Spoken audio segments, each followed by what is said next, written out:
Chapter 1. Travis Devine sat in the cab staring at the note he just found in his coat pocket and wondered how many more minutes he might have to live. And here he thought he might just grab a cup of overpriced Java, pick up a good book, and chill tonight after almost losing his life several times during his last mission. And why am I still apparently in combat even though I no longer wear the uniform? Devine had just returned from Maine, where most people ventured to fish, hike, and commune with nature. Instead, he'd run smack into people who wanted to plant him in the dirt without the benefit of a funeral service. He read over the words again. Nice bumping into you in the airport, former Captain Devine. We missed getting you twice before, but you know what they say. The third time is usually the charm. At least one can hope. See you soon. I promise. XOXO. The girl on the train. The airport taxi driver, a gray-bearded Sikh wearing a pagri, glanced at Devine and said hopefully, "Just put your card or phone next to the screen, sir, and follow the instruction. Easy peasy." Devine looked up at him, touched his phone to the device mounted on the plastic shield separating the front and rear areas of the vehicle, and completed the transaction. "See? Easy peasy," said the driver. "Yeah, easy peasy." Devine got out with his bag, his Glock, and his distrust of everyone and everything. He took a few moments to perform a 360 sweep of the area, looking for what, he wasn't really sure, only he knew it was out there. She was out there. First on the train gliding like an eagle through the Swiss Alps, then on dark back country roads in murderous and cold-as-hell Maine, and now here within spitting distance of America's capital. It appeared the girl on the train was getting a little obsessive with him. Devine walked into the hotel where he had earlier booked a room, since he currently had no permanent residence. His occupation didn't really allow for putting down roots, and neither did his temperament. Since people were usually either trying to kill him or frame him for various felonies, he made for the world's worst tenant or neighbor. But if your thing was long-range sniper shots through kitchen glass or a C4 stick wedged under front porch flower pots, he was your man. Maybe I should stop paying into Social Security, because I am never making it that far. He bypassed the front desk and kept going until he reached the rear entrance. He turned left out of the pricey building and picked up his pace. Death threats almost always required a change in plans, and he had no desire to make himself an easy target. In fact, the rulebook said you made it as hard as possible. Otherwise, some people might take advantage. Despite what the note had said, they had actually tried to kill him 3 times before, including, initially, on the high-speed train darting between Geneva and Milan. So this would be the 4th time, which wasn't usually charming at all. Not that violent death ever was. Yet if they did manage to murder him, Devine figured it would have to do more with incompetence on his part than skill on theirs. He texted his boss, Emerson Campbell, and reported the threatening note. Campbell immediately replied, "Stay where you are. We'll come and get you." Devine answered, "No, I'll come to you. If I don't make it, good luck to whoever replaces me. And in lieu of flowers, make a donation to the VA." He walked into an office building and rode the elevator to the 15th floor, where he looked out through the wall of windows at all the activity down below. Time and space from the battlefield allowed one to think things through, details that might be important enough later to allow you to stay alive. But when the bullets were flying, and you felt like you were inside the pulsing heart of an erupting volcano, he'd take sheer luck over brains and proficiency. But the harder Devine worked, the luckier he seemed to get. So there was that equalizer in a world that otherwise didn't seem to make much sense. Devine saw couples entering bars or restaurants, families heading to wherever families went, working folks hustling to their first, second, third, or gig jobs, and idlers idling while caressing long smokes or tutti-frutti vapes. But he saw no one who looked like they wanted to kill anyone generally, or him specifically. And from his point of view, that was a real shame, and a wasted trip up to high ground in a war zone that usually revealed many answers. He descended in the elevator, while thinking of a plan going forward. Halfway down, he had come up with fragments of one. As the elevator eased to a stop on the ground floor, he had formulated a strategy that probably had a 50% chance of actually working. But he would take those odds right now. He stood looking out of the elevator car and started to combat breathe. 4 up, hold for 4, 4 down, hold for 4. Rinse and repeat.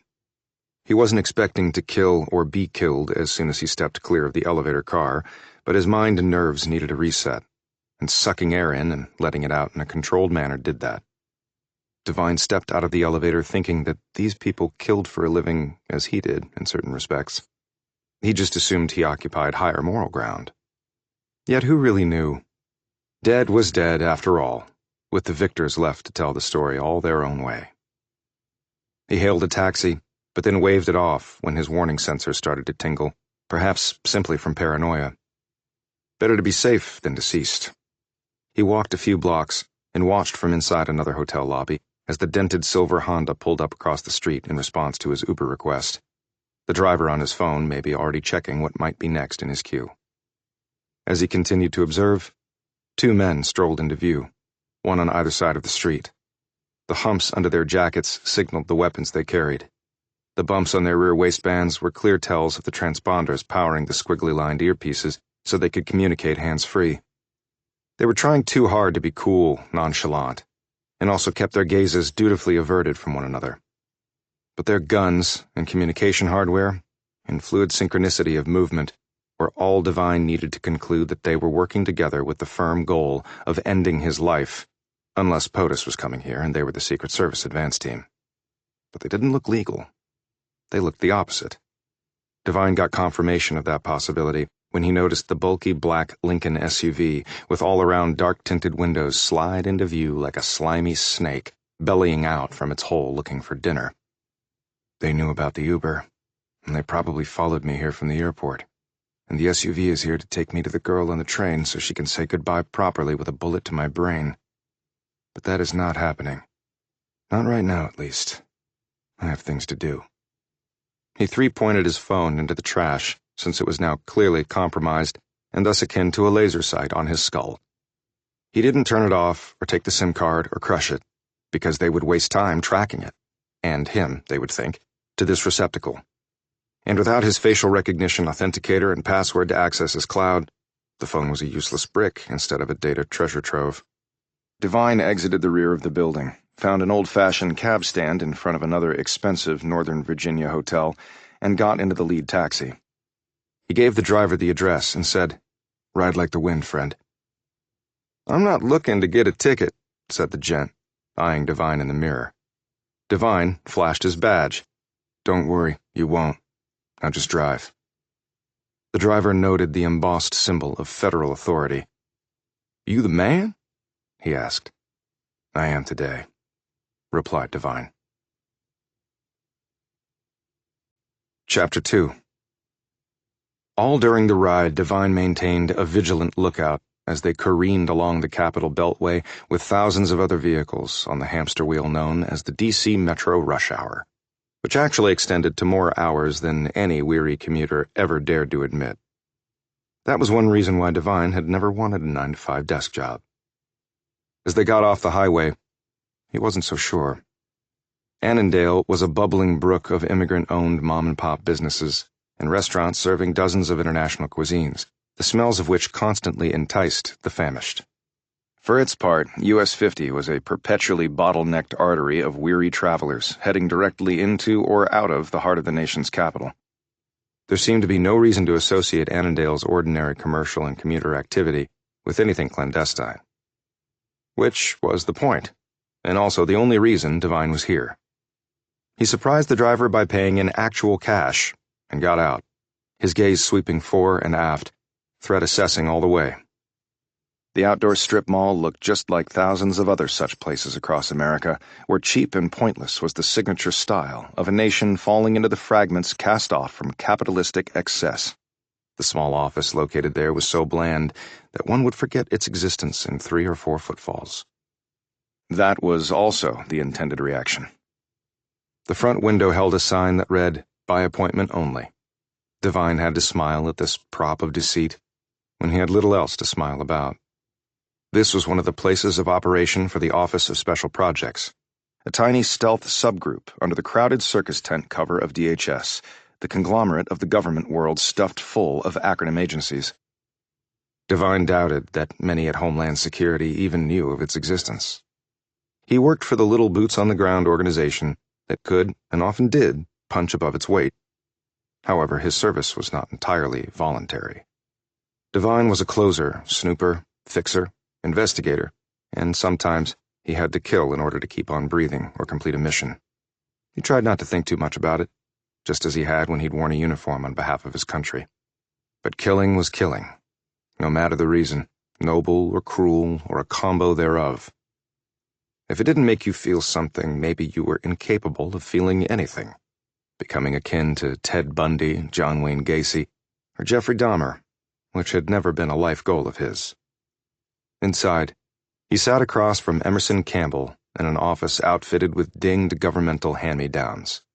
His boss was a retired Army two-star whose aversion to bullshit military politics had cost him a legit shot at the 3rd and 4th stars. He had close-cropped iron-gray hair, a working man's lead-pipe fingers, and a tree-trunk neck, with a low whisper that was more menacing than a drill sergeant's spit-shot baritone. He deserved lusher surroundings, but Devine also knew the man didn't give a damn about that. He had fought wars in hellscapes, impressive office furnishings and vanity photo walls like they had at the senior officer level at the Pentagon did not move Campbell's internal needle even a little bit. He eyed Devine cautiously. "Any problems getting here?"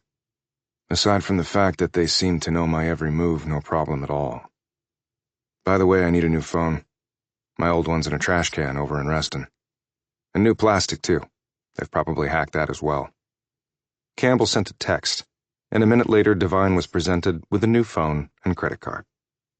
Devine pocketed them and said, "Your assistant, Dawn Schumann? You thought she was the leak that I'm dealing with?" "We haven't found her, or her body, yet.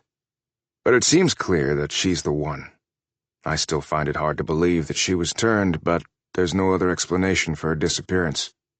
"So she compromised my phone before she ran for it?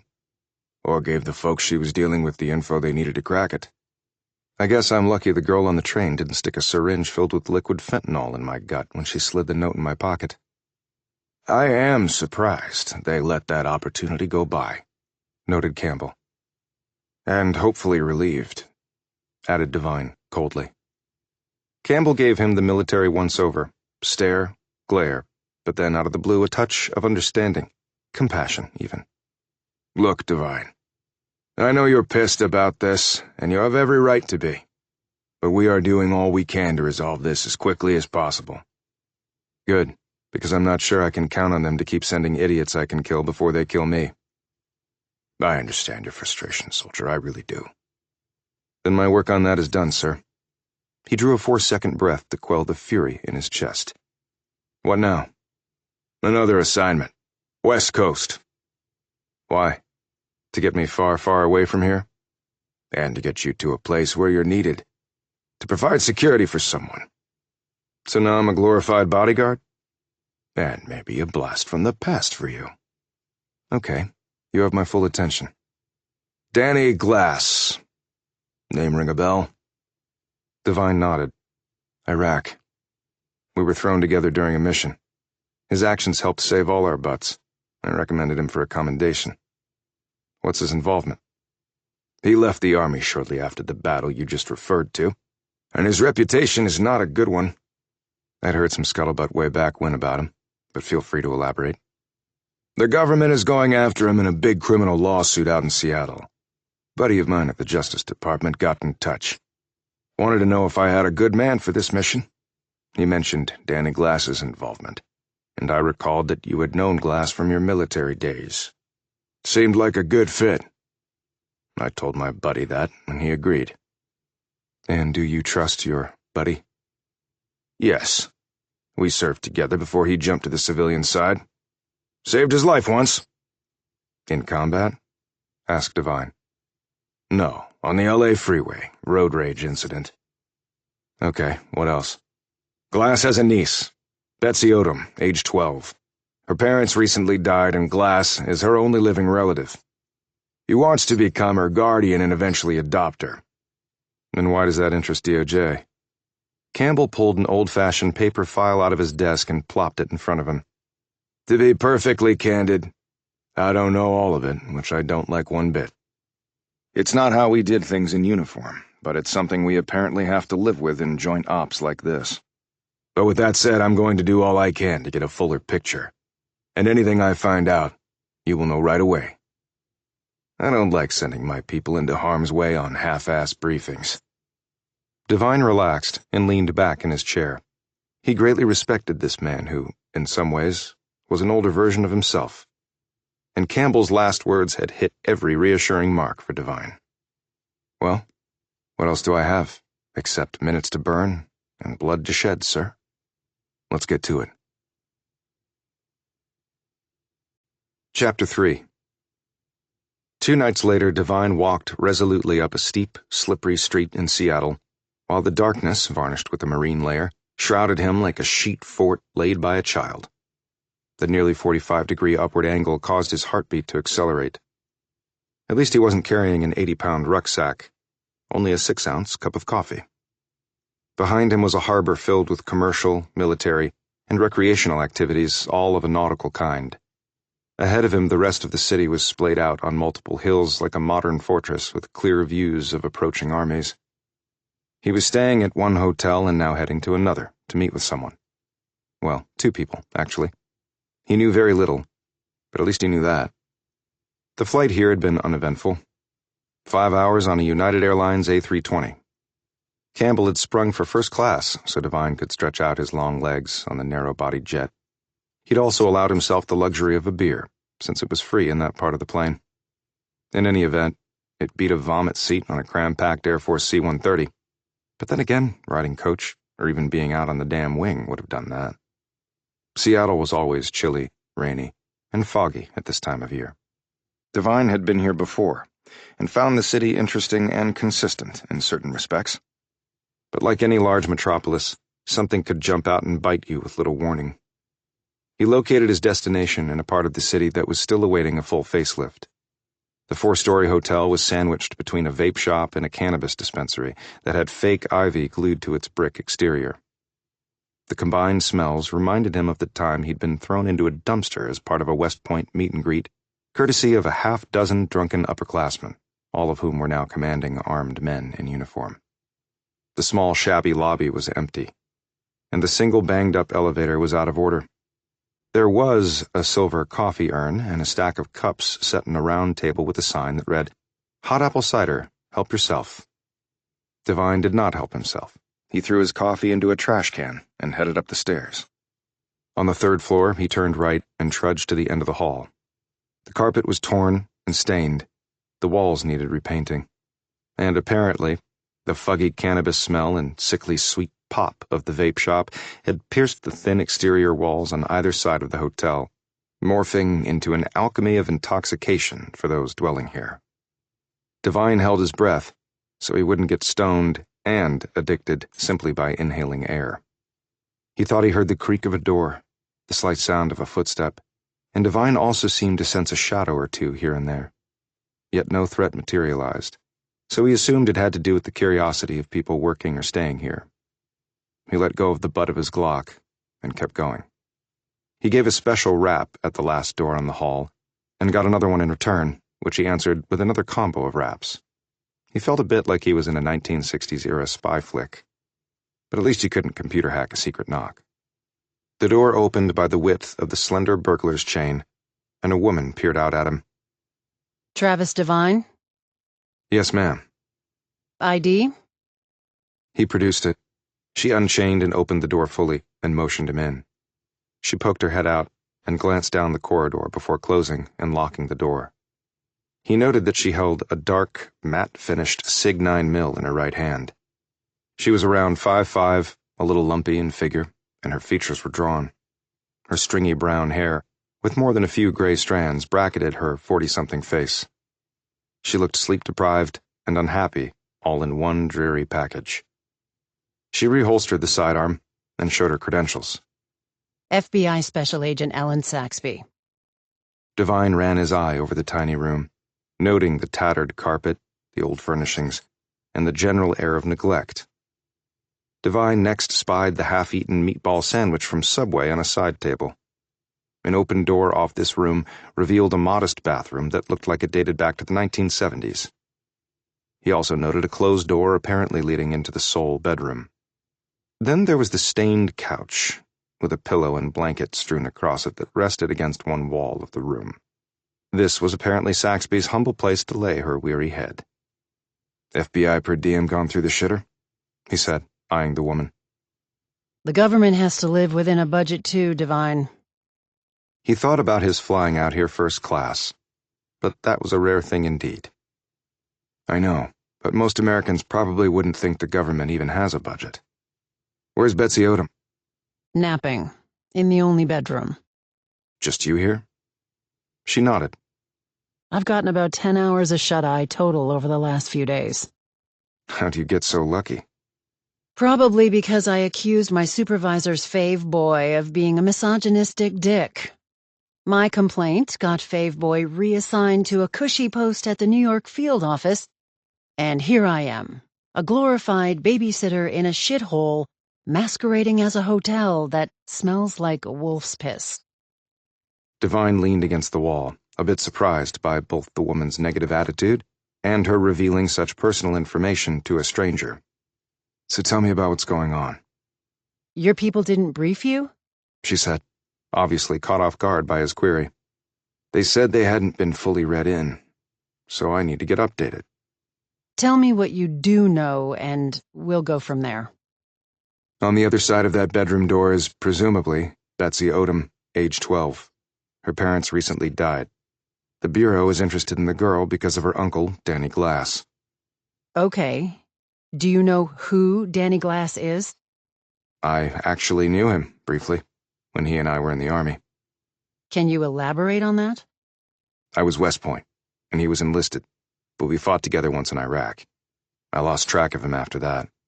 But now I know the government is going after him for a bunch of crimes. Saxby glanced at the bedroom door and started speaking in a low voice. He's currently the defendant in a federal RICO prosecution that will start up soon right here in Seattle. It was originally filed in New York, but a change of venue was granted, so here we are on the West Coast. Glass is out on bail because he can afford the best lawyers, but he's on a tight leash. He's got unlimited financial resources and his own jet. So they took his passport, and he's wearing an electronic monitor on his ankle. One step out of line, and his butt goes to jail for the duration. I understand he's trying to become his niece's guardian with an eye to adoption? Yes, he's filed a petition for emergency minor guardianship. What does that mean exactly? Washington State changed its laws and procedures on guardianship a few years ago. Now, it usually takes 60 days to finalize a guardianship petition, but you can circumvent that by filing an emergency petition, as Glass has done. If granted, the emergency guardianship usually lasts only 60 days. That's why, at the same time, Glass also filed for what's called minor guardianship. The family court overseeing the matter merged those two cases into one, which is customary. But he doesn't have custody of Betsy. The Bureau does. How did that happen? DOJ went straight to court on the same day the Odoms died and got the court to grant the FBI temporary guardianship. But Glass's lawyers found out we were Betsy's guardian before the ink was hardly dry on our emergency application. And the next day, Betsy, since she's over 12, was served with notice that Glass was looking to become her guardian and knock us out. I guess that was no surprise. But it was also suspicious. It was like Glass knew her parents were going to die and had everything prepared beforehand. Do you have proof of that? I wish. Will he be able to become her guardian? And adopt her? I mean, the guy's a criminal. An alleged criminal. The RICO case hasn't been proven, and you're innocent until that time. So technically, to the family law court, he's clean as a whistle. But the judge can consider the RICO indictment. Absolutely. And we hope that's enough to keep him from becoming her guardian. You got guardianship on the day her parents died? How so fast? We've been after Glass for years and knew all about his sister and brother-in-law. We refocused on them when they came into money recently under suspicious circumstances. When they died, DOJ worked their legal magic, and I was sent here to assume guardianship of a girl I'd never laid eyes on before. You said the Odoms came into money under suspicious circumstances? We suspect Glass was the source, but have no proof. Maybe as a bribe if they knew something incriminating about him. The funds were used to purchase a home and a car. So exactly why is the girl important to you? She could have overheard something, seen something. If she's a danger to Glass, or he thinks she is, that's why we stepped in. Have you gotten anything out of her along those grounds? No, she's pretty tight-lipped. What exactly are Glass's alleged crimes? The RICO suit charges drug manufacturing and distribution on a grand scale, extortion, fraud, bribery, human trafficking, and the theft and sale of historical artifacts from the Middle East and Asia, among other charges. Glass has a string of legit businesses of all shapes and sizes, and we believe the illicit proceeds are laundered through them. So how can a judge allow a guy like that to adopt her? There are no guarantees, Divine, but we do have one potential ace in our hand. What? Betsy has a say in all this. Does she want to go with him? I don't know. Like I said, she plays her cards very close to the vest. That's why I said it was a potential ace. And I'm here to escort Betsy to a meeting with her uncle? Yes, tomorrow at the Four Seasons. Why do they need me? You're her guardian. When two 800-pound gorillas like the FBI and DHS climb into the ring with each other, Divine, who the hell knows what will happen?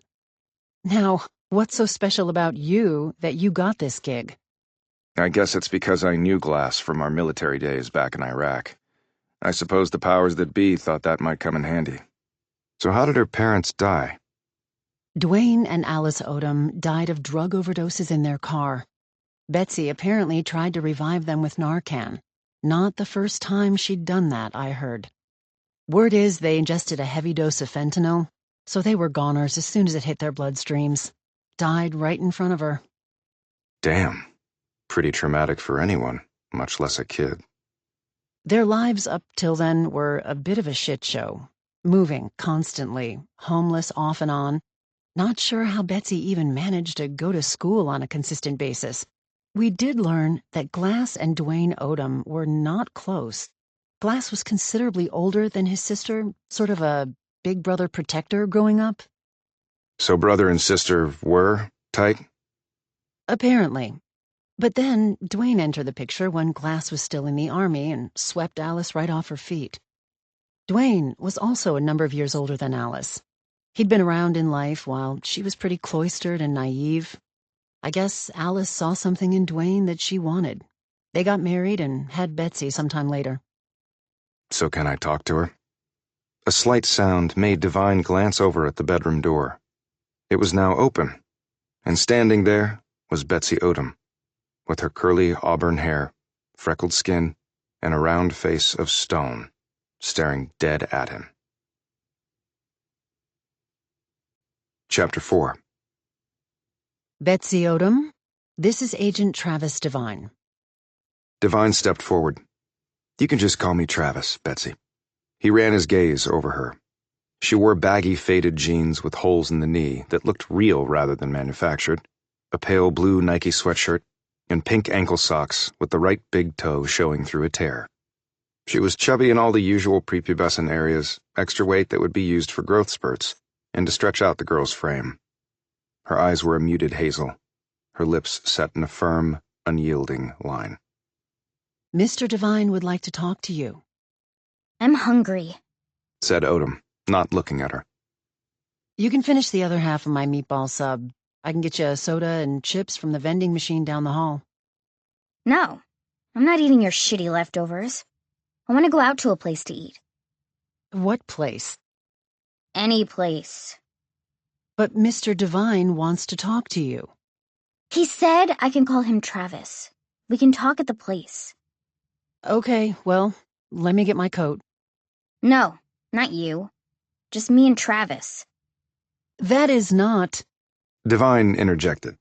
Look, it's no big deal. I passed a burger place on the next block. Then I need to come. No, just Travis. You can stay here and finish your meatballs. I need to make a call. It's barely 100 feet. I still need to make a call. Then make it, I'll get ready. said Odom enthusiastically, seemingly sensing an advantage here. Betsy, Began Saxby, but Odom slammed the bedroom door behind her. Devine said, "Look, it's just the next block. Maybe you can grab a nap." Saxby looked at the couch greedily. that would be nice, but The bedroom opened, and Odom stood there wearing a faded blue ski jacket and chunky tennis shoes. I'm ready. "Let's go," said Devine. Saxby picked up her phone. can you just wait until I get the okay? Devine looked at her. "If the Bureau has a problem with this, just text me and we'll bring the food back." Outside, the two turned right and walked to the next block, That lady's a wacko. said Odom as she clipped back her hair. "No, she's just trying to keep you safe." From what exactly? Good question, thought Devine. Maybe your uncle who wants to adopt you. They entered the red and blue tiled burger place and stood in line. You and everything on your burger kind of guy? What other kind makes sense?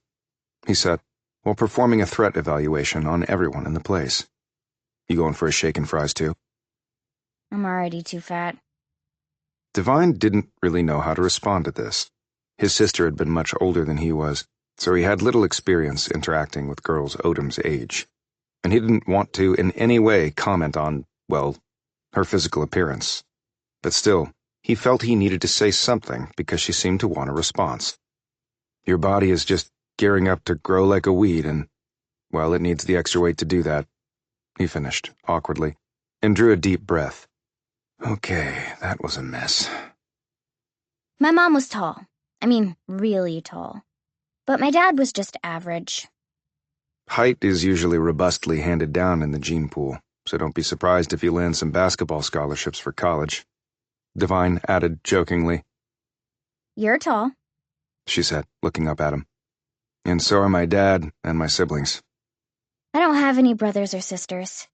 Or parents anymore. They got their food and carried it to an open table. Odom had opted for a strawberry milkshake and large fries to go with her bacon double cheeseburger with extra everything. As they were eating, Devine glanced out the window and spotted something curious. He turned back to Odom. I'm really sorry about your mom and dad. She initially answered this with a scowl. You didn't even know them. Don't say shit to try to make me like you. I'm just being human, Betsy. It's tragic when people die like that. And I know it must have been awful for you to be there when it happened. She bit into her burger and drank from her shake before answering. It sucked. I mean, I couldn't do anything. You did your best. You tried to revive them with Narcan. She gave him a puzzled look. What? Narcan. It can bring back people who have overdosed on opioids. But you know that, right? Opioids? My parents didn't use drugs. I was told that they overdosed and you tried to revive them, That's not true. she said, heatedly, her features full of agitation. People at other tables glanced nervously over at them. Devine noted this and said, Okay, I believe you. But he was thinking, what the hell is going on? He watched as Odom gathered a handful of fries together and stuffed them into her mouth. She then followed that with several exaggerated slurps of her milkshake. She glared at Devine. Opioids. That is such bullshit. Can you tell me about the day it happened? Why?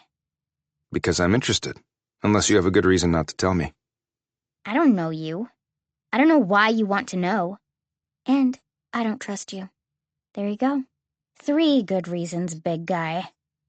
You'd make an excellent debater, especially only being 12. I'll be 13 really soon, but that's just in calendar years. Devine glanced out the window and saw something that once more gave him pause. He munched on a fry and said with genuine curiosity, Calendar years? As opposed to what? She took another big bite of her burger before answering. Life shit years, I call them. With that, I'm 28. How do you calculate that? She swallowed the mass of food. It's my secret. I might sell it one day for a bunch of money. Or I might start doing dumb dance moves on TikTok. Or smearing cool lip gloss on my mouth for millions of my adoring Instagram followers for big bucks. She made a face. People are so pathetic. For what it's worth, you sound more like 42 in life shit years. I hope I live that long, actually. In calendar years, I mean. He looked startled. Up to now, he just assumed she was playing the young smartass routine. But this last statement, she seemed to actually believe. Why wouldn't you? I've been around for over a dozen years. That's a long time for someone like me. Meaning what, exactly? Meaning what I just said. He sat back. Okay, what can you tell me about your uncle? You ever meet him? Not that I remember, but my mom told me about him. What exactly did she say about him? She held up her phone. There's this thing called Google.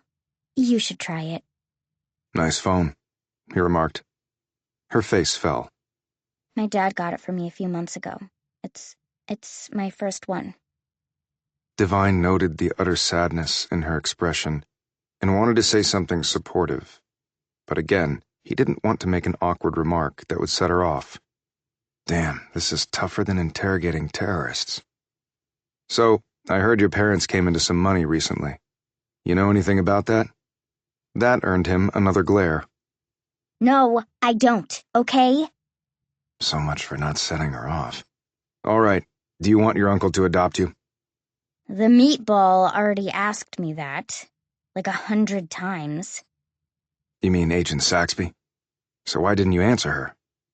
She put her burger down and stared at him for such an uncomfortably long time that he finally said, What? Do I have ketchup on my chin? You look like a nice guy. Clueless, but nice. So I'll answer your question, and you can run back and tell Meatball. So maybe she'll get off my back.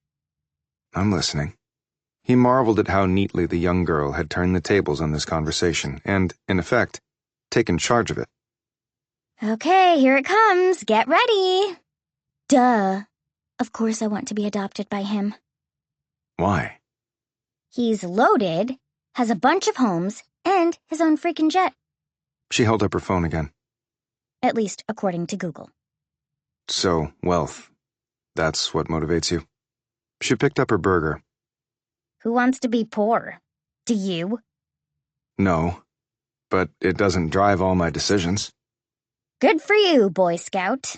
It does mine. Do you know how he made his money? How does any rich person make their money? They screw over everybody else. I'm not sure it's healthy to be so fixated on wealth. You ever been homeless? Or hungry? No. Okay, then shut up. So I'll go see him and tell him how much I love him and how great he is, yada yada blah blah. He might be going to prison. Then I'll get to stay at his mansions and use his jet all by myself. Even better. You seem to have an answer for everything. She wiped her mouth and abruptly rose. I need to go back and get some sleep for my fave uncle. I want to be raring to go. Odom dead-eyed him. Just to be clear, you fuck this up, Travis, I fuck you up. You've got a sailor's mouth, all right. She smirked. Actually, I'm on my best behavior because you seem so fragile. My job is to just escort you over and back. That's it. But the thing is, I think you might turn out to be meatball number 2. Let's go. She strode off, making Divine leap up and hustle after her. I just got my ass handed to me by a 12-year-old going on 42. Chapter 5.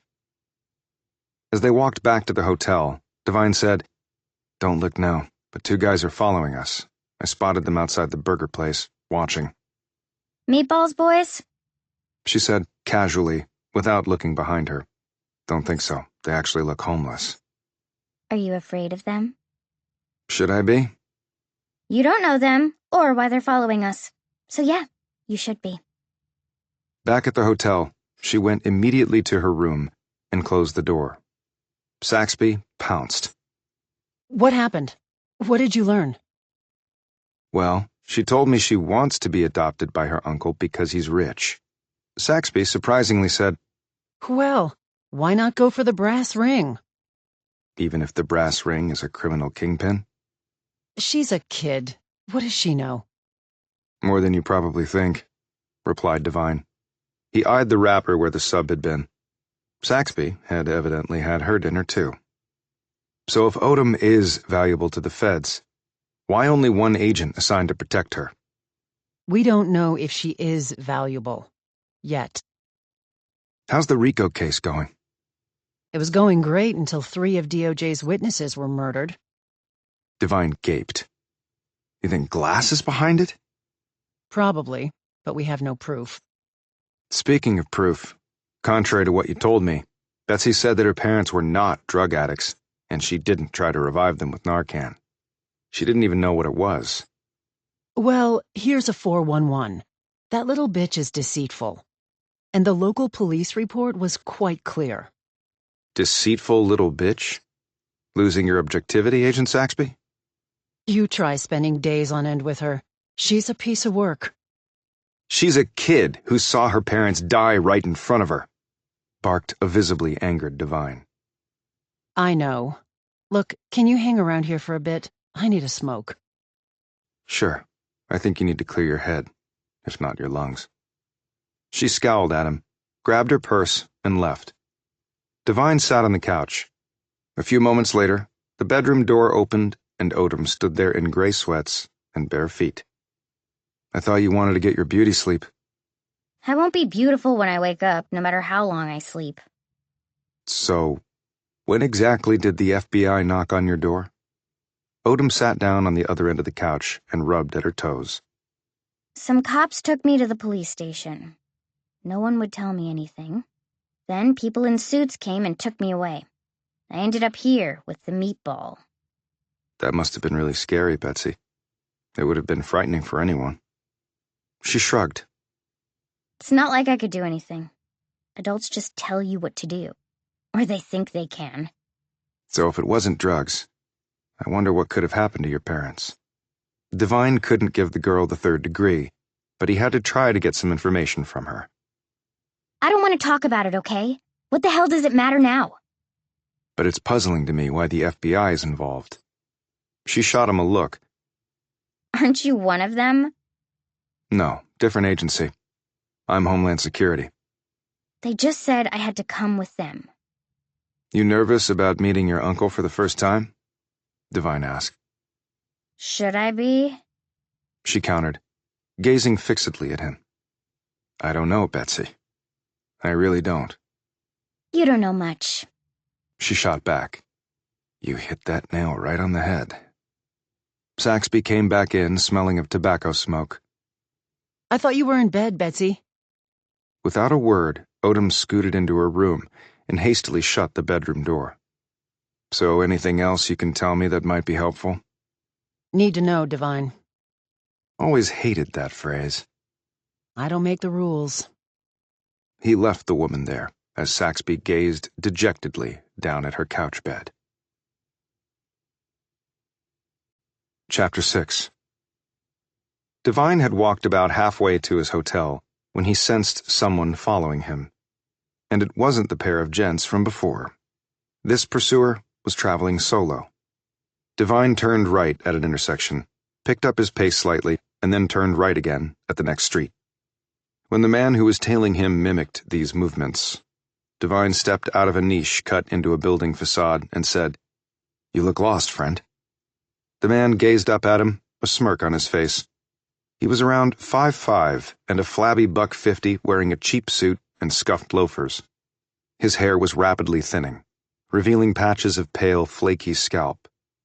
He smelled of booze and was smoking a cigarette. He looked totally unfazed by the sudden confrontation. In fact, he looked rather pleased as he flicked ash onto the pavement. "I'm actually right where I need to be, friend. And maybe you are too," he added. "I'm listening." "You just left Betsy Odom and her handler." "Did I?" A frown creased the man's face. I'm not getting any younger, so don't waste my time playing stupid, or this is going nowhere. It's probably going nowhere anyway. What exactly do you want? More to the point, what do you want? You're a Fed. So my guess is you want information on Danny Glass, right? He wants to take ownership of the girl, right? Ownership? Interesting choice of words. Glass owns people, didn't you know? And why do you know anything about him? Asked Devine, politely. I keep my ear to the ground.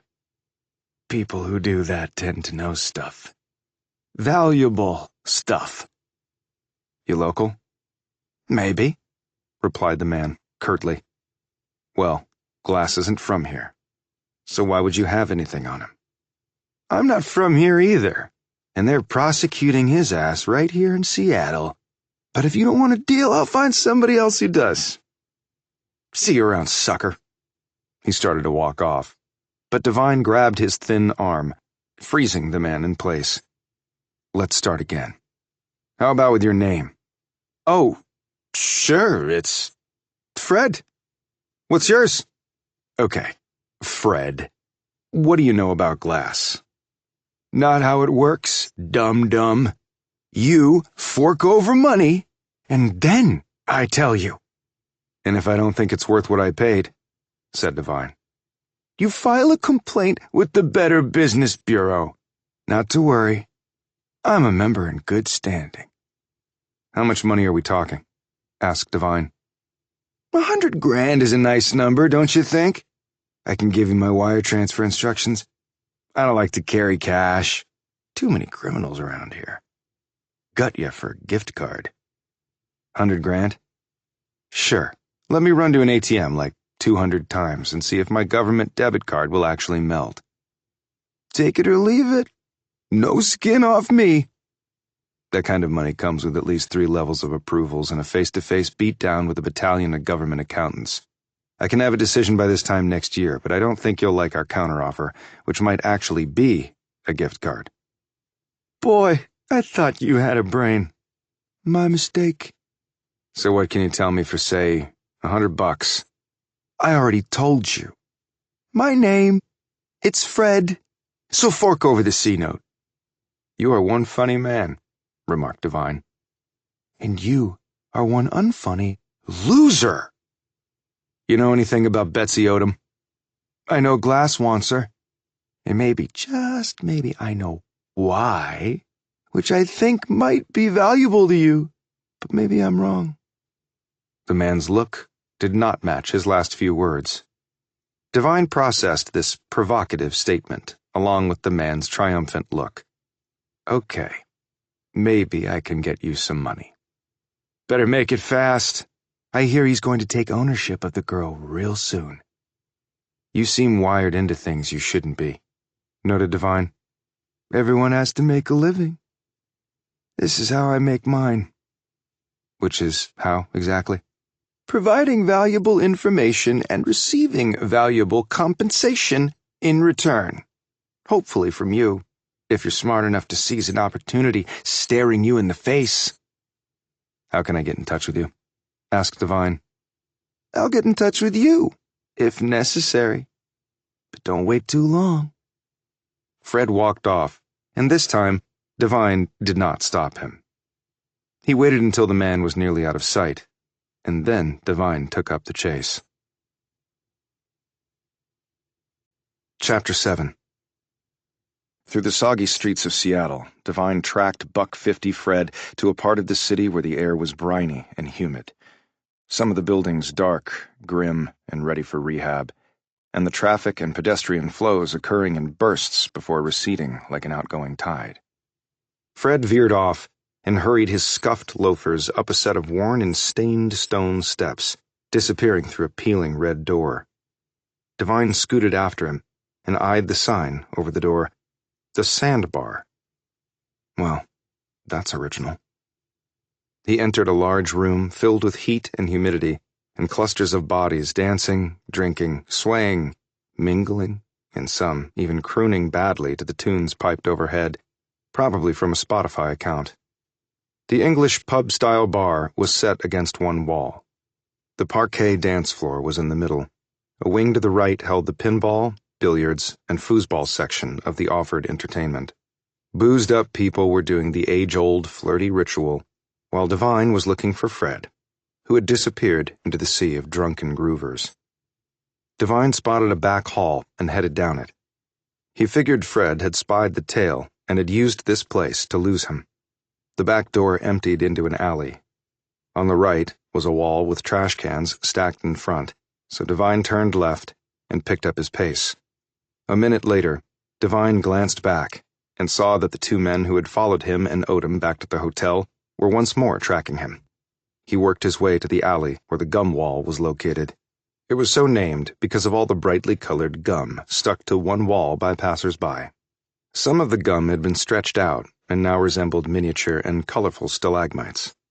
He had been down this alley before on a previous trip and knew that the paving stones underneath, combined with the high walls on either side, would resoundingly echo off any footsteps fore or aft. Within a few moments, he picked up the sounds of two sets still behind him. And staggering toward him out of the misty darkness were a man and a woman wrapped around each other in an embrace, and appearing to be 5 mojitos on the welcome side of paradise. Yet looks could be deceiving, and so Devine wondered if he had bogeys at 6 and 12. He eased the Glock from its holster, but kept it hidden behind his jacket. His index finger slid within the vicinity of the trigger. He tensed as the couple grew nearer, but they didn't even glance at him as they lurched by, devouring each other's lips in the process. Devine still had the other pair on his 6, which meant he still had twin problems to solve. He trekked down another side street, and then stopped and turned around. His hand on his gun, he waited. The men cleared the turn and continued to walk casually toward him. They stopped and stared at him, and his gun, which Devine had now made clearly visible. "You guys lost, or just going where I'm going?" he asked. One was black with a bald head. He was a brick wall, thick and muscular, and an inch over Devine's height. The other guy was 6 feet, white, with massive amounts of blonde hair, and a soft, stocky build with a gut that leaned over his belt. Devine immediately tagged them as Baldy and Big Hair, because he somehow didn't expect them to reveal their real names. "Been following you, dude," said Baldy in a deep voice that matched his muscled bulk. "Thanks for the heads up. I never would have noticed otherwise." "Care to tell me why?" "Shit, you need that gun out?" said Big Hair, a nervous tick in his higher-pitched voice. "I don't know. You tell me." "We just want to talk. We ain't here to hurt nobody, mister. I mean, damn." "So talk," said Devine, keeping the gun right where it was. "You watching Betsy Odom?" said Big Hair. "Am I?" Devine felt deja vu all over again after his conversation with Buck 50 Fred. "You and the federal chick," chimed in Baldy. "What interest do you have?" "We knew Betsy's parents. Know her too," said Big Hair. "How?" Baldy said, "Went to high school with Dwayne. Then he moved away somewheres, got married, and he come back here with Alice and Betsy. That's when we hooked up again. Had some good times. Real good.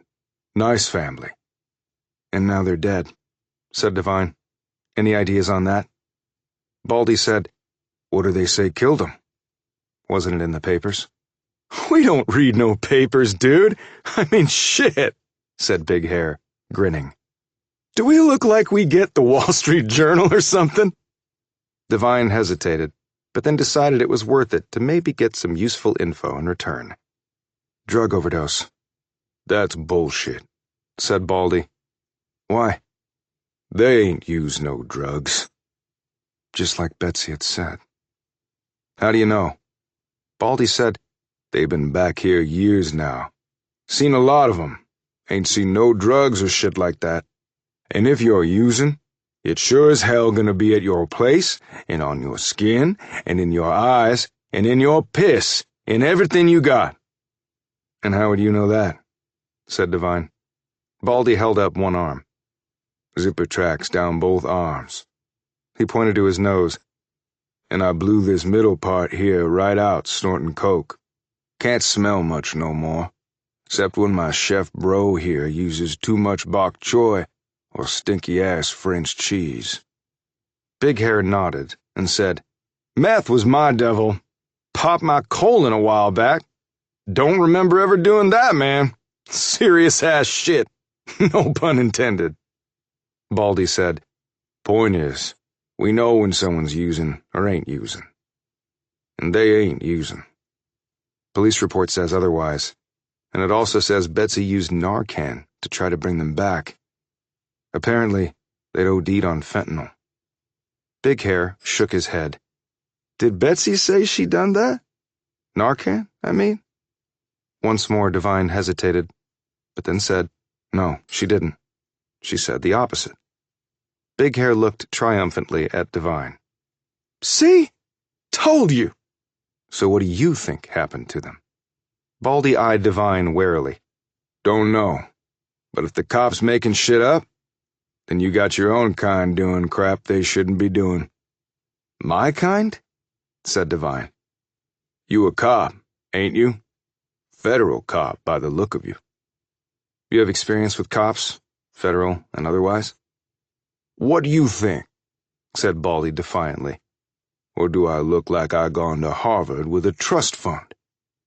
You have records? Baldy laid his large brown eyes on Divine. Hard to get a real job when you can't pass the P test and you got you some priors. And you got to live somehow, some way. That's all I'm saying about that. What about Danny Glass? The Odoms ever talk about him? The men looked at each other with unease. Big Hair said, We know about him. Dwayne ain't really care for the man. But Alice... Alice what? Alice ain't exactly share that feeling with Dwayne. Divine was getting more info than he'd bargained for and decided to keep going. I heard they came into some money. To buy a place to live and a car? That come from Glass? Baldy shrugged his big delts. They never say and we ain't never asked. But ain't like they got a bunch of rich friends give 'em that kind of cash. Where's the house? Kittitas County. East of here, out in the boonies. About a 2.5-hour drive or so.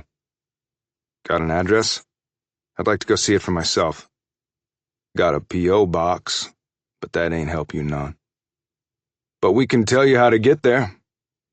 Big Hair gave him detailed directions, which Divine put into his phone's notes app. Ain't so easy to find after you get off the highway, Baldy added. Google sure ain't gonna get you there. But you stick to what you was told, and you find it. Thanks. You know, Glass wants to gain guardianship of Betsy. Well, mister, if I was you, I would stop that shit in its tracks, said Big Hair. Any particular reason? Why would a guy like that want a little girl around? Well, he is her uncle and the only relative she has left. I bet lots of rich-ass criminals got them nieces. How many want to have little girls live with them? Said Big Hair. Seems sort of weird, ask me. You ever met Glass? No, sir, said Baldy. But Dwayne tell us stuff. That Glass dude's messed up, for damn sure. Did he ever visit the Odoms? Not that they say, replied Baldy. Care to tell me your names? I'd like to pass on your good wishes to Betsy. Big Hair said, You just look after that girl, mister. She's special, all right. Smart as a whip. And she got her own mind, that's for shit sure. Yeah, I've seen that. Crappy deal in life. But her parents loved her, man, said Baldy. They just ain't never figured out how to be normal, I guess. Dwayne had him a big-ass heart. But that about all that boy had. Ain't never hold no job and rub 2 dimes together. He was always expecting something to drop in his lap and save his ass. A dreamer, added Big Hair. Well, said Divine, he got a nightmare instead. Thanks for the info. I'll do what I can. The 2 men left him, and Divine circled back toward the bar where he'd lost track of Fred. When he heard screams, Divine started to run. Inside the bar, he saw that the music had stopped, and so had the partying mood. People were gathered around something on the dance floor. One woman turned to the side and threw up probably what amounted to every ounce of drink and morsel of food she'd had tonight. He pushed his way through the crowd and to the object of all the attention. Fred was lying on his back, his hands cupped over his stomach like he was hiding something there. The floor under him was covered in blood, and Devine could see a trail of it going off toward the back hall, as though someone had dripped red paint the whole way. Fred's eyes opened, and he saw Devine. "Who did this to you?" said Devine, kneeling next to the man. Fred said something garbled, and then seized Devine's arm. His next words were clearer, but still made no sense to Devine.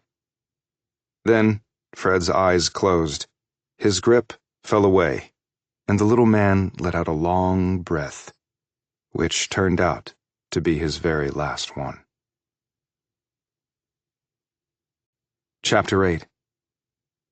So the man was offering information in return for cash. Was that the way it played out?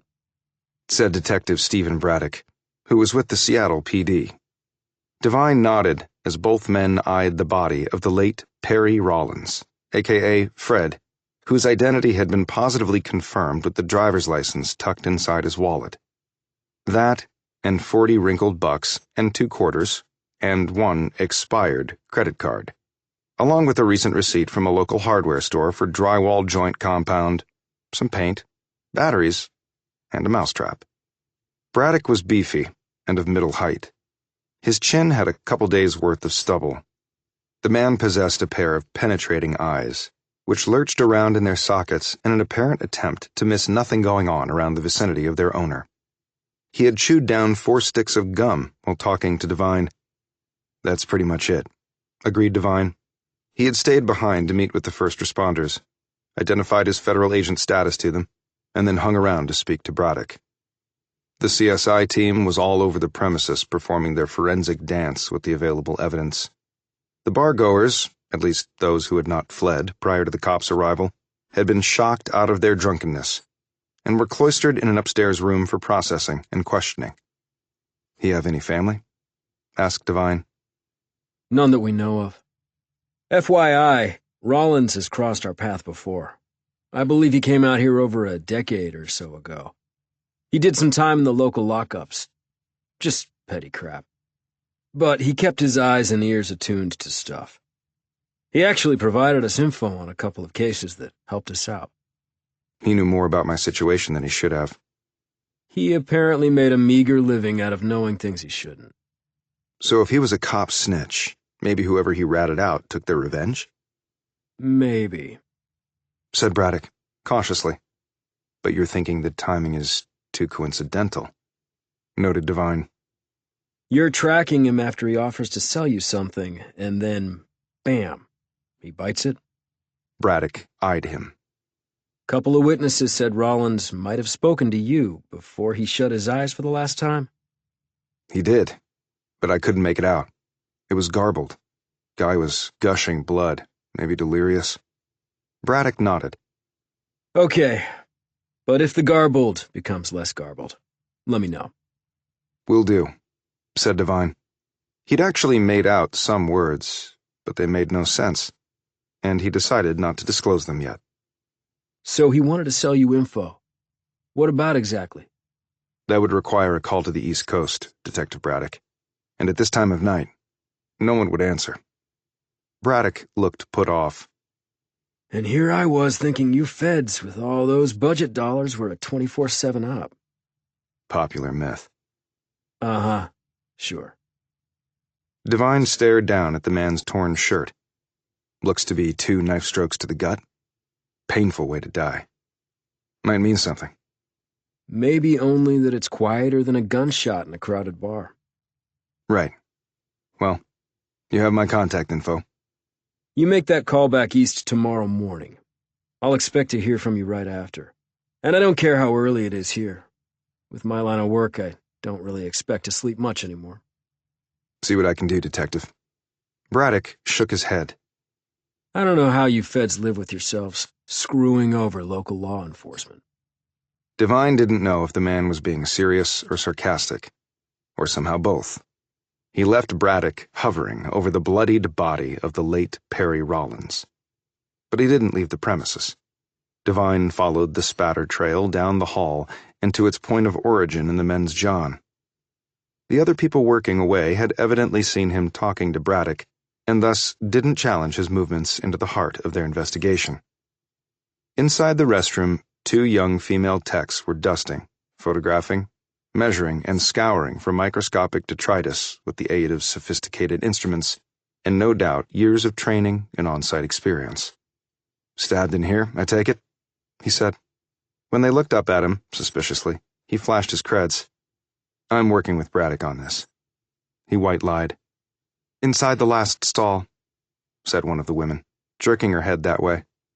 "Looked to be knife strikes to his gut," noted Devine. "Fairly long blade," said the other woman. "Puncturing, but not severing the aorta, most likely. Otherwise, he never would have made it out of the bathroom. Still, the bleed out would have been relatively fast. Post will confirm." "Anyone see anything?" "Still processing and getting witness statements. At least those who weren't drunk." Devine leaned out the door and eyed the camera bolted to a corner of the ceiling just down the hall. "That security camera capture anything useful?" "Processing," said the first tech again. She gave him a wary look, which he returned with a lopsided smile, and then, thinking he had probably overstayed his welcome, he walked out the rear door. Devine stood there breathing in the smell of the ocean and feeling light drizzle falling from the thickened clouds. He looked down the alleyway and wondered if it was possible that Big Hair or Baldy could have done the deed before meeting with Devine. Timing-wise, it would have been tight. Maybe too tight.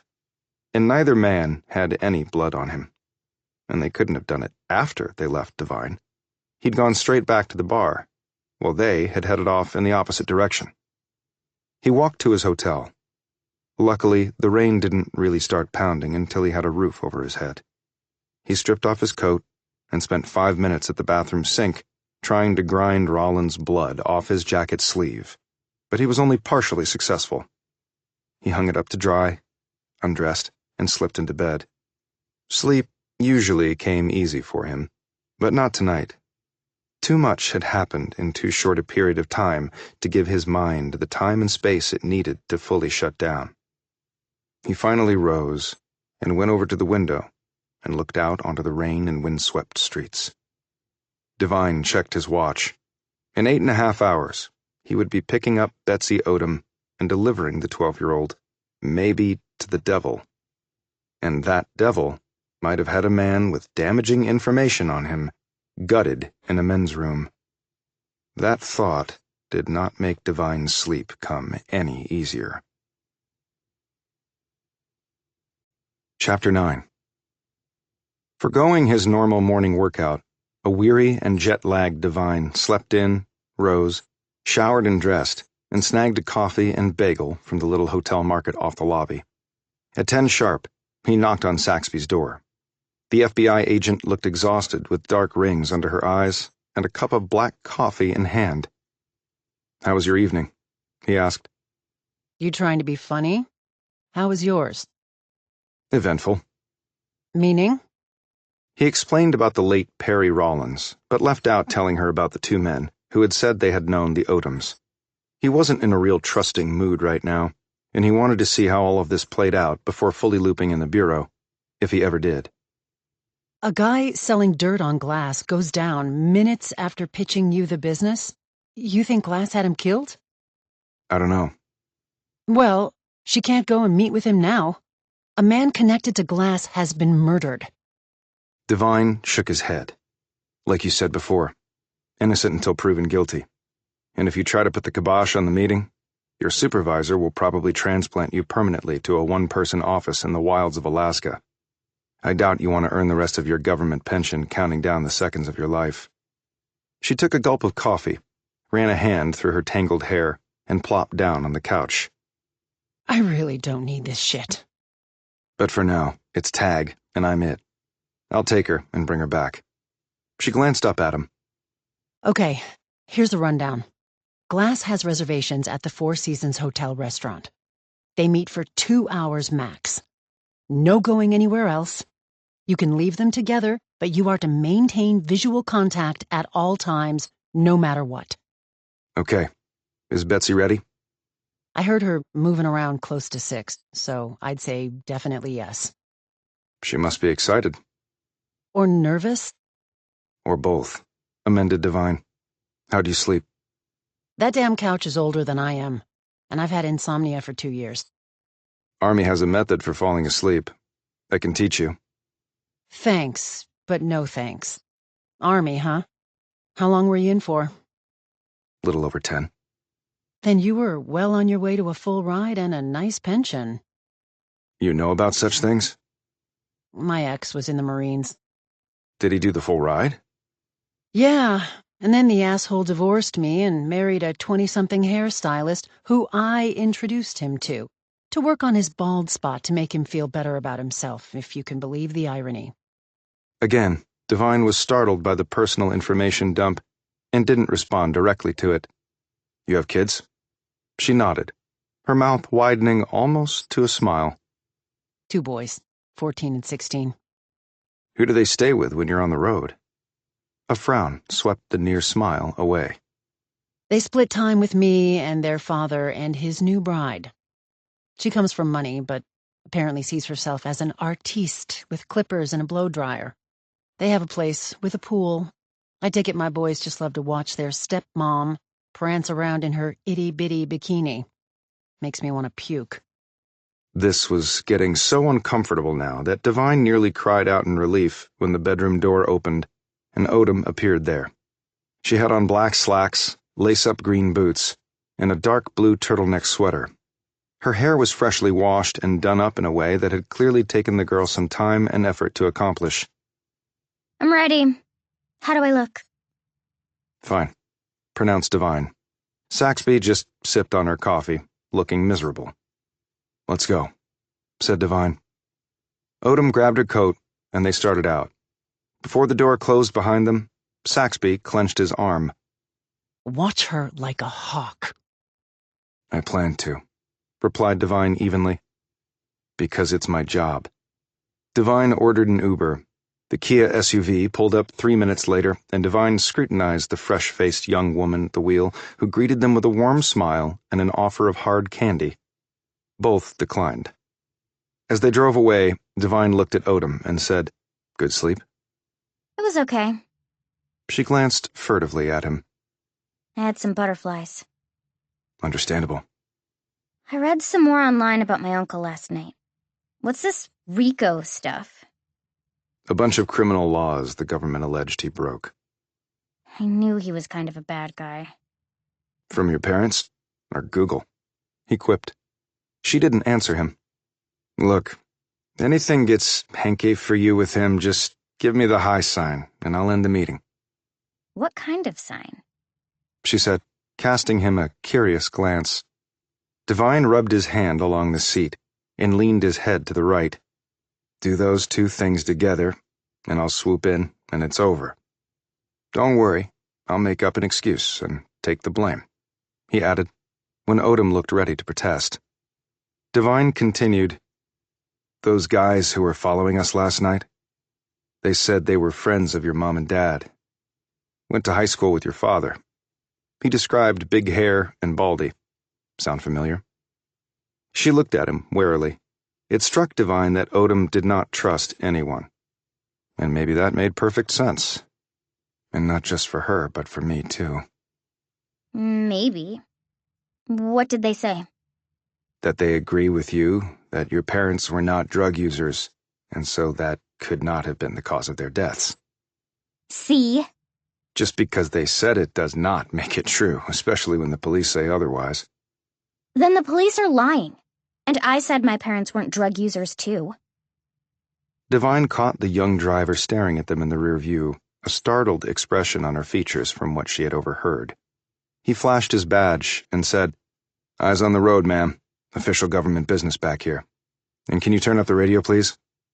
She blushed deeply, looked quickly away, and cranked up the volume. Over Mick Jagger's vocals coming from the radio, Divine glanced at Odom and said, That's quite an allegation about the police. It's the truth, Travis. And you need to prove it. I do? Yeah. Isn't that your job? To find the truth? And you were asking all those questions yesterday. To which you gave almost no answers. That's because I don't know much. Now shut up and let me get ready for my audition. You really think you need to work for this? He clearly wants you in his life. In my world, you have to work for everything. And you still never get what you really want. She sat back and stared out the window while Divine watched her. Chapter 10. Ms. Odom? The man greeted them at the front door of the Four Seasons Hotel. He was in his 50s, gray-haired, and his thickened torso was sloppily housed in an off-the-rack navy blue suit with a starched cream shirt buttoned to the top and absent a tie. The loose skin on his neck flopped over the high collar and looked none too comfortable to Divine's eye. I'm Betsy Odom. I'm Dennis Hastings. I work for your uncle. He shook her hand, aimed a dismissive glance at Divine, and said, Right this way. Your uncle is really looking forward to seeing you, young lady. On the way, Hastings dropped back to walk next to Divine and whispered, You armed? Are you? Just asking. Thanks, I appreciate it, said Divine. You have no need of a weapon. Does the phrase, cold dead hand, mean anything to you? Hastings moved away, muttering what sounded to Divine like asshole. He followed the pair to the dining room, where he could see Danny Glass sitting alone at a table with his back to a wall. His black suit stood out starkly against the brilliance of the white tablecloth. Divine noted that his shirt was also buttoned to the top with no tie in sight. Hastings had clearly copied his boss on that detail. However, Glass had no fat hanging over the collar, and no bulging love handles bench-pressing his jacket. Also, the suit looked to be a custom job, molded precisely to the man's lean and wiry 5 feet 9 inch frame. His shaved head revealed a perfectly shaped cranium with nary a blemish to be seen. A precisely folded white pocket square completed the picture of a successful businessman, albeit one who would have you chopped to pieces and stuck in a garbage bag if you crossed him. Divine also noted the 2 large-suited men hovering nearby. Their gazes, and with it their focus, swung around to him. Betsy, said Glass, rising and giving her a hug. He did not look at Divine. I'm Uncle Danny. It's so great to finally meet you. I hope you're hungry. They sat down, and Divine stayed right where he was. Spurred on by a meaningful glance from his boss, Hastings hurried over to Divine and said, Hey, bud, let's give them some privacy, okay? Divine retreated a dozen feet to a wall where his line of sight was dead on. Hastings again approached and said, Come on. Is that the best you can do? They're family. Divine gave him a look as an answer. He settled himself to stand guard for the next 2 hours and engaged a timer on his phone. Hastings moved off, and Divine continued to watch the pair at the table. As he did so, his mind went back in time to when both he and Glass had worn the same uniform. Near the end of his military career, Glass had been assigned to a unit in Iraq that had operated in the same sector as the then Lieutenant Divine and his platoon. The 2 men had shared one experience that had nearly cost them both their lives. Divine had not seen Glass since that time. Divine had only heard dark rumors about Glass while the man had been in service, that he might have been selling drugs, or that he had stolen some artifacts from the Middle East, or that some local Iraqi women had gone missing and ended up in Asia as companions to wealthy men. Army CID had dug into it, and though Glass's name had come up repeatedly, Divine had been told by some agents at the time that nothing would stick to the guy. But obviously, feeling the heat, Glass had accepted a general discharge and left the military.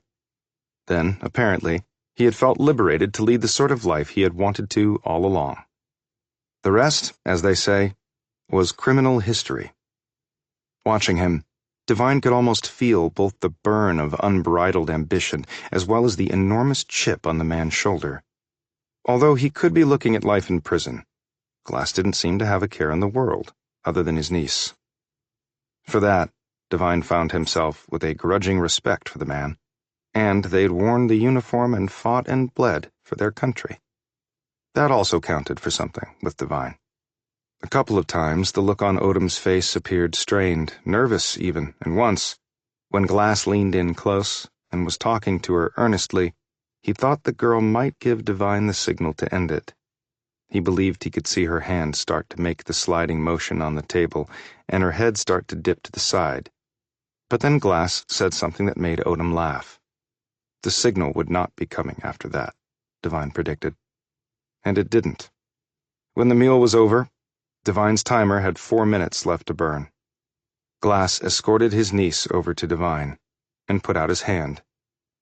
Thank you for bringing Betsy, He said, showing no recognition of Devine. Of course. Glass knelt down and hugged her. Be seeing you soon, okay? Okay, Uncle Danny.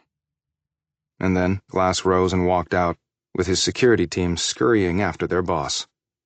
That's when Devine noted that Glass's pant legs were flared out at the bottoms, to hide the electric monitor on his ankle. Talk about a blow to the old criminal kingpin's ego.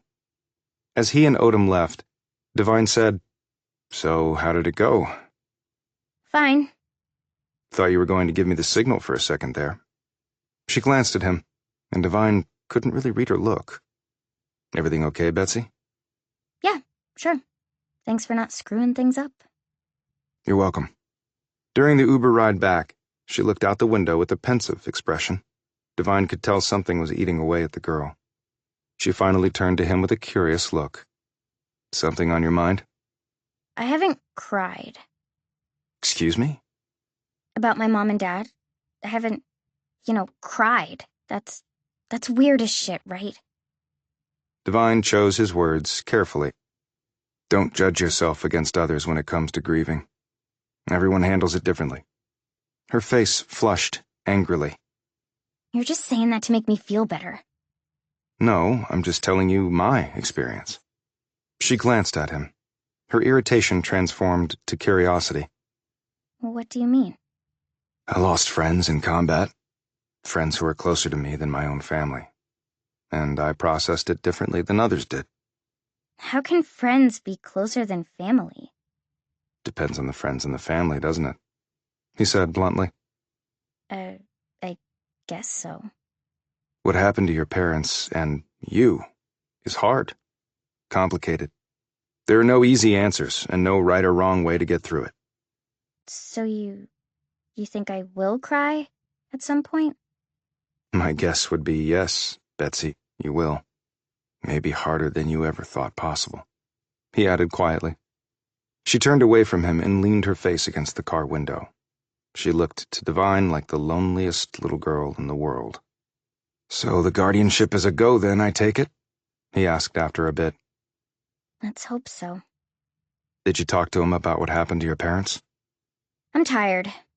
And I need to get out of these pants and shoes. My mom bought them a while ago and I've grown some. They're cutting off my circulation. The rest of the drive back was made in silence. Devine didn't really know how to break through the walls he sensed had formed around the girl. She went right to her bedroom and shut the door. Saxby, smelling like a potent combo of menthols and Listerine, said, Talk to me. She went. They ate and chatted, and that was it. That's it? Really? She said, clearly disappointed. What did you expect? A shootout? She slumped on the couch, reached for her purse, and extracted her pack of smokes. She slipped a cigarette between her lips. I don't know. Something, I guess. Do you have skin in this game, Agent Saxby? She shot him a withering look. Meaning what? I'm her temporary guardian. That's it. And yet, you seem to me to be over-emotional about this whole thing. Don't pull the hysterical female crap with me, Divine. And I can feel for a young girl who's heading for a fall. But you don't know that to be the case. Oh, please. She pulled a slim chrome lighter from her purse and lit up. Can you smoke in here? So I pay the fine. Who gives a shit? The whole place needs a good smoking out. Might kill some of the damn germs. The bedroom door opened. Odom was in the gray sweats from last night, and her hair was back down around her shoulders. The names of the two guys who were following us last night? Nate Shore and Corey Rose.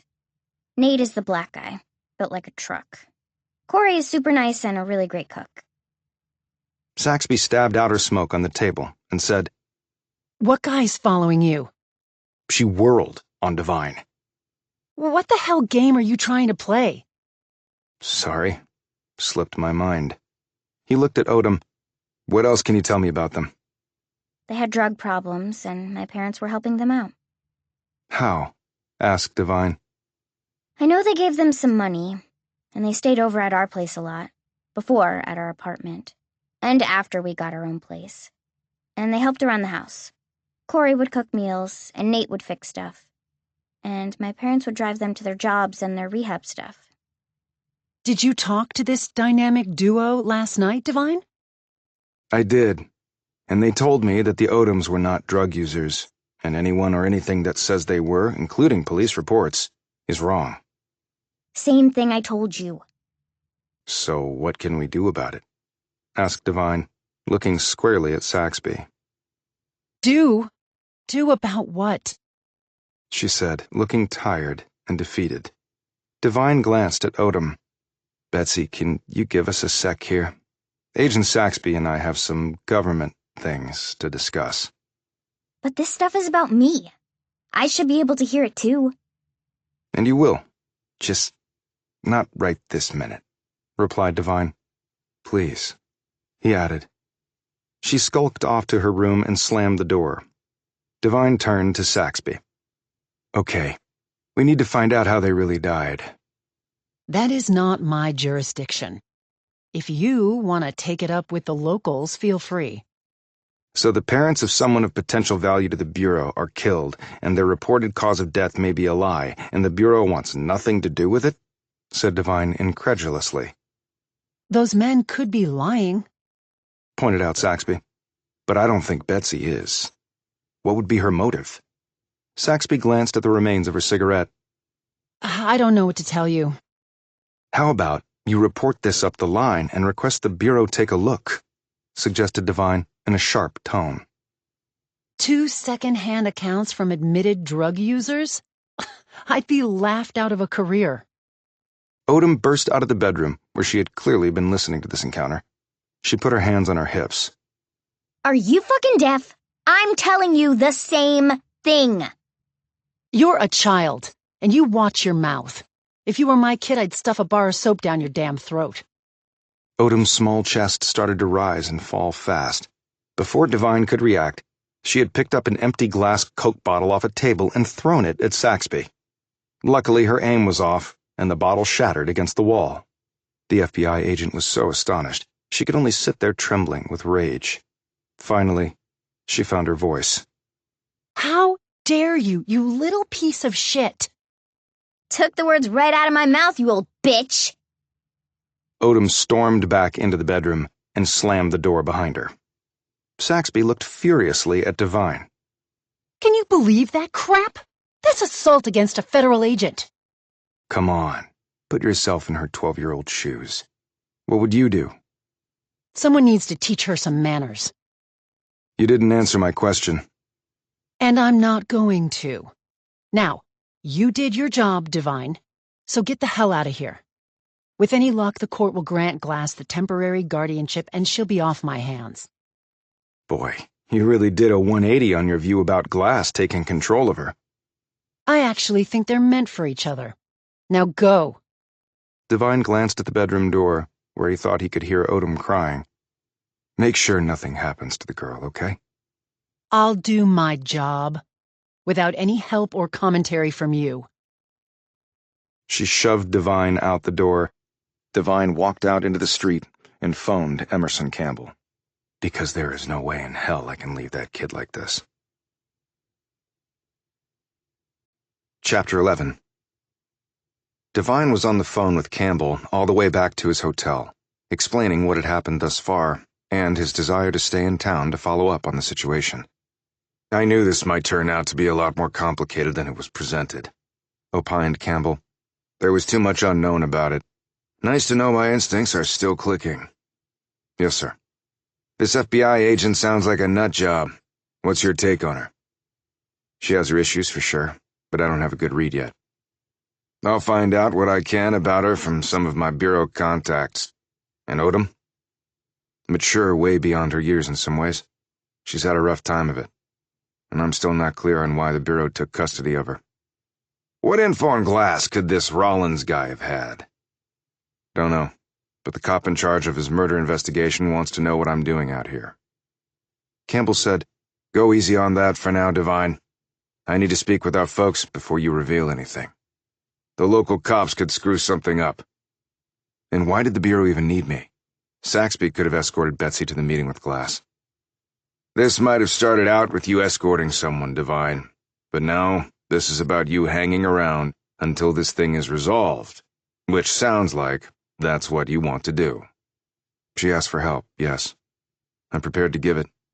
This thing is so messed up I can't walk away in good conscience, sir. But from all accounts, Glass is one mean son of a bitch, so you need to tread carefully. He tries really hard not to look the part, which makes him even more dangerous. The real cowards act tough and then keel over dead when you make a fist. You have any idea why he wants the girl? Not right now. If I do find out, it might even help the Bureau and DOJ, since they're apparently losing witnesses on the RICO case at an unsustainable clip. If you find out the truth and survive. Right. But I'm pretty good at both. Tread lightly with the locals and drag things out as much as possible. The two men spoke for another few minutes, and then Devine clicked off, walked into his hotel, and rode the elevator to his room. He sat on the bed, glanced at his other jacket hanging on a peg, and saw a dead man's blood still there. He put it in a plastic bag pulled from his closet, called housekeeping, and handed it off to them to clean the stain away, if they could.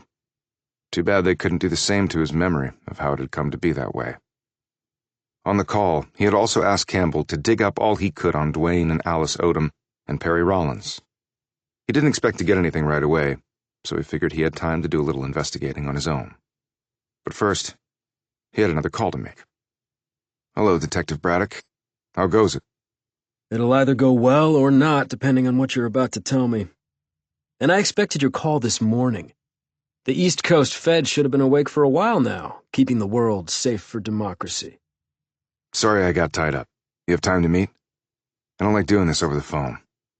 You think I'm recording this conversation? Perish the thought. There's a coffee place I know. In Seattle? Really? Quipped Devine. 1 hour. He gave Devine the address and ended the call. Devine summoned an Uber, which he took to the sandbar. He got out and noted the yellow police tape strung across the front doors. A cop was on duty to guard the perimeter. Devine walked up and held out his badge and creds.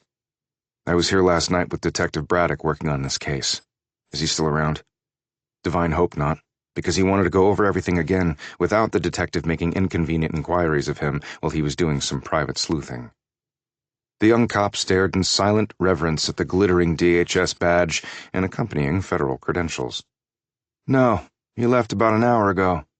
"DHS, huh? Good place to work?" he asked. "I've been thinking about maybe, making the jump. Serving your country is always a good thing in my book." The cop let him pass, and Devine stopped to put on blue booties and nitrile gloves from twin boxes that had been set up on a table by the entrance. He did the badge cred waltz with another uniformed woman just inside the door, who took down his name and information for the logbook. I remember you from yesterday. The Fed? "The Fed," conceded Devine. "But a nice Fed." She snorted. That's a good one. There was still plenty of activity going on with evidence techs, scurrying here and there, and a few bored-looking uniforms standing around sipping coffees and waiting to punch out. The remains of Perry Rollins had been removed, but his blood still rested on the parquet dance floor, an ugly stain on a faded surface scratched by innumerable sets of drunken heels. Fairly soon, no one would remember how he died or anything else about the man. I didn't exactly like the guy, but pretty sure he deserved better than that. Devine spied the same tech he had seen the previous night, the young woman who had been in the men's room doing her forensic work. He walked over and said, "I'm with DHS. I was here last night with Detective Braddock." I remember you. She said, in a voice that Devine did not quite know how to take. I'm Detective Beth Walker. She smiled so wide it lit up her face and Devine's at the same time. Now he knew exactly how to take her look. Travis Devine. Beth. Nice to meet you. Same here. She was around his age, with dirty blonde hair and light blue eyes. "So, detectives pull this kind of duty?" he said, eyeing her scrubs. Makes them better detectives. At least, that's the principle. And I agree. "So were you able to dig up anything on the camera in the back hall?" She opened an iPad and scrolled through some screens. The camera is a piece of crap from the 90s with no bells and whistles. The video footage was grainy and glitchy as hell because they've recorded over the tape so many times. And we're not even sure the timestamp is accurate because the electrical power kept pulsing and shorting it out. You would think everybody had heard of wireless digital cameras with cloud storage by now. She looked up. So I guess the answer is no. "Well, thanks for trying. Any luck with witnesses from last night?" I just checked in with the people conducting the interviews. So far, the first anyone says they saw of Rollins is when he came staggering out from the back hall.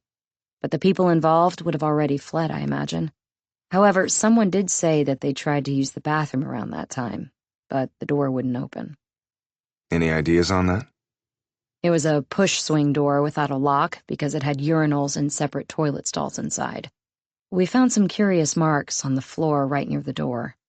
I think a wedge of some sort was used to keep the door closed. The killer obviously would have done that so he could be in there alone with Rollins.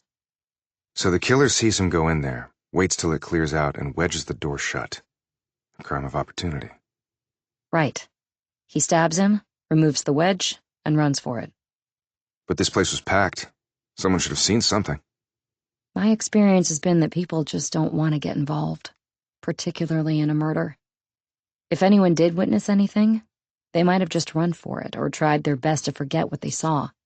We also have some serious gang activity around here. And who wants to get sucked into that?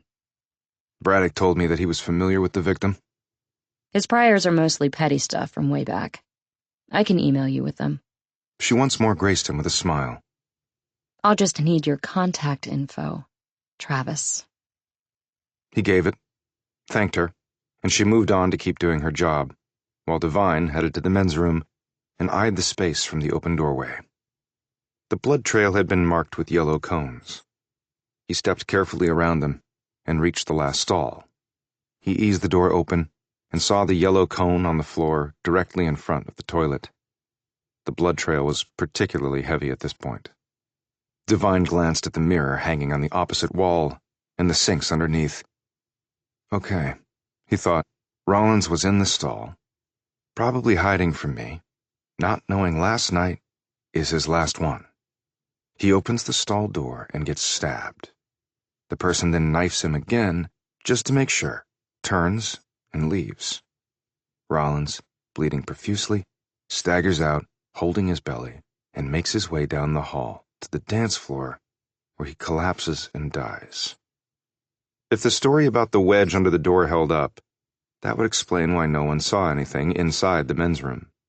Devine mentally kicked himself for not checking the space last night, but he had assumed Rollins had fled out the back door. And the blood spatter indicated that whoever did stab Rollins should have had blood on him. How did people miss that? But then again, eyewitness accounts were the worst of all. And maybe the killer covered it up with something. And the witnesses here at the time were not exactly sober. Devine finished looking around and nodded to Beth Walker as he was leaving. She held up her iPad. He smiled and gave her a thumbs up. He passed by the young cop outside and walked along in the direction of where he'd be meeting Braddock in a few minutes. He opened the email that Walker had just sent him and reviewed the rap sheet for one Perry Rollins, deceased. Walker had been correct in saying that most of it was misdemeanors, but there was one that stood out. Years ago, in the Midwest, Rollins had been charged with being a peeping Tom and for attempted extortion. He had spied on a woman in her bathroom and taken pictures of her naked, and later tried to blackmail the woman into paying in return for the pictures. She knew him because he lived in the neighborhood. What a nice guy, thought Devine. Rollins hadn't deserved to be murdered, but he was clearly a scumball. He did his jail time and then was released. He must have then moved to the West Coast because his next arrest had been in Portland, Oregon, 6 months later on a shoplifting charge. Devine wondered what information Rollins had that would explain why Glass wanted to adopt his niece. Maybe he could piggyback on Braddock's investigation to find out. Along the way to his meeting with Braddock, he thought about how he could get as much help from the man as possible, while revealing as little as possible to the detective. It would be tricky, but then pretty much everything Devine had ever done had been tricky. But I'm still standing. At least for now. Chapter 12. Braddock had on the same rumpled trench coat from the previous night, along with a bit more beard stubble. He methodically sipped his coffee as he and Devine perched at a back table away from all the people staring at their phones and computers as though their lives depended on it. So did you make the call back east?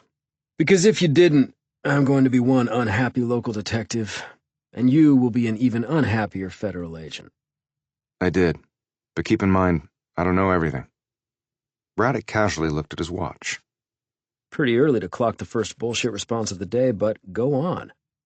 This might be fun. Or not. For you. Devine met his eye. If you really know feds, their favorite phrase is need to know. And yours truly is not high up in that chain. Same in the Army. Braddock's eyebrows flickered with interest. You were in the Army? Mustered out as a captain. West Pointer? Yep. Like my old man. Now Devine looked intrigued. He's still around? Braddock nodded, his expression turning somber. In an assisted living facility with his memories. The few that he can recall. Sorry to hear that. My mom died a year ago, so it's better that he doesn't remember she passed. He's happy and safe. So, East Coast. Devine had to make a decision, and he was going to base it on his ability to read people. He was betting that Braddock was smart, tough, and a straight talker. Those were traits that Devine could get on board with, but there was something he needed to check first. I was sent here to escort a young girl to meet her uncle. And why is that the concern of the federal government? The uncle is Danny Glass, and the young girl is Betsy Odom. Devine got the reaction he wanted to get. Okay, Danny Glass, the RICO man. Right. The trial is scheduled to start soon, but DOJ has 3 dead witnesses and counting. I read the papers, and our police bulletins. So I know the score on that, and I also know that Odom's parents died from drug overdoses in the southeast corner of the state. The daughter tried to revive them, but failed. That's the official police version, at least. That comment, Devine noted, definitely got the detective's attention. Is there another? Devine leaned forward and spoke in a low voice. When I was in the Army, I had to fight lots of enemies. A few of them turned out to wear the same uniform I did. It cost me a lot, but I thought it was the right thing to do. He leaned back. What do you think about that? Braddock clutched his coffee cup, though he didn't raise it to his mouth. It was as though the man just wanted to hold on to something, as he thought this through. If you're saying what I think you are, that's Pandora's box, Devine. You didn't answer my question. And without that, I don't see a way forward with you and me on this. What's your proof? First, you tell me if you're prepared to go where the evidence takes you, even if it takes you somewhere you don't want to go. Now Braddock drained his coffee. Let's go for a walk. They left the cafe and started down one of Seattle's main avenues as a brisk wind coming off the harbor swept across them. Braddock kept a steady pace, and Devine matched him footfall for footfall. I'm 49 years old, Devine. Youngest of 5 kids. All boys, except for 4 sisters. And all of them are strong-willed and independent and thought I was, at best, an unattractive nuisance. But that just made me work harder. I started out in uniformed patrol, like everybody else. Pulled the 1st, 2nd, and 3rd watches, like everybody else. Made sergeant right at the 5-year mark, which is not all that common. 3 years later, I applied for and was accepted as a detective candidate. Again, that's on the early side, but that was my ultimate goal, and I worked my ass off for it. As a newbie detective, I pulled duty as part of our CSI unit for a few years to get a good grounding in forensics, just like you saw those folks doing last night. Then I asked for and was transferred to MCU, the Major Crimes Unit's Investigation Bureau. I pulled that duty in Seattle's Southwest Precinct for a bunch of years. And I did well. Had a 94% clearance rate on my cases because I'm tenacious as hell with a chip on my shoulder. Again, probably because of my sisters and their evil ways. Then I moved to the Western Precinct, which is basically downtown Seattle, and a handful of surrounding suburbs.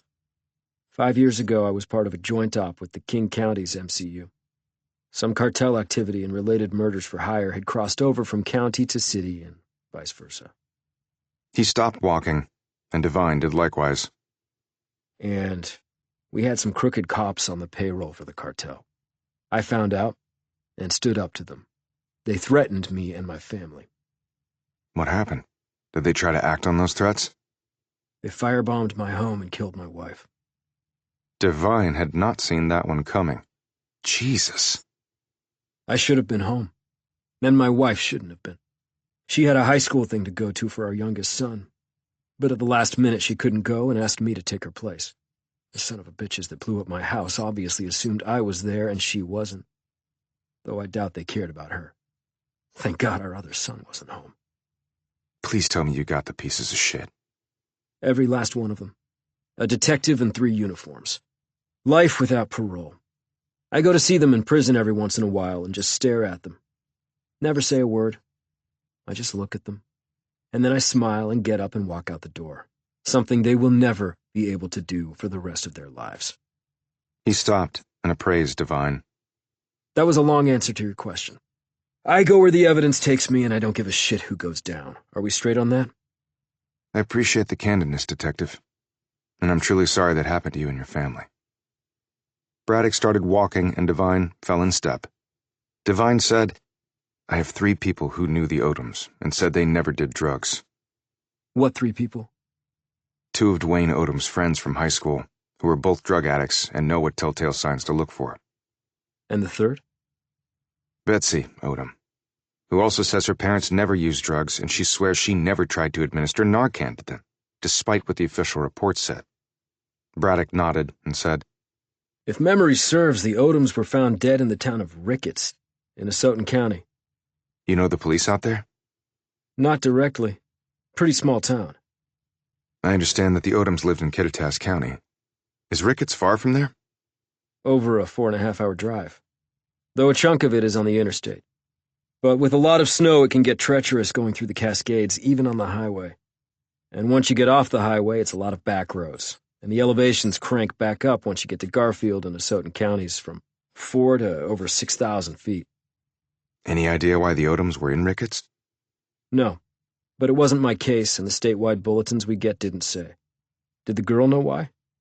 I didn't really ask her, at least directly, and she didn't want to relive the moment. Braddock nodded, his eyes glimmering. If you want to see misery mixed with horror, Devine, try telling your kids that their mother's dead. So I can sympathize with that little girl. Braddock snapped back and said, Okay, I appreciate your candor. So, you said you came out here to escort the girl to see Glass. Has that happened? It has. Does she want to go live with him? Seems to. He's rich, and she's suffered through poverty and has no other family. Okay. What's DHS's interest? It's not just us. The Bureau placed Betsy Odom into protective custody shortly after her parents died. She's been staying in Seattle with an FBI agent assigned to her. So Danny Glass is the obvious interest. But Odom told me she never even met the man. So why waste manpower and dollars on that? What can she provide the Bureau that's of value? Don't know, but the Bureau could be hedging its bets in case she does know something. But if your work is done, are you out of here? I made arrangements to hang around and see if I could shed any light on the case. And why would you want to do that? I don't like things that don't make sense, replied Devine. Considering your age, you didn't stay in for the full retirement ride, even though you made captain. You said you stood up to those in uniform and it didn't sit well with the Army brass? Was that the reason you left the Army prematurely? There's a reason for everything, and that's as good as any. I'll be up front. I have no jurisdiction to work the Odom's deaths. But you are working the Rollins case, and maybe the twain shall meet one day. Is your theory that Rollins was killed by Glass because he was going to tell you something incriminating about him that might foul up his chances to adopt his niece? It's a theory. Maybe the only one I have right now. But Perry Rollins was a low-level crook. So how does he get dirt on a global kingpin like Glass? Shit happens. Even to global kingpins. I think I might have to speak to Betsy Odom. You'll have to go through the bureau, Oh, joy, joy. said Braddock, making Devine grin. I guess I get the FBI hedging its bets on Odom, on the off chance she has something on her uncle. But then, why does Glass want to adopt her? If he had her parents killed, why not kill her too? Devine thought back to Glass's manner around Odom. Well, from what I saw, he genuinely seems to care for the girl. Well, presumably he loved his sister too. And she's dead. Maybe he knows who actually killed her and her husband and wants to protect Betsy from them. Braddock nodded slowly. A guy like Glass does have a lot of enemies. But if the cops in Ricketts covered this up and wrote a bullshit report, they're working for whoever did kill them. I might have to make my way out there and look around. Make sure you're armed, and watch your back every minute. But you said you didn't really know the cops in Ricketts. But I know cops who do. Ricketts is isolated, in a mountainous corner of the state where people do what they have to in order to get by. And from what I've been told, the longtime police chief there, Eric King, lives up to his surname. That town is his domain. Could he be bought off to falsify the circumstances of the Odom's deaths? Let me put it this way. I have good friends in WASPC, which is an organization of sheriffs and police chiefs in the state, and almost none of them are fans of Eric King. If his reputation is that bad, why is he still in power? Police chiefs are appointed, usually by the city council. I've also been told that no one out there is brave enough to take him on. And apparently no one has been able to prove anything criminal about the man. Cops are bad about taking on other cops, no matter if they deserve it. You did, Devine pointed out. Yeah, and look what it cost me. Okay, so anything on Rollins' murder? Asked Devine. One witness thinks he saw a man come out of the men's room shortly before Rollins staggered out bleeding. But he couldn't give a good description, primarily because he was drunk. And nothing has jumped out forensically so far. Anything found on Rollins that might be helpful? Keys to his apartment. We've been through it. If he had information to sell to you, it was either in his head only, or he kept it somewhere else. I've begun inquiries into his financial accounts, whether he had a safe deposit box, that sort of thing. Mind if I have a look at his place? Why? Second pair of eyes. And if his death is connected to Glass, then the feds are going to be involved at some point. Would you rather have me or the FBI horning in from the get-go? Braddock gave him the address of Rollins' apartment. I'll alert my people that you'll be coming around. Anything occurs to you, I expect to be the first to be told, ahead of the FBI. You have my word on that. Uh-huh. Braddock stopped and stared at him. So whatever Rollins told you before he croaked, has it become less garbled in your head? Devine decided to tell Braddock, but he couldn't see how it would be helpful. He said what sounded like cuckoo, and something that sounded like gas. Devine looked at the detective in some embarrassment. Braddock said, Okay. Either a bird or he was referring to a whack job and fuel. Hell, that breaks the whole case wide open. Chapter 13. Devine rented a Toyota 4Runner. Google Maps showed the Kittitas County line to be about 115 miles away, all on the interstate with a passage over a section of the Cascade Mountains. Although, with the directions he'd been given by Corey Rose, he would have to tack on more miles in time to get to the trailer, and that would not be on an interstate. He figured he might need some extra oomph and four-wheel drive capability once he got off the highway, especially if the weather unloaded on him. He drove out of Seattle and headed east. The verdant wall of the Cascades ran from Northern California to British Columbia and continually filled his windshield the farther east he traveled. A herd of semis occupied all the lanes, which, during the trip, went up and down in number from 4 to 3, to 2. Later, he got off I-90 and started following the directions that Rose had provided him. It was hilly, mountainous country. He became lost once, but then figured out his mistake, backtracked, and pulled up to the Odoms' home about 20 minutes later, after traversing a single-lane, unpaved road through some dense forest. It was darker and cooler here, and he was glad he had worn his heavier jacket. The trailer was a double-wide with white aluminum siding and a black shingled roof planted on short columns of cinder blocks. Knotted, pressure-treated plank steps led up to the front door. Nate Shore had not been kidding about the Odoms living in the boonies. Devine wondered why they had chosen this location to literally set down their first home. He parked, got out, and looked around. Since the Odoms' death had been ruled an accidental overdose, he supposed the police had not made a search here. The home was apparently just sitting empty. He did a perimeter walk, and in the rear yard saw an old, burned and dented 50-gallon metal barrel that looked like it had been used to incinerate trash. A large propane tank was set next to the right side of the home. The back door was locked. Devine took out his lockpick gun, and it made short work of this obstacle. Devine found himself in the small kitchen, which occupied the middle of the structure. As he looked around, Devine saw that it was roomier inside than it had looked on the outside.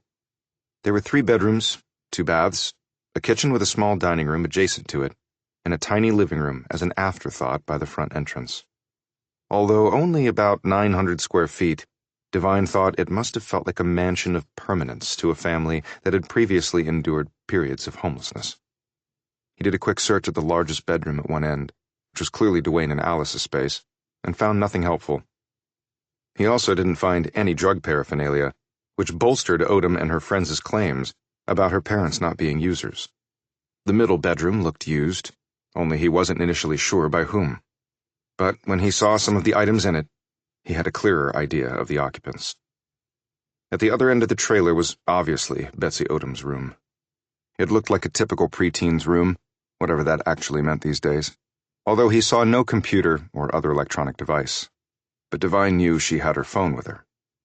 Piles of clothes and stacks of books, which he noted had been borrowed from the public library. The girl's tastes were eclectic.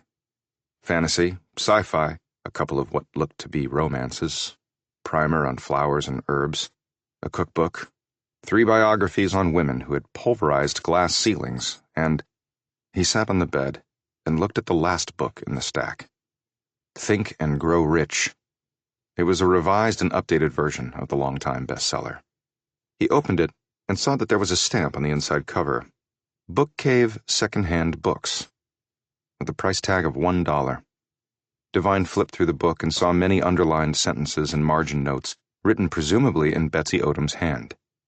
Things like, remember the part about believing in yourself, and you can do this too, and lastly, I will take care of my parents.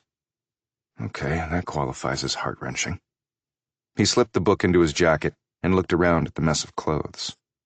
They must not have let her come back here after her parents' deaths, or else someone had gotten Odom a few things to wear. He then remembered her complaint about her tight clothes and shoes. He looked around, found an empty duffel bag, and piled as many clothes, shoes, books, and other things that the girl might want or need into it as he could, and zipped it closed. He was about to head out when through a window he noted movement in the woods on the left side of the trailer. He squatted down and peered through the glass. When he saw who it was, Devine rose and walked out the rear door, the duffel hefted over his shoulder. "What are you two doing back here?" he asked. Corey Rose and Nate Shore, both looking startled, walked out of the woods and came over to him. "Hey, Corey and Nate. Good to see you again," said Devine. Rose said sheepishly, "You talked to Betsy, right? She told you who he was? She also said you were nice guys who helped out around here." "They helped us more than we helped them. That's the dang truth," said Shore. "She also said you were a great cook, Corey." "I know my way around a stove and a skillet," he replied modestly. "People got to eat, or so my granny told me." Shore eyed the duffel suspiciously. "Hey, you ain't taking stuff, are you?" "Clothes and books and other essentials for Betsy. She didn't have much with her." "Oh, okay," said a relieved Shore. "I thought. but he looked embarrassed and didn't finish. "Don't tell me you have drugs stashed in the trailer somewhere," said Devine sharply. "That would not be good." "Ain't no drugs in there, except Advil, swear to Jesus," replied Rose. "We ain't doing that shit no more. We well on the way to the road to recovery." "Okay," said a clearly not convinced Devine. "I think Nate was worried about his magazine collection. Some classics in there, all right," added a smiling Rose, giving his partner a nudge with his elbow. Devine looked relieved as he got what Rose was referring to. "Right. FYI, I left the old Playboy magazines right where I found them. A vintage collection for sure. The dumbbells, too. 80-pounders. Impressive." Rose laughed. "They ain't mine. I can't lift even one of them with my whole body, but old Nate tosses them around like cupcakes." Shore growled. "Exercise kicks in the endorphins. Natural drug, you see. Then I don't need the other shit. And the Playboys stimulate him too, just in another way," noted Rose. That got him a punch in the arm from his mate. "They was my granddaddy's and he left them to me. I ain't throwing them in the trash. They worth something, all right. Money in them pages. Just gotta find the right buyer is all." "Well, since you've had them things for more'n 10 years now, I ain't sure you ever gonna find the right buyer, Nate," Devine said. "How do you two make it to Seattle and then back here?" "Bus," said Rose. "Dropped us off a couple miles away." "You guys had money for that?" He noted they had on the same clothes as the previous night. They also each had a rolled-up sleeping bag and blanket bound with bungees. Shore said, "Worked the last few days at odd jobs, scrounged up some cash that way, and Dwayne give us some money from before." "Where'd you stay in Seattle?" Rose laughed and held up the sleeping bag. "At the Ritz, man. Least ways behind the dumpster. They only throw away the best food there. Last night, I had me prime rib, and Nate had him a real nice chicken parm." "So what are you two doing back here?" Shore said sheepishly, "Fact is, we ain't got no place to live right now. Rose added, "We got us a key from Dwayne. We was hoping to crash here a few days is all, till we get stuff straight," he added, giving Devine a hopeful look. Devine looked back at the trailer. "Well, I can't tell you what to do. The police clearly haven't been here, but they may come at some point." "We see the cops coming. We get out real fast," promised Rose. "Real fast," parroted Shore. "Cops and us is oil and water. We ain't criminals, but man, look at us. That's all he sees." Devine put down the duffel, reached in his wallet, and pulled out some cash. "Here. I don't know how much good it will do, but it's all I've got on me." Both men shook their heads. Shore said, "No way, dude. We ain't taking your last dollar. Shit. We ain't got much, but we ain't like that. I can always get some more. And it's the government's money, not mine," he added, "and they can always print more when they need it." Shore slowly reached out, took the cash, and gave half of it to his friend. "Thanks." Rose said, "Wish we could print us some money." "You can, but it's called counterfeiting when citizens do it. Now, can I drive you anywhere?" "We ain't had nothing to eat today," said Rose. He held up the cash. "Nice little place a few miles from here. Know the cook. Does a real good job. Pride in his food. We can spot you for a meal, on your dime." He smiled weakly. "Come on, but it's my treat. You guys have phones?" They shook their heads. In the small town Devine drove them to, both men devoured 3 appetizers and an entree each. Devine found a place to buy them a prepaid phone. Next, he drove them to a grocery store, and Rose carefully selected, and Devine purchased, some food for the pair. He also purchased 2 food gift cards for them. After that, he dropped them back off at the trailer. "So, it's really okay if we stay here a while?" said Shore, with a little shiver and coughing into his elbow. Devine noted that his dirty coat was lightweight, and the nighttime temps here would quickly fall below freezing. "In fact, you can watch over the place. I guess now it belongs to Betsy." "Yeah, we look after it for her," said Rose enthusiastically. "And tell her we say hello." "Do you know how they came to live here?" asked Devine. Rose said, "Don't know why he picked this place, but Dwayne bought a couple acres. They delivered the whole dang house on a big-ass truck. We was here when it came rolling down the road. Barely enough room to get the sucker in." Shore added, "It come in two pieces, see? And these dudes just screwed it together." He grinned, "Like a damn dollhouse." "They was real good," said Rose. "Did the whole thing in a few hours. Boom, boom, boom. Talked to one of the dudes. He say they got trained real good, but they don't get paid shit. And no health care?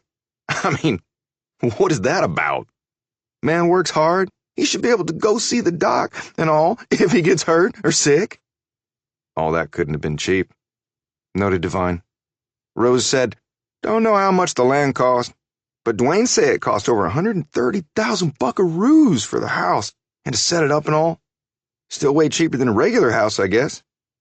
Don't know. I ain't never had no regular house. Hell, no house." "But what about when you were growing up?" asked Devine. "Just lived with relatives here and there, and they either rented or squatted, or lived in the basement of other folks' places." "And your parents?" "Joy juice got 'em when I was a baby." "Joy juice?" "Heroin and driving ain't too good a combo. They went right off a cliff, so as I was told." Devine looked at Shore. "You still have family?" "Parents dead a long time. Cops and cancer. Lived with my grandma for a bit. Really been on my own since I was 15. I'm really sorry, guys. You said you met Dwayne in school?" Shore said, "Yep. Went to middle and high school together. He ain't had nothing either, same as us. We formed a little gang. Not a real one, but just for fun. I played football, and Dwayne and Cora would come cheer me on." Rose grinned. "He was real good. Call him the bulldozer. Dozer for short. Put the hurting on you, man. Could have got a scholarship to some football college. Then I wrecked a knee. Came out a half-step slower, and it went asses up. Glory days, like the boss say." "That's Nate's way of saying we fucked ourselves up real good after high school," noted Rose. "But you joined the Army, Dozer, while I was doing my cooking thing." Devine focused on Shore. "Army? How long were you in?" "Too long," said Shore curtly, while not looking at him. "How about Dwayne?" asked Devine. "Nah, Dwayne ain't too smart, but he's smart enough not to do what we done," said Rose. "Then when he was round 25, he moved away," added Shore. "When he come back, he was hitched and had Betsy. Surprised the crap out of us." "How'd you reconnect?" "Hell, he looked us up. Don't know for sure how he done it, but he come walking into the rehab place we was at one day and said, 'Hey, Cor, hey, Dozer,' like ain't no time gone by." Shore said, "Could have knocked me over with a feather. Made me feel real good he remembered us like that." "We was surprised," said Rose. "But then it was like we ain't ever been apart, you know? Just slid back in like it was high school again. And Alice was real nice. She and Dwayne sure loved each other. She was younger than we was. Alice really looked up to Dwayne, seemed to me." Devine nodded at all this. "So you have no idea where he got the money for the house and car?"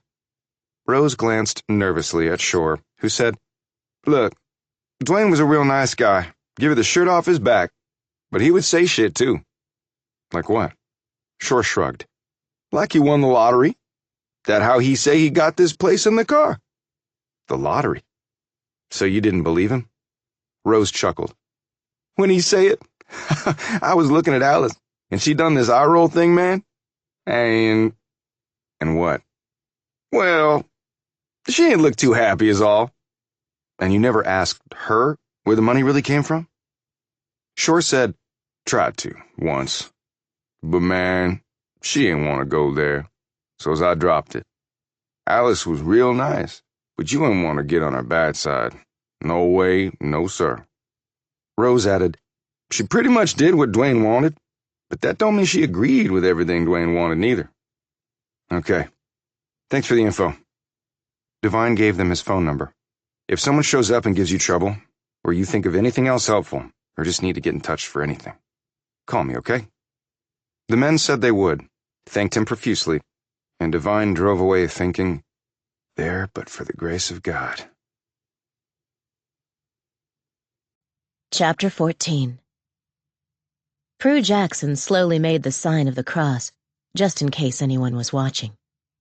She was actually surprised her hand had so instinctively followed the correct motions, because Jackson and God had not been on speaking or praying terms for a long time now.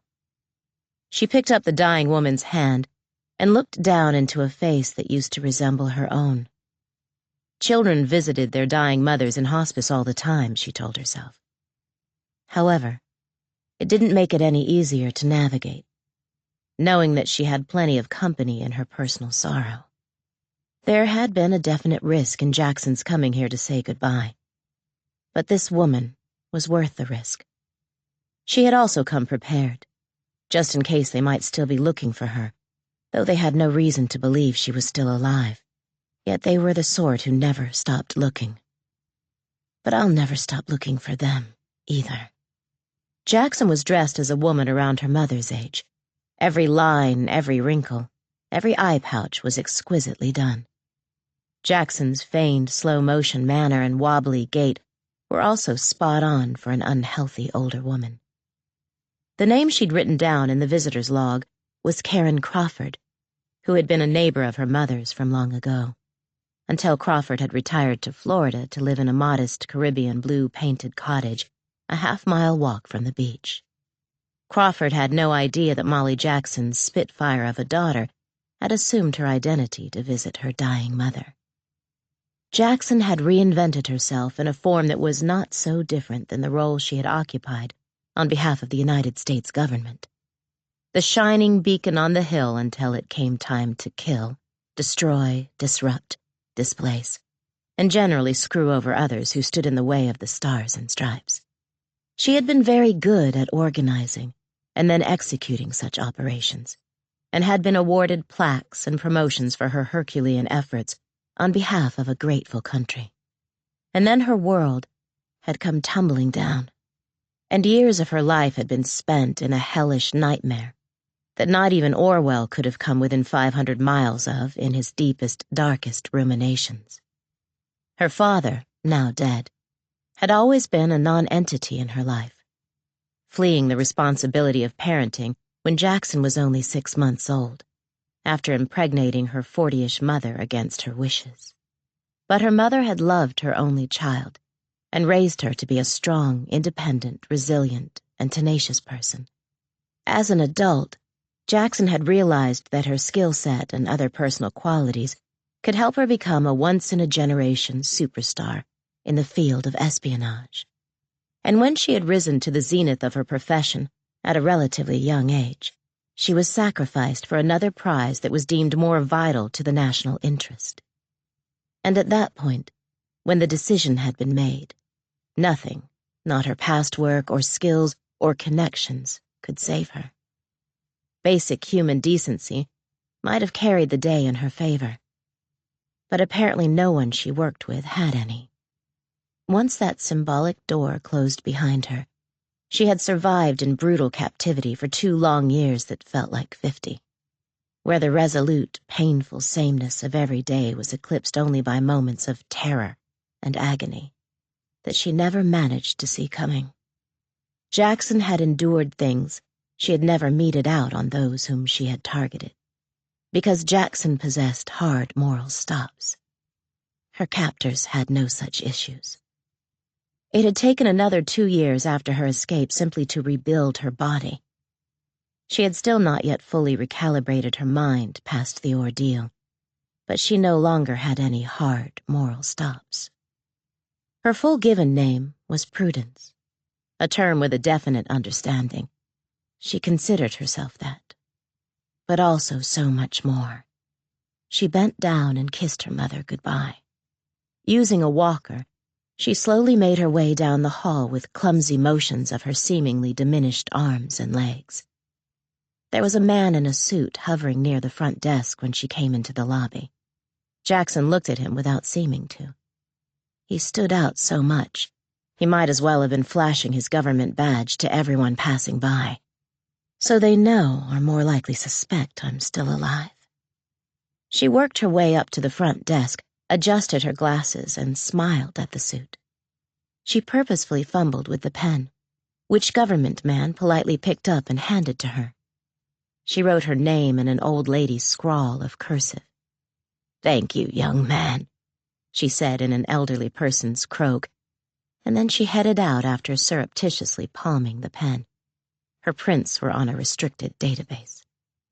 She had had the cab wait for her, and the driver loaded her walker into the trunk after helping her into the rear seat. The cab drove off as she glanced in the side mirror. The watcher in the government suit had not even bothered to come to the doorway to see her off. Standards had surely fallen since her time there. But there was another explanation.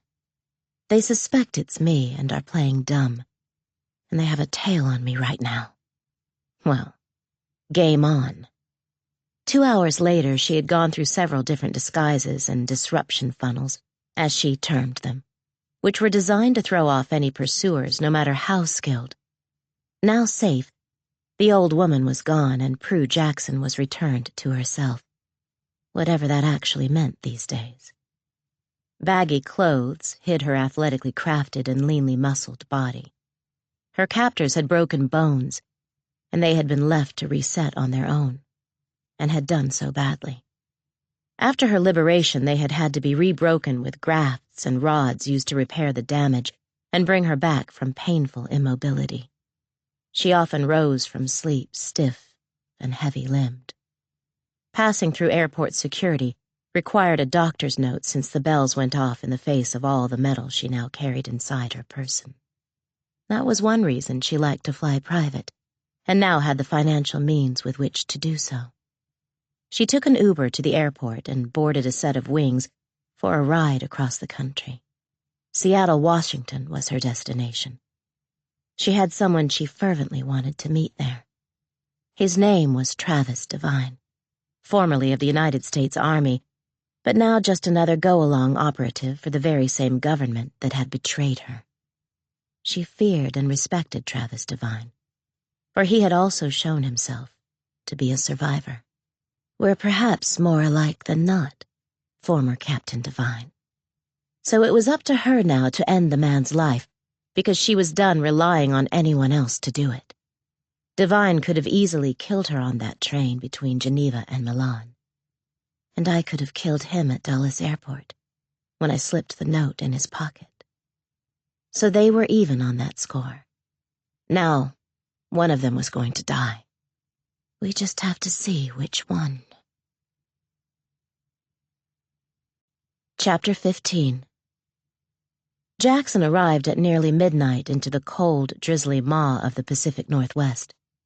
She Ubered to an Airbnb located in an upscale neighborhood she never could have afforded on Uncle Sam's payroll. In the garage was a 4-door Hyundai SUV and another smaller vehicle, which would allow her to move stealthily around the region. She checked the latter over in the garage and also scrutinized the other pieces of equipment she'd had delivered here, along with the 2 vehicles.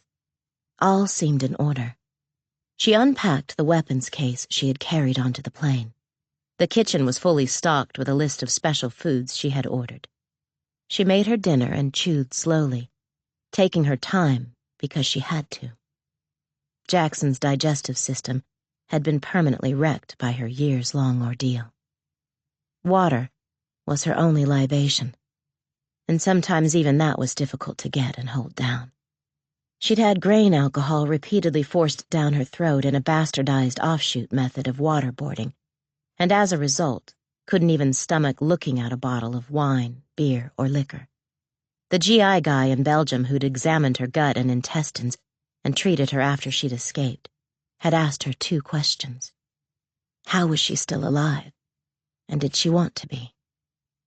After what she'd endured to survive and escape to be there seeking his help, Jackson had wanted to disembowel the medico and make the asshole eat his own intestines. Finished with her meal, she walked into the family room, turned on the gas fireplace against the chill that had settled into her bones and metal, sat down and opened her laptop. Jackson scrolled through the pages of intel that she had paid for from various sources, and that had allowed her to set her sights on Devine. He was here on a mission, and she needed to understand that mission better in order for her to lay a plausible trap. She knew it would not be easy. He knows I'm after him, and he'll do his best to get to me first. But I doubt he knows I was able to follow him here. She knew that a man named Danny Glass was the reason for Divine's presence. She knew about some of Glass's criminal endeavors and current legal troubles with the government, but had no beef with him and no skin in that game. Every man and woman for themselves from now on, especially this woman. Jackson went to bed and slept like the dead for 6 hours, which was unusual. Her sleep was still often disturbed by nightmares. She rose and went to the home's small gym, where she stretched for a half hour and then ran on the treadmill for 45 minutes. Her limbs felt clumsy and slow, and her mind wasn't much better. She hated the mornings now, because that was the time during her imprisonment when she would jerk awake from a wonderful dream in which she was free and happy, only to find that she was neither. By the afternoon, she was usually fine. She wondered if that was why Divine had managed to escape her in Geneva. She had not been at her best so early in the morning. But in truth, it was more to do with Divine. He had easily killed the 2 men she had brought along to murder him, and they supposedly operated just fine at all hours of the day and night. They had been billed as consummate professionals at taking someone else's life. They had turned out to be no challenge for the former Army Ranger, and I wasn't any better. She slid her finger across her jaw where Divine had slugged her on the train. She knew from experience that his blow had been delivered with power, but also control. It was not a kill strike. He saw my knife in the train window's reflection. Bad mistake on my part. But then, he committed the same mistake by letting me live. She showered, changed, had some breakfast, and drove to downtown Seattle. She took up surveillance across the road from his hotel, finding a space on a street perpendicular to where he was staying, with her vehicle looking dead on at the hotel entrance. After she watched the place for a while, Divine emerged from his hotel, turned right, and walked down the street. Her gaze took in all of him. How he walked, how he observed all things around him, confident but not cocky, prepared for anything, just like me, because we have to be. She got out of her SUV and fell in behind him, but on the other side of the road. Her appearance was bulky and matronly. She found most people would never even glance at someone who looked like that, much less feel threatened by them. Jackson knew that her years of torture had reduced her life expectancy. The doctors had suggested this to her, and she could also feel it in innumerable ways, no matter how well she ate or how hard she worked out. Her body had been taken to places no human should be forced to go, and the damage was probably irreversible. With no time to waste and enough money saved, it was now her mission to hunt down and kill everyone in her chain of command who had betrayed her and then left her to die. And as soon as Divine was taken care of, the first name on that list was going to drop. She followed Divine to a coffee shop, where he emerged with a cup in hand. He walked back to the hotel and was standing out front, waiting for something. She deduced what that was and made her way quickly back to her SUV before his rental pulled around to the front, driven by one of the valets. A few moments later, he drove off and she hooked a ride on the street and took up pursuit. They drove for a while and then Divine parked in front of the Sand bar, which was still strung with police tape. He flashed his badge and went inside while Jackson slid into an open slot across the street. Jackson Googled the Sand bar and scrolled down to the recent news account that detailed one Perry Rollins having been murdered inside its premises. Her pursuit of Divine had now begun. So let the games begin. But it wasn't really a game, was it? Not with a corpse guaranteed at the end of it. Him or me. Chapter 16. Hi, Beth, Divine said to Walker, as he joined her along one wall in the sandbar where she was typing on her laptop. She had on her blue scrubs, and her hair was pulled back into a ponytail. She wore an SPD ball cap over it. Hey, Travis. You back for more sleuthing? She tacked on a grin. Trying. I had a good talk with Braddock yesterday before I headed out of town. He's one determined detective. Yes, he is. She paused, her expression turning serious.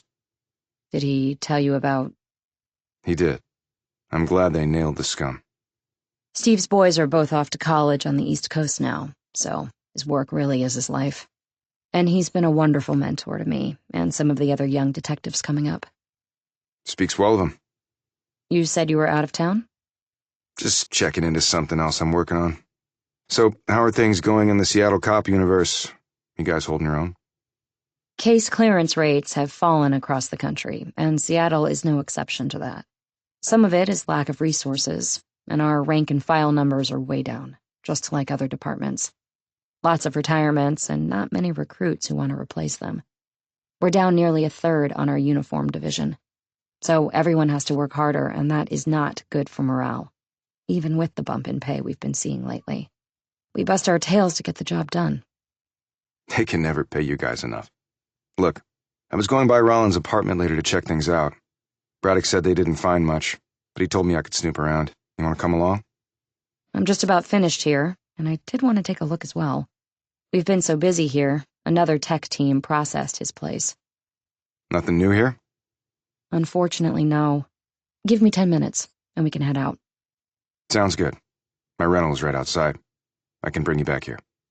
Rollins had lived in a decrepit apartment building in a crumbling neighborhood a few miles outside of downtown, in an area that Walker told him was transitioning. What it was transitioning to, she wasn't clear about. His business wasn't going too well, I take it, said Devine, as they walked up to the second floor where a police officer was stationed outside Rollins' door. They were admitted to the apartment and stood there looking around. She said, They found no prints other than Rollins. Did he have a car? We could find no registration in his name. Devine walked to the center of the small main room, off which was a bedroom and a bathroom. The kitchen consisted of an under-the-counter fridge and a microwave. There was little food in the cabinets. A few grimy clothes were piled in the closet. An old deodorant can and a worn-down bar of soap were in the bath. There were no books, no photos, no knickknacks. Nothing personal, really. I think someone was on to Rollins before he started following me. You're referring to the timing of his death? Right. I think they were trailing him, saw him talking to me, then followed us both to the bar. After I left, they killed him, which means they knew Rollins had some information that they didn't want him to sell. Sounds plausible, but how does that help us? I'm not sure. You find his cell? No. He has a phone registered to him, but it wasn't on his person. And there was no phone found here. Which means they took it after they stabbed him. Most likely, yes. Can you get into the data? We have a warrant request in. The thing is, I don't figure Rollins for a loose lips kind of guy. He made his money by finding secrets and then selling them. So how did they latch onto him in the first place? Everybody makes mistakes. Well, he offered me dirt on Danny Glass, so maybe he offered it to others. Including the people who killed him?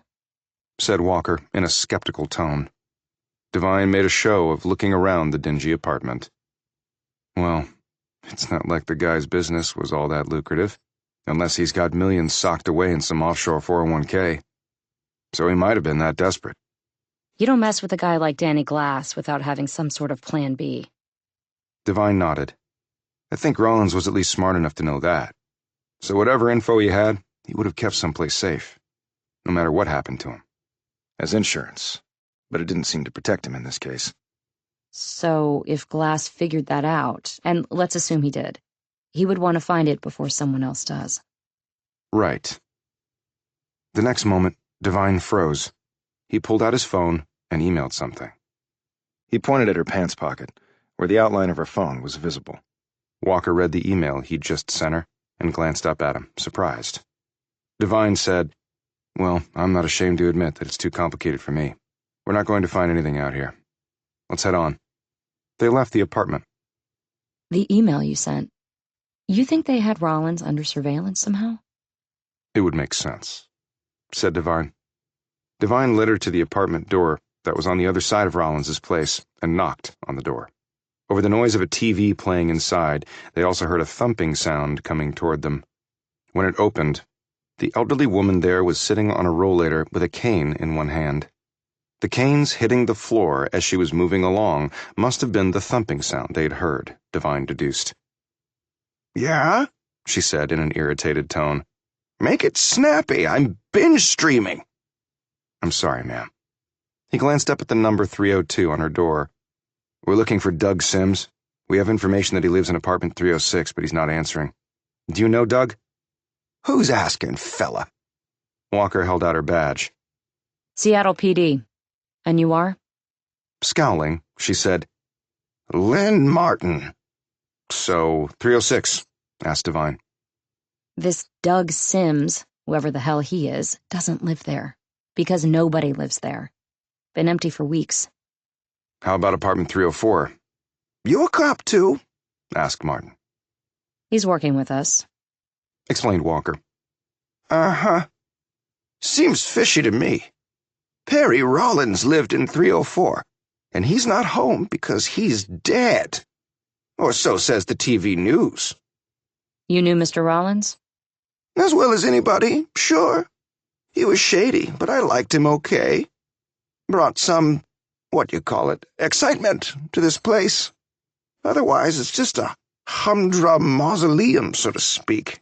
And I'm not dead. At least not yet. He helped out around my place.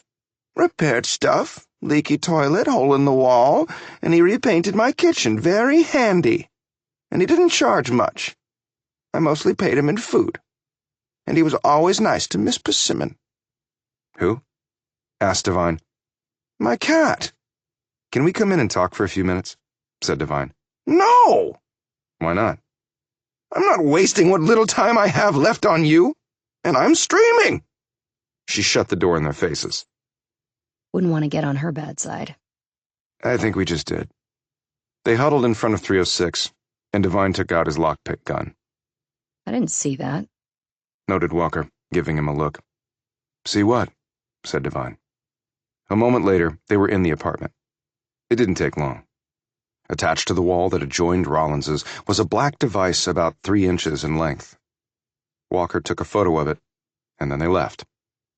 "Listening device," he said, as Walker nodded in agreement. "Surprised they didn't come here and remove it. Any way to track where that signal is going without letting them know we found it?" I can try. I'll get an IT team here and see what they can do. I can stay here and meet them. We can try to capture the signal out here. She eyed him appraisingly. We didn't have a warrant to go in there. You must do things differently at DHS. "Yeah, we must. Be sure to fill in Braddock on all this. I told him I'd keep him in the loop." He left her there and headed on to his next investigative stop, Betsy Odom. Chapter 17. What are you doing back here? Said a surprised Saxby after she'd answered the door. Devine set down the duffel he was carrying and said, "I brought Betsy some clothes and other stuff from a trailer, and I need to talk to her." Why? "Rollins's murder." You didn't think it was significant enough for her not to meet with her uncle, so what's the big deal now? "The big deal is now we know more, so I need to talk to Betsy," he added sharply. Okay, but I'm there as well. Otherwise you can shove off. Saxby shot back. Devine reluctantly agreed to this, and the FBI agent got the girl from her room. Odom looked sleepy and disheveled and still in her pajamas. Around her neck was a pair of pale green headphones. "You okay?" She rubbed her eyes. Fine. Is that all you wanted to know? I was sleeping in. He hefted the duffel. "I got you some clothes and other things from your home." She instantly perked up and said, Awesome. How did you even know where it was? "Your buds, Nate Shore and Corey Rose, they're actually there keeping watch over it." She took the duffel from him. Thanks, Travis. I just had the stuff I was wearing in the car and some clothes in the trunk my mom always kept in a bag. "Why was that?" In case we had to leave someplace, fast. She replied, looking embarrassed. "There are books in there, too. Devine glanced at Saxby. Speaking of books, what's she doing for school? My mom was homeschooling me. I didn't see any school supplies or workbooks in the house. She had her own way of doing things, and it worked okay for me. He once more looked at Saxby. How long is she going to be kept in this place? And for what reason? You know what the reason is. No, I'm not sure I do, but I'll take you both out to eat and we can discuss it. I'm starving.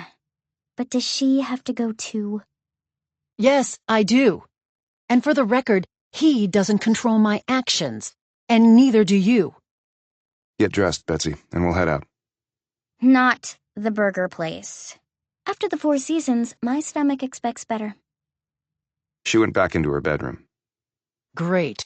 Now the kid's turning into a food snob. So what is the end game here, Agent Saxby? Just call me Ellen. She said wearily as she collapsed onto the couch. She pulled out a cigarette, but didn't light it this time.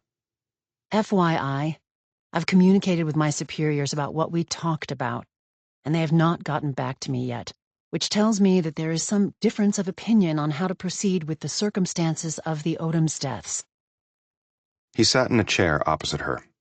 What's Betsy's value to you guys? Am I missing something here? Look, I'm a foot soldier like you. I just follow orders, okay? She said, crumpling up the cigarette and tossing it into the waste can. She picked up a bottle of water and drained what remained in it. But we can't underestimate Danny Glass. The man may have an angle on this we haven't even thought of. I've worked enough cases that changed on a dime and led to an ending no one saw coming. You let your guard down even a little bit, you're screwed. With this astute observation, Devine felt better about Saxby's abilities as an agent. Okay, then who out there may want to harm her?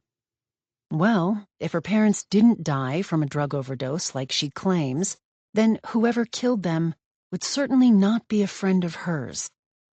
But that doesn't make any sense. Why not just kill Betsy at the same time? Again, above my pay grade, Devine. So what's new on Rollins's murder? He filled her in, including the fact of the listening device in the apartment next to Rollins. Rollins apparently had dirt on Glass, maybe enough to screw up his guardianship and adoption of his niece. And someone had him under surveillance, and now he's dead. Saxby nodded. Okay. That is definitely a motive for Glass to have him killed. And maybe he was the one to bug Rollins' place, too. The bedroom opened, revealing Odom and some of the clothes Devine had brought. She said, eagerly, Okay, let's go eat. Chapter 18. They walked 4 blocks to a seafood restaurant, which prominently displayed most of its elaborate offerings in the front window. Devine was hungry, and Odom looked ready to eat a car. Saxby had walked listlessly along, looking at the pavement while smoking a cigarette. They ordered, and while they waited, Devine told Odom about Rollins, what he had approached Devine about, and then his being found dead at the sandbar. Had either of your parents ever mentioned Rollins? No. Said a visibly shaken Odom. He noted this and said, I wish I didn't have to talk to you about things like this, Betsy, but you need to know what's going on. But we're not going to let anyone hurt you. Devine glanced at her for a moment before continuing. Rollins knew something about your uncle, Betsy. Something that he wanted to sell me. For how much? $100,000. Damn, it must have been something really bad then. Or it could be crap. It could be, said Devine, but he had to know that if it turned out to be made up, he would be in trouble. It could be that he had something of value. And if so, I doubt it would just be in his head. There had to be some hard evidence backing up what he was going to tell me. And I believe he would have put that in a very safe place. But you have no clue where it might be? No. Devine eyed Odom. If it's really bad, would you still want to go live with your uncle? Depends on what you call really bad. Again, Devine was struck by how mature she was, at least in some respects. Then he thought of the book she had been reading and making notes in, Think and Grow Rich. Devine had been raised in upper-middle-class comfort in Connecticut, provided by his father's thriving dental practice. He had never been hungry or homeless or anything approaching what Betsy Odom had endured, so he could well understand the lure of being adopted by a rich relative, no matter his morals. What will you do to find out what he knew? I don't have a lot of leads. Well, on another front, we heard from Glass's lawyers. A hearing on his emergency guardianship petition has been scheduled for Thursday. Devine glanced at Odom to see her reaction to this. The girl was as stone-faced as the first time Devine had met her. And if his guardianship is approved, then she goes to live with him where? He has to remain in Seattle for the RICO case, so he can't fly off to Europe or Asia with her, if that's what you mean. Devine noted that Odom looked alarmed that this had even been a possibility. But I suppose he could send Betsy to one of his properties. There's no restriction on her travel, obviously, but he has to have the emergency guardianship granted first. And I can tell you that DOJ will fight that strenuously. Their food came, and while they ate, Devine said, "Betsy, you mentioned your mom talked to you about her brother. What did she say about him?" Odom kept eating her fried shrimp, dipping them liberally into the cocktail sauce. You can't remember anything? Odom swallowed and took a moment to wipe her mouth. Look, she said he was rich, okay? And that he'd been in the army, and that he had protected her growing up. I guess my grandfather was not a nice guy or something like that. Did she know about any of her brother's businesses? You mean, did she know if he was a crook? I don't think so. At least she never said that to me. I'm working with the Detective Braddock on Rollins's murder, but I also need to check out where your parents died," said Devine. "I know this is really painful, but anything you can tell me about that day would be helpful. If they weren't drug users, then they died another way." He added, "I want to find out the truth, like you asked me to do." Why am I just now hearing about her asking you to do that? And don't say it slipped your mind again. That won't cut it, Devine. He didn't answer her, but kept his focus on Odom. Devine had a feeling this might be a pivotal moment. Odom swallowed a mouthful of rice, put down her fork, and played with a piece of parsley on her plate. He said, "The town of Ricketts is in Asotin County, nearly a 5-hour drive away from where you all lived, so around a 10-hour round trip for you and your parents. Why were you even there that day? Did your parents know somebody from there, Betsy?" She stopped playing with the parsley. They didn't tell me. We just went. "What did you do while you were there?" We had some lunch, a place in the little downtown area. "Do you remember the name?" No, it was just a crummy place. But do you remember anything about it? The interior? Uniforms the staff wore? She thought for a moment. The waitress had on a black skirt and a white shirt. Pretty standard. What else? There was a bar. She squinted. And a jukebox. Do you remember if your meal had a particular name, or did the food have a theme to it? Odom brightened. Yeah, the menus. What about them?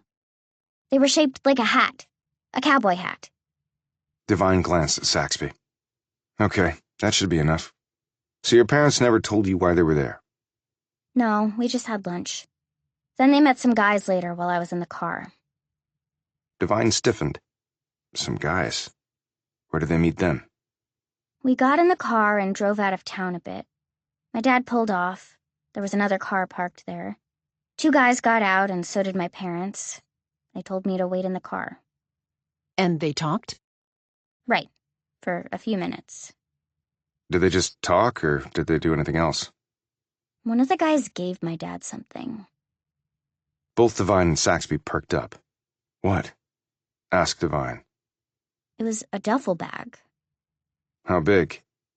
About the same size as the one you just brought me with my stuff. Then what happened? My dad set it down, opened it, and looked inside. Then he closed it, and the guys left, and my parents got back in the car, and we drove off. Did they show you what was in it? No, my dad put it in the trunk before he got back in the car. And they didn't tell you anything about the meeting? Or what was in the duffel? No, I was sleepy after lunch, and I was sort of dozing off when they got back in the car. And how much later did they start to get sick? It was only a couple of minutes. Dad suddenly pulled off the road. He was having trouble breathing. I I didn't notice right away because I guess I had started to doze off again. I asked him what was wrong, and then I saw that my mom was looking bad too. And then they both weren't breathing.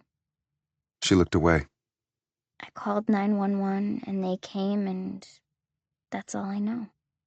What happened to the duffel? I don't know. I guess it might still be in the car. Which is still in Ricketts? The cops drove me to the police station. I don't know what happened to our car.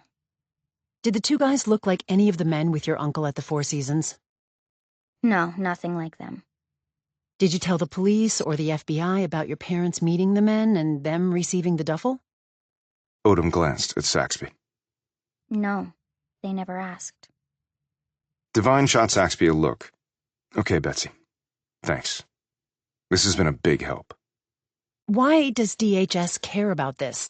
Is it even their jurisdiction? Everything on American soil is their jurisdiction. Devine had no idea if that was true, but he had no interest in getting into a pissing contest with the Bureau right now either. So what's your next move? I'm going to have to travel to Ricketts, where I've been told the police chief is his own little dictator. Exactly where is it located? Southeast corner of the state. Pretty remote. Like where we lived. Not many people around. Did your parents work? Asked Devine. Dad did, off and on. There are some farms out there, and Dad said they grow a lot of hay, stuff like that. It goes out of the country for, like, racehorses. At least that's what he said. Then sometimes he'd work construction or doing some landscaping stuff. There was like a community college not too far away where he'd go to work sometimes. Dad liked to be outdoors. My mom homeschooled me, like I said, and took care of the house and all.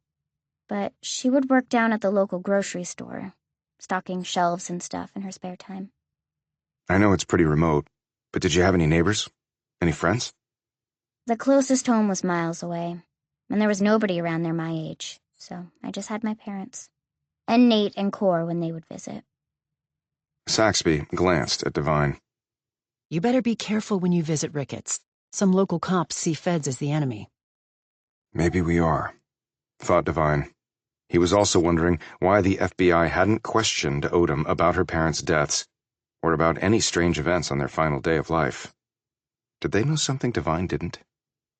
After they'd finished eating and left, the older woman who had been seated a half-dozen tables away and listening to something on her AirPods watched them go, while fingering a gaudy brooch pinned to her blouse. Prue Jackson had just learned an awful lot. She was still going to kill Devine, but it had gotten a bit more complicated. Chapter 19. Devine left Saxby and Odom back at their hotel, and he drove to his. As he was about to step inside, a man appeared next to him. He'd been waiting just inside the small archway that led into the hotel. Mr. Devine? He turned to see Dennis Hastings, Glass's man, standing there. Hastings was all mean-looking and clearly not wanting to be here. Yeah? Mr. Glass wants to meet with you. He'll have to make an appointment. I'm busy. Hastings looked scandalized. Mr. Glass wants to meet with you now. Well, like the song says, you can't always get what you want. That does not apply to Mr. Glass. Sure it does. And why does he want to meet with me? He mentioned something about Operation Ashura. You know what he meant by that? This remark gave Devine pause. He said, I do. So you'll come? Said Hastings politely, although his severe expression did not match his tone. Devine could tell he was hankering for a fight, which the man would lose unless he had about a half-dozen other armed foot soldiers lurking around. And Hastings might, if he was smart. Yes, but I'll get there on my own. I have a vehicle right here. He pointed to a black SUV with heavily tinted windows that looked just like the one that Devine had seen sliding into view back in Virginia. But there were lots of tinted glass black SUVs and lots of dangerous people who rode in them. Then enjoy your ride in it. I'll be at the hotel in 20 minutes. A clearly frustrated Hastings walked off, climbed into the SUV, and drove away while Devine ordered up a ride on his phone app.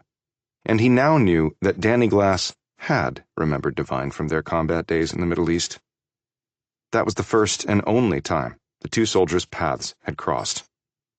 Operation Ashura had been led by Iraqi forces along with Shia militia supported by Iran to take back the town of Jerf al-Sakar in Iraq, which was strategically located near Baghdad. America was not supposed to have any troops on the ground in this particular conflict, but then 3 platoons of American soldiers had been included in the assault to make sure that it was successful. They were also tasked with coordinating U.S. airstrikes on the Islamic State of Iraq and the Levant, also known as ISIL. It was hard fought on both sides, and the combat momentum had swung back and forth.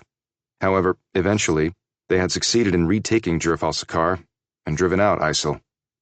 This also had allowed millions of Shias safe passage to undertake a pilgrimage to Karbala and An-Najaf for fasting and prayers to commemorate the day of Ashura. Devine and Danny Glass had been components of different military elements sent in for the battle. The then Lieutenant Devine had commanded one of the platoons. He and his men had been caught in a chaotic crossfire, ultimately finding the retreat cut off by over 200 hardened ISIL fighters who charged forward to slaughter the far smaller American force. They were also supported by RPGs, 1 heavy machine gun, and 2 light machine guns, and things were looking dicey. And Devine knew that if ISIL captured them, they would parade them on social media and broadcast to the world that American soldiers were part of the assault on Iraqi soil, when they were only supposed to be there in support occupations. And then he and his surviving men would have probably been beheaded for all the world to see. The optics would have been awful, but that day, Devine had been far more worried about the lives of his men than any political fallout. A wounded Danny Glass had been truly heroic, saving the lives of a slew of his fellow soldiers at great risk to himself. And it was due in large part to Glass's efforts that Devine and his men had been able to hang on until reinforcements arrived. Devine had written a commendation letter for him, which had been awarded, so his connection to Glass was part of official Army records. He wondered, and not for the last time, whether he had been selected for this mission because of that tie. But why would that matter? Glass was the enemy here, wasn't he? He arrived at the Four Seasons and was met in the lobby by Hastings. "Mr. Glass is in the presidential suite," said Hastings. "Of course he is," replied Devine. They rode the elevator up. Stationed outside the presidential suite were 2 scarred cartel gunner types who looked like they had never laughed in their entire lives, and both seemed like they would be delighted to bang around into Devine's skull, no charge. Hastings knocked, and the door was opened by another man who looked just like the 2 at the door, only meaner. Devine and Hastings were escorted into a large living area off the foyer that had sweeping views of the bay through 2 walls of windows and a large screen TV on another wall with a gas fireplace below. The glow of the bluish-red flames warmed the space. There Glass sat, dressed in dark slacks and a light blue cashmere sweater, looking lean, engaged, and happy, thought Devine. For a man under indictment for crimes that could send him to prison for life, Glass didn't seem to have a care in the world, Devine thought for a second time. And again, he wondered why. Glass rose from his chair and extended his hand to Devine. "Forgive me for not acknowledging you when you brought Betsy to me. I was pretty damn sure it was you, but then I thought you were still in the Army and convinced myself it couldn't be Lieutenant Travis Devine." "It's just Travis Devine now, Mr. Glass, and I'm mustered out as a captain." "Make it Danny.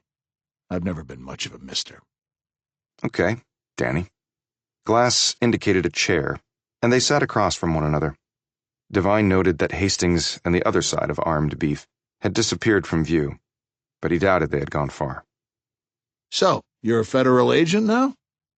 "Something like that. And you?" Glass smiled. "I'm sure you've been thoroughly briefed on what I've been up to. At least the government side of things." "So there's another side?" "There's always another side, Travis.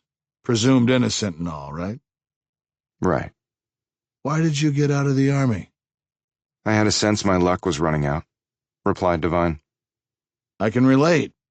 Who wants to die in a foreign land for no good reason?" "Well, we were serving our country." "Like I said, no good reason." Devine let this slap against the stars and stripes slide. So, why did you want to see me? I know you're a busy guy. Must be a reason. Just wanted to say hello to a fellow soldier who was with me in a tight spot. We all owed you. I said so in my letter to the brass. I'm glad you said that, Travis. The owing part, at least. The tension in the room had gone from 11 all the way to doomsday. You understand me? I must be slow. So no, I don't. Betsy is a great kid. What happened to my sister and her husband? Beyond tragic. Yeah, it was. Devine decided to take a shot at something and also divert the direction of the conversation. Did you know of their drug use? I didn't know much of anything about them. They got married while I was overseas. I saw Alice when I was on leave, and Dwayne was off looking for work, which he almost never found. This was before they had Betsy. After she was born, they moved around a lot. Yesterday was the first time I've actually seen her in person. And now you want to be her guardian? Our parents are long dead, and Dwayne's folks are too. I feel obligated. I'm all she has left. Betsy is my family. So, the owing part? Said Devine, bringing the talk back full circle. Just to be crystal clear, I have no control over what happens to her. And even if I did, I would do nothing to interfere in the process. Glass's features went from light and upbeat to junkyard dog in a breath. So you don't really feel like you owe me then? Your words were just bullshit. You had to know I could do nothing for you, Danny. So why am I really here? I remember you as a by-the-book kind of guy. But people change. Maybe you haven't. I haven't. At least not with respect to something like that. Then I have my answer, and this meeting was worth it for me. Then let's make it worth it for me.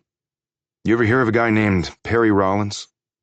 Sorry, rings no bells. Glass said so smoothly, Devine figured he was lying. Okay. You and Betsy seem to hit it off at brunch. She reminds me a lot of Alice. And she wants to come live with me.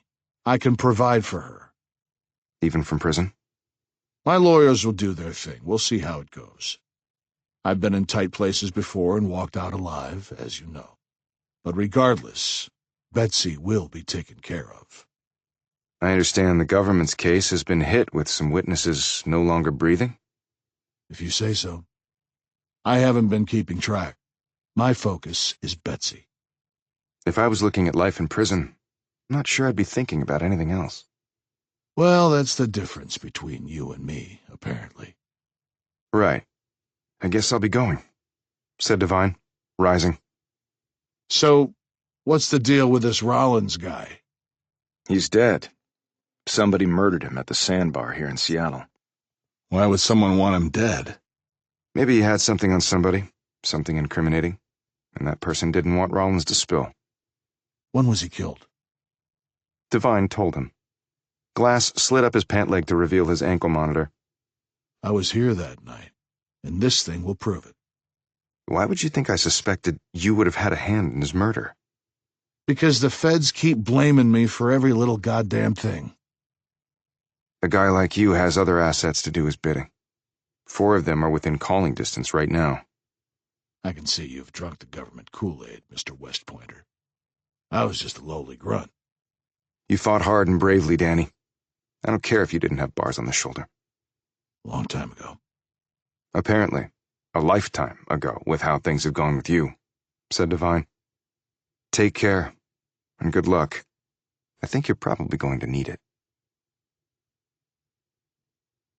Chapter 20. The next morning, Devine packed his duffel. He had 2 pistols and extra mags, and wondered if he could rent an RPG launcher around here somewhere for his pilgrimage to Ricketts. As he was driving out of Seattle in the Toyota 4Runner and heading east, Emerson Campbell phoned him. We're still digging up background on the Odoms and Perry Rollins. It'll be emailed to you when complete. What can you tell me now? Dwayne Odom kicked around the Pacific Northwest after high school. Then in his mid-20s, he headed east for a fresh start. Sometime after that, he met Alice in her hometown in Ohio. They got married and later had their daughter. Years after that, they moved back to the Seattle area. And Danny Glass was also far older than his sister. She might have been an unplanned pregnancy. I understand Glass was close to Alice. Yes, and he protected Alice from her father. From what we found out, the man apparently was not very nurturing. A real sadist, in fact. But what happened when Glass joined the army and could no longer protect her? Alice would have still been a minor living at home. From what we could learn, it was rough for her, although her mother apparently did what she could to shield her daughter from him. And one of the people we talked to, who knew the Glasses well, said that when Alice finished high school, some family friends got her a job and helped her rent a little house with a roommate across town. She didn't see her father much after that. Glass said he saw Alice after she married Dwayne, and he was back in town on leave. Betsy wasn't born yet, so it was early on in the marriage. Dwayne was off trying to find work. Well, he rarely held a job long, according to our investigation. I talked to his friends out here, and they said the same thing. The money to buy the house and car, any leads on that? We looked at the Odom's bank records for the time in question. They had no large deposits, cash or otherwise. But that makes no sense. How did they buy the trailer home and a car? The money for the home purchase and related expenses and the car was sent directly to the sellers from a source that we have not been able to track down. Come on, how is that possible? There are laws and regs so as to prevent just that sort of money laundering. Or people gifting money above the annual limit without paying the requisite tax. Otherwise, people can transfer their wealth to their kids or other third parties without any monies going to the Treasury Department, thereby completely circumventing the estate tax. And a six-figure transfer is way, way over the official cutoff for a bank's fraud department to raise the red flag. Campbell chuckled. Almost forgot you have your MBA and worked on Wall Street. To answer your question, the laws, apparently, failed in this case. Now your turn. Report. Devine filled him in on everything he had learned since their last talk. This is so muddled, Devine, noted Campbell. We don't really even know what killed the Odoms, and the girl says the police are lying. And keep in mind that Nate Shore and Corey Rose back her up on that. So the cops out in Ricketts are being paid off? Again, the obvious suspect is Danny Glass. He had no way of getting custody of his niece while her parents were alive. But why does he want custody? That's the million-dollar question. He strikes me as a control freak, but he couldn't control his sister. She married Dwayne, apparently behind his back, and started her family and then moved away. So maybe he wants to take charge of his niece. Does a guy murder two people over that, Devine?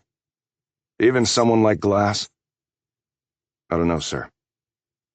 And what would Perry Rollins know about any of this? Same answer, said Devine. So, what do you expect to learn in Ricketts? Chiefly, why the Odoms were there in the first place and who they met with. And what was in the duffel bag. If it wasn't drugs that killed them, then it seems that the Odoms might have been poisoned somehow. I can't think of anything else to account for what happened to them other than exposure to something like that. But how could it have been administered and no one see anything? I don't think anyone was asked.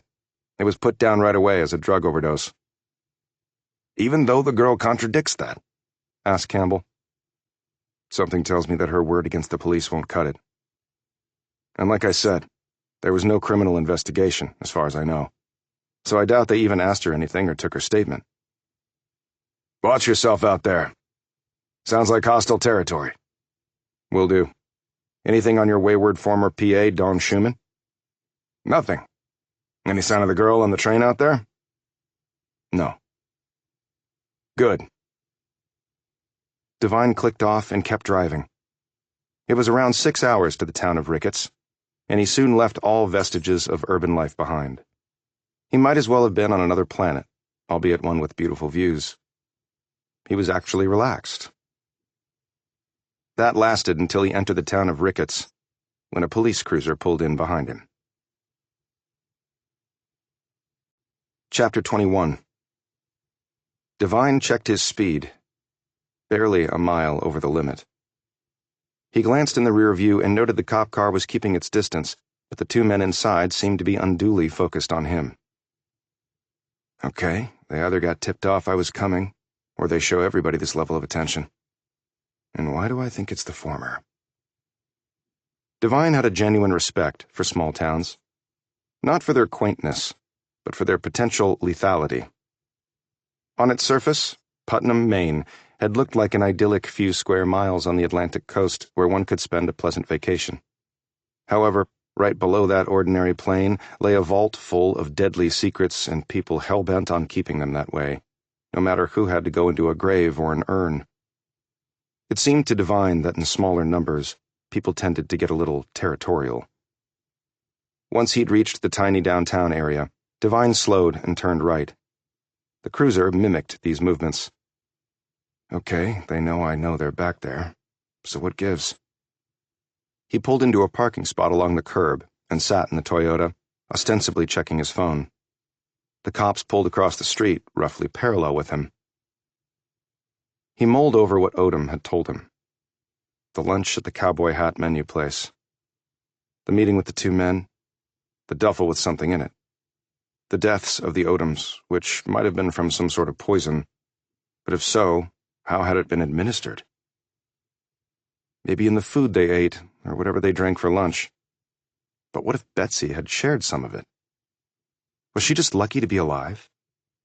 Were all three of them supposed to be dead, and the drug overdose and her Narcan revival just a story woven from the surprise outcome of Betsy coming out of it alive? Or was the end game actually eliminating Dwayne and Alice Odom, leaving Betsy as an orphan? And in steps Danny Glass? Would you do that, Danny?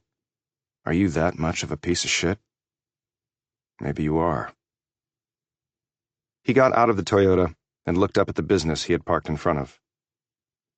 The Cowboy Tavern. The Cowboy Hat menu Odom had described was displayed in the front window. He had noted that the two cops had not left their cruiser. Maybe their orders were just to observe. Okay, keep observing. The place was only a quarter full this late in the afternoon. He was greeted by the hostess, a young woman in her 20s with brown hair and matching eyes. She had on tight black jeans and a long-sleeved shirt with the Cowboy Tavern name and logo stitched on it. She escorted him to a table, where he showed his federal ID and asked her about the Odoms. She had not worked that day, the hostess told him, but went off to check to see if any of the other staff here today had. A couple minutes later, a woman in her 60s walked over. She was tall and thin, her skin mottled with sun damage. With a crackly, nicotine-laden voice, she introduced herself as Wendy Roman and told Devine she had served the Odoms that day. He held up his phone with a photo of the family on the screen. Just to confirm. Roman nodded. Yeah, sure. I remember them. The police already talked to me, hon. So the police did an investigation. Well, I don't know about that. They just asked me some questions about him. If you call that an investigation, then I guess they done one, hon. Now, how about a drink and some food? The tacos are decent, and our 16-ounce ribeye is damn tasty. And you look like one hungry man. Maybe later. What can you tell me about that day? Her sales spiel and potential tip having failed, she seemed to wilt in front of him. Look, not much to tell, hon. They come in for lunch, nice family. Remember 'em 'cause I didn't recognize 'em. Strangers in town. Most folks come in here are regulars, live in rickets. We don't get a lot of tourists, you see, except those who want to commune with nature, so to speak. And they don't come when it's cold, 'cause I guess they don't like nature that way. She ended that comment with a cackling laugh. I suppose you don't remember what they ordered. She smiled. Hell, if I had that good a memory, I'd go on some dang quiz show and win a bunch of money, or go to Vegas or some such. She paused. Do you remember the girl? Chubby little thing, like girls her age are. I was like that, and now look at me. She had them headphone things on, which I thought was kinda odd. The kids these days always got a phone, or iPad, or some kinda electronic thingamajig in hand. Trouble is, people don't talk no more. And not just the kids, but their parents and their meemaws and grandpops, too. What the hell is so important? You gotta be on that crap all the time. I'm old enough to remember when you used a phone to just call somebody. She shook her head. Not no more. So did they talk to anyone while they were here? Anyone come over to greet them? She thought about this for a few moments before shaking her head. No, they just come in, ate, and left. Nothing special. You said the police asked you questions? Yeah, after them folks were found dead in their car. Drug overdose, so's I heard. They asked me if they looked juiced or anything. Like they'd taken a hit of something. I told them, yeah, they did look jumpy and out of sorts. She lowered her voice. I got experience with drugs and such and know the signs. After they left here, I don't got no idea where they went. So to be clear, you thought they were drug users? Well, yeah. Felt sorry for the girl. Parents on that stuff, not good for her. They might have been jumpy because they were nervous about something, suggested Devine. Yeah, maybe, she said skeptically. Did any of them say anything to you as to why they had come to Ricketts? Like you said, you don't really get tourists this time of year. Were they meeting someone? She drummed her fingers on the table while she thought about this. No. I do remember asking where they was coming in from, and the man said something or other place. I, don't really recall it. And did you see where they went after they left here? She shook her head. Nope. They just paid the check, and that was that. I had other tables to attend to. I don't do my job, I ain't got no job, hon. Gonna work till I drop as it is. No nest egg for this gal. I take it you pull long hours here? I work the breakfast, lunch, and early dinner crowd. 6:30 in the morning till 5:30 at night. And by then I am dog-tired. But the tips ain't bad most times. He handed her his card. Okay, thanks. Anything else occurs to you, let me know. She stared at the card like there was a threat written on it. Then she put it away and said, Now, what can I get you to drink? IPAs are good, and we got some Blue Moon on tap. Devine rose and said, I think I'll have to pass for now. As she walked away, Devine managed to take her picture with his phone. He sent it off to Emerson Campbell with a request. He walked out thinking her opinion on the drug use had not rung true, both because he had several accounts saying the opposite and the woman looked everywhere except at him when she had said it. It's a good thing for me that most people are terrible liars, hun. Chapter 22. The cops were still in their car. For such a small town, Devine wondered how many uniforms there were. In Putnam, Maine, there were only 2 officers, and that number included the police chief. However, as he glanced through the cruiser's window, he noted that neither of them was Eric King. Devine had Googled the man and gotten his picture. His Wikipedia page looked like it had been written by the police chief himself. Multiple screens of accolades. He looked around the rustic storefronts and saw a number of modern surveillance cameras. He wondered what the odds were of his getting to look at the feed on them from the day the Odoms had been in town. The phrase, when hell freezes over, came to mind, but maybe there was another avenue. He texted Campbell and told him where he was and what he needed, giving specific details. 2 minutes later, he got a curt response.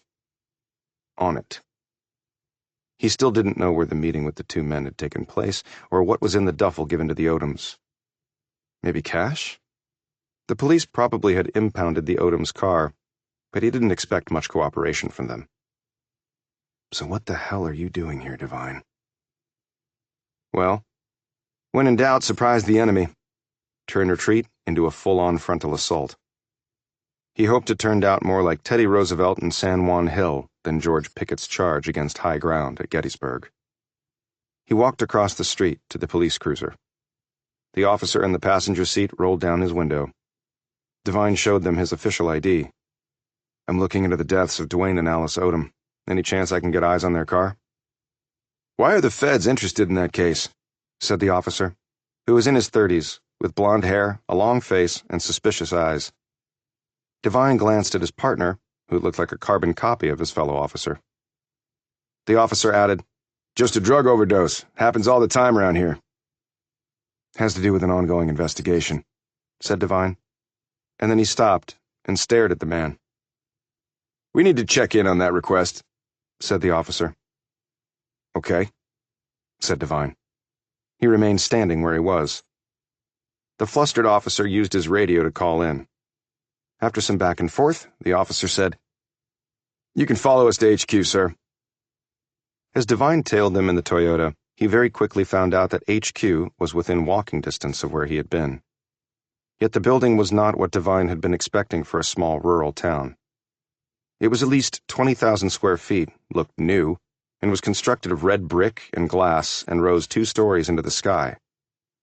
There were twin Humvee tactical vehicles parked in a fenced-in area off to the side, along with what looked to be 3 armored personnel carriers, a sat-nav communications vehicle, and 4 beefed-up, tricked-out police cruisers with front-end rams. The American and state flags flapped from a long pole out front and rippled in the gathering wind coming off the higher elevations surrounding them. Devine got out and joined the 2 officers who had exited their vehicle. They were both about his height and had seen the inside of a gym on a regular basis. "How many officers do you have on the force here?" he asked. The one he had spoken with before slid off his reflective blue-tinted shades and said, "That's classified."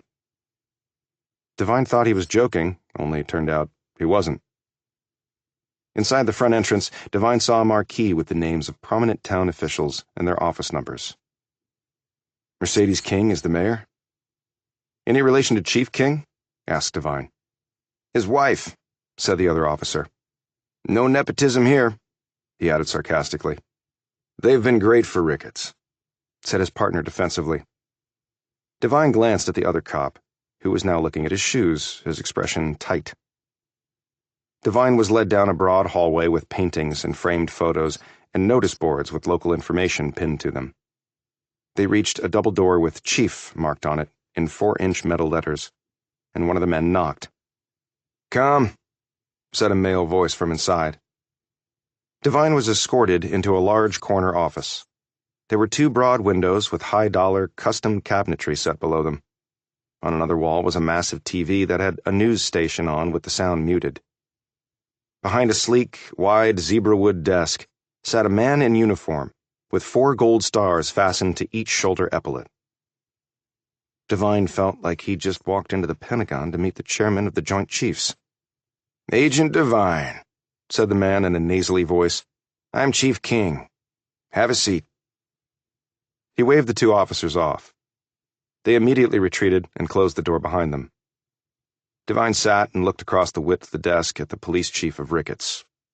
He was in his mid-60s with gray, thinning hair and a slender, even withered frame. His features were rigid, his skin unhealthy with dark patches on his face. From his reputation in online bios, Devine had imagined a larger-than-life figure with a ship horn bellow for a voice and narcissism just oozing off him. King said, "I understand you've been making inquiries about the deaths of the Odoms." "Yes."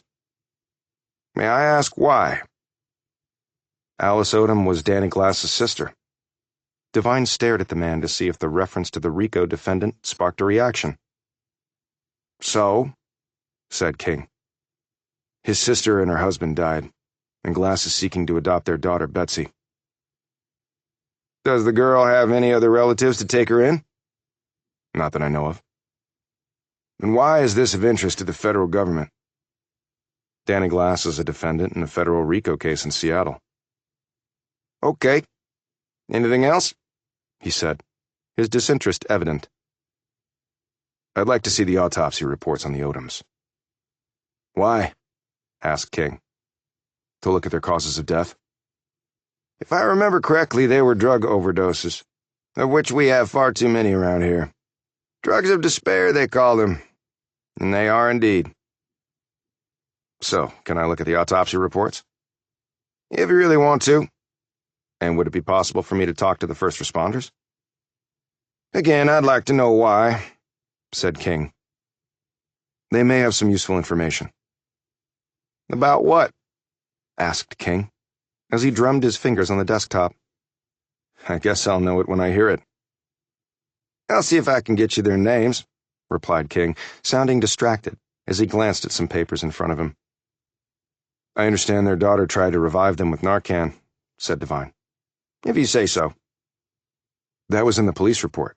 At least I was told that," noted Devine. I apologize for not knowing every detail of every incident report of my department. Devine stared at the unsmiling man, who seemed to be bored by Devine's presence. He debated whether to ask King about the duffel that Betsy Odom had mentioned, but he decided that keeping it undisclosed for now was a better option. Of course. Like you said, lots of drug overdoses. Now, about their car? In our impound lot, I suppose you want to look over it. Yes, I do, said Devine. We were wondering what to do with it. Maybe you feds can take it off our hands. Okay, a surprise offer, which tells me something. I'll definitely check into that. Uh-huh, said King. He picked up his phone and ordered a copy of the autopsy reports. I could take you down to the lot. It's directly behind the building. He surprised Devine yet again by coming around the side of his desk in a wheelchair, which Devine had not noticed, because it had not been visible from where he had been seated. King looked up at him. Armed robbery when I was a beat cop. Got shot. Hit the spine. Put me in this chair for life. I'm sorry. Don't be. I'm alive. Can't say the same for the other guy. My shot hit him in the heart. Guess we both lost. Only he lost bigger. Guess so. Chapter 23. There it is, said King, waving his hand at a dark blue Genesis four-door sedan that sat next to a wrecked Dodge pickup. A G70? Said Devine. Pretty fancy. I wouldn't know. I only buy American. Hyundai makes that Chinese. He said the word like it was feces on his tongue. Actually, Hyundai is South Korean-based. One of our allies. I pulled duty over there. King expertly whipped his wheelchair around and stared up at Devine. Army? Yeah, you? No, my big brother. I was the youngest with 3 sisters in between. He fought in Vietnam. Didn't make it back. Sorry to hear that. King nodded. Key should be under the passenger wheel well, on a magnet. Help yourself. Devine bent down, retrieved it, and unlocked the car. He glanced at King. I'm sure you have other stuff to do. Just let me know where I can pick up the autopsy reports. Oh, he handed King a card, and the first responders can call me directly. King took the card. When their fingers touched, Devine felt an icy stiffness in King's. He figured that might be from the damage to the man's spine. He watched the man roll off, and then turned his attention to the car. He found the registration in the name of Dwayne and Alice Odom in the glove box. The car had been purchased new, and was only a year old. He Googled the Genesis, and found that a model like this would cost anywhere from mid-40s to mid-50s, depending on the bells and whistles. He searched the car from trunk to engine compartment, and underneath as well. He'd gotten good at that overseas when supervising the checking of vehicles for explosives. He found no Narcan, no duffel, no drugs, no unmarked bills wrapped with rubber bands, no copious amounts of poison. In fact, he found nothing. Not even dirt on the floor mats. Meaning the vehicle's been swept and stripped. That's why he let me look at it. As he turned away from the Genesis, a door to the building opened, and a woman in her 40s came out holding a file. She had on a white lab coat, and her glasses rode low on her nose. She briskly walked toward him. Agent Devine? Yes? Here are the autopsy reports you requested on Dwayne and Alice Odom. She handed them over. Thanks. Do you have whatever was found in the car? The woman hesitated. It would be in the evidence room, I suppose. Any way I can have access to that? I'll check, she said. Thanks. Will there be anything else? Not for the time being, Mrs. Doris Chandler. So, did you perform the posts on the Odoms? He asked. Oh, heavens, no. I just do the clerical work and processing for the medical examiner and other folks here. Dr. Coburn performed the autopsies. Is he here? She. It's Sarah Coburn. And no, I'm afraid she's not. She's the ME for several counties, and her work keeps her on the road. Do you have her contact information? I do, but I'm afraid I can't give it out without her permission. Devine handed her his card. Well, here's my info. Could you ask her to contact me at her earliest convenience? Is this in regard to the autopsies? They were pretty straightforward, as I'm sure you'll see when you read through the reports. I'm sure they are, but I'd still like to speak with her. I will pass along your request, said Chandler. And check on the evidence room? She turned and went back inside without answering. Devine watched her go and thought, how can everyone here seem so polite and helpful and not actually provide me a damn thing that's useful? He sat in the Forerunner and read through the post-mortem results. They were straightforward as far as they went, but the tox reports, which would definitely say what was in their systems at death, had not come back in yet, so there was no official cause of death. But all other forensic indications pointed to a fentanyl-induced drug overdose, or so said Dr. Coburn in clipped language that was as dry as burnt toast. She had also noted that Alice Odom had a small lump in her right breast that might have been cancerous. But, of course, it would not kill her now. Dwayne's post didn't reveal anything out of the ordinary. He was healthy except for being dead. But what if the fentanyl had been administered to them in a larger dose without their knowledge as a way to murder them? He walked over to the door where Doris Chandler had entered the building after giving him the report. There was a bell to ring. She came in response to his pushing it. Can I look at the bodies? He asked. I'm afraid that's impossible, Chandler answered. Why? They've been cremated, Devine exclaimed. At whose request?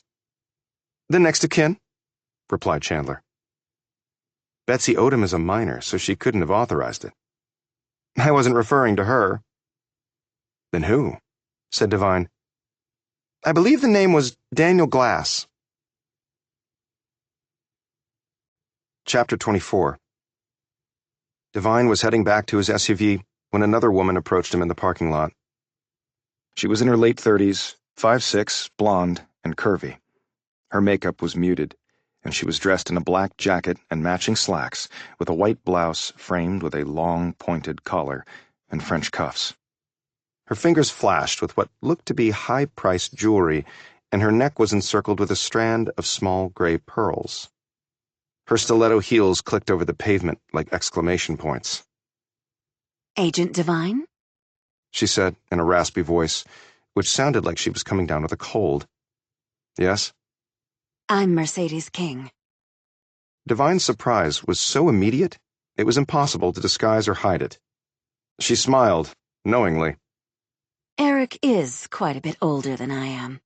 Not that any explanation is due, she added sweetly, with a dollop of vinegar on top. Of course not. Were our people helpful? Yes, although I was hoping to look at the items found in the Odom's car, and I was surprised that their remains had already been cremated. Is that a problem? I believe the autopsies had been completed. So tragic what happened to them. Drugs, the scourge of our society. He held up the file. I have the reports here. Excellent. Well, if there's anything else you need, just let us know. The items from the car? I'll check on that. Sure you will. Then she proceeded to throw him a curveball. I'd be delighted to treat you to dinner. Say 8 o'clock? I've got some work to finish. Devine wondered what that was about, but decided to accept the invitation, or take the bait, whichever it was. I'll have to stay over then. You have any recommendations? The Havens on Central Street. It's next to our only movie theater. Very nice B&B. I can call and make a reservation for you. Thanks. I appreciate all the cooperation. He had to bite back a laugh. We are always delighted to work with our federal friends. She gave him the address of the restaurant. Is what I'm wearing okay? You just bring yourself, Agent Devine. That'll be plenty, said the spider to the fly. She walked off, exaggerating the swing of her hips and buttocks, he thought. But maybe she always moved that way.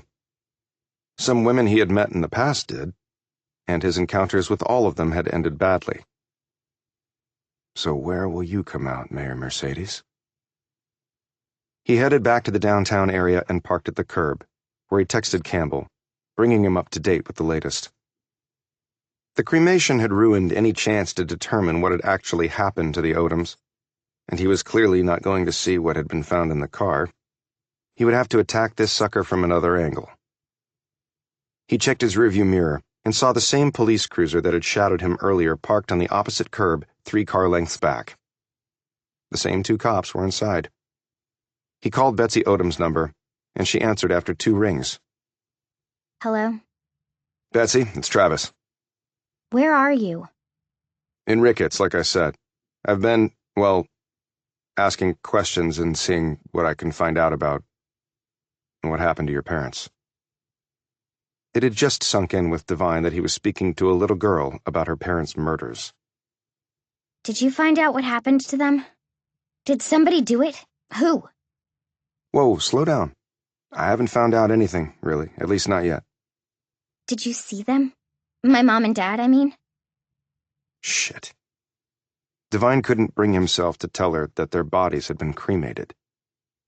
No, I didn't. They were... the bodies, I mean... No, I didn't. He concluded, awkwardly. I'm meeting with my uncle again. A surprised Divine said, What? When? There's a court thing coming up. Yeah, I know, the hearing on your uncle's petition for guardianship. But why are you meeting with him? He wants to see me before the hearing for some reason. Travis, can you... Can I what? Can you go with me to meet my uncle, and then to this court thing? Yeah, sure, if you want me to. Thanks. She didn't sound anything like the smart-ass, foul-mouthed kid from before.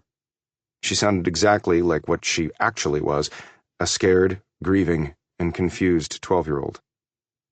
Did you find out anything at all about my parents? A little. I'll be back in Seattle tomorrow and I'll come by and see you, okay? Then we can talk about meeting with your uncle and the court hearing. Okay. Thanks, Travis. While he sat there killing time until dinner by going over the autopsy reports some more, the background info that Campbell had gotten for him on Rollins popped into his inbox. He scrolled through the attachments. Perry Rollins had been born in the Midwest and then moved around some. He had been married once, no kids, his ex's whereabouts unknown. He had a sporadic employment history, and his tax filings were just as random. In fact, he had an IRS garnishment on his bank account, which had only a little over $100 in it. No car was registered to him. There wasn't much here, it seemed, but he had to go over it in detail, and so he did, reading some parts several times so the information would sink in better. When Divine looked up a while later, he found the dark streets had totally emptied. And that was when someone tapped on his window. Chapter 25. As soon as Divine looked that way, he knew he'd let his guard down and was about to pay the price, as a second man on the other side of his truck opened the passenger door and pointed a pistol at him. Divine checked his rearview again. The cop car was gone. Indeed, the whole town looked deserted in the chilly darkness. The man climbed in while his window-tapping partner opened the driver's side passenger door and got in the back seat. The first man said, "Drive. I'll give directions." "If you want to carjack me, I don't have to go along for the ride," said Divine. "I actually have another appointment." That got him a hard smack on the back of the head with the pistol held by the guy in the rear seat. "Drive," the man said again. His head ringing from the blow, Divine drove while the fellow fed him directions. They were quickly swallowed by the blackness of an overcast evening with not a glimmer of natural light or apparent hope in the vicinity. Divine could smell the foul breath coming from the man in the back, who hovered over him. He could also smell the stink of both men's sweat. That actually told him a lot. They were as nervous as they probably assumed he was. Only Divine wasn't. He was the calm before, during, and after the storm. For better or worse, this was when Divine was in his element and at his best. "Can I ask about the agenda for our trip?" Divine asked. "Sure, you can ask," said the man next to him. Divine had cast his gaze over the fellow and his gun, and used the rear-view mirror to do the same with his garlic-breathed partner in the rear seat. In his head, Devine ran various simulations to counter his current predicament, and settled on one, based solely on the men having made a single critical mistake. Well, two, if I count them taking me on in the first place. "Turn right up ahead," said the man in the front seat as he glanced out the window. Devine made the turn. "Slow down," said the same man as they headed down a dirt road with thick woods on either side. Devine eased off the gas. "Stop up ahead." Devine said, "I'll give you one more chance to tell me. Are you friend or foe? Because it will matter to me, which means it will matter to you." "What are you? Some kind of comedian? Your ass is grass, maggot," said the man in the back seat. Devine saw him raise the gun again, probably to either drill a hole in his head or give him a matching bruise. It really didn't matter now. All I needed to know. And here's the punchline. He slammed down the gas, and the Forerunner rocketed ahead, catapulting wildly over the bumpy road. The resulting G's from the sudden acceleration threw the two men flat against their seats. When the speedometer blew past 100, Devine used both feet to slam down on the brakes. At the same time, while holding the wheel steady, he lurched sideways because he knew what was coming. The unharnessed man in the rear seat flew over Devine and smashed headfirst into the windshield. His partner in the front had beat him to that destination by a millisecond. Mists of blood from the man who had once been behind Devine sprayed over him. Devine rubbed the other man's corpuscles off his face and pushed him onto his buddy, who had fallen back into his seat with tiny shards of windshield sticking out of his head. Both men were unconscious, perhaps dead. Devine didn't really care which. He undid his harness and slid out of the truck. Devine reached back inside to check for ID on the man closest to him when a shot blew by his head. It smacked into the bark of a nearby pine, blowing wood chips off into the foggy tendrils of air. Devine drew his Glock and burned 5 rounds of return fire. He then reached inside the Forerunner and pulled the man closest to him out, dumping him on the ground. As another shot exploded into the SUV, Devine hopped back into the Toyota and shut the door. He leaned over the other man, opened the passenger side door, and used his legs to propel the bloodied gent out of the vehicle. Devine harnessed up, punched the gas, and the Toyota leapt forward, its propulsion causing the passenger door to close. He had no idea if there was a way out up ahead, but he had no choice for now. Another shot caved in the back window.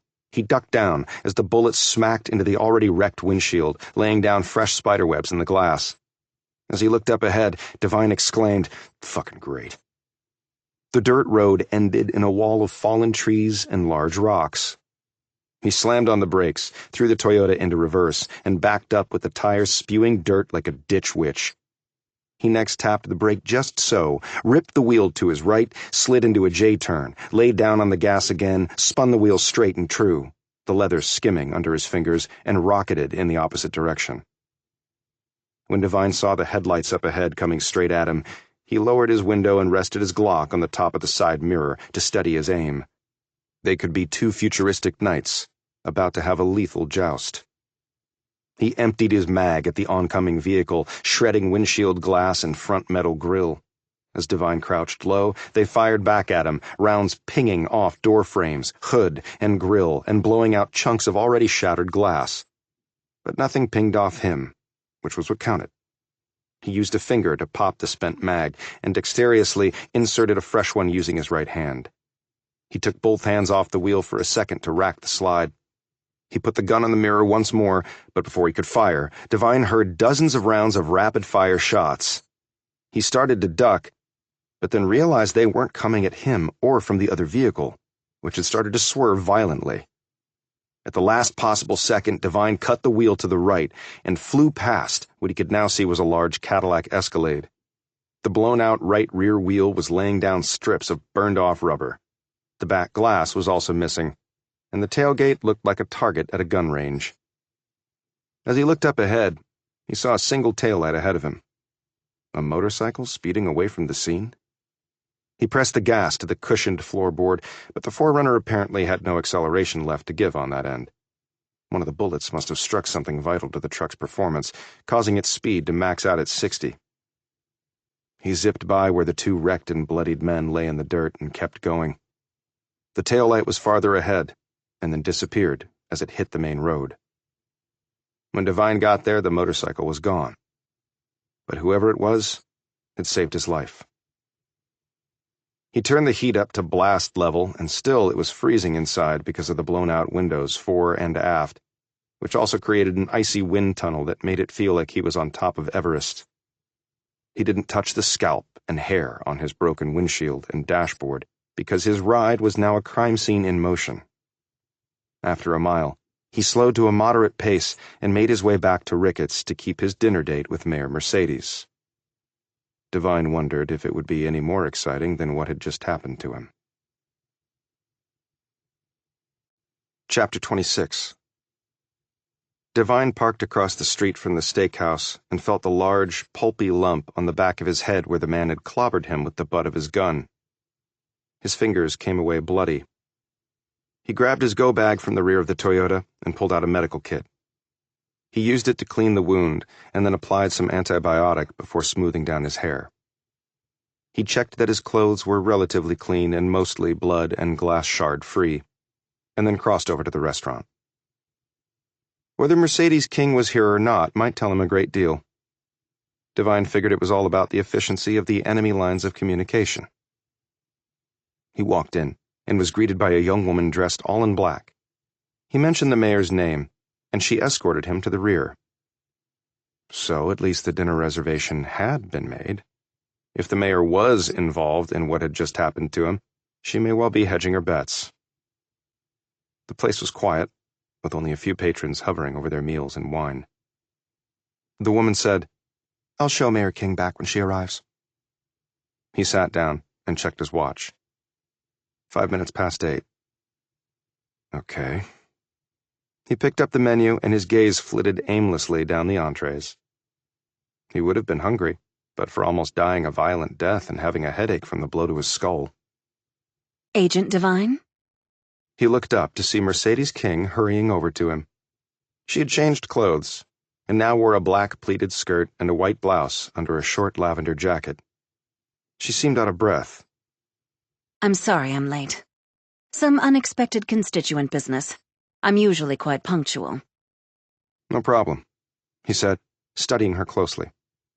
Her refusal to look at him maybe told Devine all he needed to know, like she was talking to a man who was supposed to be dead, and she was mightily confused and disturbed by the fact that he wasn't. She slipped into the chair across from him and said, So, how was the rest of your day? So-so. Nice little town you have here. But once you get outside the official limits, it gets really isolated really fast. People could do anything to someone out there and no one would know it, he added. Really? I guess I never thought about it like that. I love it here, She added, swiping a hand through her hair as if for emphasis. Sure you do, thought Devine, out here in the boonies married to a man nearly 3 decades older than you with the personality of a turnip. Would you like some wine? I could use a glass. You pick. I'm not much of a connoisseur. She held up her hand and the waitress shot over like she'd been propelled from a cannon. King ordered 2 glasses of red. So what's good on the menu? He asked the mayor. The filet. 6 ounce. At least, that's what I usually get. Good protein, and I'm watching my figure. It's different for men. Not that you have to worry about that. She shot him a look that Devine couldn't initially decode. Flirting, maybe? But clearly for her own purposes. How long have you been mayor? This is my first term. I'm up for re-election next year. And you married the chief when? She picked up her menu and ran her gaze down it. A while back. She replied, before glancing up at him. She set the menu down. Can I be frank? She asked, as though to cut off any other personal questions he might have been readying. Sure, I was planning to be. It's why I wanted to have a private meeting with you. She leaned forward conspiratorially, while Devine stayed pencil straight. What happened to the Odoms was terrible. That it occurred within the confines of Ricketts makes it my husband's responsibility, and he takes that responsibility very seriously. Good for him. Her expression changed as she studied him. You look different. So do you. But you've changed clothes. What was the constituent business? What? The constituent business that made you late? Just a gripe about something that people think a politician can control. You were being frank? He prompted. Their wines arrived, and she took a sip before answering. It is not a good look for the federal government to be in town investigating. It's making poor Eric think he did something wrong or is not up to the job. Devine didn't touch his wine. Did he do something wrong? She frowned. What exactly are you implying? I'm just asking a question. It's been my experience that guilty people worry, and innocent people believe everything will work out just fine because they have nothing to hide. Eric has nothing to hide, I can assure you, She said, coldly. She flipped her luxurious hair from one shoulder to the other, apparently, again, for emphasis to her blunt words. Well, in answer to your statement, the federal government signs my paychecks, so I go where they send me. I don't have any control over that, and when I get to a place, I'm expected to do my job. But what is the problem here that requires your attention? 2 people died of a drug overdose. I don't see why that's a federal issue. Lots of people, unfortunately, die that way. But when 2 people who die that way are tied to someone named Danny Glass, then the feds get interested. Danny who? He gave her a long stare before continuing. Or Daniel Glass, as Doris Chandler told me. Glass also ordered that the Odom's remains be cremated. How was this Glass person able to do that? She asked, her expression one of benign curiosity. He's next of kin. Alice Odom's brother. Oh, okay, so what's the problem? Are you still holding to the position that you don't know who Danny Glass is? Should I? Probably, but who am I to judge? He's been accused of being a world-class criminal and is currently the target of a federal RICO criminal prosecution in Seattle. It's gotten a lot of juice in the media. She took another swallow of her wine and said, I'm afraid I don't know much about a global criminal. I'm just the mayor of a small town and keep my full attention here. That government center must have cost millions to build, and all that military-grade police equipment. Another big price tag. Those vehicles were purchased with generous support from DHS, which is your agency, correct? They did the same thing with lots of localities after 9/11. The equipment I saw is nowhere near 20-plus years old, or even 10 years old. We've updated, again with generous government subsidies, and Eric is highly respected in the law enforcement community, so we get those sorts of perks from the state as well. Apparently, he's not so respected in the eyes of the other state law enforcement agencies, thought Devine, as he recalled what Braddock had told him about Eric King. And the building? Just good old-fashioned taxes. Didn't think the tax base here was that big. You know, I'm suddenly not hungry, and I have unfinished business to attend to. She rose and looked down at him. I hope you enjoy the night here in Ricketts, Agent Devine. And best of luck wherever it is you end up. Like a grave, you mean? Thought Devine. I passed your car coming in here. I recognized it from earlier at the government building. The glass is shattered, and there's what looks to be holes in the driver's side door. Just a road rage incident. My goodness. You must report that to the police. Maybe I'll take it up directly with your husband. Devine watched as she headed off. Her hips and buttocks did not sway as before. The woman just walked like she owned the place. And apparently she does. The whole place. He took out his phone and snapped a picture of King's face in the reflection of the mirror she was walking toward. Devine figured it might come in handy at some point. He next gripped the stem of her glass, poured her wine into his, carefully wrapped it in a cloth napkin, and walked out. Chapter 27. Devine didn't bother to stay at the bed and breakfast recommended by Mercedes King. He didn't think it would be good for his health. He found a hardware store still open, bought cardboard and duct tape, and did his best to fix his mess of a 4Runner for the drive back. He got on the road, and along the way he called Nate Shore on the phone he'd given the men. "Hey, Nate, It's Travis Devine. You still at the Odoms? Yeah, man. We both are. Ain't got nowhere else to go right now. I'm heading your way. Be there in a few hours. You don't have to wait up. Just leave the back door unlocked. I'm going to spend the night, and I need to ask you guys some things. Okay, sure. And we're night owls, so we'll be up. Hey, you gonna be hungry? We got some food. Fast food? No, we went grocery shopping again. We run through what you got us. Anyways, Cor made us some fish. Best thing I ever put in my belly. Where'd he learn to cook? Taught himself. Mostly so's he wouldn't go hungry. But Cor always liked cooking. He worked at a bunch of restaurants, did catering on the side, went from glorified bottle washer to line cook, grilling, frying, sauce, seafood, and roast stations. Cor done it all. Was doing good at a real fancy place in Seattle, cloth napkins and real silverware. So what happened? Meth happened. Cooking wears you down, man. Cor needed something to give him a pop, and it popped him all right. Cost the dude all he had, just like my shit done to me. Been a bitch for sure. Okay, see you in a few hours. At first, Devine drove the same route he had been forced to drive with the two men. He turned down the dirt road and pulled to a stop where the two men had been lying in the dirt. They were gone, and so was the truck with the shot-up tire. He got out and looked around, his gun at the ready and his senses on alert, because bad guys sometimes did come back to the scene of their crimes. He used his flashlight to look for shell casings and found one. From where it was located, he figured it might have been fired by the person on the motorcycle. He pocketed it, looked around for a few more minutes, and then got back in the Toyota.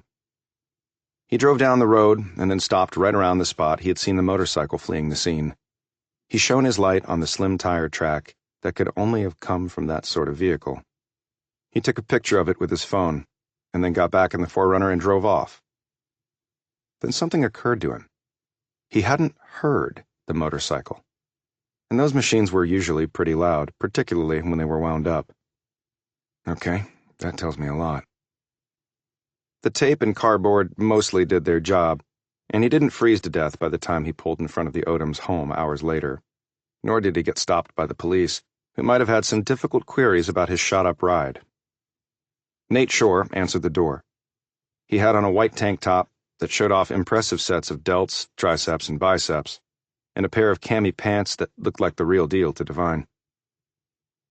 Last time we talked, I found out you were in the Army, said Devine, as Shore closed the door.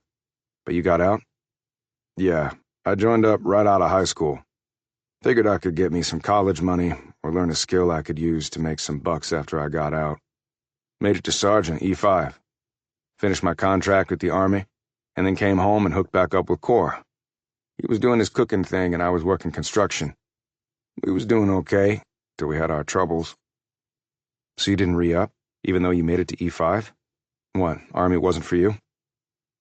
Shore glanced away for a moment, his expression hard for Devine to interpret.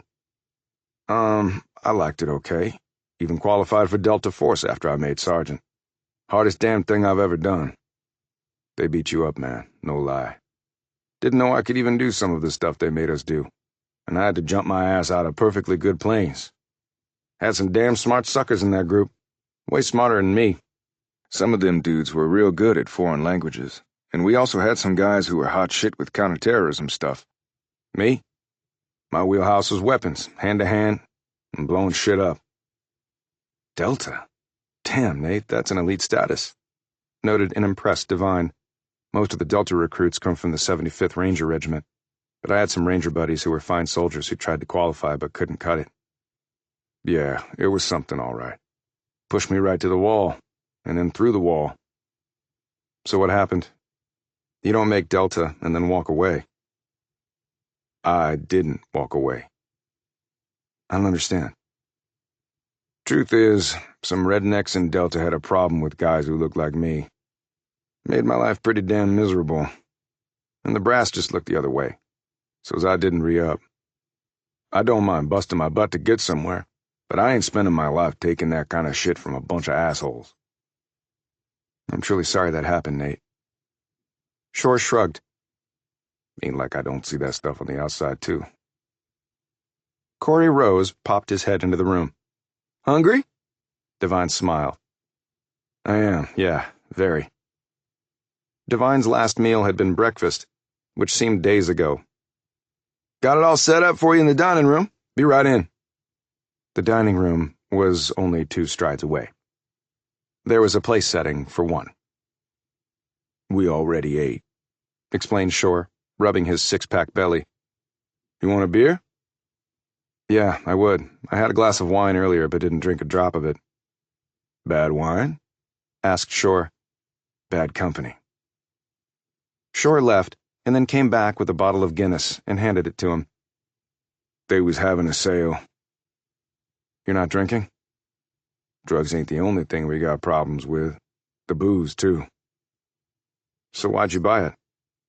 For visitors. Cor likes to have things on hand to be hospitable and such. Just 'cause we got an issue don't mean other folks can't drink a beer. But we don't ever buy no liquor. Rose came in with a tray of food in bowls along with serving utensils. What is it? Asked Devine. Cobia. Nice, light, flaky white fish. But with my secret ingredients, it'll taste better than anything you've put in your mouth in the last week, guaranteed. He plated the fish, added 2 scoops of seasoned couscous and some warm succotash and grilled tomatoes. A salad topped with precision-cut avocado slices and strawberries was in a separate bowl. Devine sat, picked up his knife and fork, and dug in while the 2 men watched him. Damn, said Devine, this is better than anything I've put in my mouth in the last month. And I was in Italy a month ago. Rose and Shore high-fived each other. What are your secret ingredients? Asked Devine. Rose gave him a wink. If I told you, they wouldn't be secret no more. But to give a hint, you can work wonders with a balsamic glaze if you get the reduction just right. And sometimes I do a honey lemon basil pesto marinade and grill it to the point of what I call extreme deliciousness. As Devine began eating again, Shore said, You mentioned on the phone some questions? Devine took a swig of beer and nodded. I've been to Ricketts, where Dwayne and Alice died. The autopsy report isn't complete yet. They're waiting on tox results. But I think they're going to stick to the drug overdose story. That is bullshit, exclaimed Rose. I know. The mayor there is married to the police chief, who's about 30 years older than she is. The town seems to live way beyond its means. You 2 ever been to Ricketts, or Asotin County? They both shook their heads. What do you think is going on there? Asked Shore. I'm not certain, but something is off. Maybe way off. Now, Betsy has a court hearing coming up. It has to do with Glass wanting to be her guardian. That man can't get Betsy, said Rose. No telling what he might do to her. Hey, can me and Cor be her guardians? Asked Shore. We know her. She likes us. We was real good friends with her parents. That counts, right? I mean, to the judge. And we got this nice place for all of us to live in. You also have some problems in your past, and being in and out of drug rehab will not be looked on favorably by the court, said Devine. And you don't have regular jobs, so how would you support her or yourselves? Yeah, said a resigned Shore, who glanced at Rose. Ain't the first time we hear that, right, Cor? Rose scratched his head and looked out the window. Hey, what the hell happened to your truck? Your windshield's all busted up. You hit something? Oh, I forgot to mention that somebody tried to kill me back in Ricketts. Shore and Rose exchanged surprised glances. Rose said, No shit. You gonna report it to the cops? Asked Shore. It might have been the cops who did it, replied Devine. Fuck me, said a stunned Rose. Devine looked at him. You ever think of getting back into the cooking business? Rose shook his head. No way. Too damn stressful. What made me do drugs in the first place, just to keep up. But I like cooking for friends. What did Betsy like to eat? Burgers and fries and pizza mostly, just like all kids, said Rose with a crooked grin. But I got her to expand her culinary horizons a little. She even tried my chicken cordon bleu. Said it didn't suck. Right, Dozer? Right. So, "What you gonna do about this court hearing in Danny Glass?" asked Shore. "I'm going there with her, but I don't have much leverage to make a difference." "But if you find shit on Glass?" said Shore. "You got any in your back pocket?" "I wish." After he finished his dinner, Devine went to his room and looked out the window in what had been Betsy's bedroom. All he saw was darkness, and Devine had no way to know that someone was right now watching him through a pair of superb night optics. Chapter 28. Prue Jackson lowered her monocular and studied the modest home in the middle of the woods. 3 men were inside. She had observed all of them through various windows. She didn't know who the other 2 were, but really only Travis Devine interested her. She walked back to her electric and virtually silent e-motorcycle. This was the stealth piece of equipment she'd had delivered to her rental home along with the SUV. Because of its limited range, she had followed Devine to Ricketts in her SUV with the motorcycle in the back. She had deployed the vehicle when she had seen the 2 men take him. Later, she had tracked him to here. She had saved his life tonight, primarily because Jackson didn't want anyone else killing him. Yet there was another reason. The attempt on his life had felt familiar to her in a way that might turn out to be personally beneficial. Jackson was not really speculating on this. After shooting out the tire of the SUV in pursuit of Devine, she had fled. But once she had reached the main road, she had re-entered the woods and watched as Devine's forerunner flashed past her. Then Jackson had made her way back to where the encounter had occurred, and subsequently filmed everything she had seen with a long-range camera. The 2 men who had abducted Devine were placed into body bags by a group of other men and loaded onto the SUV, while the damaged tire was repaired. Travis Devine is one hell of a killing machine, she had thought. The area was processed to remove as much evidence as possible. She had continued to watch as 2 men conferred on things. One of the men then made a call and talked for about a minute. Jackson wished she'd had a listening device capable of picking up the conversation at this distance. Then the vehicle had sped off, and she had followed, eventually leading her to a property of cleared land about 3 miles away. There, Jackson watched as a gate manned by an armed guard in a brown uniform opened, and the SUV passed through. In the darkness, she could make out shapes of various buildings, some of them quite sizable. 10 minutes later, a chopper appeared in the sky and landed near one of the buildings. The body-bagged men were swiftly placed in the chopper, which lifted off, but not before Jackson also took a video of it. She'd seen a bird like it before, and even ridden in one. All black, even the rotors. From its shape, she knew modifications had been made to the doghouse, or the nose, which contained the gearbox and engines, as well as the motor's intakes and exhaust system. The latter had an infrared suppressor designed to reduce its radar signature. She also observed it had a unique canard configuration, which would give it enhanced maneuvering capabilities and an increased top speed. Its fuselage was covered with canted, flat panels, again to reduce its radar cross-section. And the main rotor was hingeless, and she was certain the tail rotor had no ball bearings, all to reduce vibration with the ultimate goal of diminishing detection. As it soared away, its visual, radar, infrared, and acoustic signatures were substantially minimized. In a matter of seconds, it vanished into the night sky. There was really only one conclusion to all this. My old agency, CIA, is involved somehow. As she had sped off, Jackson's mind whirled far faster than her wheels. The chopper she'd seen only reinforced what she already suspected. The hit put out on Devine tonight was one that she recognized, because it had been done to someone close to her, an ally in the intelligence service of another country friendly to the United States. The reasons for it were political, convoluted, a cover-up of past transgressions with an unhealthy dash of ego. The blame for the murder had then been placed on a tried-and-true enemy of America.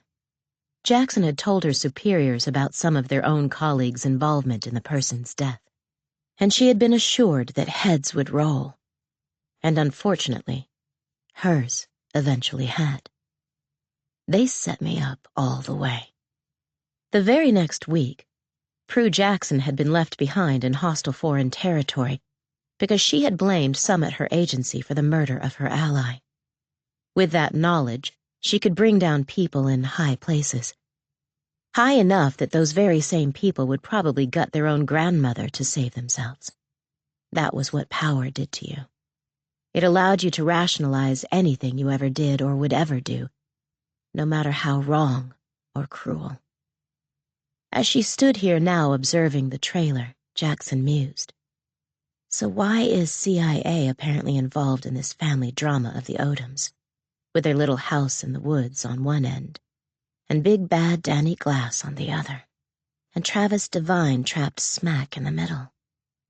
She would have to find out that connection, and Jackson also well understood that Devine was no doubt going to do his best to accomplish the same thing. And whoever got there first without being killed might get the grand prize. Jackson had risked her life for a spot in the American Intelligence Service. If she had perished in the line of duty, she was supposed to go up on the memorial wall at Langley, which honored those men and women who had given their final full measure serving their country. And I would have been honored to be on that wall. Then they betrayed me. Well, now it's my turn. Jackson twisted the throttle, and the bike soared silently down the lonely, cold road, with only a billion stars in a cool, vast sky as silent witnesses. Chapter 29. Devine stared up at the ceiling of Betsy Odom's old bedroom. There were shiny plastic stars glued there to form perhaps a universe of possibilities, maybe representing something that was as unlike the girl's life as it was conceivable to be. While he didn't routinely wax philosophical, this mission was hitting Devine in unexpected spots, like a journeyman fighter who got in lucky punches on a better foe and managing to do damage in sensitive places. He pulled out his phone and went over the notes he had kept on the case. Clearly, no one from Ricketts was going to get back to him, so there would be no items from the Odom's car for him to inspect, and no further examination possible of bodies now turned to ash. Dr. Coburn was certainly not going to contact him, and neither were the first responders to the Odom's deaths. He hoped that Campbell could work a miracle with the request Devine had made of him, but that was far from guaranteed. He then called the man to report in. He was simply going to leave a voicemail, yet despite its being very late on the West Coast and his being 3 hours ahead of Devine, his boss answered promptly. Devine wondered when and if Emerson Campbell actually slept, or maybe the man had just risen to begin his day. After Devine told him about being kidnapped, he asked Campbell, "It wasn't your people who saved my butt?" "No. You think Glass is behind them snatching you?" "I can't think of anyone else. They might have been planning to interrogate me in the woods before they killed me, but I screwed their plans. And whoever saved me blew up those plans even more. Any luck on my request for info?" "Still working on it. It takes time to move mountains, even for the U.S. government." "Right." Campbell noted, "We discussed before that perhaps Glass believes Perry Rollins told you something incriminating about him. But he'd have to figure I'd take whatever I knew to the cops. My point is, maybe you know something valuable, only you don't know you do. What did Rollins say to you again, right before he died?" It sounded like cuckoo and then maybe gas. I have no idea what that means, if anything. The guy was about to die, so it could be gibberish," added Devine. Although I suppose by gas, he could have been trying to say glass. "I think it's more likely than not, but the other reference is pretty muddled. Okay. I'm going to work some angles on my end, Devine. You watch yourself." Campbell clicked off, and Devine pondered the two words again, looking for something close that made sense. Gas, or more likely, glass, meaning obviously Danny Glass. But cuckoo? After 10 minutes of trying, he stopped beating his head against a brick wall. Then there was the matter of the men who had tried their best to kill him, and the person who had saved him? If it was an e-motorcycle the person had been riding, that spoke of premeditated stealth. So a lot of preparation for what end? Saving him for what reason? And what other guardian angel did he have? He rested his eyes for a few moments. Then he sat up and looked around the space. It was small and cramped and cluttered, but it had represented a new home for Betsy Odom, perhaps her first real one. Now she was looking at living in mansions owned by an alleged international criminal. Pretty heady stuff for a 12-year-old. Hell, for anyone, really. Odom had mentioned her mother was homeschooling her, but he had seen nothing here that showed a serious effort was being made along those lines. But judging by the books she had, and the notes she'd made in the margins of Think and Grow Rich, the girl could obviously read and write, and she was clearly smart, at least street smart. He looked down and eyed something partially sticking out from under the bed. He leaned over and snagged it. How had he missed that before? It was a thick 3-ring binder filled with pages. On the cover was written in block lettering one word: Me. He opened it and flipped through some pages. They were a collection of photos, drawings, and text. Going back to the beginning, Devine saw that the first photos were presumably of Odom as a baby. He read her accounts underneath those pictures, and it confirmed that what he was seeing was Betsy as an infant. He turned pages, and with that saw the passage of time in the girl's life. Funny photos and pencil and ink drawings that became more sophisticated as the girl grew older. She was quite the artist, Devine noted. The next pages revealed photos of the Odom family glued into the journal. With a start, Devine realized that he had never before seen what Dwayne and Alice Odom looked like. There were no pictures of them displayed around their home. In one photo, Dwayne presented as pencil-thin, goofy, and laid back with a lopsided grin and long, shaggy brown hair. The auburn-haired Alice Odom had indeed been tall. Indeed, she was at least 2 inches taller than her husband, and it was not because of any high heels. In the photo, he could see both were barefoot. And she had beautiful features and a warm and kind smile. Devine did not see a lot of her father in Betsy. Daughter definitely favored Mom. He noted some of the things Betsy had written, dreams she had, things she wanted to do. A drawing of a dog that she called Barney, and how much she wanted a dog for real. Then he found it. Pages of schoolwork memorialized here. Spelling lessons, multiplication tables, a short essay on making pancakes that held a few stains on the paper. When Devine lifted the paper to his nose and took a whiff, he thought he smelled maple syrup. 3 pages were devoted to the exciting purchases of the new house and car, although they revealed no source of the funds, not that Betsy would have been necessarily privy to that. There were photos of the family standing outside the mobile home. Maybe Nate or Corey had taken the pictures, he speculated. They all looked happy, although when Devine gazed more closely at Betsy, she actually looked, what was it? Yes, relieved. There was another photo of her pretending to drive the Genesis, her smile ear to ear. It made Devine grin. Most of the last pages of content were Betsy deciding what she wanted to be when she grew up. There were the obvious choices in the list she had drawn up: doctor, lawyer, nurse, teacher. But when he got down near the bottom, he saw one occupation that had been underlined twice. FBI agent?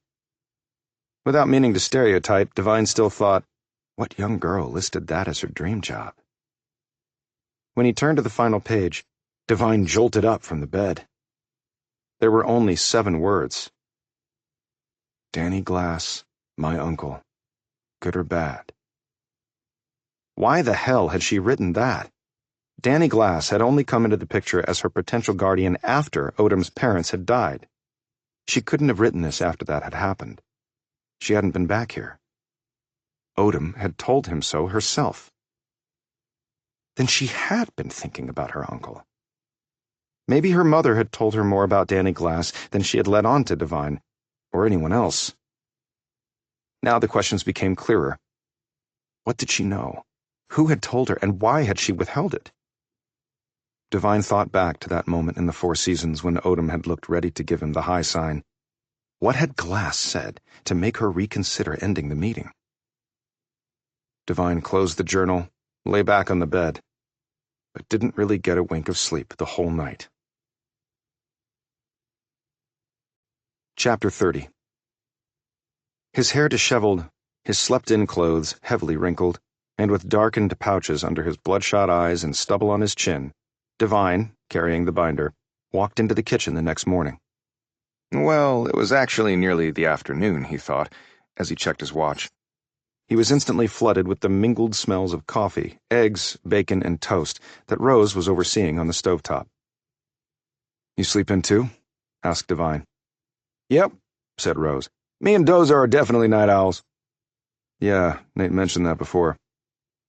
Rose looked up, flinched, and said, "Whoa! Don't take this the wrong way, but you look like shit, dude." A moment later, Nate Shore walked in from the other doorway and said, "Yeah, like really shitty." "Thanks, guys," said Devine. "Is the coffee ready? I think I'll just dump it on my head." Rose set the table and ladled out the food onto 3 plates while Devine poured himself a cup of coffee and Shore did likewise. The 3 men sat down and commenced eating. Rose looked Devine over.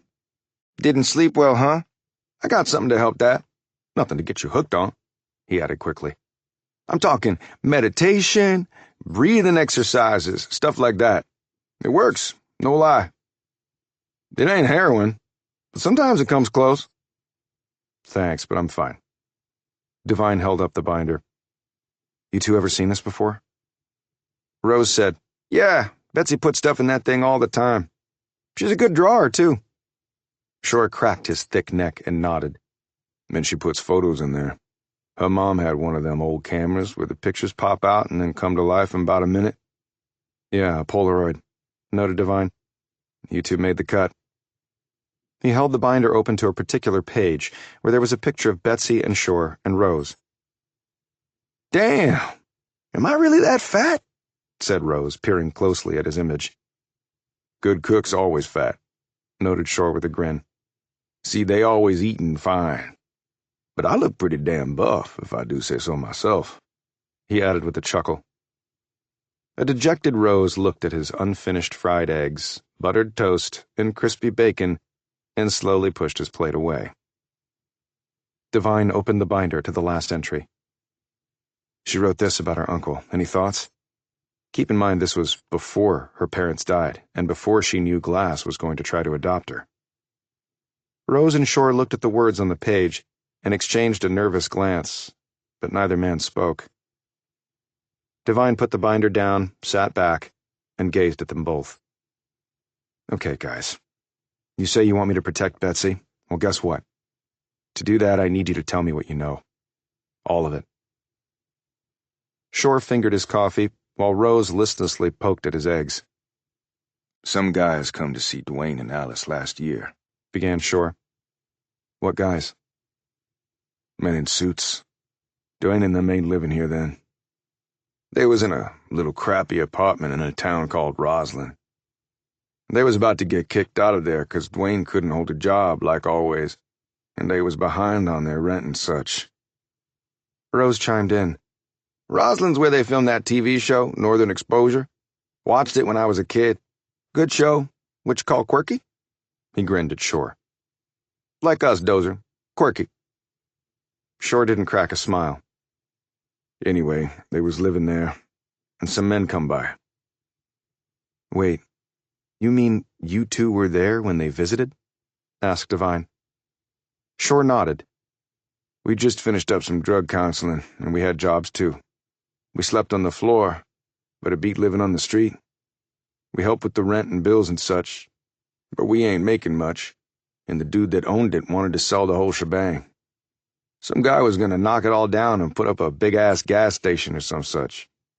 Dude like tripled the rent, and no way we could pay that, even with all us working." "Keep going," said Devine, as Shore paused to take a sip of coffee. "So, these 2 dudes in suits come by. They wanted to talk to Dwayne." "Just Dwayne, not Alice too?" I remember they just asked for Dwayne. Ain't that right, Cor? Replied Shore.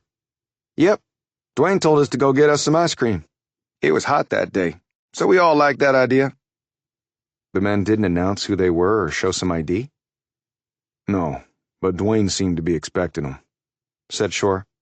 I mean, at least he ain't surprised when they showed up. But didn't Alice want to stay and see what they wanted? Shore nodded. She did, but Dwayne said there was no problem. Just told us to go get some ice cream, and they'd be all done by the time we got back. I pulled him aside and asked him if he was sure. I would have stayed to help him if he needed it. Those dudes look pretty tough, but I've kicked ass in bars all over. I can hold my own with most, no shit. No shit is right, agreed Rose. I seen it. Dozer bust you up, man. But he a pussycat underneath. Gentle as a baby. Just tickle his tummy and he goes right to sleep. Jesus, Cor, keep that crap to yourself, growled Shore. Okay, go on, prompted Divine again. Shore said, well, we went and got us the ice cream. I had pistachio. Love me a good pistachio. Double scoop. Always give me pistachio. What did you have, Cor? Rose cocked his head and thought. Not sure. Let me see now. I think it might... Hey, it was the rocky road, right? Broke in Shore. I remember now. No, man. I wasn't doing rocky road then. I'm pretty sure it was... Divine broke in. It's okay, guys. I don't really care about the flavors. What happened when you got back? Shore said sheepishly, oh, right, well, Dwayne was looking pretty pleased with himself. What did he say had happened? And did he tell you who the men were? He say they was business associates. Shore sniggered. I mean, shit. We ain't Einsteins or nothing, but me and Cor ain't stupid neither. If them boys was Dwayne's business associates, I'll run through downtown Seattle in my birthday suit singing fat-bottom girls at the top of my damn lungs. Hope to God I don't never live to see that, commented Rose. That's all he said? Business associates? Asked Divine. Yep, but Alice pulled him into the bedroom, and we heard her hollering at him. And Betsy? She'd gone to her room, I think, noted Shore. What happened when Alice and Dwayne came out of the bedroom? She looked like she'd been crying, and Dwayne had his arm around her, said Rose. They didn't say nothing else about it, like it ain't never happened. Shore added, next thing you know, they bought that car and moved to this here place. Divine said, we know that the money for the car and house were paid directly to the sellers by an unknown third party. You think that was who those men were? Or who they were representing? Who else could they be? Said Shore. I mean, Dwayne had about much money as we did, and then he gets a car and a house? Some weird shit going on. Ain't no free lunches, right, Cor? Amen to that. You get money like that, bro, you gotta pay for it somehow, some way. Pay the piper, pay the damn piper. Maybe the devil. And you never questioned him about it later, after he got the car in this place? Shore said, tried to. But all he said was he won the lottery. Over and over. Over and over, agreed Rose. Man, sound like a broken record. And Alice? Rose looked at Shore before speaking. From then on, Alice looked mighty scared sometimes, ain't you say, bro? Scared shitless, I'd say. No free lunch, like you said, Dozer, observed Rose. So she thought Dwayne had done something that would come back to bite them? Asked Divine. Well, Alice was fucking right about that, wasn't she? Said Rose, before chomping down on a thick slice of bacon. Chapter 31. Later that afternoon, Divine was driving down the dirt road away from the Odoms' home when he observed something curious. He stopped, got out, and looked at the skinny line in the middle of the dirt road. Divine knelt down and more closely examined the tire track. He took out his phone and compared the track with the one he'd taken a picture of last night. Perfect match on the tread. So, the mysterious silent rider had come here as well. But how had the person tracked him? Devine thought for a few moments, and then concluded that the person had ducked back into the woods and then taken up the tail on Devine when Devine had passed by after escaping from the kidnappers. Yet something seemed off about that theory, only he wasn't sure what. He drove on and arrived back in Seattle over 2 hours later, but he kept a close watch behind him. He never saw an e-motorcycle or any other vehicle back there that was with him the whole ride. He turned in his trashed rental and was being read the riot act by an irate agency employee until he flashed his badge and instructed no one to touch the vehicle. He called Braddock, explaining what had happened. "I'll be there in 20 minutes with the scrub team," the detective said. Braddock, Beth Walker, and other CSI team members showed up 19 minutes later. They looked in astonishment at all the blood on the seats and the cracked windshield, the blown-out rear window, and all the bullet holes. Devine had told them what he'd done to turn the tables on his captors. "Lucky thing they weren't into seat harnesses," said Braddock. And quick thinking on your part, Travis. Said Walker admiringly. You fight with what you have, not what you wish you had, he noted. There should be enough in here for DNA analysis. Guess the rental company wasn't too happy. Don't think I'm ever going to hit their premium club status. So you went to Ricketts. Then what? Devine gave them a more detailed account of the attack, as well as his meeting with Eric King and his wife. Braddock sipped on a cup of coffee and said, So they basically stonewalled you. Looks to be. Oh, one more thing. He reached into the car and pulled out the wine glass from the glove box and carefully unwrapped it. I need you to run prints on this. Who used that glass? Mayor Mercedes King.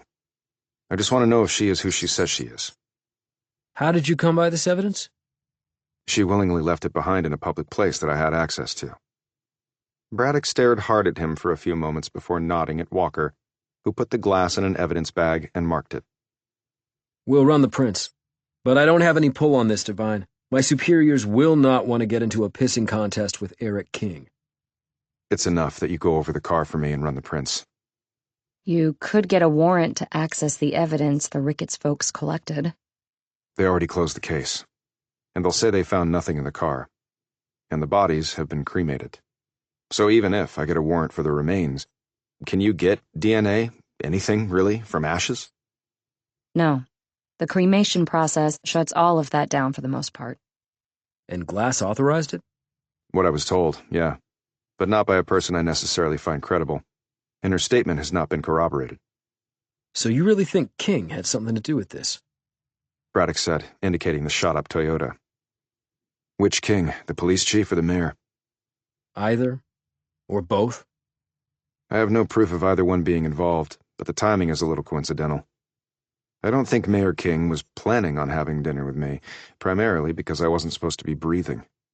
She showed up late with a bullshit excuse, and then got all defensive and left in a huff. He gave Braddock a look. Know anything about her? Braddock shook his head. That slice of the state is just not in my purview. And Danny Glass? What's his connection to all of this? Glass asked me to meet with him, right before I drove to Ricketts.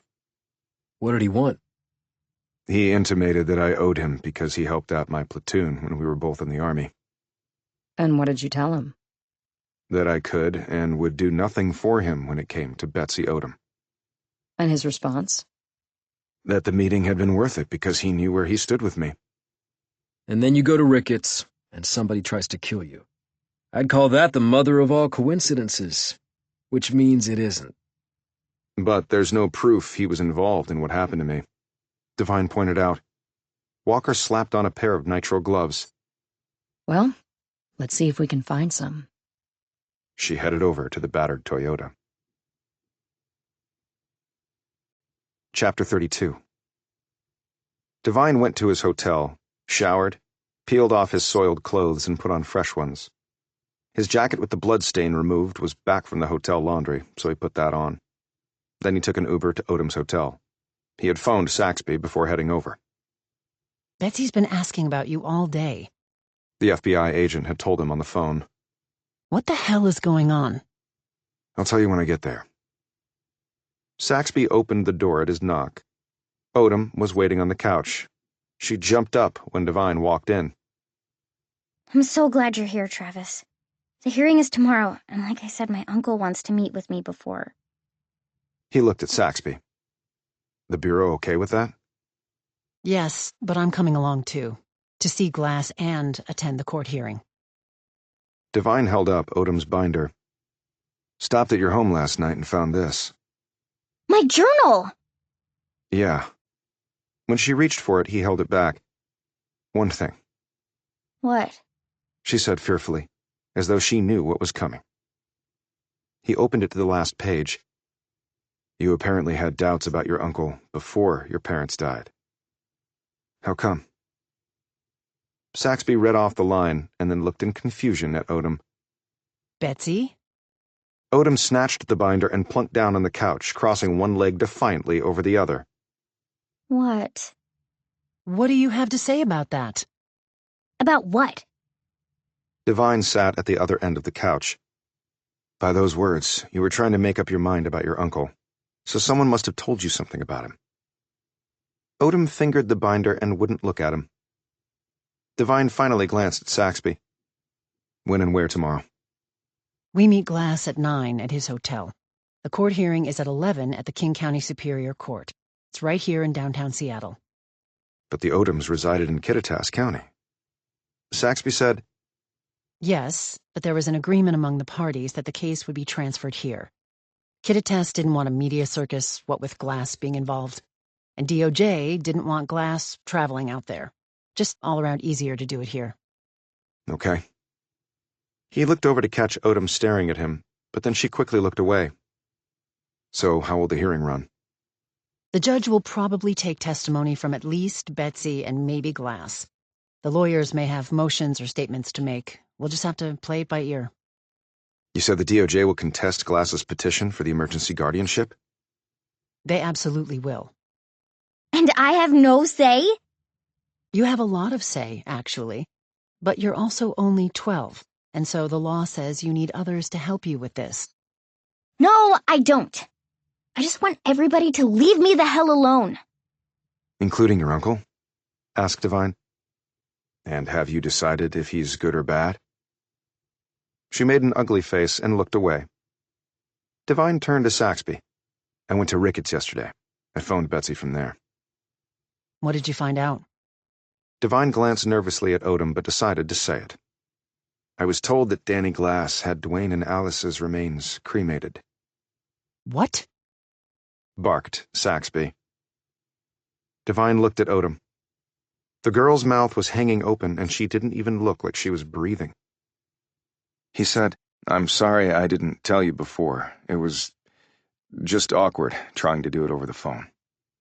She closed her mouth and glanced away. And there's something else that happened out there, said Divine. 2 men did their best to kill me. A stunned Saxby said. What happened? He gave them a short sketch of the night's events. I think they're dead, but I can't be sure. They had backup, so I had to get the hell out of there. He added, Seattle PD is going over my car now, checking the blood and bullet holes and such. He glanced again at Odom, who looked like she might be sick. Were you injured? Asked Saxby.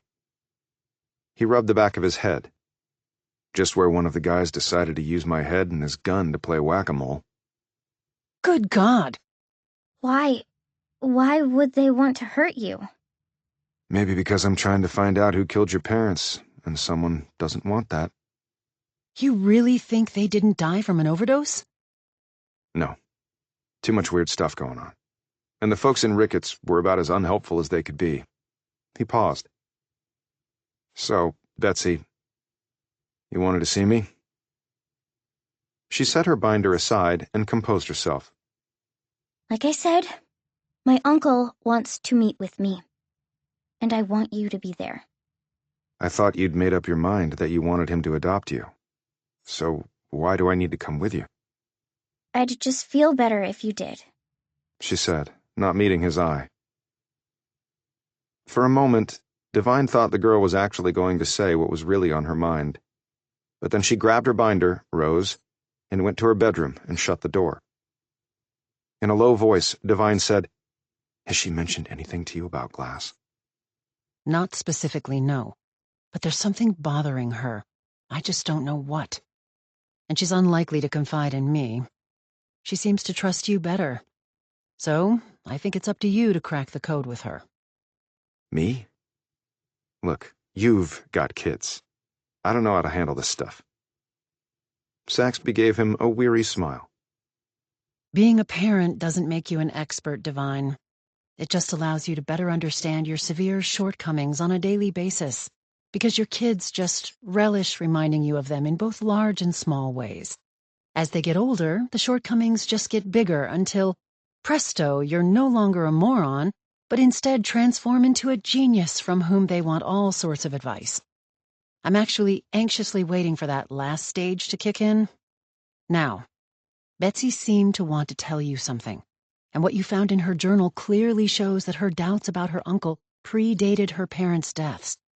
We just need to find out why, but we obviously don't have much time. For all I know, the judge could rule on the emergency guardianship petition tomorrow. Shit, seriously? Yes, seriously, it's why they call it emergency. So how do we do that? You mean, how do you do it, since she can't stand me? But I didn't tell you everything about me, Devine. I am the mother of 2 boys, like I said, but I'm also the mother of a 12-year-old girl. you're kidding me. She took out her wallet and showed him a picture of her and a young girl. Saxby was clearly forcing a smile, and the girl looked like she wanted to strangle her mother. This is Dana. Why in the hell didn't you tell me that before? Because I didn't have to tell you anything to begin with, and I still confided too much as it was. So what do I do? How do I get through to her? Asked Devine. He felt embarrassed about pleading for help, but right now he needed it. Guns and fighting and blowing stuff up, and how to read a balance sheet and a P&L statement. He knew a lot about. 12-year-old females, not so much. She's been asking to go to a bookstore. There's one close by. Take her there. Let her shop, buy her a cookie and whatever cool drink she wants, and then sit there until she decides she wants to talk. And you're sure she will? I'm not sure of anything, Devine. She's a 12-year-old girl. Nobody can figure them out. Chapter 33. Odom strolled around the bookstore, idly taking a book off a shelf and glancing over some pages before placing it back. Devine paralleled her, looking around and making sure no one was taking a heightened interest in them. "You like reading, I take it?" he said, as she picked up a fantasy novel in the YA section of the store. Yeah, my mom told me it was important and fun. She said she wished she'd read more when she was my age. But I don't think her dad was really good about that. He didn't much care for stuff like that, I guess.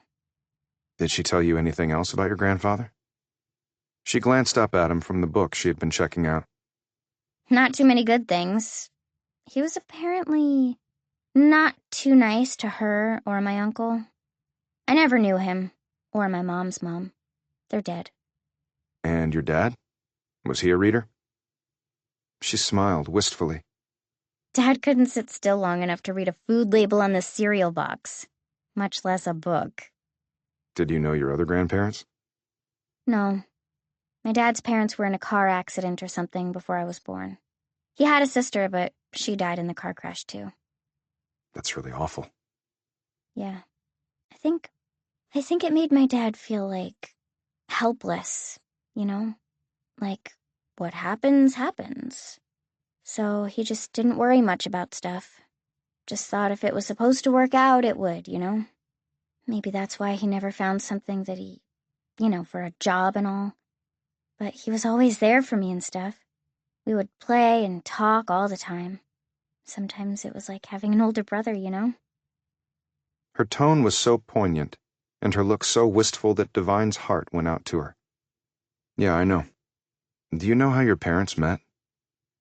Devine had learned some of this from Campbell's digging into the Odom's histories, but he wanted to hear Betsy's perspective. My dad grew up around here. My mom was from the middle of the country, and my dad moved there at some point. He'd been out of school for a while by then. I guess he wanted to try something new. My mom was working at a restaurant in the place where he moved to, and my dad came in to eat lunch one day. After she got off work, he was waiting for her with flowers. Then he took her to dinner. Kinda romantic. Anyway, after a while, they got married, had me, and then we moved around some before coming back to where my dad grew up. Find something? He asked. She had gone on looking at books while they'd been talking before pulling one out and keeping it. Yeah, I've read the first 3 in this series. They're cool. What do you like to read? Besides thrillers and military histories, anything with cute bunnies. She smiled at his quip. Can I also get a sketch pad and some pencils? Sure, I know you like to draw. Corey told me, said you were good. And I saw some of the sketches in your binder, and he's right, you are good. She smiled shyly. My mom liked to do it, and she taught me. They found a suitable sketch pad and the pencils, and he bought them and the book. Then Devine suggested, "How about something to drink and a snack? I could use a coffee." Sure. They have scones. I saw them. Odom got a raspberry scone to go with her iced strawberry frappuccino, while Devine selected a blueberry muffin to pair with his coffee. "Enough sugar to keep you lit for a week," noted Devine. After they sat at a table, Odom said, Thanks for bringing me here. It's been a while since I got a book. "Well, you've had a lot going on." She took a sip of her drink and broke off a bit of the scone. Do you really think you can find out what happened to my parents? "I'm trying my best." But it's dangerous, right? Those people who tried to hurt you? It's part of the job, Betsy. And it's my concern, okay? Don't add that to your worry list. You think it was my uncle, right? Who did it? I don't know, but he's certainly on the suspect list. But why would he? My mom was his sister. For some people, it doesn't matter. They don't think like you and I do. If he wanted to be in my life, he could have been without killing anybody. So what would his motive be? Motive? Sounds like you watch cop shows. I like to broaden my horizons as much as the next person. She said in such a grown-up tone that Devine had to smile. And I saw in your journal that you have FBI agent on your list of possible future careers. She glanced down. I know it sounds stupid. It doesn't sound stupid at all. Quite the opposite, actually. She looked up at him. Why do you say that? There are already too many guys like me doing this sort of stuff. We need a lot more women. They bring different skill sets and perspectives, and, well, it's just important. Based on my personal experience, sometimes guys' testosterone is a real problem. We escalate instead of de-escalating. And you're smart and observant. 2 good traits in a federal agent. Thanks. She replied, looking both embarrassed and pleased. Nate and Corey told me about a couple of guys in suits who visited you in your old apartment. You remember them? Yeah. We went out for ice cream while my dad talked to them. And then sometime after that, you all moved to your house, and your parents bought that car, which alone cost around 50 grand, by the way. She shot him a nervous glance while she sipped on her drink. You think they gave my dad some money, you mean? No, our records show that the money was sent directly to the vendors for the car and the land and home. Didn't you wonder where he got the funds to buy all that? He said he won the lottery. Same thing he told Corey and Nate. You believe him? No. I always knew he was lying. He had a tell. What sort of tell? He giggled right after he said something that wasn't true. I don't even think he knew he was doing it. He couldn't help it. And he did it after telling me he won the lottery. So the men who met with your dad probably paid for the car and home. The questions are why and who did they work for? And as far as I know, the only person with money like that was your uncle. But he might have just wanted to help them. They were related. And them dying could have nothing to do with that. And he's the only family I have left, so it's pretty natural that he would want to adopt me. Is that you talking or him? What? That sounded scripted. Is that what Glass told you when you two met? A little bit, I guess. What else did he tell you? I asked him about the legal stuff. Divine tensed. Really? And what did he say? That the government had just made up their minds to go after him. But he thought it might just go away or be dismissed. That was the word he used. He actually said that? Yeah, why? What's the big deal? If it gets dismissed, it will be because the government witnesses keep on getting murdered. 3 and counting so far have been killed. She slowly put down the piece of scone she was about to bite into. Murdered? Yes. He didn't mention that? She shook her head. Divine just sat there and said nothing. Aren't you going to ask me about what I wrote in my journal? About whether my uncle was good or bad? He shook his head. Why not? I already asked. You clearly didn't want to answer. If you want to tell me, you'll tell me. But you'll keep trying to find out what happened to my mom and dad? I will, but quite frankly, I don't have a lot to go on. And after tomorrow, it might be moot. What do you mean? After the hearing tomorrow, your uncle may have custody of you. Do you mean you'll stop looking for their killer then? It might be out of my hands, Betsy. I'm not my own boss. I go and do what I'm ordered to do. She pushed the frappuccino and scone away and sat back, looking thoroughly dejected. Divine wanted to say something, but Saxby's cautionary words came back to him, and he remained quiet. She sat there for a bit while Divine gazed around the small cafe component of the bookstore. He turned back to Odom when she said, My uncle told me that sometimes bad things happen for good reasons. What was he talking about? You're right. I almost did give you the high sign when he said that. It made me mad. Like, how could anything good come out of my parents dying? So that was what he was talking about? Something good coming out of them dying? Yes. Why didn't you finish the high sign then? Because then he told me that I looked just like my mom when she was my age, and that she was smart and funny, just like he knew I was, and that he would have given anything to have her back. But if he couldn't, then he wanted to take care of me because that's what my mom would have wanted. In fact, he told me that she had made him promise that he would in case anything happened to her or my dad.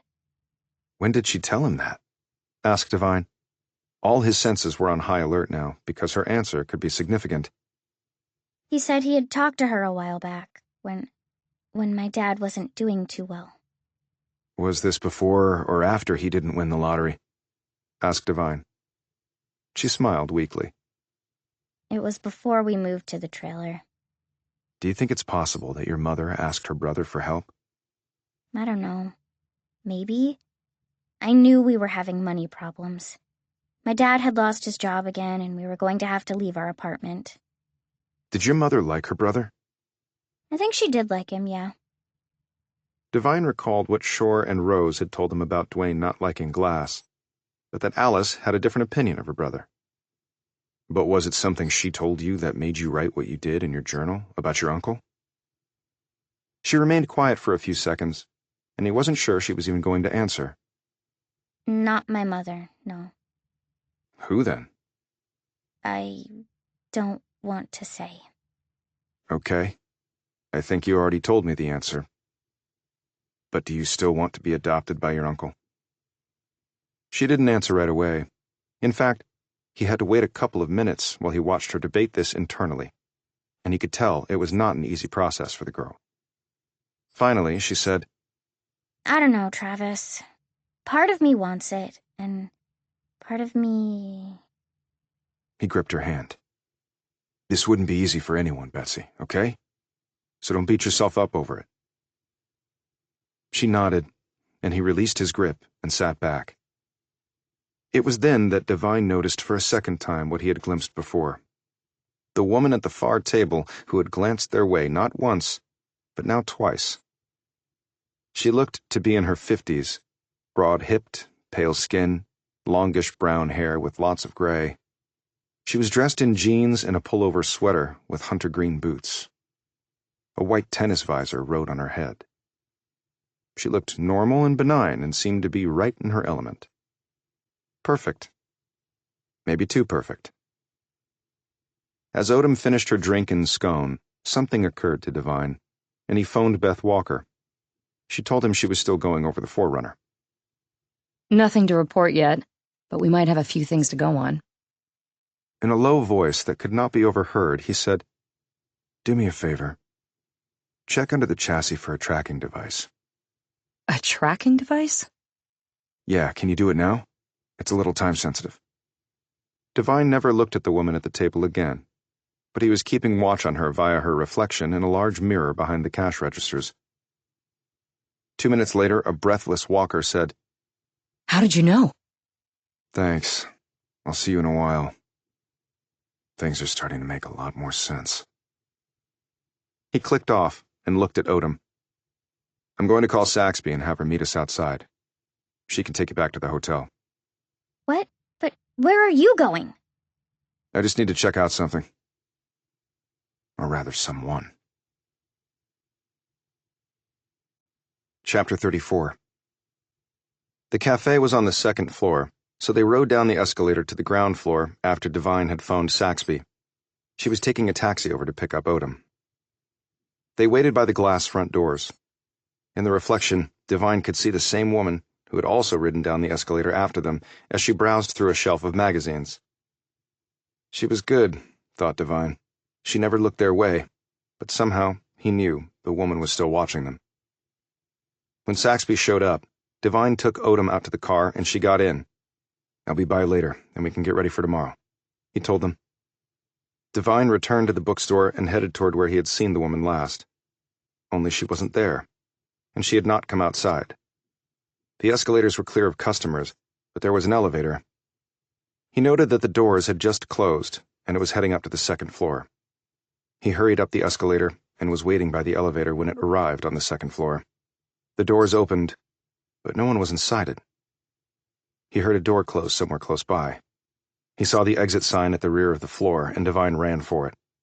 He burst through the door and heard the door on the first floor open. Devine raced down the stairs, jumping the last 3 steps, kicked the door open, and found himself in an alley behind the bookstore. He looked searchingly both ways, but saw or heard no one. That seemed impossible, but then he saw a door on the other side of the alley that was open about a foot. He hustled across the alley, gripped the door, and tugged it fully open. He found himself in a dusty hall with minimal lighting. He heard nothing up ahead of him, which didn't mean much if his prey was moving with stealth. He pulled his weapon, and pointing it in front of him, Devine advanced down the hall. He quickly found that the building was being renovated. Construction materials were stacked neatly along the corridor. He could smell fresh paint and sawdust, and he spied a makeshift locker room that housed work clothes, filter masks, and heavy boots. He made sure no one was lurking in there before heading down the hall once more. He pushed open a set of makeshift double doors and found himself in the main space of the structure. It had been gutted, but sections of wooden studs had been set up on the concrete slab, carving out where demising walls would later be. There were no workers around, and Devine assumed at this hour they had already finished for the day. Devine found the front door, but it was securely padlocked. He ran back down the hall, then out into the alley and around to the front of the building. Plywood had been set up over the street-front plate glass windows. Construction permits and warning signs were stapled to the wood.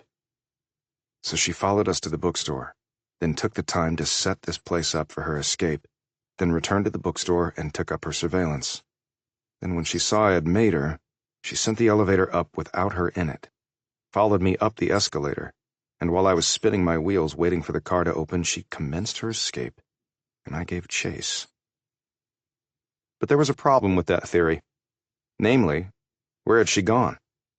The front doors were padlocked. If she came in the open rear door, how had she gotten out? There were no other exit doors. Making no sense of this, another thought occurred to Devine.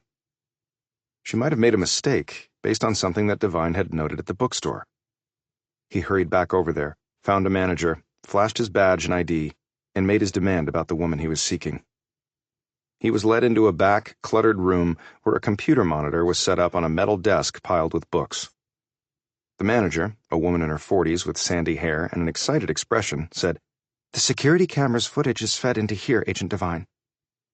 "I want to see the last half hour in the cafe, and then 10 minutes ago down on the first floor by the elevator in particular," said Devine. The woman sat down and began clicking keys, while Devine pulled up a chair and studied the screen. "There," he said, when the woman came up on the screen. "You can follow her on the feed." The manager let the recorded footage run, and Devine silently watched the woman, who kept her face downward and shuffled around, giving off the image of feebleness. However, Devine knew what she was really doing was avoiding looking into the cameras. She bought a coffee and a banana from the cafe, and he noted that she paid in cash, probably the only person to do that here all day. She sat at the table for a while. Devine knew that was when she had been watching him and Odom at their table. "Okay, take me to the first floor elevator."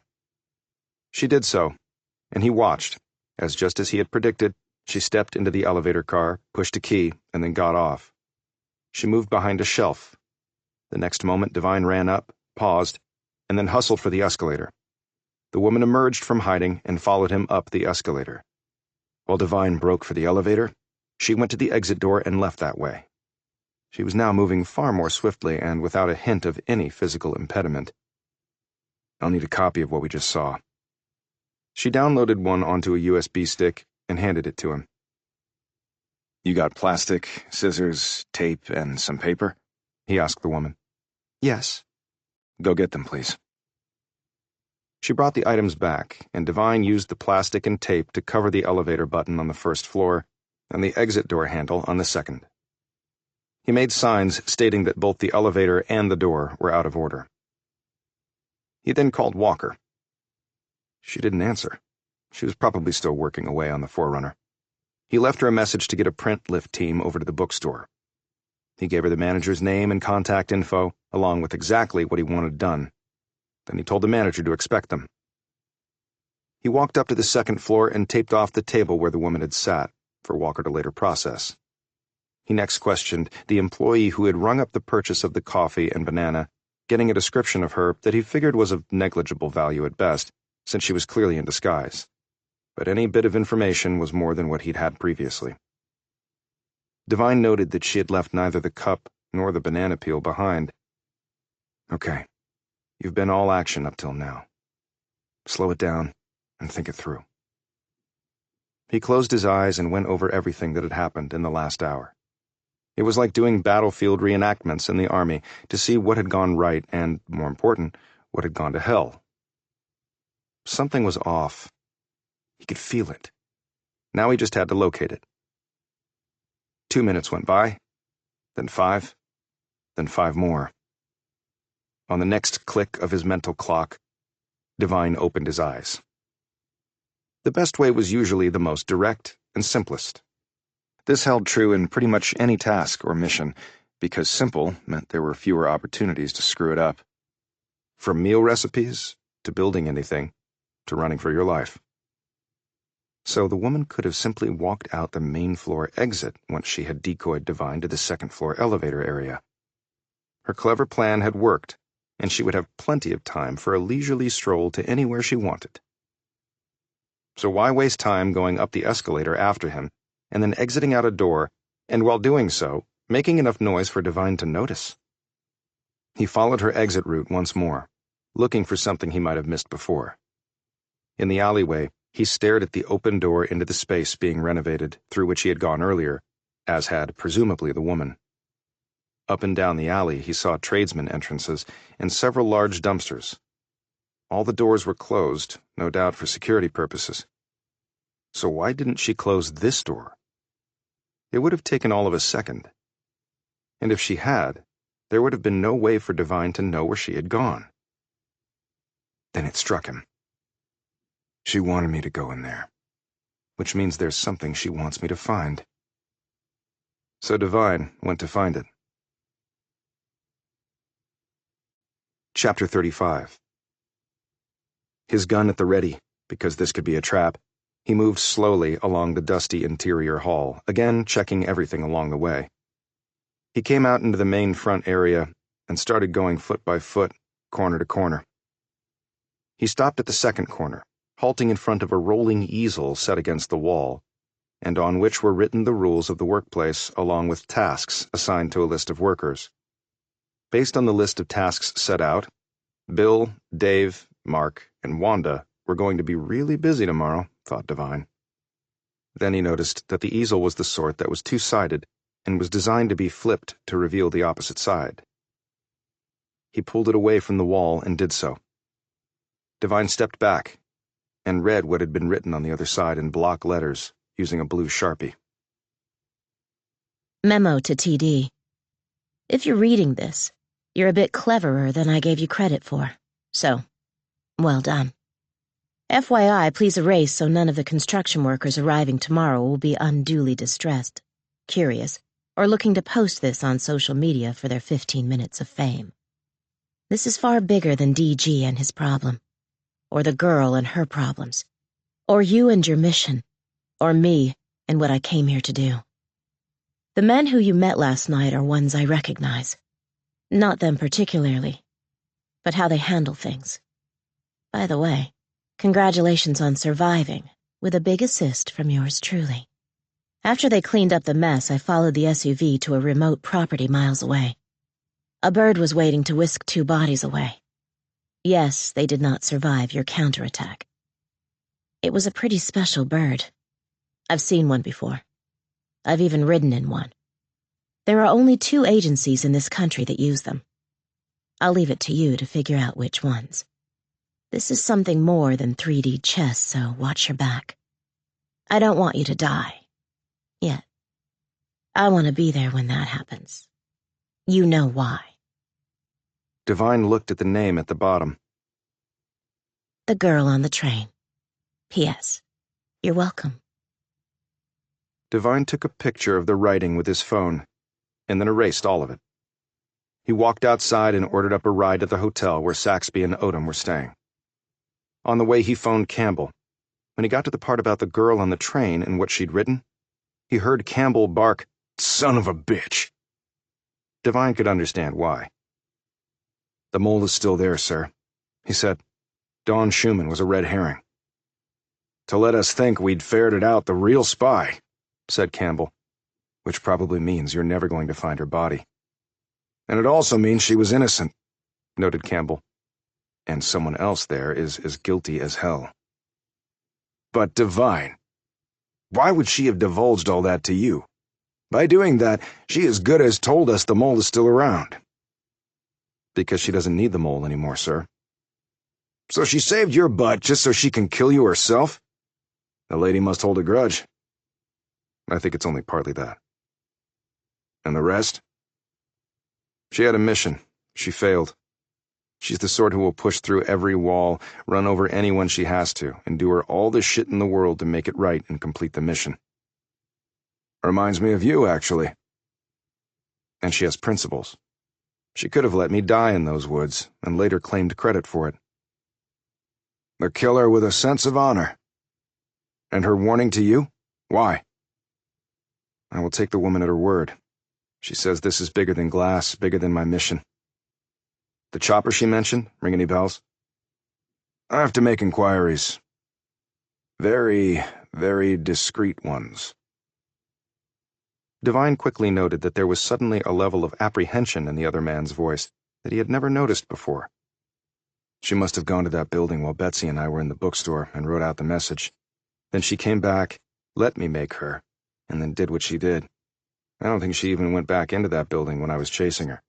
I think she hid behind one of the dumpsters in the alley and let the open door suck me in. Then she goes on her merry way." "Pretty good plan to execute on the fly," noted Campbell. "She said something more than 3D chess," noted Devine. "There aren't many things more complex than chess, 3D or otherwise. However, the world you and I operate in is one of them." "How can someone like Danny Glass be caught up in geopolitics?" "I don't know. And we as yet can't take what she's said as true. It hasn't been corroborated." How do we corroborate it? Asked Devine. When you think of an answer, let me know, and I'll do the same. Until then, watch yourself, and let me get back to work. And you likewise. He clicked off as Devine got out of the cab in front of the hotel. Chapter 36. Odom was in the bathroom taking a shower, so Devine took a few minutes to fill in Saxby on his talk with Odom at the bookstore. I followed your advice and it worked, he said. Thanks for the assist. Any parent of a daughter could have done it. But she said Glass made her mad when he said that good things sometimes come from bad events. Yeah, but he followed that up with the statement, uncorroborated, that Alice Odom wanted him to take care of Betsy in case anything happened to her or Dwayne.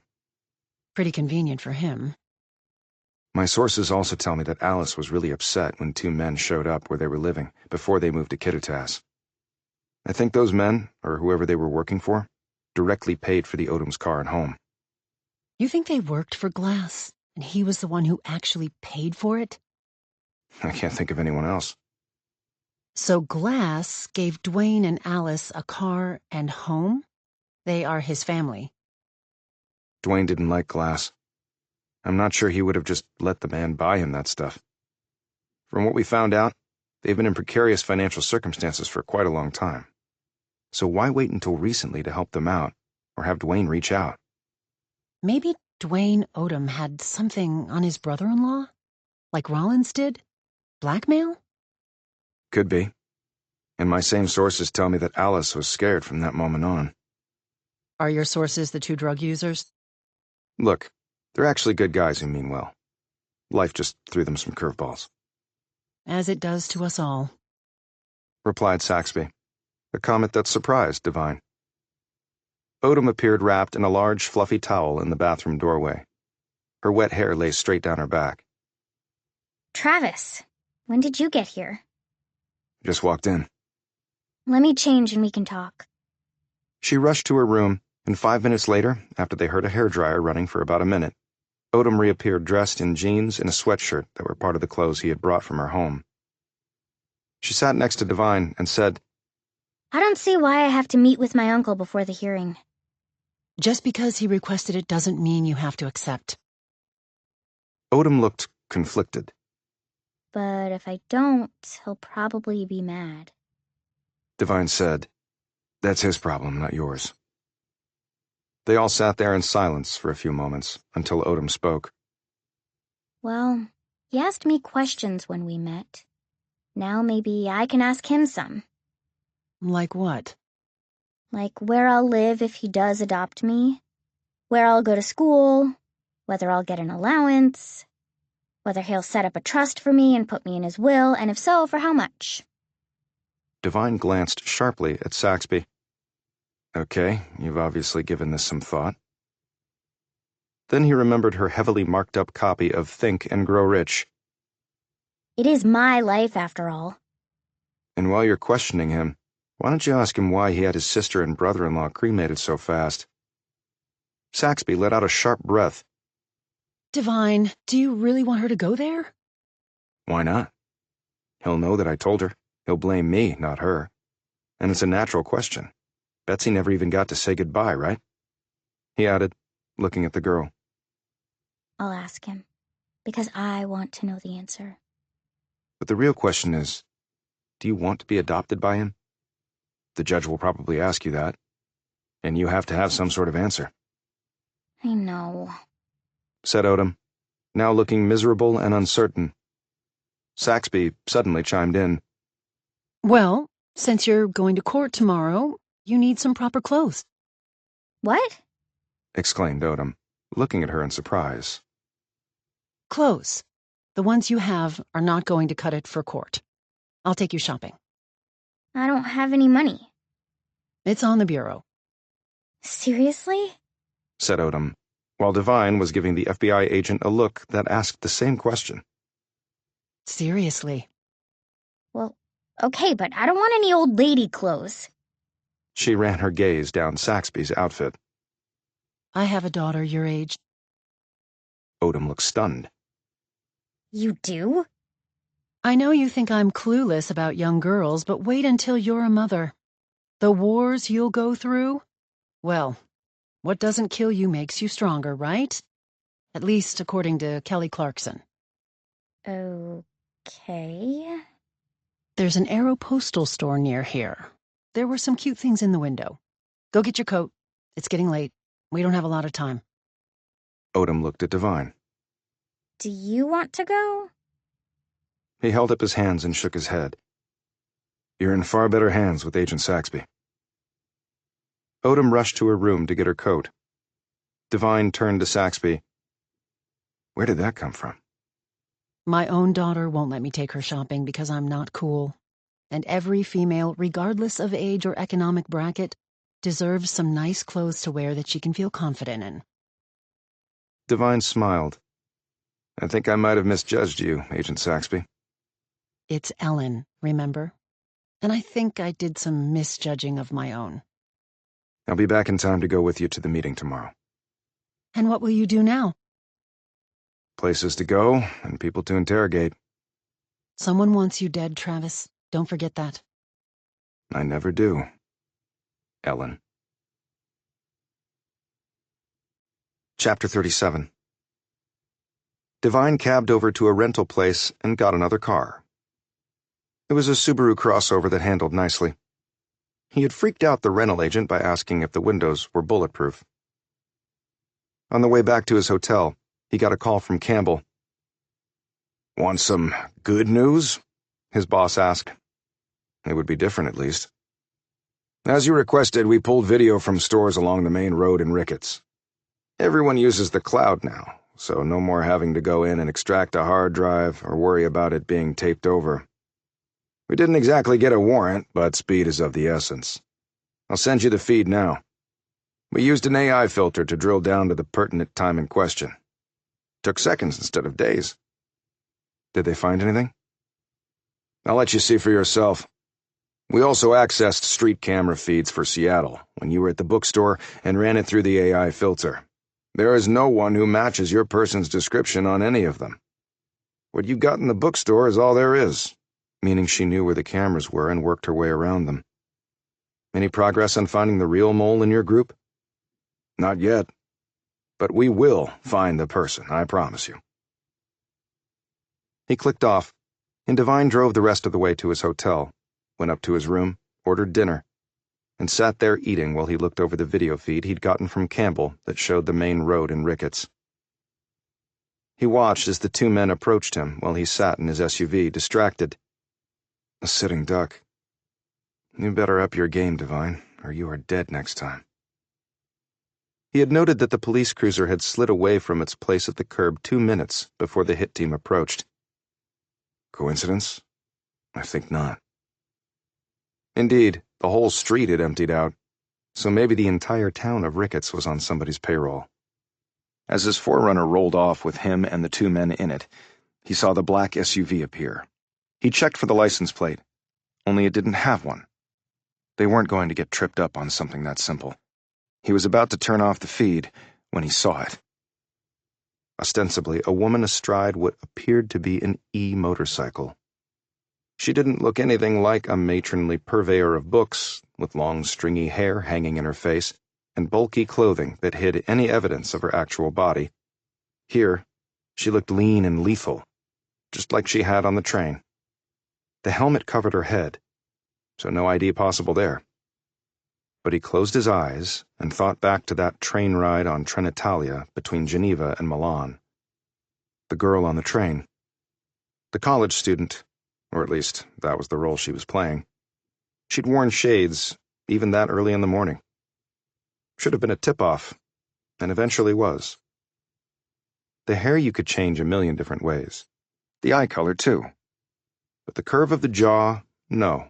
Only he couldn't see the curve of her jaw because of the helmet and face shield. And in the bookstore, the hair had been long and in her face, again by design. So no possible mental match. But there might be one thing. In the video, she had pulled out a pair of gloves but hadn't put them on yet. He zoomed in on the 5 fingers on her right hand, exposed in the frame. Then he closed his eyes and remembered the hand that had held the knife on the train. Her fingers closed around the handle, waiting to plunge it into Divine's neck or heart or aorta. Only she hadn't gotten there because he'd seen the knife in the window's reflection and delivered a punishing blow to her jaw that had knocked the woman out. Again, one of the seemingly unimportant things that blew up otherwise well-laid plans. And kept me alive. Divine opened his eyes and studied the image on the screen with the same intensity he had brought to every task on the battlefield. The pinky finger visible on the feed had been broken and never reset properly, resulting in the top third skirting off slightly to the right at about a 5-degree angle. He froze it there. He brought up the mental image of the woman on the train. Her hand, that finger.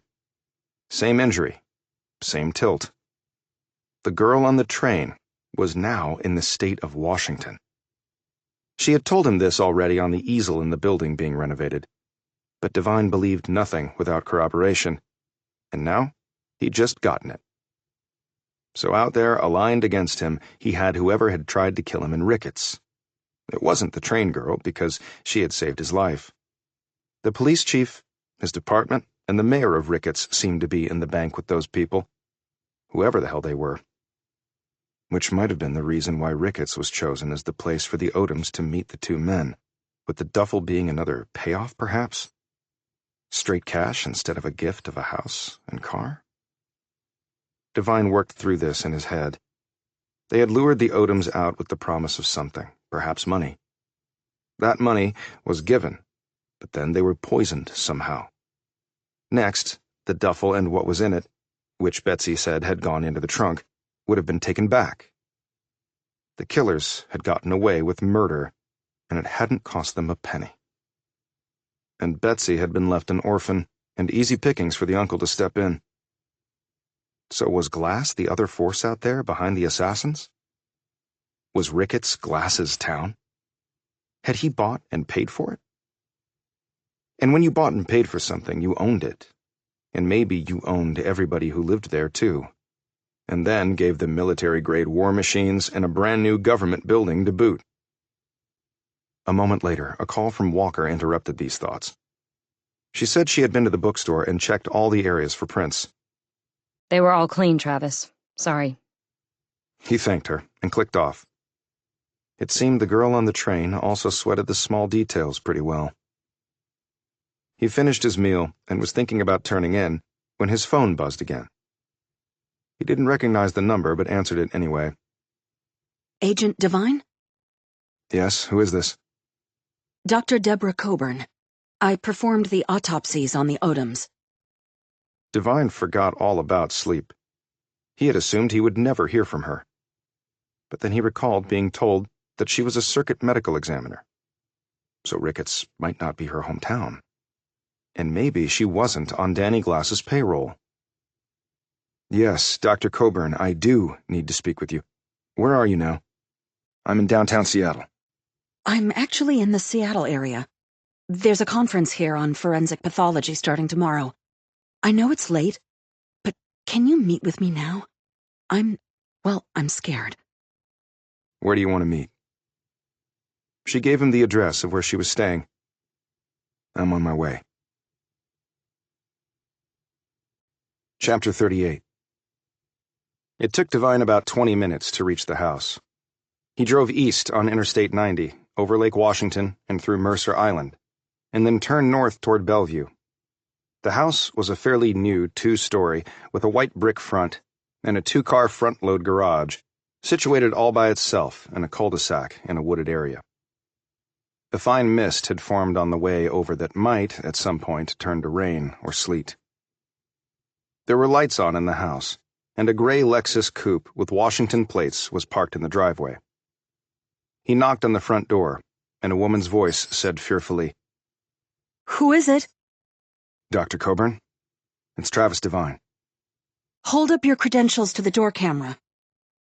Divine glanced around, saw the door cam, and showed his badge and ID card. The door opened, revealing Coburn, who was petite with silver hair cut short. She looked to be around 50. She wore a cream-colored pantsuit with a navy blue blouse open at the collar. A gold chain with a crucifix was around her neck. Agent Devine, please come in. Coburn closed the door, locking it. She led him quickly into the dining room, where a black doctor's bag perched on a chair and a sleek brown leather briefcase was open on the table. There were papers scattered next to it, along with several manila file folders. "Nice place," said Devine.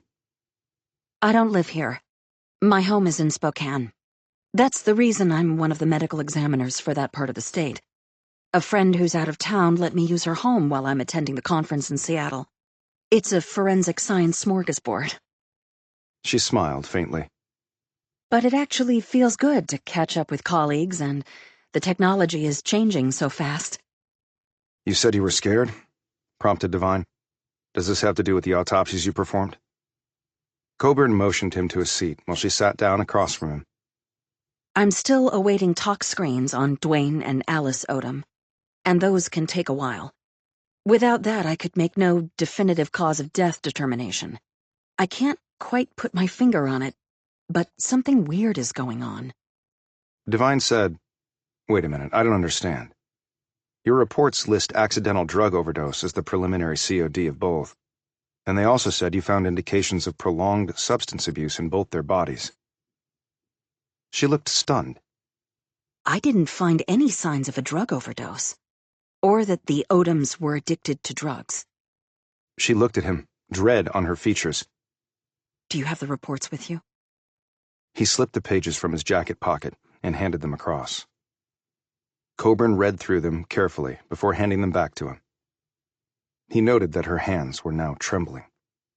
Those are not my reports. And that is not my signature. Then who wrote them and why? I don't know. "Maybe you should start from the beginning," suggested Devine. "What struck you as weird?"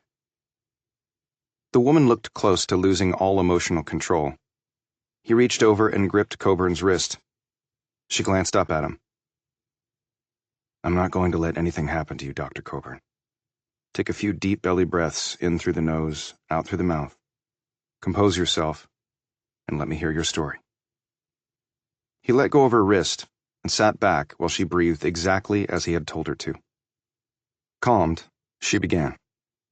There are nationally prescribed procedures for MEs to conduct investigations of and diagnose and certify deaths due to opioid overdoses. Like what? Examining the decedent's medical history and checking the scene where the death occurred. Also analyzing their living space to look for evidence of substance abuse. Everything from crushed tablets to altered transdermal patches, pills not in prescription bottles or overlapping prescriptions, cooker spoons, needles, tourniquets, and other drug paraphernalia. Things like that. Did you do that? I was given no chance to do that. That's what was weird. The Ricketts police did not hold the scene of death open for me. I wasn't even informed of its location. And I was given no opportunity to review the Odom's medical history. And I was told their residence was unknown at the time. They lived in Kittitas County in a mobile home. The address was on the title to their car, and I'm sure it was on their driver's licenses, so the police knew exactly where they lived.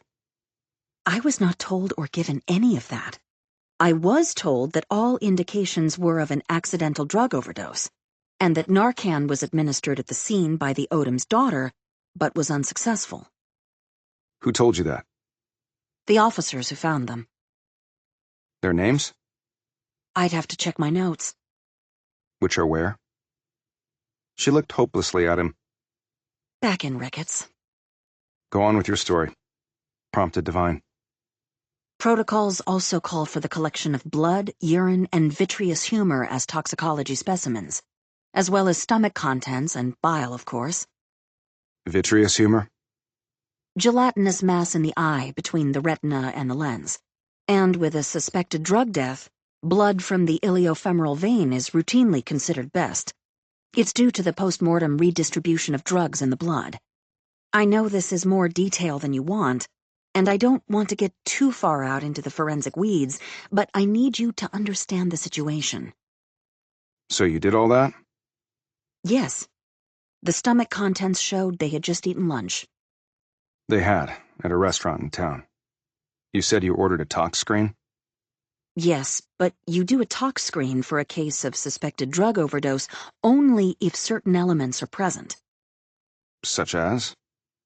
Known history of substance abuse or misuse, or the same being revealed at the crime scene.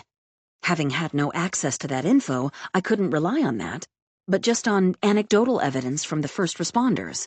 Next, if the autopsy findings suggest illicit drug use, you would also order up a tox screen. There were no needle marks on the body. That's not conclusive because many illegal drugs are taken orally via the mouth or nose. But there was also no hepatic cirrhosis or foreign body cells in the lungs, and no drug-induced froth in the air passages. Those elements almost always present in an overdose case. Did you find evidence of Narcan in their systems? No, but my examination wouldn't necessarily reveal it. However, the tox screen would likely show traces of its presence. The reports say that fentanyl is the suspected drug. And as I said, those were not the reports I wrote. I would never have inserted a preliminary cause of death like that, particularly when I had found no evidence of it. Fentanyl has the ability to bypass the brain-blood barrier, which makes it ideal for pain management, but terrible for addiction. There's also a synthetic opioid coming out of Europe, 2-benzyl-benzimidazole. It was developed in the 50s as a painkiller but was never approved for medical use. It's up to 20 times more potent than fentanyl. God help us. The point is, I've had to perform, unfortunately, hundreds of autopsies on fentanyl overdose victims, so I know what to look for. And I did not find it with the Odoms. Okay, but did you find evidence of poisoning? Is that why you ordered the tox screen? Because you wouldn't have ordered one based solely on suspected drug overdoses, according to your findings in the protocols you just outlined. There wasn't any evidence of it.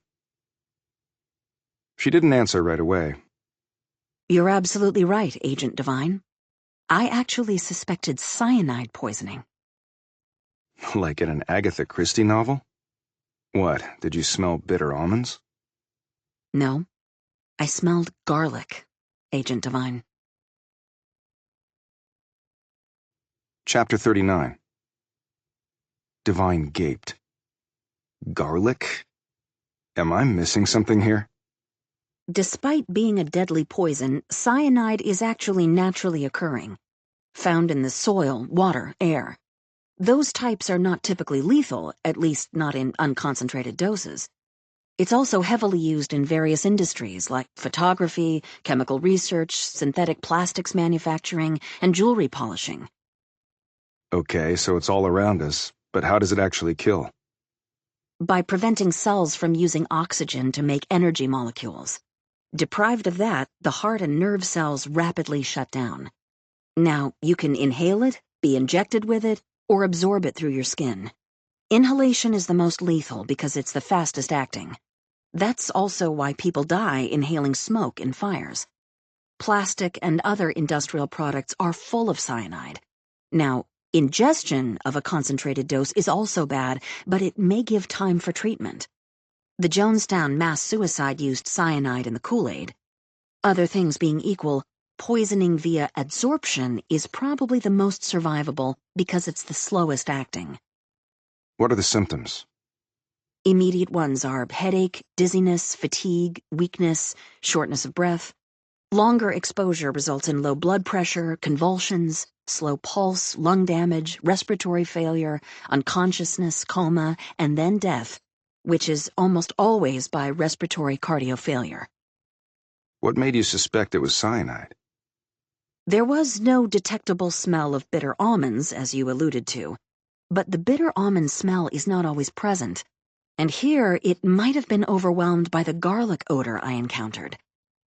And where does the garlic come in? I'm getting there. Bear with me. I noted that both the Odom's blood and skin were pink-red, which made me think of cyanide. Why? It shows that the blood was full of oxygen. Too full. That's because the cyanide was blocking it from being absorbed into the cells. Because of that, and other factors, I ordered up an in-depth testing and analysis of blood and urine samples using UPLC-MS. You're going to have to explain that one. Ultra-performance liquid chromatography in tandem with mass spectrometry. It's a complicated process, but is necessary to confirm the presence of cyanide. Okay. Cyanide rapidly disappears from the blood and urine, so the collection of biological specimens has to be done fairly quickly. And the post-mortem formation of cyanide in the body can also occur and further complicate matters. All in all, it's tricky. And the garlic, where does that come in? It was a hunch on my part, but I couldn't see how the Odoms could have inhaled cyanide at such a level and concentration to kill them, while their daughter was completely unaffected. And there was no corrosion of their esophagus or stomach lining, which you typically see in ingestion cases. But when I detected the strong smell of garlic, I thought about something called DMSO. Never heard of it, said Devine. It stands for dimethyl sulfoxide. It has a unique ability to rapidly pass through even durable membranes, like rubber gloves and human skin. Thus, it's a perfect vehicle to administer medications without the risk of injections, which can lead to infections, particularly in compromised patients. It's used with things like localized painkillers, anti-inflammatories, and antioxidants. It was once even thought to be a miracle cure for cancer, although DMSO lost some of its luster after a woman died from an allergic reaction. In 2016, the FDA approved it for medical use for burns, cuts, bruises, clot busting in victims of strokes, And combined with other medications, it can even reduce intracranial pressure. I didn't know all this off the top of my head. I researched it after I detected the garlic and thought of DMSO. So you smelled the garlic and... If a dose of cyanide was combined with DMSO and was administered via the skin, it could kill more rapidly than you would typically find in an absorption case. Still not nearly as fast as inhalation or ingestion, but more efficiently than usual. It also might initially look like a drug overdose. However, neither fentanyl nor any drug that I know of gives off a garlic odor. But DMSO does. It couldn't have come from what they ate? You said they had lunch, which I confirmed.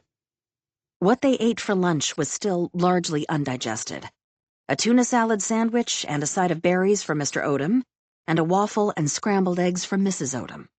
Not usually meals that contain an abundance of garlic. And I removed and bagged the stomach contents. The garlic smell was not detectable in them outside of the body. And the sorts of tests you ordered would conclusively show it was or wasn't cyanide poisoning? That was my hope, yes. I very carefully collected samples of blood and urine. And on the requisite forms, I set out in great detail the tests I wanted administered. Did you tell anyone in Ricketts what you suspected about cyanide being present? No. Cyanide linked with this DMSO? Pretty sophisticated. Agent Devine, I would think that whoever did this is well used to killing people efficiently. And the reports you actually wrote? Are they on your computer hard drive? No, we use a cloud. Can you access it remotely? She pulled out a laptop and did so. They looked at the pages on the screen. My God. It's a duplicate of what you just showed me. Did you do drafts of them somewhere, which would show your true work product? No. But I dictate everything as I'm performing the posts. I use that to create my report. Where are the recordings kept? Do you have them with you? No. They're at the Ricketts Government Building. Devine sighed. Okay, dollars to donuts, those recordings no longer exist. But I exist. And do you have hard copies of anything with you? No. Too much to lug around, and the cloud is always there. But now I guess we know the cloud can be seeded with utter drivel. The samples for the screenings? Did you send those in personally? No, I left them for... She looked up in alarm. Doris Chandler to send for you? He finished. Yes. She handles all that. You think she's in on it? I think pretty much everyone in Ricketts, except you, is in on it, Dr. Coburn, whatever it is. so the screens will come back with a finding of death by opioid overdose, more specifically fentanyl. And cyanide, DMSO, and garlic will appear nowhere in the tox report. She looked up at him, the fear etched starkly in her features. Someone else could post the bodies. That would... They've been cremated. Cremated? She seemed to shrink down to nothing. I'm in real danger, aren't I? Who knows you're here in Seattle, at this house? Coburn looked ready to faint. Doris Chandler? She nodded. So what do I do? We need to get you somewhere safe. Then the FBI can take your statement, and maybe we can make a dent in this case. Do you think we really can? Devine was about to reply when he heard a noise coming from the back of the house. Chapter 40. His Glock out, Devine seized Coburn by the wrist and pulled her up from the table even as he used his elbow to nudge off the light switch. As the space fell dark, he said quietly, "What's the configuration of rooms upstairs?" A frightened Coburn said in a strained whisper, 3 bedrooms and 3 ensuite baths, all off one hall. He nodded, pulled his phone, punched in 911 and told them he was a federal agent, the address of the house, and that there was an intruder. He then led Coburn out of the room, even as they now heard faint footsteps from the rear of the house. In the front room, Devine eased back the curtain. Only his vehicle and the Lexus were visible, but his instincts told him that there was someone also lurking out there. Devine hustled Coburn up the stairs, and after making a quick scan of the room setups, Devine settled them in the far back bedroom. While Coburn stood shivering, Devine locked the door and then slid a bureau in front of it. He looked up and said urgently, "Get away from that window." She instantly pressed herself against the wall. What now? We hang on until the cops get here. Shouldn't be long now. He had Coburn crawl under the bed and lie curled up against the bottom of the headboard, as far from the door as possible. Stay there, and don't come out until I tell you to. Please don't let them kill me. He now heard footsteps on the landing, and a few moments later, they were stealthily moving down the hall. Devine took up a shooting position at an angle to the bedroom door and called out, "I'm an agent with Homeland Security. If you come any closer, I will open fire." He listened. Damned if they didn't come closer. Okay, here we go. Devine fired 3 shots through the thin wood of the door. One was at eye height, the second at the gut, and the third at the shins in case they had dropped to the floor. As soon as that last round left his gun, Devine opened fire again, discharging his weapon fast, side to side in a crisscross pattern, high to low. In the narrow confines of the hallway, it would have taken a contortionist not to be struck with one of the rounds. But after his opening salvo, he doubted whoever was out there would have stayed put to be shot down. He only hoped it had bought them some precious time. Come on, sirens. He quickly reloaded, and keeping his breathing calm and level, he continued to listen. A few moments later, he heard something bang against the door, not a bullet, but something hard. His mind flashed through the various possibilities. A body? A piece of furniture? Shit. He pulled the mattress down over the front of the bed as a shield, and then he slid under the bed, pushing himself back next to Coburn and covering the woman with his body. "Brace yourself," he hissed. "Eyes closed and fingers in ears, now!" Something exploded a moment later, blowing open the door and hurtling the heavy bureau against the mattress and bed frame. Oh my God! Screamed Coburn. Devine did not scream. He rolled out from under the bed and immediately fired at the doorway, letting whoever was out there know that their tactic had not worked. He saw 2 men retreating down the hall as his shots whizzed by them. "Stay here," he barked to Coburn. He leapt up and burst through the doorway, which was now twice as large as it had been. As he glanced back, Devine saw that the thick mattress was burned and shredded from the blast, but it had saved their lives. Even though it cost him time, Devine quickly searched the house to make sure no one was waiting for him to run past before going in and finishing off Coburn. Then he hurtled to the front door. He heard sirens in the distance, which made him feel much better. He peeked out the open front door and then jumped back as bullets flew past him and lodged in the wall. He took another cautious look and saw the two men running away from the house. He raced outside, calling out, "Drop your weapons! Down on your knees, now! Hands clasped above your head, now, or I will shoot!" They just ran harder. He next fired a warning shot over their heads to let them know he meant business. They still kept sprinting, running for the patch of woods across from the house. He hustled after them, aiming for the tree line into which they'd just plunged. Why the hell were they running so hard? They outnumbered him and were armed.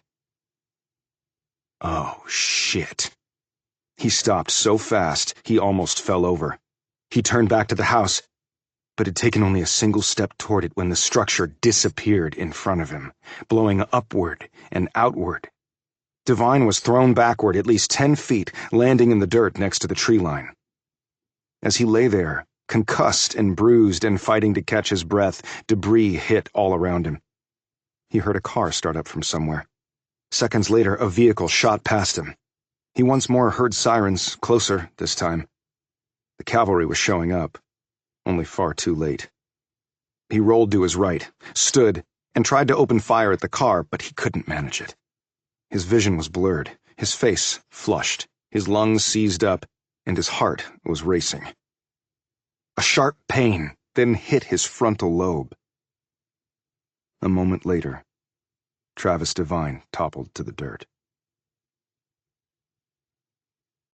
Chapter 41. Devine, can you hear me? Devine! Another voice said, Travis! Devine slowly opened his eyes to see Detectives Braddock and Walker staring down at him. Yeah? What in the hell happened? Asked Braddock. Devine looked around at the antiseptic walls of the hospital room and smelled chemicals and his own sweat and other odors he didn't recognize. It brought back stark and uncomfortable memories of his time in Army and civilian hospitals, wondering if he was going to live or be buried at Arlington National. Devine glanced down and saw the hospital gown, and then the IV lines jointed into his skin. He slowly gazed to the right again and eyed Walker standing there next to Braddock. The vitals machines beeped and blinked back at him. Devine read off the numbers. Based on that, he concluded he would probably make it. He'd seen far worse numbers when he'd been flat on his back on a gurney in an Army medical chopper with blood pouring out of him faster than they could put it back in him. He tried to sit up, but Walker gently pushed him back down. Be still, ordered Braddock. Devine, indeed, sat very still, because just that slight movement had made his head feel like someone had plunged an axe right through the middle of it. Braddock pulled up a chair and sat down. You up for talking? Why not? Said Devine, wondering when more pain meds would flow into his IV. I've got nothing else to do at the moment. What happened? Start from the beginning. And Devine did, while Walker took notes on her iPad. His wobbly tongue occasionally tripping over the words, and his brain foggy with meds, he slowly rambled through the call from Coburn and his trip to the house where she was staying. Her being scared, her claims that the post-mortem reports had been substituted for fake ones, the fact that she thought the Odoms had been poisoned with cyanide, that she had not been allowed access to the crime scene or the Odoms' home to do a background check for substance abuse, and how someone had entered the house, prompting Devine to call 911. Then the men in the hall, the grenade landing against the bedroom door, his running outside, the men going into the woods, his realizing that he had been decoyed out, an insight that had come too late, and then, boom, the car flashing by, and ending with his collapsing. Coburn? He asked, but he really already knew the answer. Remains were found inside. Her Lexus was damaged, but not destroyed. We checked the registration, and while she was not recognizable, we did a positive ID through fingerprints. Because of her employment, she was on the state database. Devine stared back up at the ceiling, feeling as miserable as he ever had. Not due to the pain he was feeling, but having been suckered like that, and leaving a woman alone to die when he'd promised to protect her from harm. No doubt sensing what he was thinking, Walker said, I don't see what else you could have done, Travis. You couldn't have known that they had placed a bomb in the house. "Actually, that should have been right at the top of my tactical concerns," he replied, his voice tight with the self-loathing he was feeling. "I saw that scenario played out 100 times overseas, and it only took me once to figure it out. Here I blew it, and it cost Coburn her life." There was a lengthy and awkward silence until Braddock said, So they fudged her reports, and she had to die? Devine nodded and made fists with both hands, and though it hurt, it felt good. "I'm alive. And if I'm alive, I can hunt them down." He looked at Braddock. "What do the docs say about me? Anything broken? Any permanent damage?" You suffered a concussion. You got hit by the force of the bomb blast, but no debris. Knocked you around some. Nothing permanent. You're very lucky. If you had been even 20 feet closer, my bomb guy said you probably wouldn't have made it.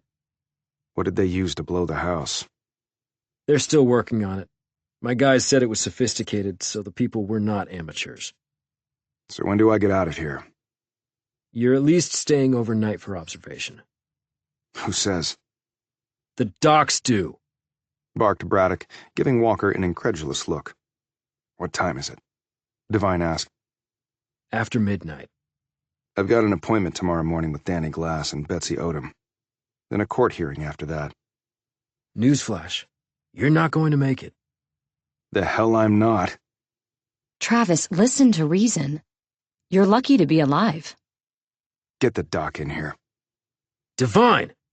You are not— "Get the fucking doctor in here. Now.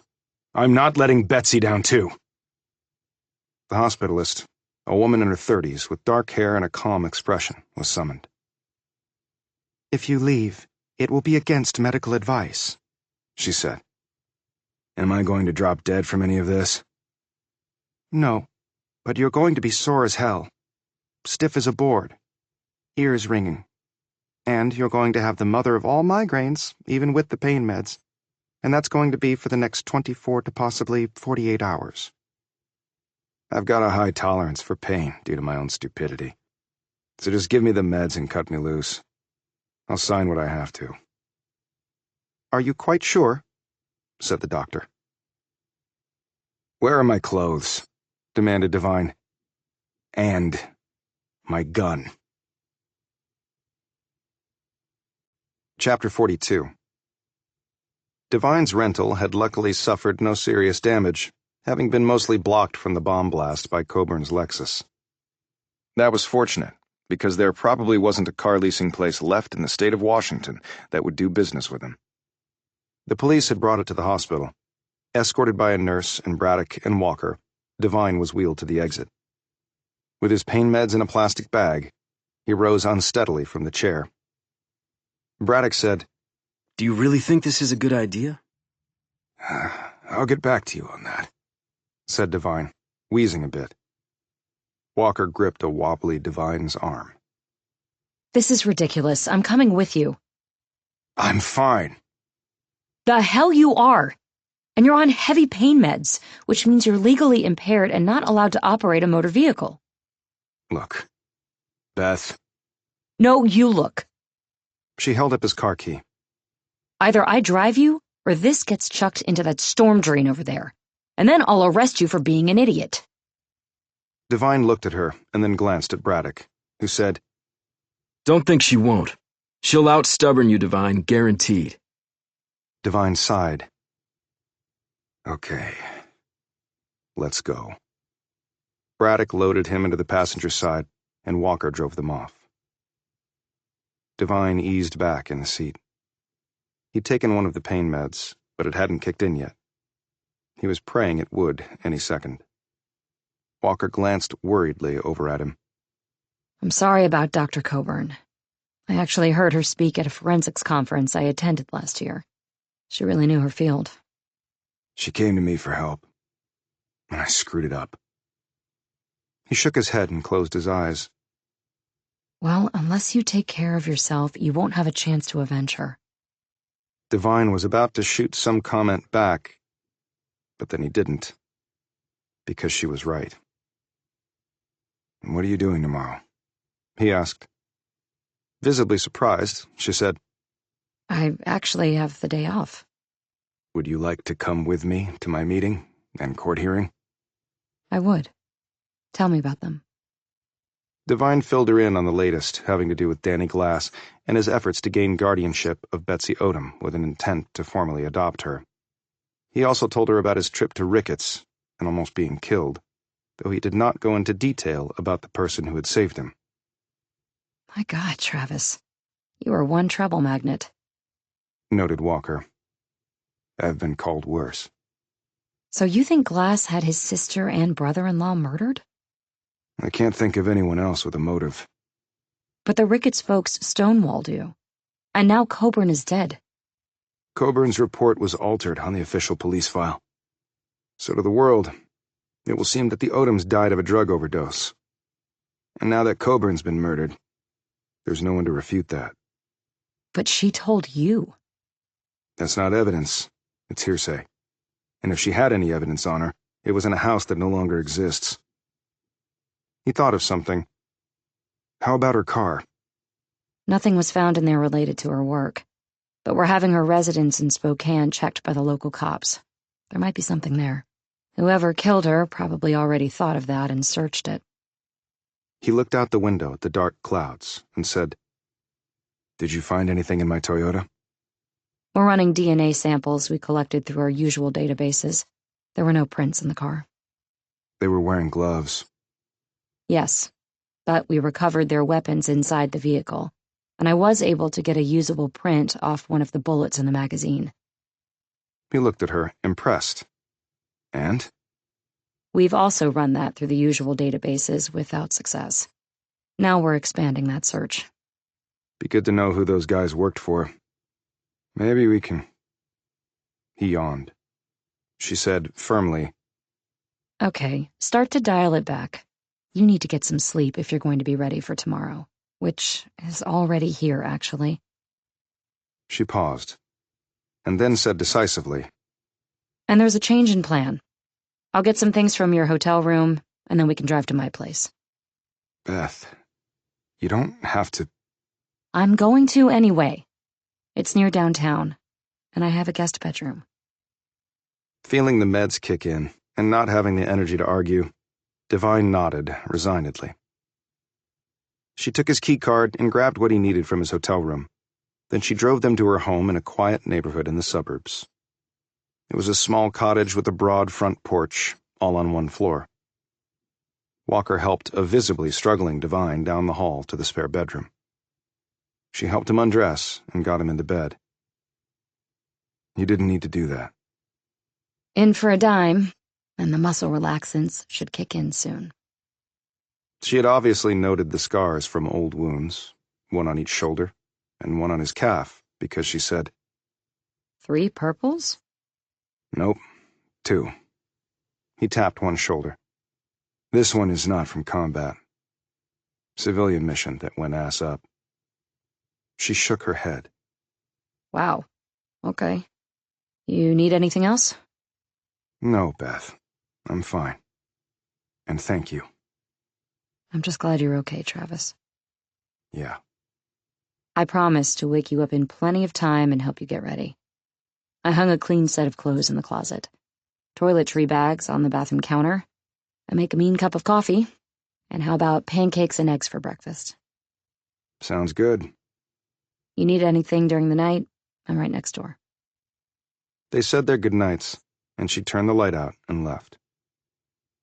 In the darkness, Devine stared at the ceiling. He often did that when he was thinking through difficult problems. So he watched all the mental scenes attached to his current drama march across a ceiling painted a calming seafoam green. From the note in his pocket, courtesy of the girl on the train, to nearly getting blown up, and everything in between. It all somehow makes sense. I just have to figure out how. As the pain meds kicked in and he started to doze off, he thought of the dead Coburn and Betsy Odom, whom he wanted to protect from what was coming her way. He had failed to save Coburn. He could not allow the same fate for Odom. As he fell asleep, his last thoughts centered on the girl on the train. He knew they would probably collide at some point, but her having saved his life had muddled things. He was sure the woman had her own reasons for doing so, but her message bothered him greatly. There were forces out there aligned against him. And her. And they might be part of the same government I serve. Chapter 43. Okay, I did not see that coming. Walker had come into the kitchen to see Devine in the sweatpants and a t-shirt he'd slept in, making coffee. He turned to her. Slept like a bear in hibernation, and then woke up feeling really good. Those muscle relaxants are something else. Haven't felt this loose since graduation night at West Point, and that required copious amounts of alcohol. I'm sure, she said, smiling. Walker started prepping the meal while he poured out 2 cups of coffee, handed her one, and sat in a bar stool at the kitchen island. He watched her work away, making the breakfast. You from here? No, Pennsylvania. I come from a family of cops. I love the outdoors, hiking, snow skiing, kayaking, and it doesn't get better than here for that. How about you? I went to West Point for 2 reasons. I wanted to serve my country, and I wanted to piss off my old man. For him, money dictates one's self-worth, which is not my life philosophy. I made captain and then got out. I thought West Pointers made it their career. Not always. Then you went to work for DHS? No. After that, I got my MBA and went to work on Wall Street for a while. But I thought you said... Devine interrupted. I hated Wall Street. It was just sort of me paying penance. For what? Old news. Not worth revisiting. Okay. Then tell me more about Betsy Odom.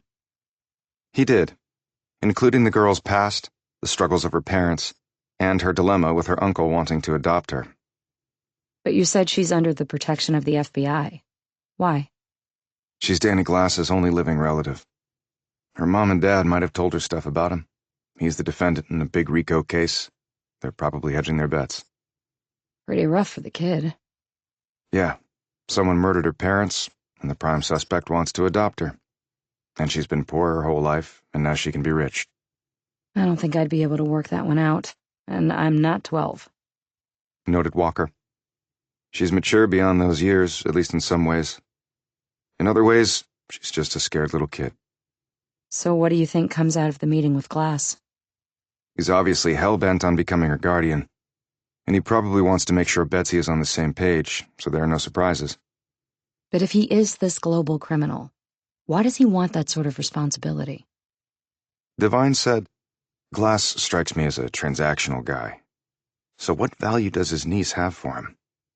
Does she know something about him, like you mentioned? Or is she some sort of savant who can predict the stock market or horse races? Is she a whiz at hacking? She's a smart kid, but I've seen no signs of anything like that. If he killed her parents to get custody of her, there has to be a reason. I've been thinking of nothing else since I got to town. Although, began Devine. Although what? It'll sound a little crazy, but I've seen him around her. He genuinely seems to love her, if a guy like that can love anyone. And I previously suggested to Braddock that maybe Glass knows who killed his sister and brother-in-law and is trying to protect Betsy. If he knows who murdered them, why not go to the police? No clue, replied Devine. So does he have a shot at becoming her guardian, even with the RICO prosecution? He hasn't been proven guilty of anything, and 3 of the DOJ's witnesses against him have been murdered. On his orders? Presumably, but it's not like there's proof of that. The guy has an ankle monitor, so he wasn't personally involved, but he has plenty of muscle to do the job. Anyone looking into those murders? I'm sure there are. Can you give me the names of the witnesses? He looked at her in surprise. Why? I'd like to dig into it, too. I can. he said. Thanks.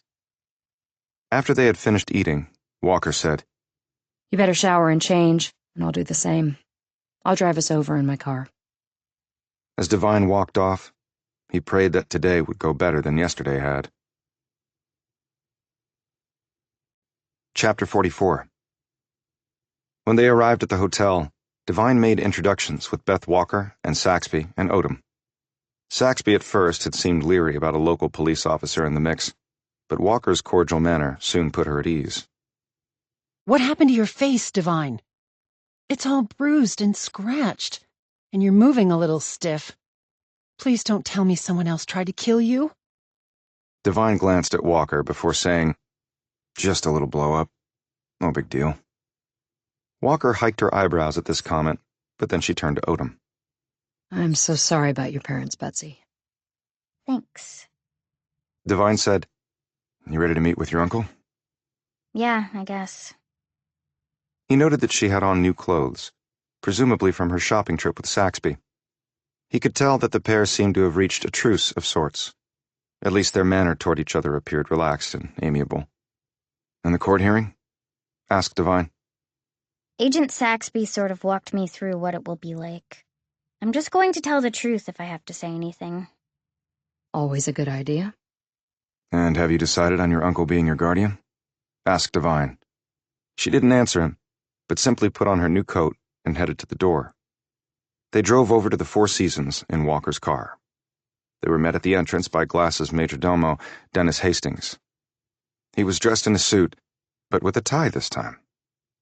Devine had to vouch for Walker's presence, and although Hastings didn't like the notion of a cop and an FBI agent meeting the boss, Devine made it clear that it was all or none. Hastings phoned Glass about it, and a minute later, he nodded at Devine. Let's go. As they were heading up in the elevator car, Devine turned to Hastings and said, So what did you do last night? Anything fun? Hastings shrugged. Room service and a movie. You? Same. What movie did you watch?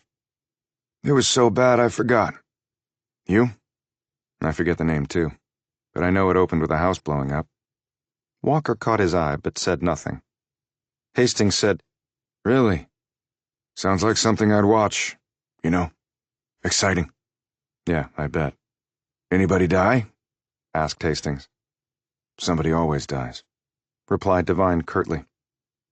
They were escorted down the hall and had to pass by the security team at the entrance to the presidential suite. Danny Glass was sitting in the same chair as last time, only now he had on a dark blue suit with a striped tie for his court appearance. Hastings had once more taken his clothing choice from his boss, Devine observed.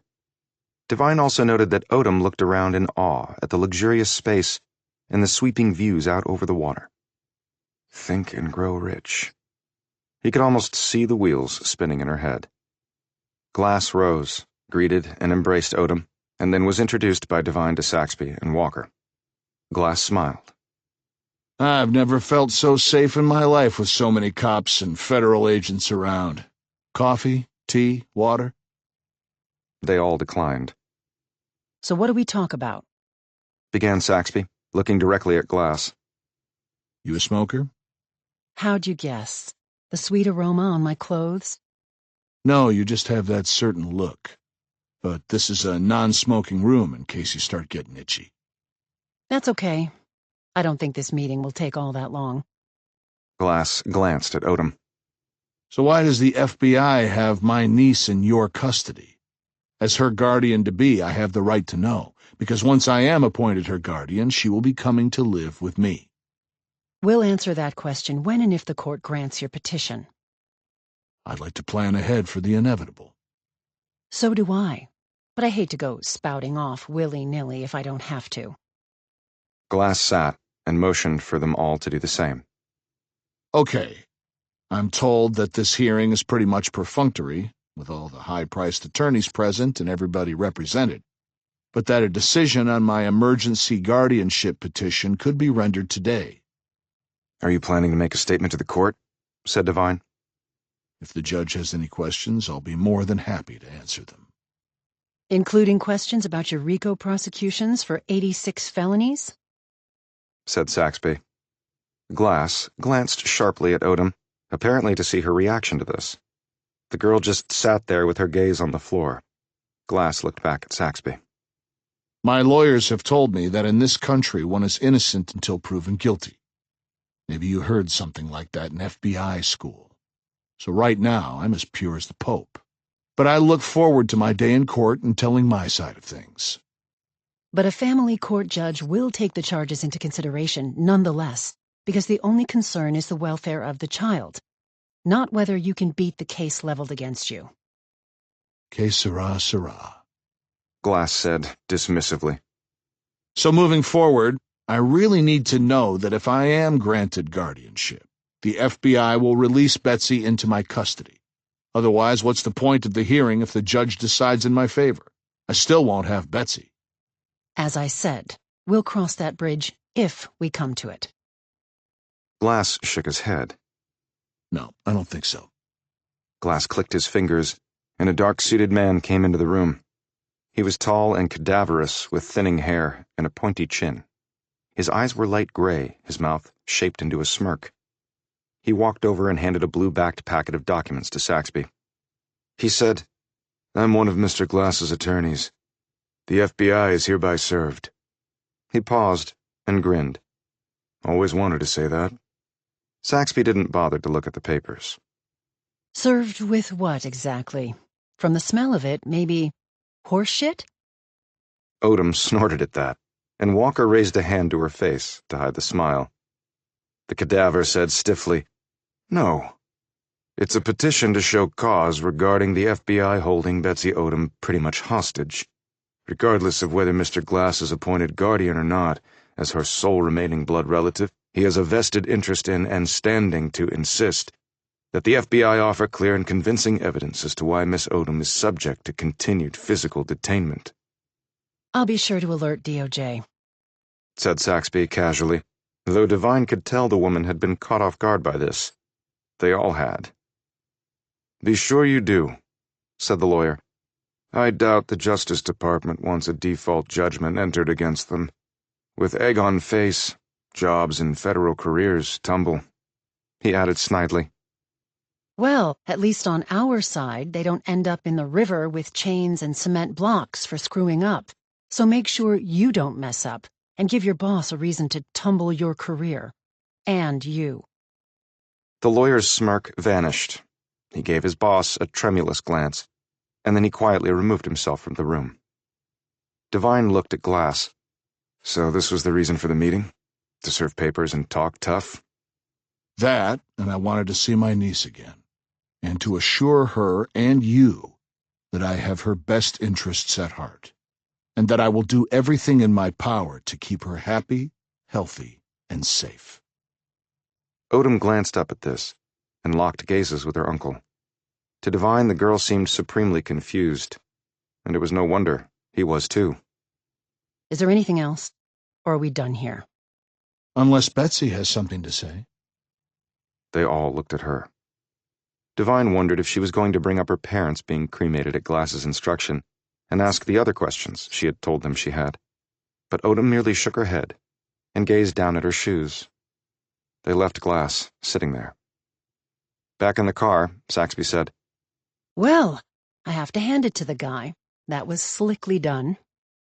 You'll need to provide the legal papers to the DOJ. Really? And here I was going to use them to light my cigarettes. An embarrassed Walker said, Sorry, I didn't mean it like that. Devine barely listened to this exchange. He was focusing on Odom, who sat next to him in the rear seat. He had never seen her this withdrawn. He nudged her arm. "You okay?" She looked over at him. Yeah, I'm good. "You don't seem it. And you didn't ask your uncle any of your questions." Walker and Saxby stopped talking and glanced in the rearview mirror at them. I know, I just didn't. Do I really have to get up and talk in court? "Well, if the judge has some questions for you to answer," replied Devine. If I want to live with my uncle, you mean? Betsy, the judge wants to get an understanding of you and your uncle's relationship, whether your living with him is the right thing for you, which is the only thing that matters. But what if I just say that it is? That's what I want. Saxby turned around in the seat and looked at her. Then that will carry great weight with the judge. But since you're a minor, it will not be definitive. What does that mean? It means the judge can consider other things. Like my uncle being a criminal? An alleged criminal. But yes, she can consider that. Family court judges have great latitude in what they can take into account when placing minors with adults. A clearly frustrated Odom blurted out, But what if she says I can't live with my uncle? What happens to me then? I can't just stay in a crummy hotel with you until I'm 18, can I? No, you can't. So what then? The judge can appoint another guardian. Who? I don't have any other relatives that I know of. Whoever they appoint might only be temporary. And then what? demanded Odom, drilling her with an angry stare. I go to somebody else? And then another stranger? And then another? I don't know. I just don't know, Betsy. Mirroring what she had once told Divine, Odom snapped. You don't know much. They drove on in silence. Chapter 45. The small Spartan courtroom held only a few people. Glass and his attorney were seated at one counsel table. A sullen-faced man in a light brown suit was seated at the other. Directly behind him in the front pew was a woman in her 40s dressed in a dark pantsuit. The pair were conversing in low voices. Saxby went over to join them, and the three started talking in whispers. She pulled out the legal papers Glass's attorney had served her with, and the other woman glanced over them. Divine, Walker, and Odom were seated in the front row. Divine watched as Glass gazed around the room. He looked refreshed and relaxed, and Divine couldn't understand why, unless the man already knew what was going to happen today. And he might. Saxby rejoined them, looking, Divine thought, a bit shell-shocked. When he asked her what was wrong, she waved him off. Later, she said, irritably. The bailiff told them all to stand, and Judge Judith Meehan appeared from behind the bench and took her seat. She was in her 50s, with graying hair cut short, and her black robe hung loosely over her. A court reporter sat off to the side, her fingers hovering over her stenographic machine. Meehan said, "Let's get to it. I have a heavy docket today." She shuffled some papers in front of her. "Are Mr. Daniel Glass and Miss Betsy Odom in the courtroom?" Glass's counsel and the sullen-faced man, who identified himself as the government lawyer representing Odom's interests, reported that their clients were present. Meehan said, "I've looked over the financial records of Mr. Glass.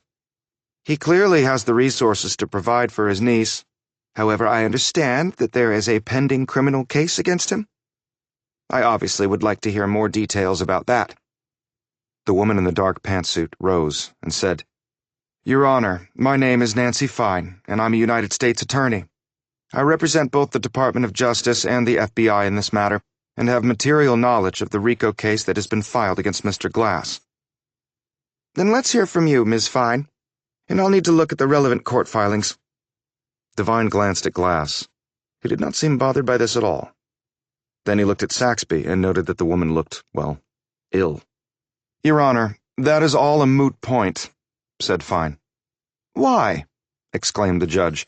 "I consider it extremely important as to whether this court will allow Miss Odom to be placed under Mr. Glass's guardianship. It's a moot point because the Department of Justice has withdrawn its case against Mr. Glass." Divine noted that Nancy Fine looked like she wanted to strangle someone as she kept her gaze rigidly on the judge. Divine shot Glass another look. The man also seemed surprised, and even upset by this development, which puzzled Divine. Meehan said, "Are you telling me that the entire prosecution has been withdrawn?" "Yes," said Fine. Her teeth actually clenched. "May I ask why?" "We have lost several witnesses critical to the DOJ's prosecution of this case, and our inability to prove our case by the requisite burden of proof compels us to withdraw the charges at this time." "With prejudice?" asked Meehan, meaning that they could not be brought again. Fine hesitated, glanced darkly at Glass, and said, "That apparently depends on circumstances of which I have not been made aware, Your Honor. So for now, they are withdrawn without prejudice." Devine looked at Glass once more. He buttoned his coat and then ran one hand over his smooth head. Not looking happy, he leaned into his attorney and said something. The lawyer said something back, which did not seem to please his boss at all. "Thank you, Ms. Fine," said a clearly befuddled Meehan. Fine nodded and threw a dagger glare at Glass, who did not even acknowledge her. Devine whispered to Saxby, "What in the hell is going on?" She shook her head and whispered back, Not now. After. Meehan said, "All right. I would now like to hear from Betsy Odom." With Saxby's prompting, Odom slowly rose, walked up to the bench, and was directed to a chair by the bailiff, where she was sworn in. She took her seat, and the judge said, "Ms. Odom, my name is Judith Meehan, and I would like to ask you some questions, if that's all right." Sure, okay. said Betsy in a tight voice, and squirming a bit in her seat. "May I call you Betsy?" Sure, yeah. "How long have you known your uncle, Betsy?" Odom glanced in Glass's direction and said, We only just met the other day. "He has not been in your life until the other day? Do you know why that is?" Odom swiped nervously at her hair.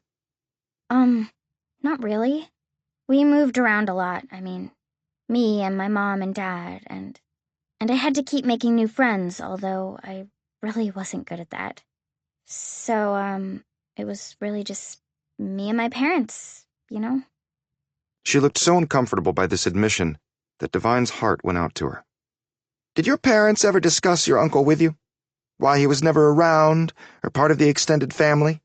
And do you recall what they said?" Not really, no. "No, they never mentioned him? Or no, you don't recall what they said?" asked Meehan in a gentle voice. Odom glanced over at Devine. He nodded his head and looked reassuringly at her. My mom liked him, but I don't think my dad liked my uncle very much. So I guess maybe that's why he wasn't, around. "Do you know why your father disliked your uncle?" Odom hesitated, and then said in a soft voice, No, I don't. "Were your uncle's legal issues ever mentioned by your parents?" Odom shook her head, prompting the judge to tell her she had to verbalize her answer for the court reporter. No, they never talked about that stuff. At least not with me. Meehan nodded. "All right, Betsy. Now, since this will impact you most of all, I want to hear from you about this guardianship petition sought by your uncle. Do you want Mr. Glass to be your guardian?" I don't think I have any other family. "Granted, that is the case, but you still have the right to make your wishes known to the court." She glanced at Glass. "Like whether you desire Mr. Glass to be your guardian." Where will we live? "Since he is no longer subject to prosecution, at least for the time being, I would imagine he can live wherever he chooses. But where do you want to live?" Odom shrugged and bit her lip. I don't know. I've just lived with my parents in some places. I've never been, on a plane or out of the country or stuff. "Duly noted. So, is it your desire to have Mr. Glass become your guardian and live near here or somewhere of his choosing?" Glass whispered urgently into his lawyer's ear. The man rose and said, "Your Honor, pardon the interruption, but just to be extremely transparent, my client will agree to maintain his home wherever his niece wants. Whether it's here or somewhere else, it's up to her, and he will strictly abide by her wishes." Devine stared at Glass. He did not look confident now. He just watched his niece anxiously and rubbed his thumb and forefinger together in what looked to be a sign of stress. "All right, thank you, counsel. And this court will hold him to that," she added firmly. Meehan turned back to Odom. "Given that, Miss Odom, do you or do you not desire Mr. Glass to be your temporary guardian? For your information, if you do, and guardianship is granted to him, it is only valid for 60 days. During that time, Mr. Glass is entitled to petition the court for permanent guardianship and any other available legal rights, including adoption." Everyone stared up at Odom, while she looked only at her hands. Betsy? Miss Odom? Prompted the judge.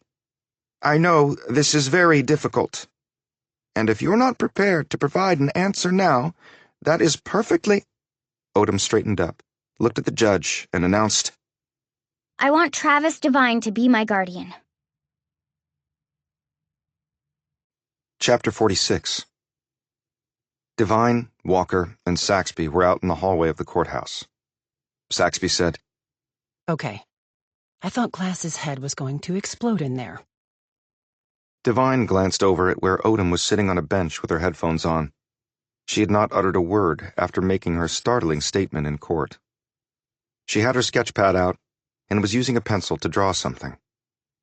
Mian, obviously bewildered by this development, had demanded to know who Travis Devine was, forcing Devine to make an impromptu sworn statement to the court. The flustered judge had then ordered the court adjourned, after stating that the status quo, namely Odom's being in the custody of the FBI, would remain in place while this was sorted out. Glass and his lawyer had left the courtroom immediately. Glass had not even looked at Odom, but he had aimed a vicious glare at Devine. Saxby said, Nancy Fine is pissed off beyond belief. She was leading the RICO prosecution against Glass. Why is this case being dropped? Asked Walker. DOJ has lost some witnesses, to be sure, like she said, but Fine also told me that orders came from up high that the RICO matter had to go away in the interest of national security. I thought prosecuting a guy like Glass was in the interest of national security, said a stunned Devine. Up is down and down is up, apparently. Well, whatever is going on. Betsy just threw a big wrench into the works by saying she wants Travis to be her guardian. But I can't be her guardian, obviously. Saxby said immediately, Why not? Devine gaped. I'm a single guy. I have no permanent residence. I'm always traveling, and my work is, well, more than a little out of the norm. Well, you could be her guardian temporarily until the dust settles. I agree. In a raised voice, he exclaimed, Guys, you're not listening to me. I can't be a 12-year-old girl's guardian. It would be a disaster. He looked over to see Odom staring at him, her earphones still on. He didn't know if she had heard him or not. But the alternative could be even worse. The judge could still grant Glass guardianship, or she could be placed with a stranger, and that doesn't always end well. And if someone does wish her harm, she would be totally unprotected. Devine refocused on her. You're her guardian now. Why can't you keep on doing that until we figure this out? I spoke with Nancy Fine about that, Devine.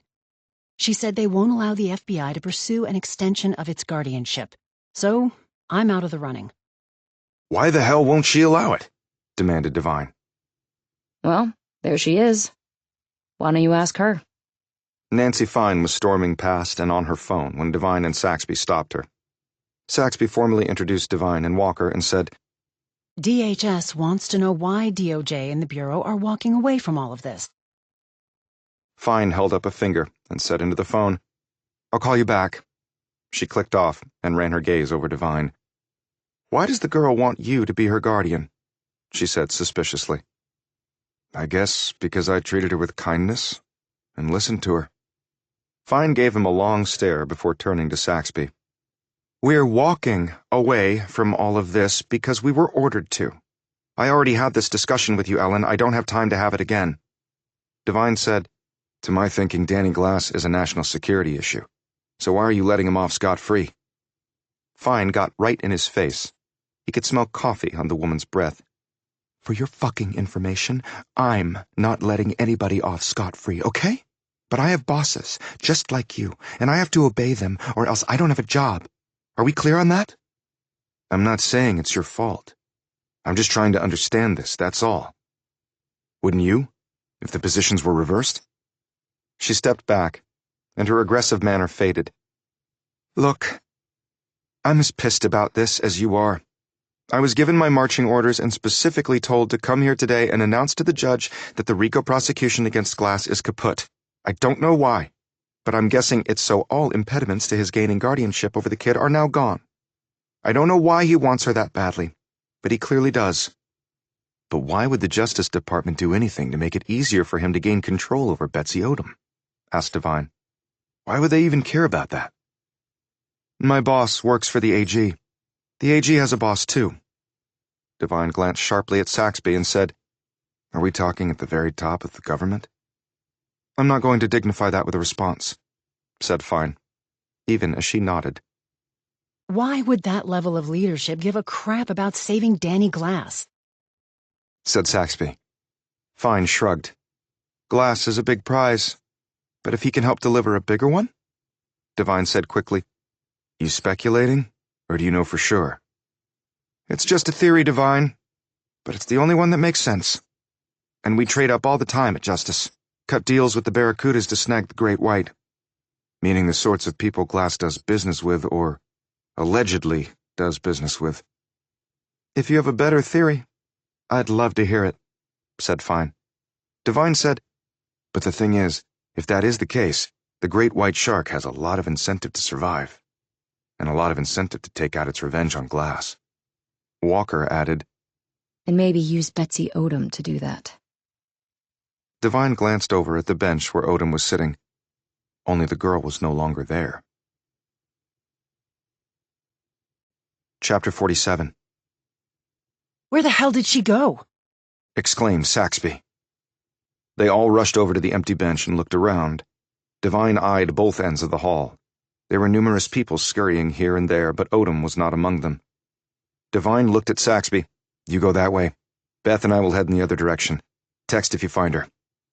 They hurried off, leaving Nancy Fine alone and confused. She sat down on the bench, pulled out her phone, and started tapping away. Devine and Walker moved down opposite sides of the hall, opening doors and peering inside. Walker said, Do you think she could have been taken? Or gone off with Glass? Willingly or not? I don't know. I think it's more likely she got fed up with all the crap and just wanted to get some fresh air. I hope you're right. They finished on their side of the building, and Devine texted Saxby. She called him. No sign of her, Devine. I've got some of the marshals on the hunt for her, too. Should we call in the police? No, he said decisively. Why not? Demanded the FBI agent. Because she's walking towards me right now. Seriously? Devine told Saxby where they were and clicked off. He and Walker rushed over to Odom, and Devine said, Where did you go? We were worried. I was tired of listening to you guys bitching. I went for a walk. Okay, I'm sorry. It's just that today threw everyone for a loop. Odom looked at Walker. You're really pretty. A surprised Walker said, Thank you, Betsy. For you. She handed her a sheet from her sketchbook. On it was an excellent likeness of Walker. Wow, that is incredible, said Walker, showing it to Devine, who also looked impressed. Damn. Betsy, you are one fine artist. Odom did not seem to be listening to him, and her expression had darkened. So you don't want to be my guardian? What? I heard you. So you don't want to be my guardian? I didn't say that. Yes, you did. Don't lie to me. Devine looked flustered and out of sorts. Look, I just said it wouldn't work out. I don't know anything about... It wouldn't be fair to you, he added, lamely. Right, sure. Fair to me. You just don't want the hassle, admit it. By this time, Saxby had arrived on the scene. Damn it, Betsy. You had us scared to death. She whirled around on the FBI agent. Don't start on me, okay? You all act like you had the shitty day. I had the shitty day. You all expected me to say I wanted my uncle to be my guardian, but I didn't, did I? You think that was easy? You keep telling me my uncle is this bad guy. You think it was easy not picking him? He's pissed. I saw it. You think that was easy? She stared up at Devine. So I went out on a limb and I picked you. I told that judge lady I wanted you to be my guardian. And it didn't mean shit to you or any of you. Betsy, that is not right, countered Devine. I don't think that. It meant a great deal to me. The hell it does! Stop lying! Divine let out a long breath. Okay, Betsy, you're right. About what? What am I right about? Odom wanted to know. Divine could tell she was poised for a prolonged fight, so he had to choose his words carefully. You went out on a limb, like you said. You bucked your uncle, and that is a huge deal. And I think you picked me because you feel like we connected. And the truth is, I felt the same about you, Betsy. But you just have to understand that I've never spent much time around people your age. I will screw up. I will say the wrong thing. I will annoy the hell out of you, and you'll annoy the hell out of me at times. But I will have your back. I promise you that. So I will be your guardian. I mean, if you really meant it. And if the court approves it. Odom didn't say anything for a few moments. Really? You're not just saying that? She said in a calmer tone. Really. And I need your help to find out what happened to your parents. And us being together will make that easier. He turned to Saxby. How can we make that work? Let me get her lawyer involved. It might be as simple as transferring her care from one fed to another. But where will you stay? Your hotel? No. He looked at Odom. How about we go back to your place? Nate and Corey are there. We can hang with them. Yeah, that would be cool. I like them. A lot. Divine looked at Saxby. Let's do it. You're really sure about this? Divine looked at Walker, who appeared nervous, but supportive. He then glanced at Odom, who had her eyes glued to him, before turning to Saxby. I'm sure.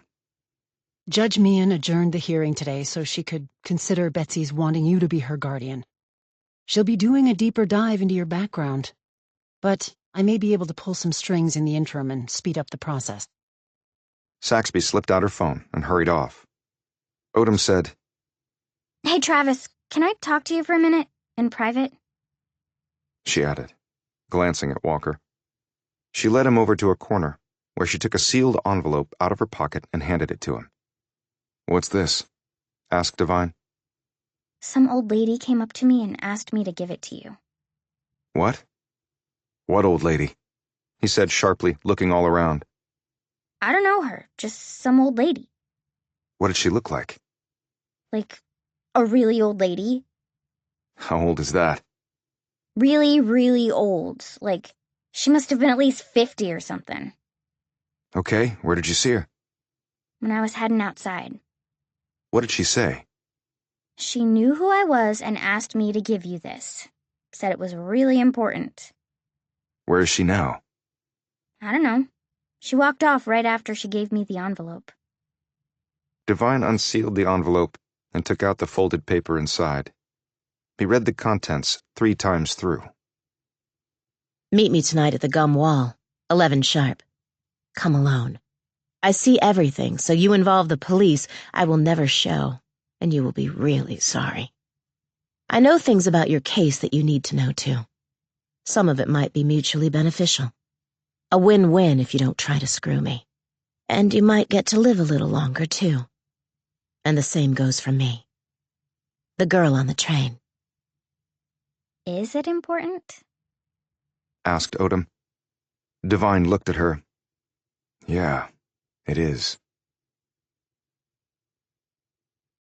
Chapter 48. Saxby came back and told Divine that things were on a fast track for him to be named an emergency guardian for Betsy Odom. They expected Meehan to issue the order quickly, and without allowing Danny Glass a chance to respond. I spoke with Nancy Fine, and she's helping with this. But your guardianship won't be for long. Added Saxby cautiously. Odom was out of earshot, sitting on a bench with an armed Walker right next to her. And now, with the Rico case gone, Glass is still the betting favorite to get Betsy in the end. Saxby had then taken Odom back to the hotel, while Walker had driven Divine back to her house and made them lunch. I'm sorry for taking up your day off with all this, he said as he picked at his salad. Are you kidding? It was fascinating. But Betsy has been through so much. The poor kid. Yeah, she has. So if you get the guardianship, you said you'd take Betsy back to her home? Nate Shore and Corey Rose are good guys, and Betsy really likes them. Corey can cook, and Nate Shore is former Delta Force and can be a great bodyguard. And she'd be in her old place, which might be good for her. He added. I saw Betsy give you an envelope at the courthouse. What was it? Divine decided to lie. She wrote me a note expressing her thoughts about me. Hope it wasn't too brutal. It was, and she had every right to be. Well, she must like you. She picked you as her guardian. Yeah, she did. Agreed, Divine. So what now? Now I head back to my hotel and check in with my boss. You said you'd give me the names of the 3 witnesses in Glass's case that were killed? Oh, right. I'll email them to you. Thanks. Oh, did you find anything on the surveillance device next to Rollins's apartment? She looked nervous. What? One of the guys in the department used to work for the feds. Not sure what he did, and he won't say. But I showed him pictures of it, and he said it was super sophisticated and... And what? Looked like a lot of equipment he'd used in his old job. So our government was spying on Rollins? I guess it's possible, yes. Or someone else with the same technology. Divine thought back to what the girl on the train had written on that easel. The chopper. The attempted hit on him. My government wants me dead. Travis, are you okay? He looked over at her. Thanks for everything, Beth. I know I was a jerk at the hospital, but... She slid her hand over and gripped his. If it were me, I wouldn't have even been able to articulate a coherent thought. So just forget about it, okay? Okay. She squeezed his hand and then let it go. Only Divine still felt it there, warm, reassuring, and nice. On the way back to his hotel, Divine phoned Campbell and updated his boss on recent developments. He also asked for and was given the names of the 3 witnesses against Glass who had been killed. Campbell said, I heard about the RICO case being dropped. You have any idea why it was dropped? The RICO lawyer mentioned something about it being in the interest of national security. Yes, but I'm not going to say it over the phone. What then? I'm coming out there. Is it that serious? Yes, it is. And the chopper she mentioned.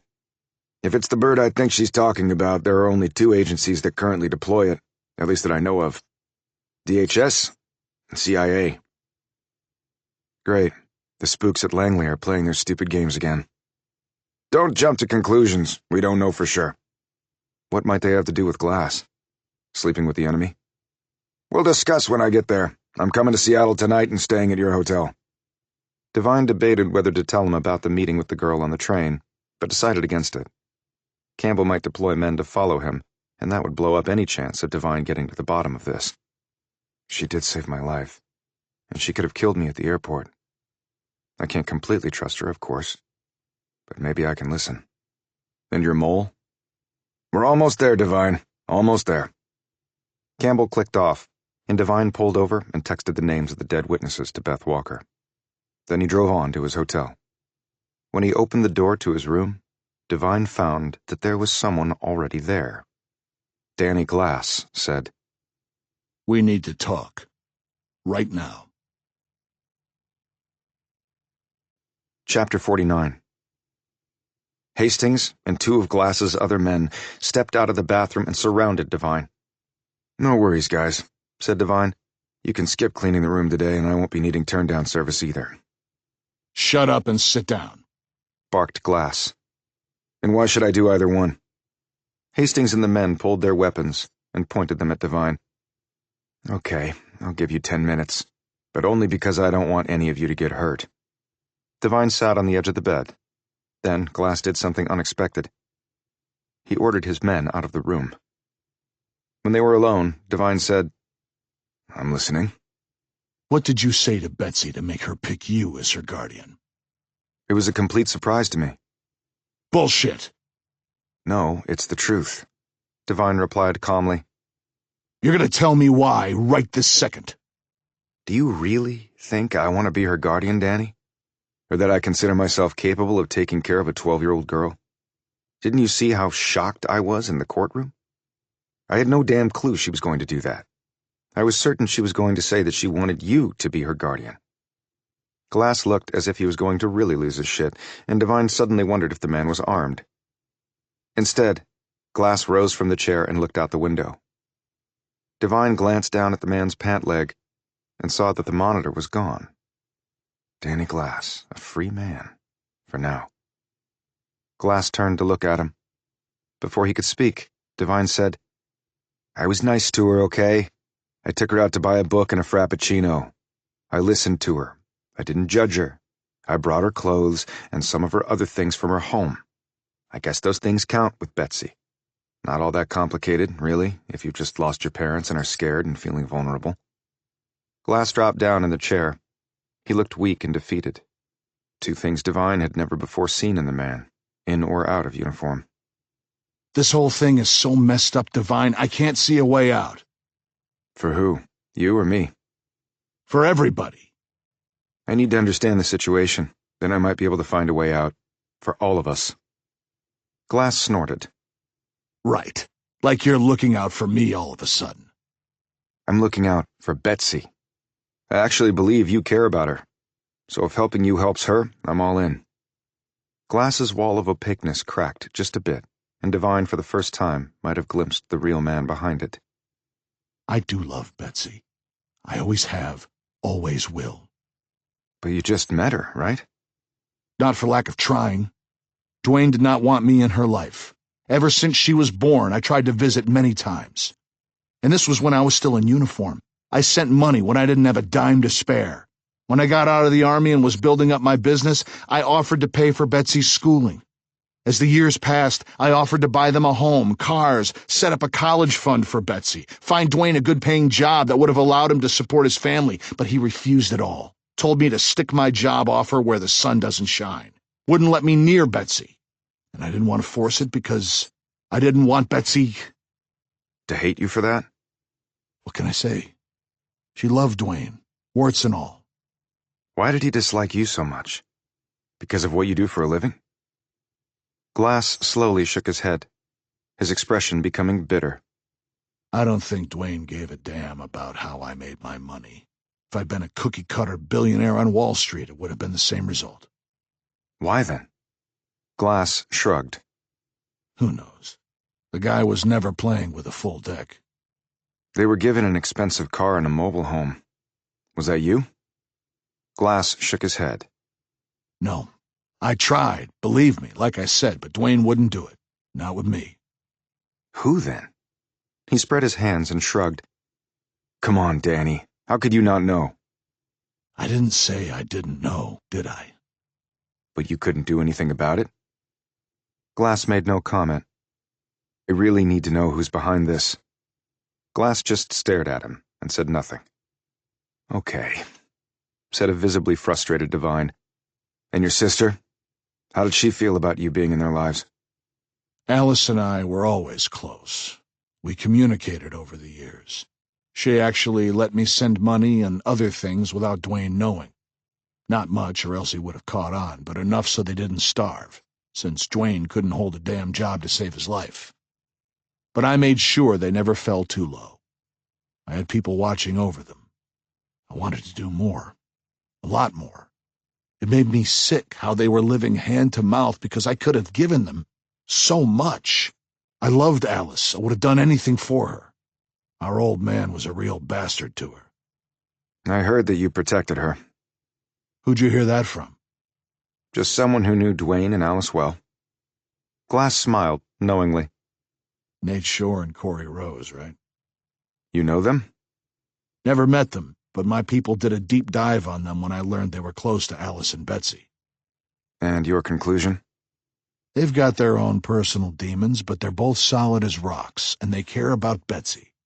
So I did nothing to persuade them to get the hell out of Dodge. In fact, unknown to them, I had people along the way who found jobs for them when they really hit rock bottom. Wow. Danny Glass. The man behind the curtain manipulating everyone and everything. What a big heart you have. Behind the curtain. That was the only role I was allowed to play with my own family. Nate and Corey are pretty intimidated by you. Noted Devine. But you're not, Devine. Why do I think you could have taken all 3 of my boys out right here if I'd allowed them to push it? You wouldn't be wrong, Devine said quietly. Did you ever speak to your sister, try to reason with her? Didn't she want Betsy to have some stability, some normalcy in her life? Alice was a sweet, sweet child who grew into a beautiful woman, but what Alice lacked was a backbone. If Dwayne said it, then Alice did it. It's the only thing I didn't like about her. It was all I could do to convince her to let me send her small amounts of money and some clothes and other stuff, so bottom line, there was no way I was going to be fully in Betsy's life. You mean while they were alive? Glass's features turned angry, and the man who intimidated the hell out of most people suddenly emerged, dark and deadly. If you think I had any hand in what happened to them, to Alice... His voice broke, and he quickly turned away. Devine saw the man shudder violently, and then rub viciously at his eyes before turning back, but keeping his gaze downcast. Had Danny Glass just shed tears? Thought Devine. Well, if you think that, you're full of shit. But their deaths did open the way for you to become Betsy's guardian and then potentially adopt her. That was not possible while her parents were alive. A wet-eyed Glass barked, You don't think I know how this looks? I think you know exactly how it looks. And I also think you had good reason to kill Dwayne. He was keeping you from what you wanted. I would never have done that, for 2 reasons. What? Alice and Betsy. They loved the guy. I was never going to take him away from them, no matter how much I wanted to. If I had, Alice would have known. He didn't finish, and looked down at his loafers. Some men tried to kill me when I went to the town of Ricketts to find out what happened to your sister and her husband. You know anything about that? Whether I do or don't, Devine, it doesn't matter. Surprising admission coming from someone like you. I thought you always mattered. In my world, I do. But I'm not in my world right now, am I? What world are you in, then? Your world, Devine. I'm in your fucking world. Meaning? Meaning until I can get custody of Betsy, you have to protect her with everything you have. Does she have enemies? I have enemies. Lots of them. Which means she has enemies. Then she's your Achilles heel? That's why the FBI is guarding her? Half-ass guarding her, you mean? One lousy middle-aged burned-out agent? I had 6 guys surrounding that hotel, followed them wherever they went. When you went to the burger place, they were there. And the bookstore. Devine thought back to the first time he'd visited Saxby and Odom at their hotel. He thought he'd heard the creak of a door, the sound of a footfall, the presence of someone. Danny's army protecting his niece. Why did the FBI go light then, if it was so important? He asked. Because apparently you feds don't talk to each other. I don't know how the hell you get anything done. I don't know how the hell you were able to lay the RICO shit on me. You're like a bunch of snotty kindergartners running around with scissors. Not all of us. Glass appraised him coolly. You gave me all that credit for the shit that went down in Iraq.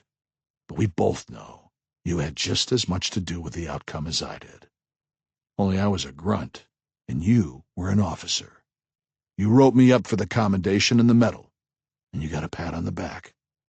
I wasn't in the job for medals, Danny. And neither were you. Amen to that. The 2 men fell silent for a bit. Devine broke it. Why did you have your sister's and her husband's remains cremated? Glass jerked up. What the hell are you talking about? Someone in Ricketts told me that you had ordered them cremated. Glass stared dead at him. Who told you I did? Doesn't matter. It does matter, Devine, to me. They burned up Alice. I never got a chance to say goodbye to her, to bury her properly. Glass shook his head clear. Just one more damn thing to blow up in my face. Then let me give you another one. Perry Rollins said he had some dirt on you.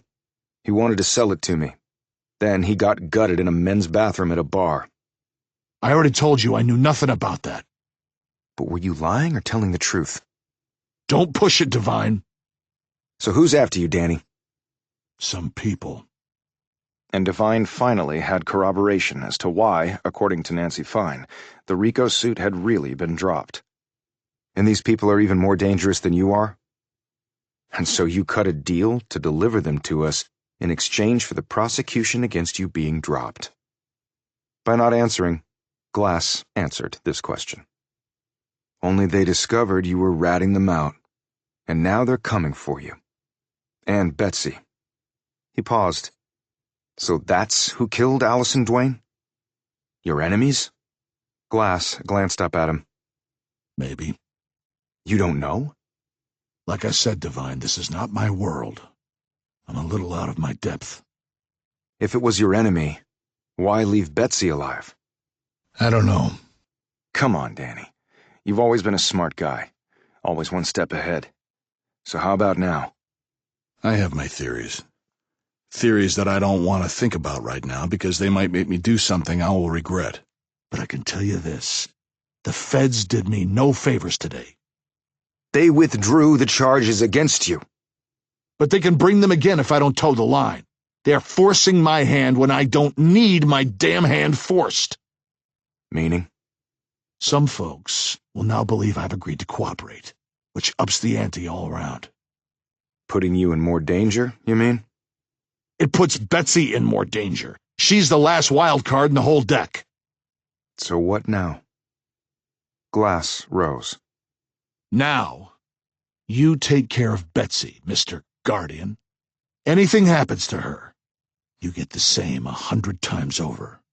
And I'll fucking do it myself. Chapter 50. A few minutes after Glass had left, someone knocked on Devine's door. Who is it? Braddock. He opened the door and said, Detective Braddock, long time no see. You're a fast healer. Lucky for me.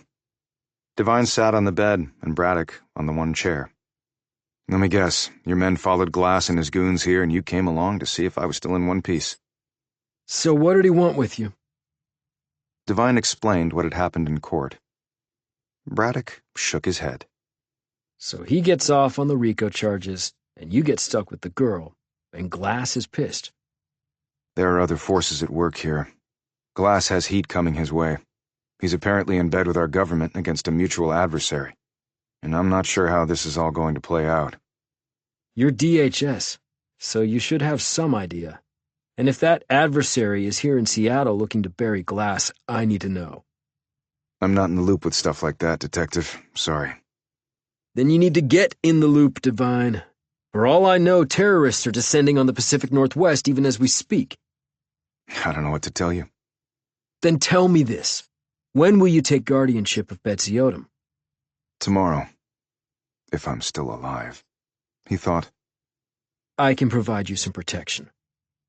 I was thinking about moving her out of Seattle. Too many people here, and I won't see it coming until it's too late. Where are you planning to take her? Need to know, Detective. Braddock sat back, looking miffed, but clearly understanding Devine's caution. Okay. FYI, that print on the shell casing that Beth took? Did you get a hit? What we got was a notice of restricted access on a database that reeks of federal involvement. Translation? We think one of the boys who took you was working for your side. Braddock cocked his head. You don't look surprised. I would have been. But now that I know how the sides are lining up on this sucker, all the surprise has been drilled right out of me. Anything on Mercedes King's prints? Funny you should mention that. I just got the report. Not even Beth has seen it yet. And? Restricted database again. The one that reeked of federal involvement? Not the same one as the shell casing print. This one, from what I was told, is even more restricted. So she might have been a Fed at some point. Maybe. I don't even know if that's her real name or not. Any way to find out how Ricketts affords all that expensive police equipment? And a government building that looks like it cost more than the tax base of the entire county? Full disclosure, I made those same inquiries before and got zipped for my troubles. Why were you inquiring about that? I'm part of the police force. I hear rumors. I see what parts of the state get what, and so do my superiors. So we know all about the fancy rides they have and that government building. But I heard that not even the officials in Olympia know where those funds actually came from. And they never asked? They asked, so I heard. And then they stopped asking. Any reason why? It might be that they got shut down. Is Ricketts controlled by organized crime or foreign terrorists? Devine said this in jest, but Braddock looked deadly serious. Or maybe it's our own government. Chapter 51. A half-hour later, Devine's phone rang. When he answered it, Walker said, Hey, Travis. He said, Hi, Beth. Your boss came by and filled me in on the print and the shell casing and the interesting but inconclusive result on Mercedes King and the wine glass. I just saw those results, too. Puzzling, to say the least. You saw them? Where are you? I decided to go into work and started digging into the names of the 3 witnesses who were killed. And? You up for some coffee? We can discuss it. Sure. They arranged to meet at a cafe close to Devine's hotel. After they were seated, Walker pulled out the file she had brought with her. She splayed out 3 photos of 3 different men. They each looked hard, cruel, and dangerous. Quite the rogues gallery, commented Devine. Thugs in Glass's organization. It's the standard playbook. Grab the low-hanging fruit, give them deals, then flip them against the real target. In this case, Danny Glass. How did they die? Professional hits, looks to be. No evidence left behind. Quick and efficient. Weren't they under government protection? Yes. So how did it happen? She pointed to the first man.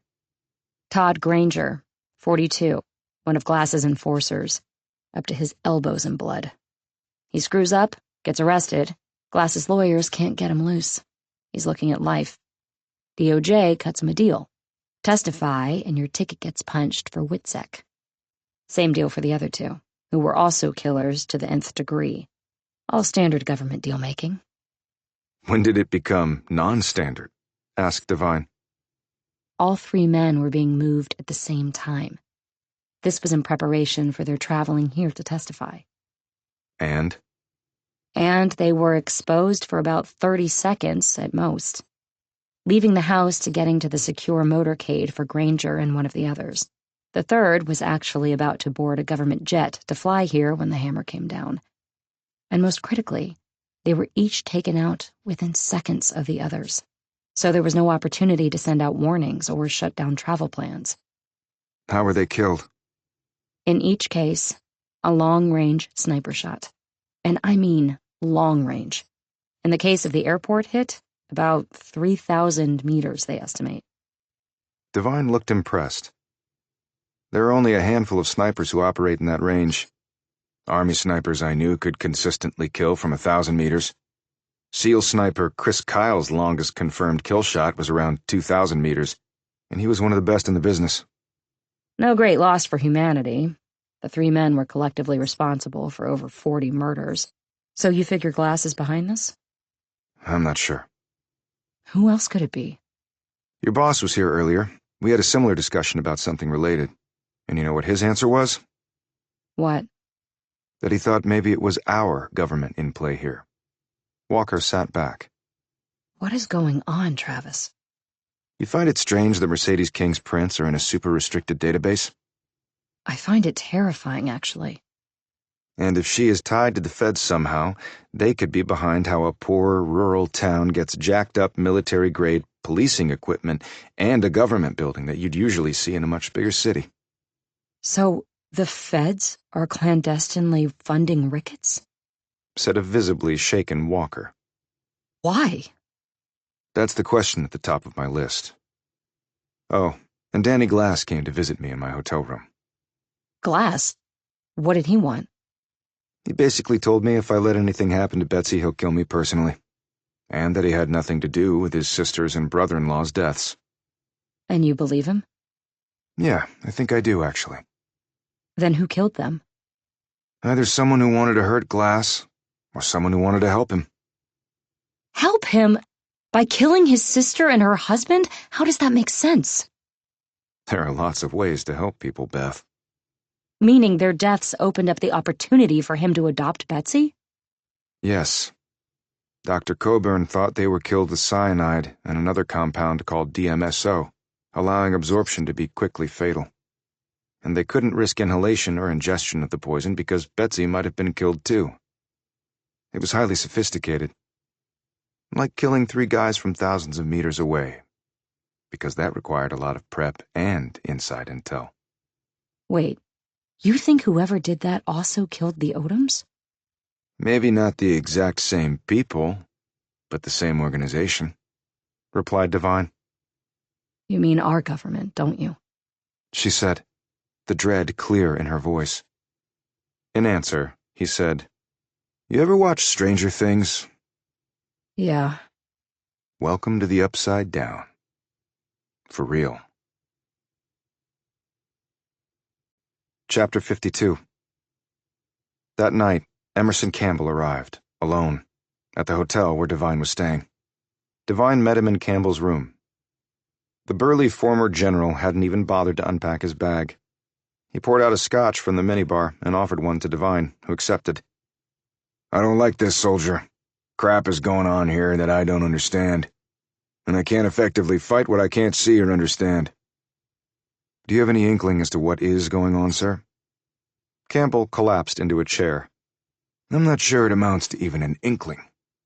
Well, I just found out that the 3 witnesses against Danny Glass that were killed were low-level thugs of his, and they were each murdered via long-range sniper shots. One, in fact, shot from a distance that maybe only 3 people in the world could make." "Yes, I heard something to that effect, too." They knew right where the men were, and when they would be on the move. Intel and manpower like that are not cheap, and even those with money will find it hard to get. "Agreed," said Campbell. "So tell me what you do know." Campbell took a sip of his drink and gazed at Devine with a look that was difficult to interpret. Campbell said, "Ever wonder why they tried to kill you on that train over in Europe?" "What?" said Devine. He had not been expecting this query. "The girl on the train and her crew? They were hired to take you out. Why?" "I assumed it was because I had disrupted the plans of some pretty dangerous people. That was why I was sent to Switzerland in the first place. You know that." "I assumed that too, Devine." Campbell took another sip of his drink, and then sat up straight and pointed his gaze to the floor for a moment. "But assumptions are not facts. There was an elaborate hit planned on that train. Team of 3. They had details as to your itinerary, the very train car you would be on. They bought out the tickets in that car so they would have you alone. Because the mole in your office fed all that info to them. We thought it was Dawn Schumann, but turned out she was just being used as a red herring." "That was also an assumption, not a fact."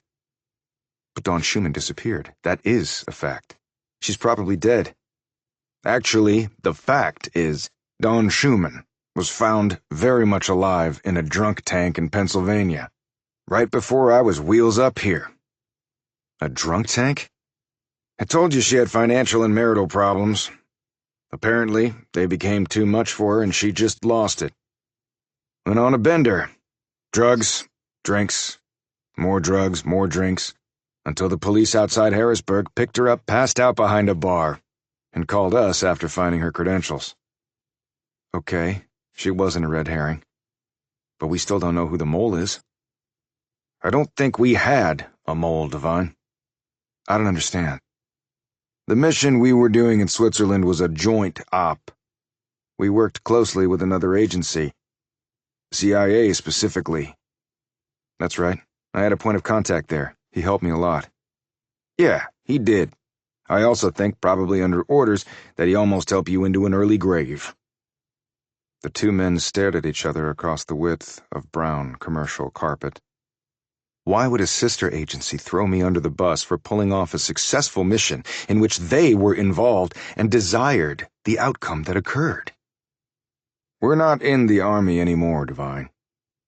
Straightforward, logical thinking will get you nowhere fast. I learned that soon after taking this job, and you're going to have to learn it too, if you want to survive." "Then you're going to need to spell it out, because I'm not making the connections." The worlds of espionage and geopolitics are enormously complicated. 3D chess complicated, like the girl on the train said. Translation for lunch pail guys like you and me, it's screwed up beyond belief. Where everyone stabs everyone else in the back and allegiances change so fast, allies can become enemies and vice versa in a single day. So our allies, our sister agencies, you mean? One minute they like us. The next minute parts of us are expendable if another, better opportunity comes along. Are you telling me that components of our government will intentionally sacrifice one of their own to get an advantage elsewhere? I will tell you what I believe happened after you wrapped up your mission in Geneva. I'm listening, said Devine, who felt his muscles knotting. The target was a foreign state-sponsored organization that had as one of its stated goals the hacking and destruction of some of this country's most sensitive databases. The effect would have been calamitous, across multiple fronts. You stopped that, almost single-handedly, with your being able to winnow your way into the confidence of two critical members of that organization, and get out to us vital information that allowed us to head off what they were planning. Then you were able to exit the situation with well-aimed bullets and a mindset to survive that is probably your chief asset. Okay, what else? Said Devine tightly. And then, seems that an enemy suddenly became a friend, with something of value to provide this nation. Only a saving-face olive branch was needed before the deal could be consummated. And I was the olive branch? Said Devine. Yes, apparently you were. And how did they know my recent itinerary? We have been hacked, Devine. Hacked by our own side. And what are you going to do about it? Campbell seemed to have anticipated this question. I've already taken this up at the highest levels of government. I laid it all out there. Left nothing on the battlefield.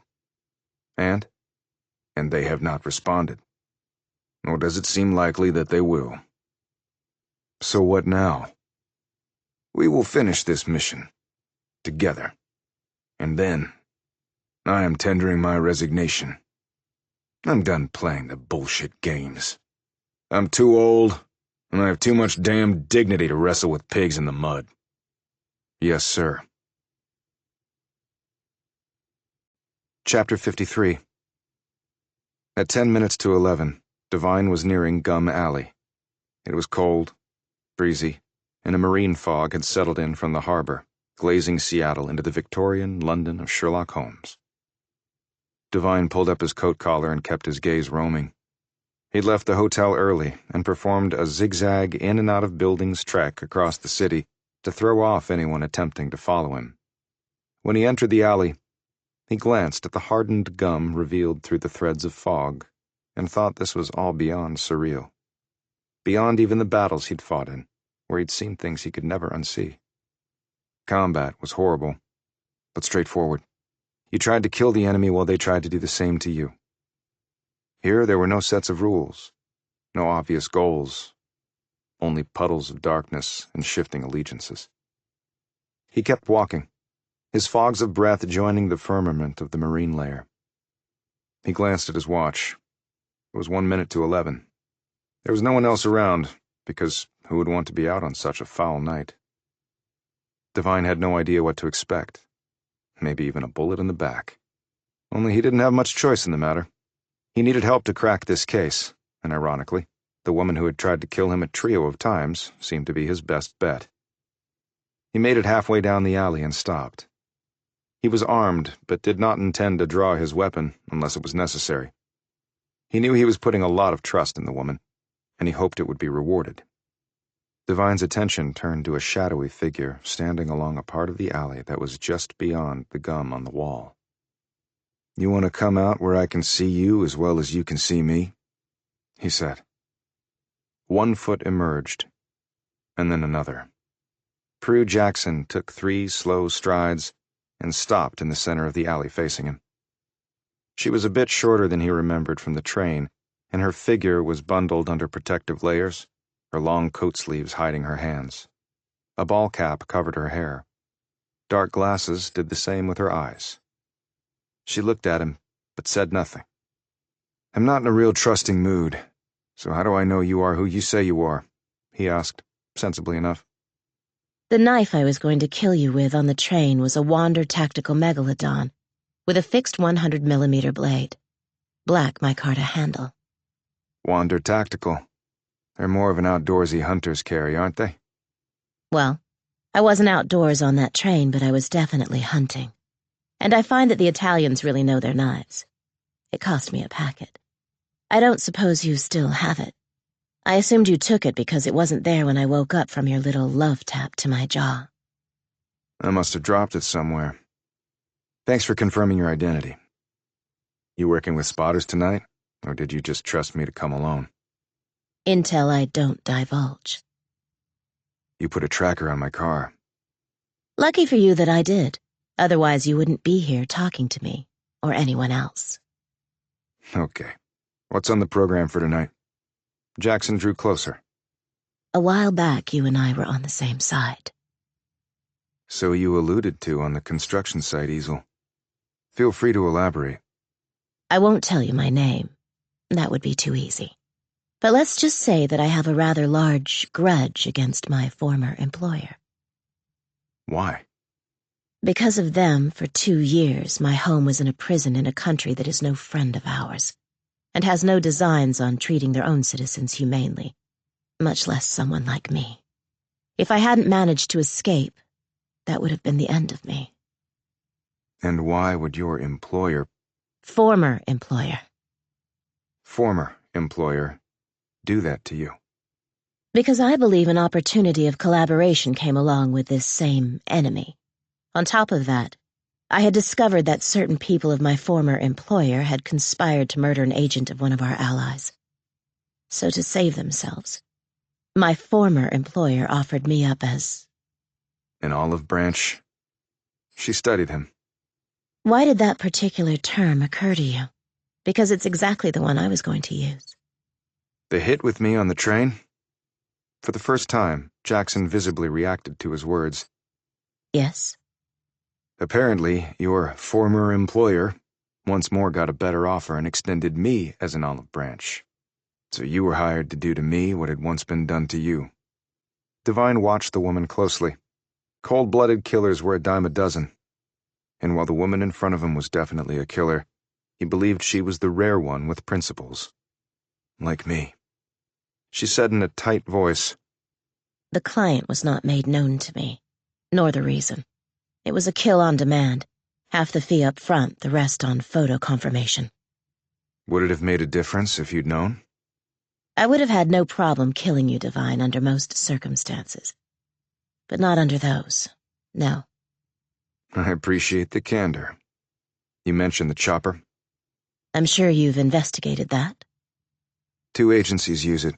Mine and... My former employer.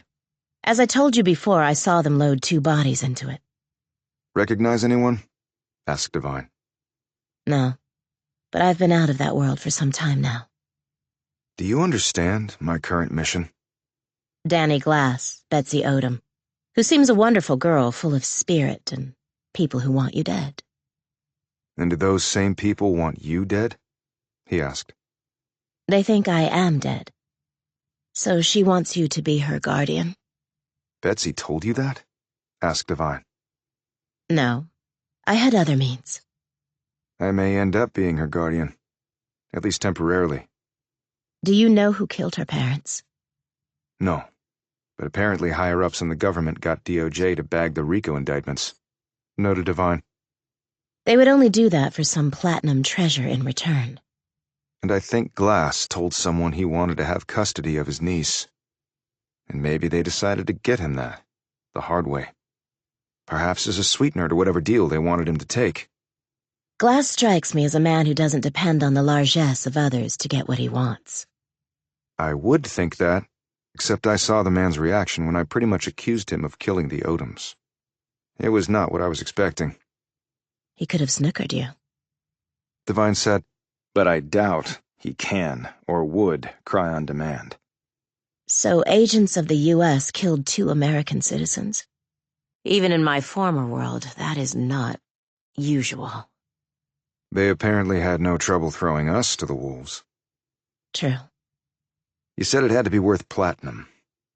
Any thoughts on that? She drew closer. Why would you think I would know anything? Because you already know more than me. Devine shot back, his hand slipping to his pocket.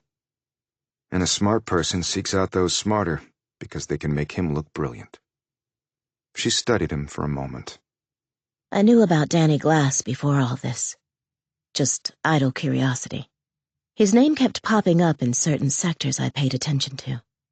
I did a deeper dive on him after I came here, looking in places that are not accessible to the public, or even some government agencies.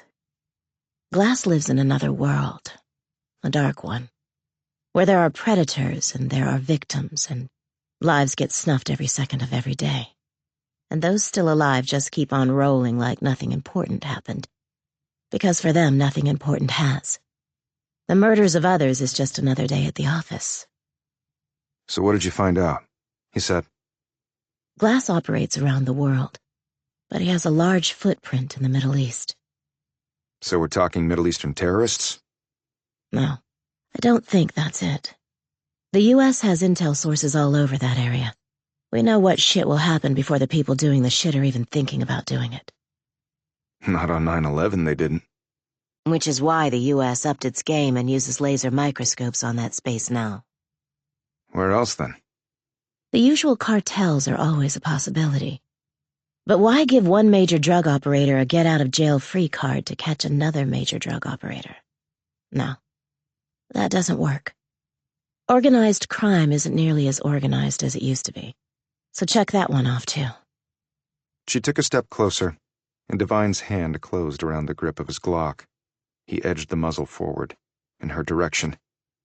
Don't accidentally shoot yourself, or me. Observed Jackson, coolly. Just picking my way carefully through the minefield. I see you're doing likewise.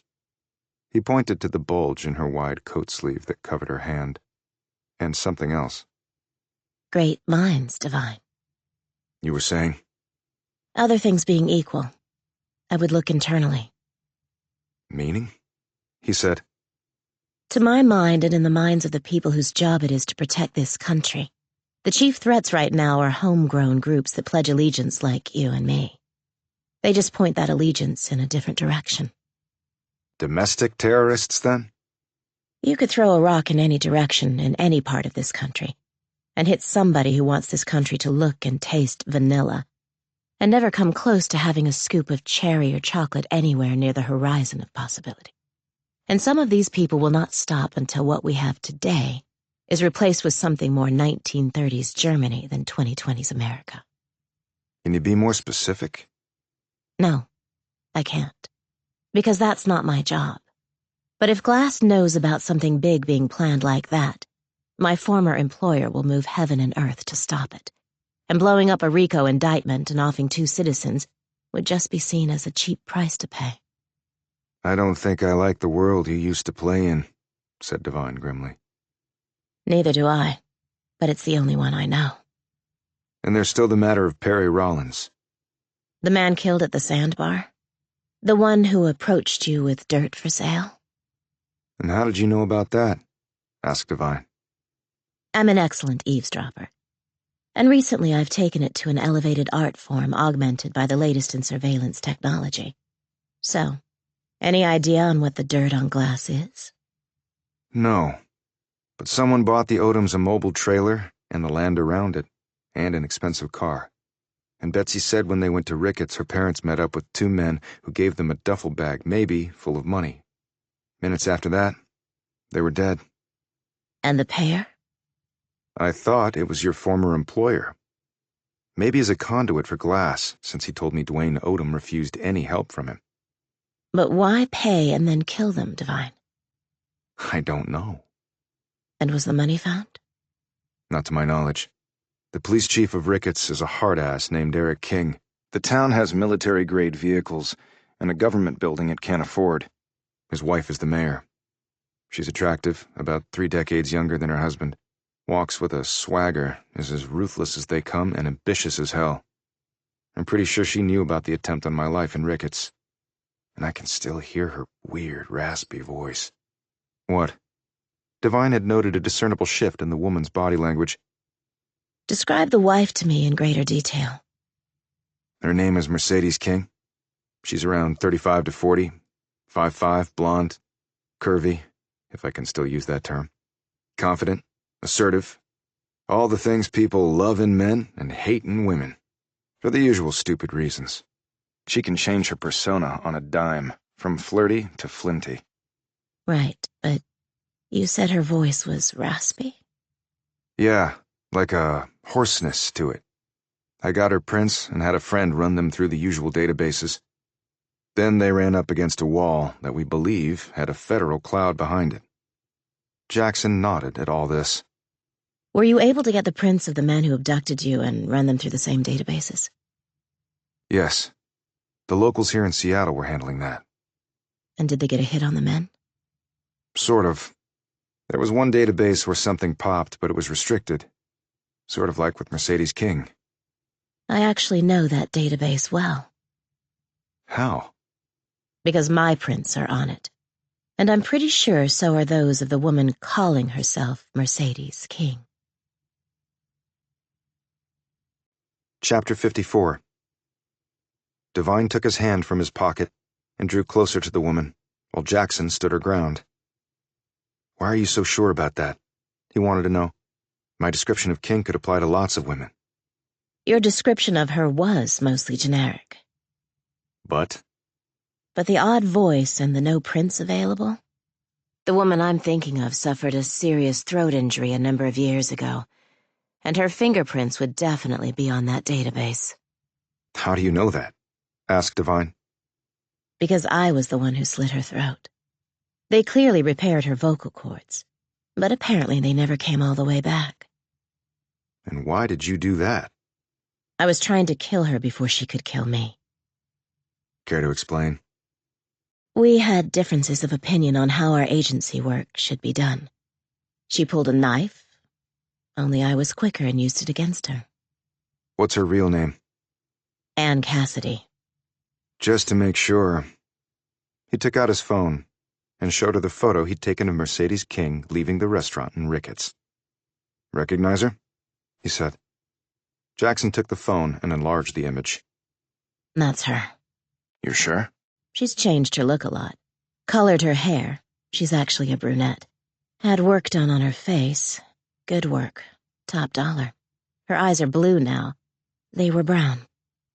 So how can you be sure then? The eyes, Devine. They're the same pair of vile, cruel headlights that came at me the last time we met. She could change their color, but not the evil behind the color. But really, how can it be the same person? She's married to a police chief, and she's the mayor. Let me tell you something, Devine. Our government owns lots of stuff. Most of the raw land in this country. Office buildings, museums, national parks, military complexes, prisons, naval bases. We all know those things. But what most don't know is that the government, particularly clandestine parts of it, own people and places. I'm not following. FYI, I know squat about Ricketts. But a government building it can't afford? Military-grade hardware? A seemingly normal town that gives off the vibe of being anything but? Ring any bells? So you're saying Ricketts is owned by... Owned and run probably by my former employer. And let's just state the obvious and say CIA, which may be why it was chosen as the spot to murder the Odoms. That way their deaths are investigated by their own people, and the conclusion that certain folks want is reached. Case closed. And the odd person out, the medical examiner, blown up?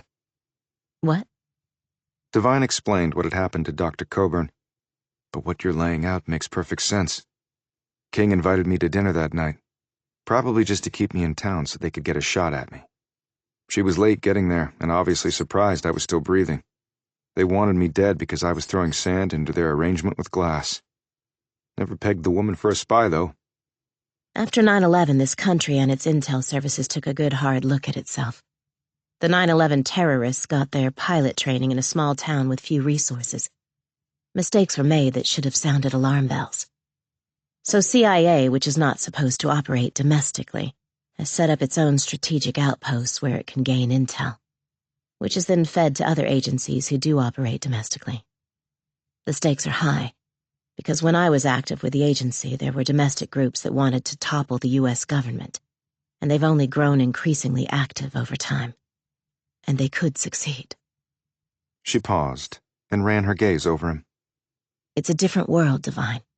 And the only thing you can be sure of is nothing, and that includes people. So that means I can't trust you? He said bluntly. Nor can I trust you. Then how do we work this together? I want to get back at the people who betrayed me. Only I don't see why you need me for that. Unless it's also because you don't want to see the United States government toppled. Why should I give a flying fuck about that anymore? And yet here you are. But since Mercedes King is probably on your to-do list, maybe you and I can achieve both goals at the same time. Although I'm not telling you anything you already haven't thought of, am I? You can tell me one thing I don't know. How did you get on to us on that train? A dozen little details that didn't mean much alone, but cumulatively told me that something bad was going to happen to me. I took countermeasures, and then when the men came after me, I did what I had to survive. And me? You saw the knife in the window's reflection, right? But I'd already suspected you. You mentioned I hadn't added to my drawing. That, and you were trying overly hard not to look at your two friends. She nodded slowly, looking thoughtful. And why didn't you kill me too? You were no longer a threat, and I don't kill people who aren't a direct threat to me, and... And what? And I thought, however foolishly, that you might repent your evil ways. I'm not sure I would have done the same, had our positions been reversed. Nor would I expect it, he said. The contract on you is still open. And you can still earn your money. I'm not sure I'm that hard up, Divine. So do we work together or not? A second later, a shot zipped between them and splatted against the wall. Chapter 55. Divine and Jackson ran down the alley while gunfire chased them. They turned a corner and were, for the moment, out of the field of fire. The area they were in was deserted, as far as Divine could tell. However, the fog had thickened, the temperature had dropped, and it was hard to see more than a few feet in any direction.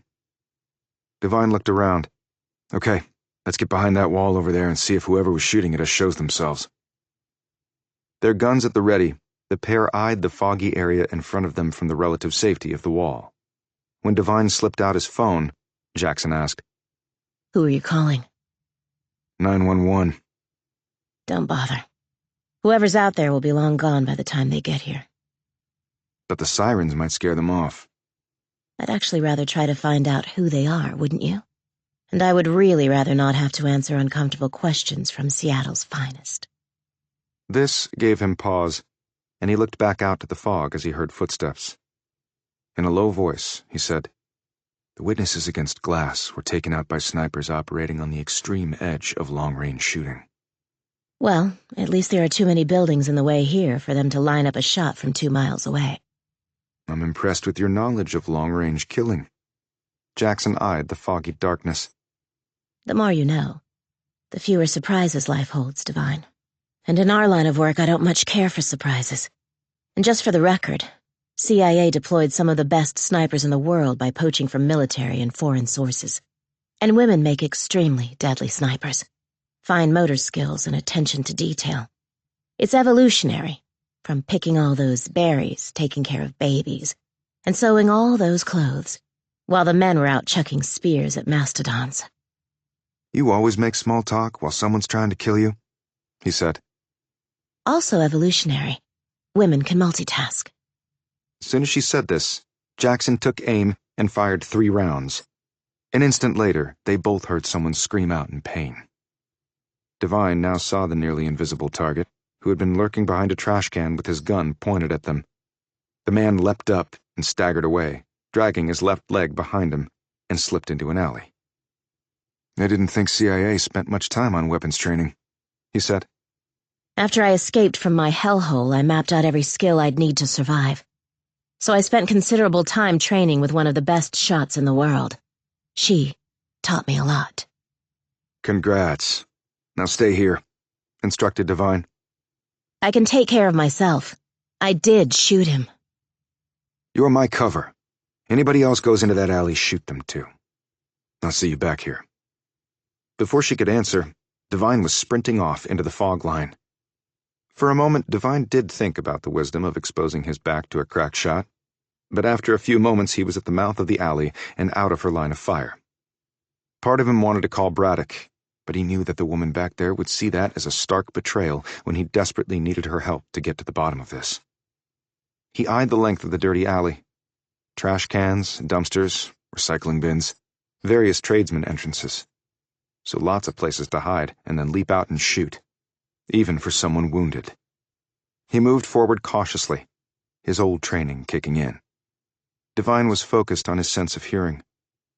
Wounded people could not remain entirely quiet, no matter how tough or well-trained. The brain did its own thing when the body was in pain. It let you know, and it let others know. And that's when he heard it. A moan, a low one, but clearly there, along with a few choice expletives. He slowly moved down the alley. When Devine heard the sob, he hurried forward and then stopped. Up ahead was a dumpster. Devine called out, "I'm with Homeland Security. Throw out your weapon and come out. Hands above your head, fingers interlocked. Do it now or I can't guarantee your safety. And I'll get medical treatment for your wound." Devine waited, his pistol at the ready. There was no way really to predict how these things would turn out. You just had to be ready for all scenarios. 3 seconds later, he heard a shot. It didn't come at him. It didn't ricochet off the wall. Shit. He rushed forward and poked his gun and then himself around the edge of the dumpster. The man was lying face up on the asphalt and next to bags of trash that had overflowed from the dumpster. The gun was in his hand. His leg was bloody from Jackson's shot, but that hadn't killed him. The self-administered gunshot to his right temple had. Devine knelt down to get a closer look. He knew that man. Well, he recognized him. It wasn't one of Danny Glass's men. It was one of the police officers who had followed him around Ricketts. When he ran back to tell Jackson all this, the woman was no longer there. Chapter 56. "What were you doing out here at this hour?" asked Braddock, as he gazed down at the dead man sprawled among the trash. Devine, who was standing next to him, said, "Running down a lead." "And did it pan out?" "Not sure, but I am certain the dead guy was in a police uniform in Ricketts." "And you saw him fire at you?" "No, but who else could it have been?" "You winged him in the leg, then?" noted Braddock, looking down at the wound there.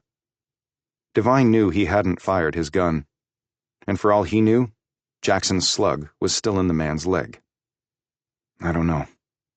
"You don't know if you shot him?" Things were happening fast. Bullets were flying. For all I know, he wasn't alone, and one of his guys accidentally shot him. But I do know that he killed himself. I heard that shot and found him like this seconds later. Braddock looked at him grimly. "This is going to open up a shitstorm." "Blame the guys who were trying to kill me." "Any idea why they were gunning for you?" "Someone tried and failed to kill me back in Ricketts. I assume they followed me to Seattle and tried to complete the mission." "The same ones who killed Dr. Coburn?" "Probably." "And this all has to do with Danny Glass and the town of Ricketts and the murders of the Odoms?" "It makes the most sense, but I have no direct proof. I think Glass knows who's behind all this and why, but he's not talking." "I mentioned it might be our own government before, and they dropped the RICO charges against Glass. And Beth told me about the 3 witnesses who were killed. That would take a lot of intel and planning, and inside information." "Yes, it would," agreed Devine. "I don't like the feds doing shit like this in my backyard." "I don't blame you. I wouldn't either." Braddock nodded. "Okay. We're going to need your weapon for ballistics, if the round is still in the guy's leg. He knelt and peered closer at the dead man's bloody limb. And I don't see an exit wound. Why do you need to run ballistics on my weapon? That shot didn't kill him. It's standard police procedure, Divine. Not for me, it isn't. And I'm not walking around without a weapon. My welcome here has not been all that hospitable. You really want to die on that hill? I think I'm going to have to.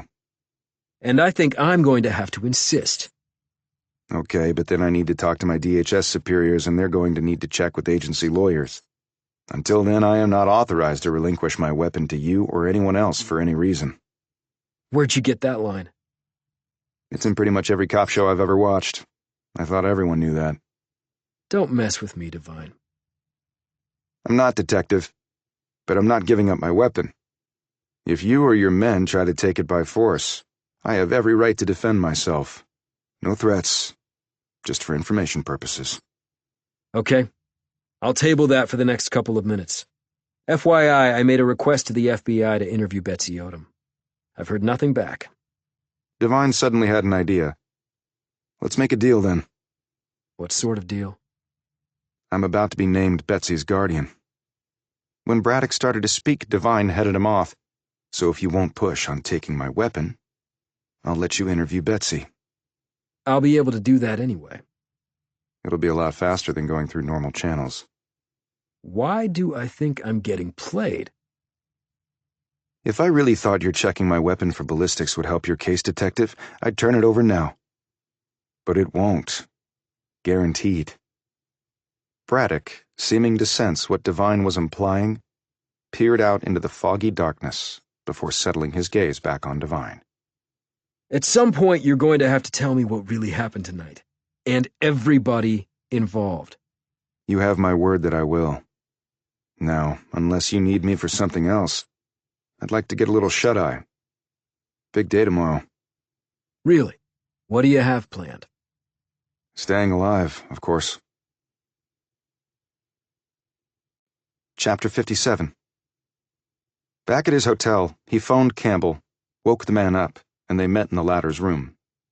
Divine brought him up to date on what had happened, but didn't mention Jackson. So a police officer from Ricketts tried to kill you? Yes. Is that all? Said Campbell. Isn't that enough? Campbell stared at him for a long time. Okay, Divine. If you don't tell me right now what you've been withholding, you will be immediately terminated from DHS, and I'll have them get a cell ready at Leavenworth. Divine shot him a dark look. So all my past missions mean nothing? I'm still a probie subject to a life sentence? Yes, said Campbell, until I say otherwise. Divine stood and paced before leaning against a wall and staring down at his boss. The girl on the train is here. I met with her tonight. To his credit, Campbell didn't look surprised, only intrigued. Explain, in detail. Divine told him about the message given to him by Betsy Odom. So you met her and she said what? And Divine told him everything that he and the girl on the train had discussed. When he was finished, Campbell rose, poured himself a glass of water, and sat back down. Just to be clear, the woman who tried to kill you used to work for us. Only our side sacrificed her when another opportunity came along. Like you said they did to me. Now she's a mercenary for hire, but still, understandably, holds a vendetta against those who betrayed her? Yes. And she and Mercedes King, a.k.a. Ann Cassidy, had a big falling out when King tried to kill her. So she sees a chance for revenge against CIA? Apparently. She really believes that Ricketts is owned, lock, stock, and barrel by CIA. Yes. Have you heard of such, sir? I told you before. This plane of existence is not the battlefields we're used to, Divine. And we're not the only country who plays these backstabbing games. They all do, including our closest allies. She did mention domestic terrorists who may want to overthrow the government. If Glass has a way to help our government neutralize that threat, it would definitely be in their interests to work a deal with him. But she couldn't be more specific. No. But the answer may lie in Glass's criminal enterprises. If he had valuable intel, he had to get it somewhere, and his business associates, suppliers, and clients seemed the likeliest avenue. I'd call in reinforcements, but I'm not sure who would come and what they would do when they got here. Roger that. I know this sounds absolutely crazy, but do you trust this woman? Devine didn't answer right away, not because he wasn't sure, but because he wanted to give the question the thoughtfulness it deserved. I think she represents the best shot we have to bring this house of cards down. Can you get back in touch with her somehow? I think so, yes. If we do bring all this tumbling down, our own side might be coming for us. I actually relish the fight, sir. Me too, Devine. And if we resign and leave the field to them, sir, then only the power-hungry assholes without a hint of moral conscience will be left in charge to trample all over the Constitution and the rights of every American. I agree. We're staying right where we are. Fuck 'em. Chapter 58. When Devine awoke the next morning, he had a text message on his phone. Ex parte meeting held with Judge Meehan. You have been installed as Betsy's temporary guardian beginning immediately. Come by as soon as you can today to be briefed and to take custody. Saxby. He rose, showered, dressed, and noticed the note under his door. Bookstore again, 2 o'clock. I'll find you. GOTT. Well, that was a nice relaxing way to start the day, thought his still tired Devine. He grabbed a cup of coffee and a banana from the hotel lobby market and phoned Saxby on his way over. How did you manage to pull that off so fast? He asked. Meehan doesn't want to put Betsy within 50 miles of her uncle. It was extraordinary relief, for sure. But this is an unusual situation, and she stepped up to the plate. Glass already figured that she would. He was waiting for me at my hotel after the hearing. He said that if I let anything happen to Betsy, he'd give me the same 100 times over, and he'd do it personally. Reinforces the judge's decision, right? But it also shows he wants Betsy to be safe. In fact, he told me that since the FBI only assigned you to protect Betsy, he's had 6 of his men watching her all the time. Are you serious? I see no reason for him to lie. Who's he protecting her from? Probably from whoever killed her parents, replied Devine. But if they wanted to harm her, why not just kill her too at the same time? Do you have any thoughts on that? Yes. I'll fill you in when I get there. 10 minutes later, he hustled up to their room and knocked. Saxby answered the door and ushered him in. Where's Betsy? Still sleeping. She had a rough night. How about you? I might have had it rougher. Sit down and tell me about it. Devine gave her the blow-by-blow, from Glass in his room after the hearing to the attempt on his life last night. But he did not mention the girl on the train. Telling Campbell about her was enough. He trusted Saxby, but his instinct was to keep that on the QT. Apparently, in the world in which he operated now, few could be trusted, even fellow agents. I think you've used up all of your 9 lives now. Let's hope I've got a few left. And you're sure the man who tried to kill you was a Ricketts police officer? Yes, and his body is now with the Seattle PD. Well, then the Ricketts police chief will have some questions to answer. He decided to broach the elephant in the room with Saxby. It seems our own government is working with Danny Glass. They got him off the RICO charges. Maybe. Nancy Fine didn't really confirm that. I think she did. And what if they killed Betsy's parents, too, as part of whatever deal they're doing with Glass? Saxby looked alarmed by his comment. Our government? Killing 2 innocent people? Have you lost your mind? Clears the way for Glass to adopt Betsy. Maybe that was why she was left alive. Look, I'm no Pollyanna, and I've seen some crazy shit in my time, and not everyone who carries the badge is a saint. But we do draw the line at the cold-blooded murder of American citizens. What if the survival of our country is at stake? Saxby slipped a smoke out of her pack and lit up. Do I want to hear this? I'm afraid you're going to have to. He told her about Dr. Coburn's report being taken off the official record. She suspected cyanide poisoning combined with another compound that would make absorption nearly as quick and lethal as inhalation. I was told by the cops in Ricketts that it was a drug overdose. Coburn told me she found no evidence of that. Well, let's get Coburn to make an official statement to the police. She can't, Why the hell not? because she was blown up in a house on the outskirts of Seattle the night before the court hearing. A substantial amount of blood drained from Saxby's face Blown up? after men tried to kill her in the house. How the hell do you know all this? Because I was there with her. I tried and failed to save her. That's where you got those scratches and why you were walking so stiffly? Yes. So, what are we talking? Organized crime? A South American drug cartel? I think we need to look closer to home. What does that mean? I suspect Glass has some incredibly valuable information that he was willing to share with our government if the charges against him were dropped and he gets his niece. Well, he got the first item on his wish list, and now he wants Betsy. What sort of information would he have? Look at the people he's done business with. Could one of them be planning something big? Maybe an attempt to overthrow our government? Overthrow the United States government? Listen to yourself. For God's sake. If enough people believe it can never happen here, then they've pretty much assured that it will, in fact, happen on American soil. Okay. I need to tell somebody about this. No, not yet. We need to let this play out a bit. But I told you all this in confidence. But there are people in the government who know about the possible threat and are working to make sure it will be defeated. Saxby considered all this for a bit before nodding. okay. I'll keep mum. But thanks for ruining my day, week, and year.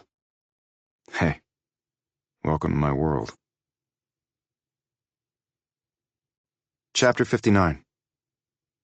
After Odom got up, Saxby helped her pack her things, and Devine drove them over to his hotel.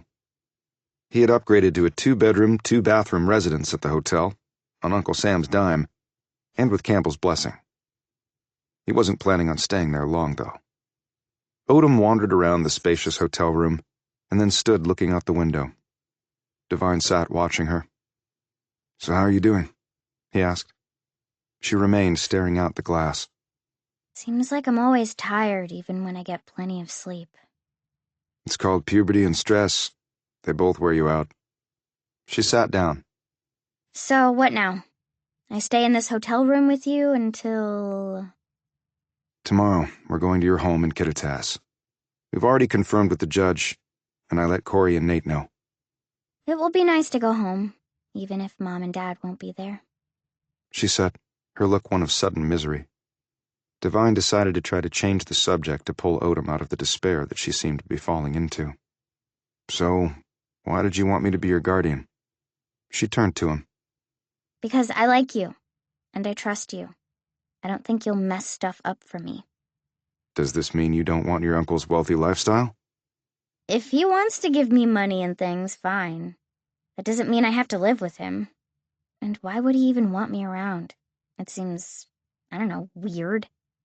In his defense, I think he really loves you. Funny way of showing it. He was never around. He told me your father wouldn't permit it, that he'd sent money and clothes and other things, but your father returned them and wouldn't let him visit or help you in any way. She nodded, looking thoughtful. Dad really didn't like him. Your uncle said the same thing. My mom liked him, though.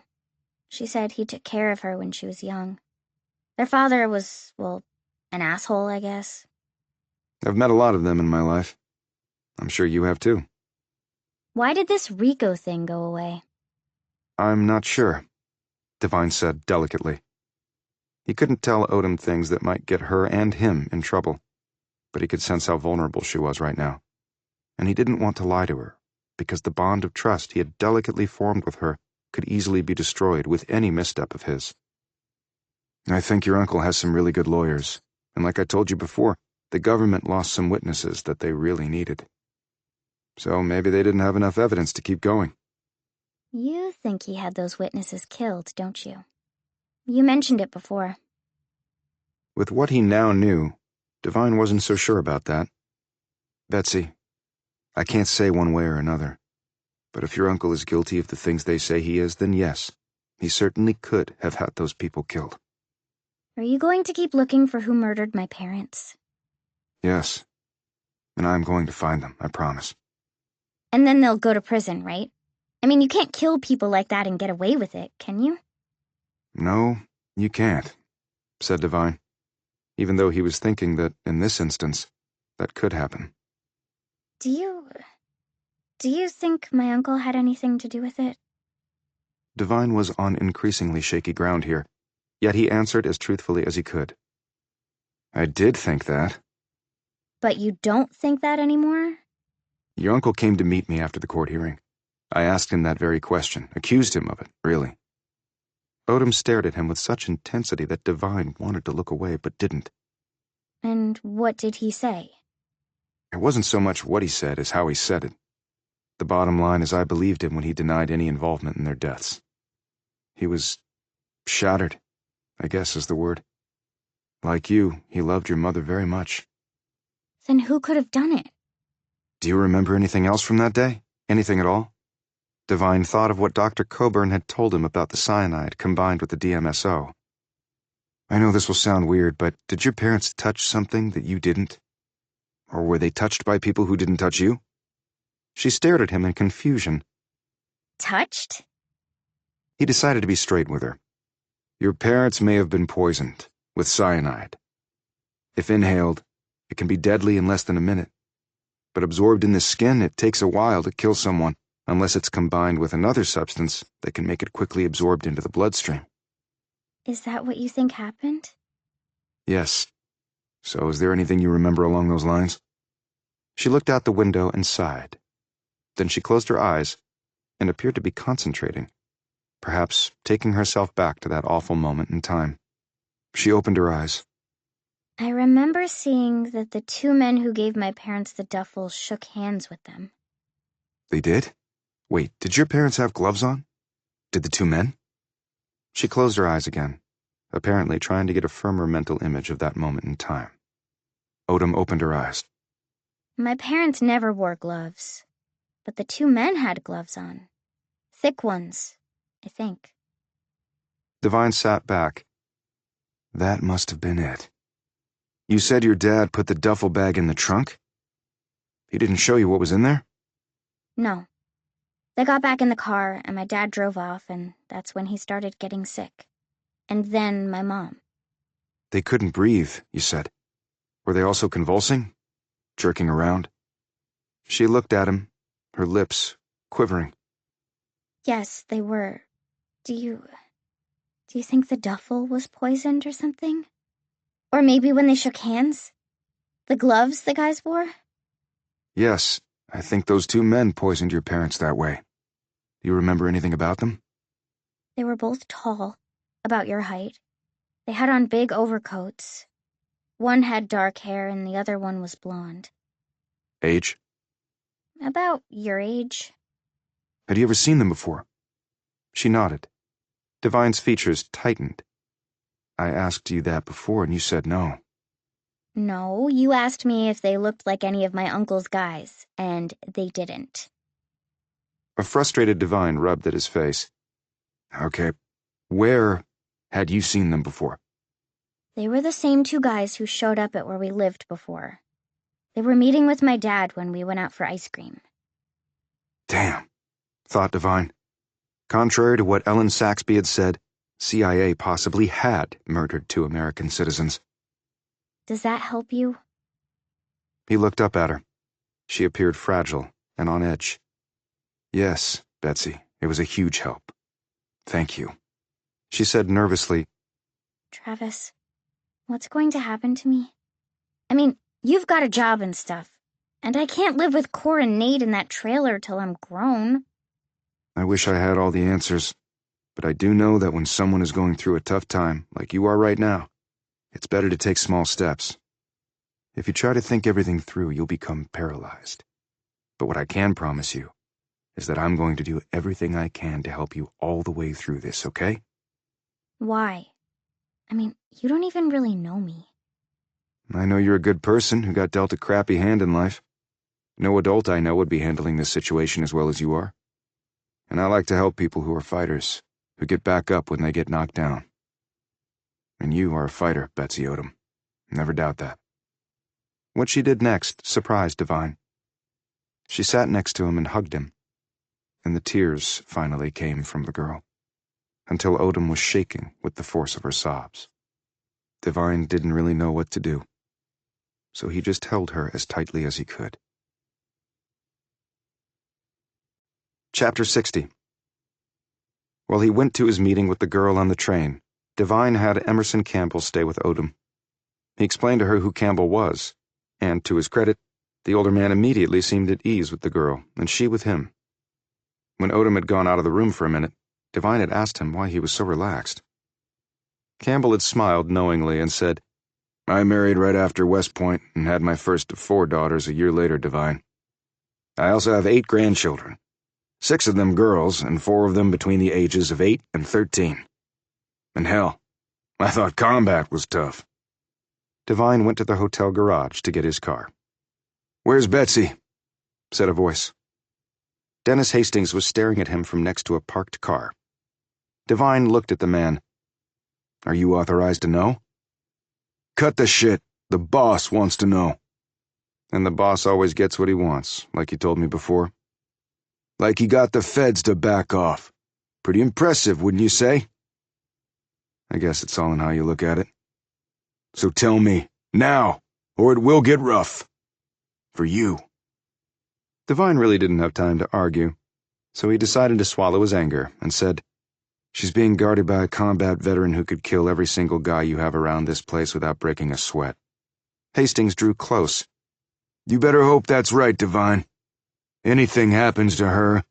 "Yeah, I get it 100 times worse. I heard that song before, and your boss delivers it way better. Now get out of my face." "You think you can talk to me that way, pissant?" "I think I just did." "You had the girl with you before, so I couldn't show you how I really feel about you. But the girl's not with you." "Lucky me." "I don't think so, dipshit." Divine wheeled and ripped the metal baton out of the hand of the man who had done his best to sneak up on him. He slammed the baton into the man's gut, and when he pitched forward from the blow, Divine put his size 12 shoe up the man's nostrils. He flipped over on his back and landed hard on the pavement. Snot blew out of the man's nose, and that was always a sign that your opponent was out of the fight, because the brain had pinballed inside the skull. Divine did not wait for the man to contemplate trying to be a hero and getting back up. He jacked him with 2 knuckled rights to the jaw. More snot, blood, loosened teeth, and then a deep sleep. The second man leapt on Divine's back, right at the moment Divine dipped his torso forward. He'd heard him coming because the idiot was breathing like a bull about to charge. The man flew ass over shoulders into a parked SUV, setting off the alarm. Divine walked over and slammed the man's head into the car door, and did it a second time, because it was always good to trust but verify. He let go, and the gent slid to the pavement with blood coming out of his nostrils and mouth. When Divine turned, Hastings had his gun out and was pointing it shakily at Divine. So shakily that Divine doubted the man had ever shot someone and was desperately working up the nerve to pull the trigger. Divine rescued Hastings from this dilemma by knocking the gun out of his grip with a strike of the baton. As Hastings scrambled to pick up his weapon, Divine grabbed him by the collar, lifted him off the ground, and threw him head first onto the hood of the same SUV, its alarms still screaming. He next reached under Hastings' armpit and flipped the man onto his back. The battered and terrified Hastings lay splayed out, his limbs trembling, as if electricity was coursing through him. He stared up at Divine, who had pulled his gun and was pointing it in Hastings' face. "Sorry to mess up your suit. I know how you like twinning with the boss." "Please don't," moaned Hastings. "Please." Divine put the muzzle against Hastings' left temple after racking the slide. "Tell your boss to back off. Tell him." "Please don't hurt me." "I've got a lot of shit to do and this is not helping, okay? Tell him." "I will, I swear to God." "Yeah, I think you will, pissant. Devine slugged the man, bouncing his head off the hood. Hastings lay there out cold like a side of beef about to be sliced and diced by the butcher. Devine holstered his weapon. When he turned around, he saw a terrified elderly couple watching him. They backed away in fear. Thinking quickly, Devine said, They took my parking space." He threw the baton in his car, climbed in, and honked at the three unconscious men as he drove off to meet a cold-blooded killer in a bookstore. Chapter 61. The bookstore was fairly full, and Devine watched as moms and dads with young kids, older people, and what looked to be college students searched through the stacks of tomes on shelves, browsed the music department, or hit the small cafe for sugar and caffeine. Devine was simply trying to find the girl on the train, but had no idea what she would look like this time. As he glanced around, Devine was also wondering if Glass would send out a hit on him after Devine had cratered his security crew in a parking garage. He finally figured if he sat at the same table he'd been at before, she would signal him, or make herself known somehow. However, no one approached him. After 10 minutes, he was about to get up when two people strolled over and sat down at the table. A man in his 50s and a woman in her 40s. He was in a smartly tailored blue suit with no tie, and she had on dark slacks and a purple turtleneck sweater with a long black coat over them. Mr. Devine, She began crisply. He looked at them. "And you are?" In answer, she opened her purse and pulled out a piece of paper and slid it across. Devine unfolded it and read off what was the very same message that had been slipped under his door earlier, purportedly from the girl on the train to meet here today. "Who are you, and why do you have this?" We were the ones who slipped that note under your door at the hotel," said the man. "And how did you know what to write in it?" The man glanced around. "This is not really the place to go into all this. We have a car outside." "I don't get into strange cars. I found it bad for my health." The man pulled out a small black leather case from his suit coat pocket, laid it on the table, and opened it. The woman did likewise. Devine looked down at the credentials, and then up at the pair.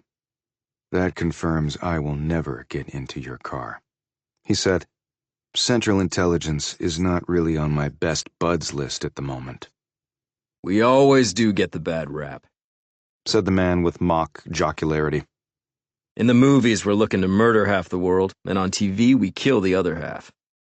I'm Will Chambers, and my colleague is Angela Davenport, as our credentials say." Davenport leaned forward and spoke in a low voice. Before we get down to business on this matter, Devine, I wanted to personally thank you for clearing up the death of Jenny Silkwell in Putnam, Maine. Devine looked at her in surprise. "You knew Jenny?" He noted that the woman's lips trembled at his query. She was actually my protégée. I hoped to see her take my spot in the hierarchy in due time. A wasted talent and life. You risked your life to clear it up. You have my gratitude and respect, sir, and that of the entire agency." She put out her hand, which he slowly shook. This was all delivered with such sincerity that Devine was a bit taken aback. Chambers leaned in. Angie brought up the business in Maine to also illustrate another point. A connection, in fact, with where we are presently. Davenport tapped the table with her fingernail. The girl on the train, as you colloquially refer to her. "And how do you know that? And how did you know what to write in the note you put under my door?" The word intelligence is in our name. And we're here to ask you about her. "Why?" Because she used to work for us. "I know nothing about that." Oh, come on, Agent Devine. If you lie to us, we'll get nowhere. He glanced around again. But can we at least stretch our legs? I know bookstores are not the usual stomping grounds for foreign spies, but I'll feel like an idiot if we're being recorded here. And I, for one, do not wish to see my 30-year career of public service end in a professional scandal that took place across from the young adult section at a cappuccino machine. A minute later, they were walking slowly along the pavement, while Devine observed that a black Tahoe followed at a discreet distance. Her name is Prudence Jackson. Prue, for short. She was one of our best field agents. She gazed up at Devine. Look, to be upfront, I will make some statements, Mr. Devine, and share some information with you in the hopes that you will reciprocate. I will do this knowing full well that we have no way to force you to do so. Waterboarding off the approved list? Said Devine. I tell you what, Hollywood has royally fucked us over. Davenport said, Jackson was a first-class intelligence officer, in the same mold as Jenny Silkwell, but with a survivalist mentality that made her the perfect choice to drop into hotspots all around the world. She served brilliantly. So what happened? We were told that she was killed by an enemy of this country, and her remains were buried in an unknown location. Replied Davenport. She paused here and studied Devine once more. I take it that whatever she may have told you does not comport with my statement? How do you know she's told me anything? Or that we've ever even met? I don't even know if this Prue Jackson was the woman who tried to kill me on the train. Davenport continued. We have since learned that Jackson is not dead, and has been quite active. She did try to kill you on a train from Geneva to Milan. We have the proof. And she tried at least twice in Maine to put you 6 feet under. Jackson has become a mercenary, highly placed, highly compensated. You know all this, but you can't find her? Said Devine, skeptically. She is very good at what she does. And have your people at DHS been able to find her? Got me there, thought Devine. Okay, she's highly placed and compensated, and she's good at hiding. What else? Can you at least tell me something you've learned about her? It might save us a lot of time. And my instincts are telling me we are fast running out of that. We know something big is being planned, right here on American soil. Not another 9/11, thank God. But maybe in the end, perhaps even more damaging, if you understand me. I've heard that from other quarters, conceded Devine. So, shall we join forces? My boss, Emerson Campbell, is back at my hotel. Why don't we have a powwow of sorts and see what we can do together? Chambers and Davenport glanced at each other. She said, I guess it's high time we all started cooperating, if we want to have a damn country left to serve. Chapter 62. Campbell answered the door and told Devine that Odom was in her room. Devine introduced Chambers and Davenport, and they all sat down in the small living space off the 2 bedrooms. Devine brought Campbell up to date on his conversation with the 2 CIA officers. Campbell said, I was actually wondering when someone from your agency would arrive on the scene. We're not often the cavalry charging in. That's your usual role, retorted Chambers. Devine interjected, Jackson basically told me that she had been set up while at CIA because she knew of a cover-up of a murder of an agent of one of our allies. A murder committed by CIA. So they threw her to the wolves. Davenport and Chambers exchanged looks. Davenport said, That may be what Prue believes, but that is not what happened. In fact, the people behind that murder are currently in prison. What happened to her then? Asked Chambers. She said she spent 2 years in a prison in whatever country it was. He looked at them both, but they were apparently not going to tell him a specific place, even if they did know. From things she hinted at, I believe she was tortured during those 2 years. I see, said Davenport, her expression pained. Campbell said, You mentioned you thought she was dead. How did you get onto her? Her mother, Molly Jackson, died in a nursing home a short while ago. We had a man posted there, just in case. An old friend showed up to say goodbye. She looked legit, so our man did not challenge her. It was only afterward that we discovered the friend had undergone emergency surgery and had been hospitalized during that time. Prue really was so very good at disguise. How did you know to come to me? Asked Devine. Before they could answer, Campbell said, Let me just spell something out for you both. Davenport and Chambers turned to him. I have heard rumors that your agency may have done to Devine what Jackson says was done to her. I'm talking about that hit on Devine on the Milan train. That was not authorized by us. We would have had no reason to do such a thing. Davenport looked at Devine. Your assistance with our joint operation prevented a very dangerous situation from escalating further. You are a valuable asset to this country, as you also proved during the Silkwell matter. The organization you helped take down is no friend of ours. We would never do business with them under any circumstances. I wish I could believe you, said Devine, about me and Jackson. Davenport and Chambers sat back and looked helplessly at one another. She said, We know that Jackson was behind the attempt on your life in Europe, and believed that she had followed you out here. By your own words, we now know that is correct. We want to know more about that. She could have killed me several times, said Devine, but she didn't. And why is that, do you think? She sees bigger fish to fry, the people who betrayed her. I hope you recognize yourselves. And she was intrigued by the Danny Glass matter, since it seems clear that he's cut a deal with the government to walk on the RICO charges, and get his niece in the bargain. Campbell added, the DOJ's case was considerably weakened by the loss of 3 witnesses, all killed by world-class snipers with excellent inside intelligence. So excellent, it seems to have come from within the government itself. Maybe a particular part of the government? Both he and Devine stared at the 2 CIA people, both of whom stared right back at them. Davenport said, I resent that you would think we had anything to do with that.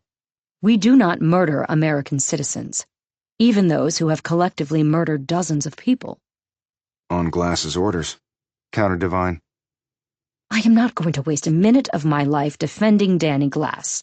He is tough and opportunistic, yes, but still scum in my book. But we often have to deal with scum to catch bigger and more dangerous scum. And while Glass is dangerous in his own way, he is not dangerous per se to this country as a whole. He's more of a nuisance. So did you have the men killed? Persisted Devine. No. I have served my country honorably and occasionally bent the rules in so doing. But I have no interest in going to prison. Are we clear on that? Devine glanced at Campbell, who seemed to be appraising both of the CIA officers. Campbell said, Okay, we'll accept that, for now. Keep going. How did you get into bed with Glass?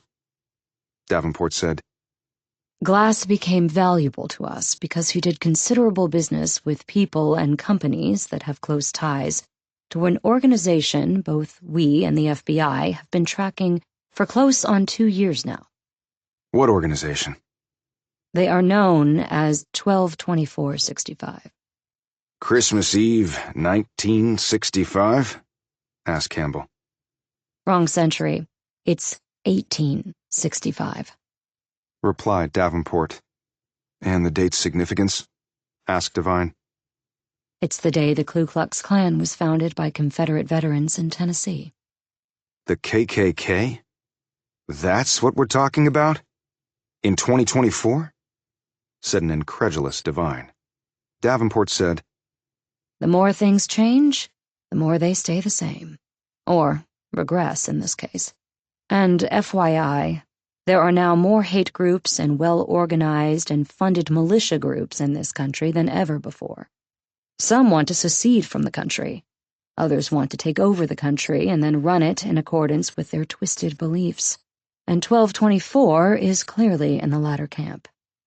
I've never heard of them, said Campbell, as Devine nodded in agreement. Which is part of their plan. Stay under the radar until they're ready to strike. But Glass had dirt on them? Far more than dirt, Agent Devine. Names, places, plans, account numbers, locations of weapons caches, and texts, emails, phone recordings. The list of members is shocking, truly. Titans of industry, political pundits you see on TV or read online. And there are quite a few who hold both state and federal government positions and who have taken up with these people. He eyed Campbell. And there are some soldiers in there as well. High-ranking ones. But we need Glass's cooperation and testimony to back it all up. Are you sure he's not just leading you along? Asked Devine. Glass already provided some information. It was actually demanded by us and the FBI as a gesture of good faith on his part. Davenport glanced at Campbell. And by DHS as well, General Campbell. Your own agency is in on this too. Well, I'm clearly not in the loop on that, noted Campbell angrily. Devine now asked the question he had been waiting to throw out. The Odoms? They were murdered. Know anything about that? No, we were not involved in that. Campbell said, Isn't it illegal for CIA to have any operations within the United States? It is illegal, which is why we don't do it officially. But we coordinate with those agencies that can operate domestically. But intel is intel, no matter what country it might fall in. Devine said, Well, somebody murdered the Odoms, and their deaths led to Glass's getting his shot at being Betsy Odom's adoptive parent, which I know was on his wish list. CIA had no involvement in that. If he were convicted in the RICO case, he would be looking at several lifetimes in prison. That's plenty of leverage on our part. We didn't need any more to make him cooperate. And that's another reason we wouldn't have killed those witnesses. It would have weakened the leverage we had over Glass. Devine said, But it would have helped 1224. The RICO goes away, Glass's incentive to work with the government goes away too. That's good for the terrorists. Campbell said, So maybe they utilized their contacts in government to get the necessary intel to take out all 3 witnesses at the same time. Devine looked at Davenport, who stared back at him. She said, We had nothing to do with those men being killed. I guess I believe that now. Thank you. Now what can you tell us? Devine said, After meeting with 2 men, the Odoms got a house and car from an unknown source, and they met with the same 2 men minutes before their deaths. I think they were given money directly at that meeting, but Betsy was left alive, which makes sense if this was being done on behalf of Glass, so that he could gain custody of her. He glanced at Davenport. Did you provide the money? Why would we give these people money? As a conduit for Glass. He told me he tried to give them money and other things over the years, but Dwayne Odom hated him and wouldn't accept any of it. Maybe he came to you for help. As I told you, the quid pro quo with Glass was the dismissal of the RICO charges, Devine. Regardless of what happened to those witnesses, that was going to happen. That was the deal. His family mess has nothing to do with us. In fact, I know nothing about it. So why did the FBI take custody of Betsy Odom? She replied tersely. That's the Bureau's business. Ask them. I did and got the runaround. Then I would respectfully suggest that you ask again, this time more forcefully. Devine studied her stony features, while Chambers played with the button on his suit jacket. The thing was, he believed her. And he also believed that whatever the FBI was up to with Betsy Odom, Davenport was not in agreement with. He felt perplexed and uneasy with the thought that the Bureau might be playing him too. What do you want from us? He finally asked, as Campbell nodded. We know that you went to Ricketts, Washington. Devine perked up at this. I guess that town is well known to CIA.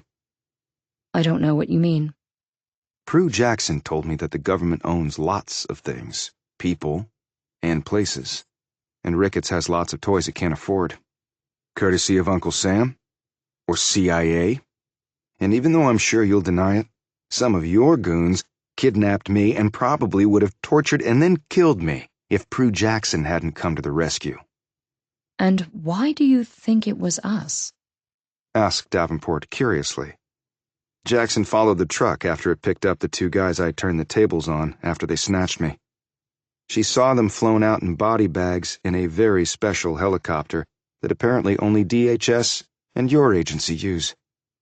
I'm pretty sure it wasn't DHS, so that leaves you. And SPD found a print on one of the shell casings. They ran it through the usual databases but hit a roadblock on one special one. I'm guessing it's restricted to members of your agency. Davenport shook her head. Your guess would be wrong, Mr. Devine.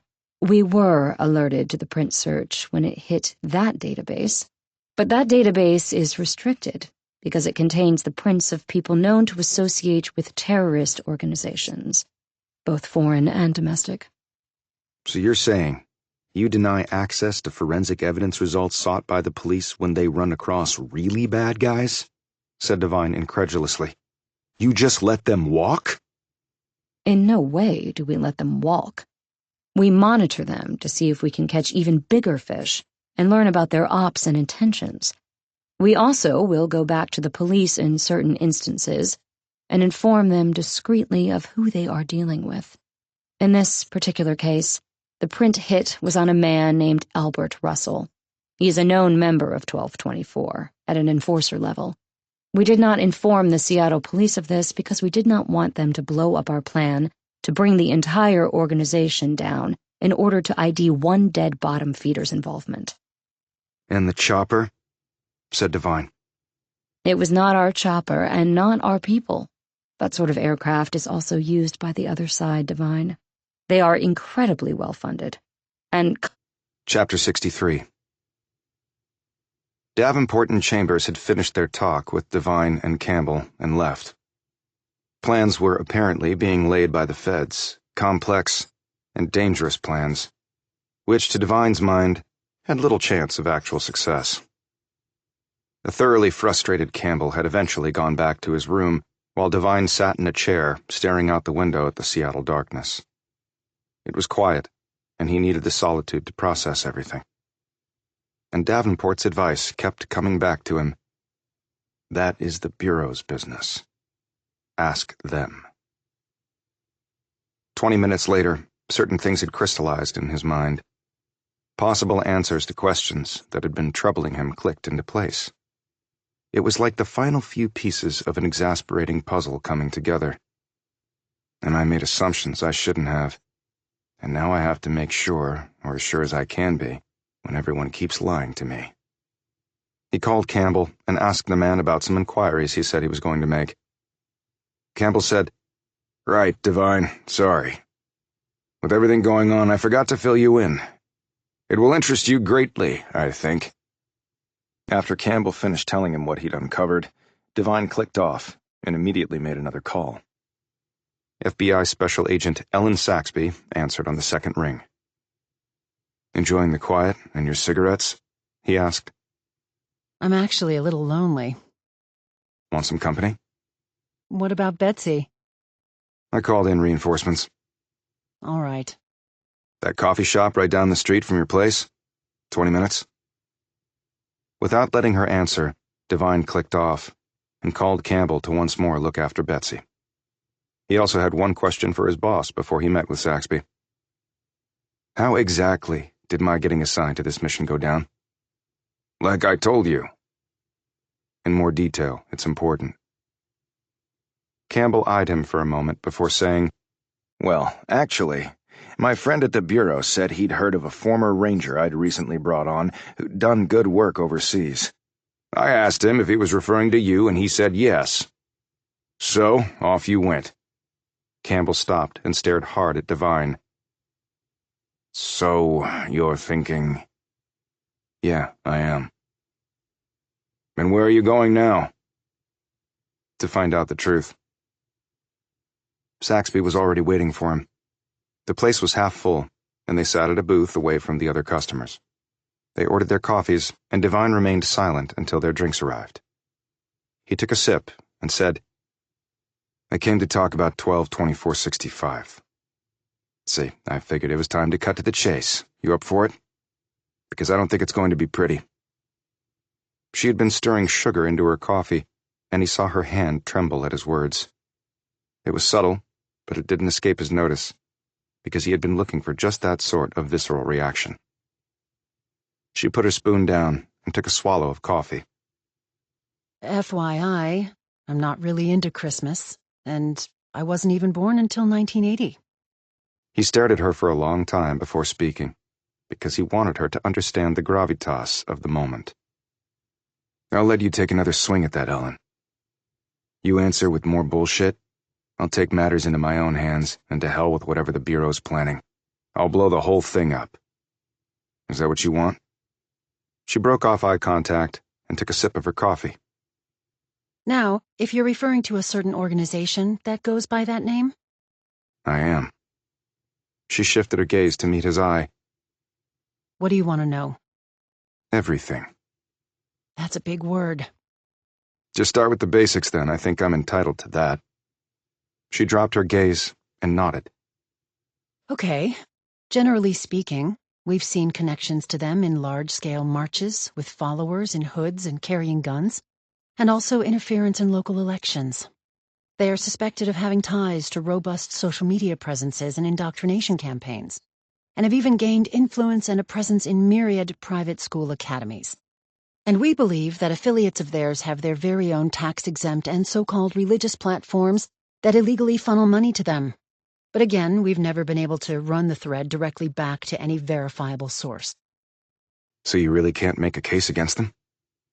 We have gone after those that we believe act in concert with 1224, but they are well-financed and have first-rate lawyers, so successful prosecutions have been few and far between.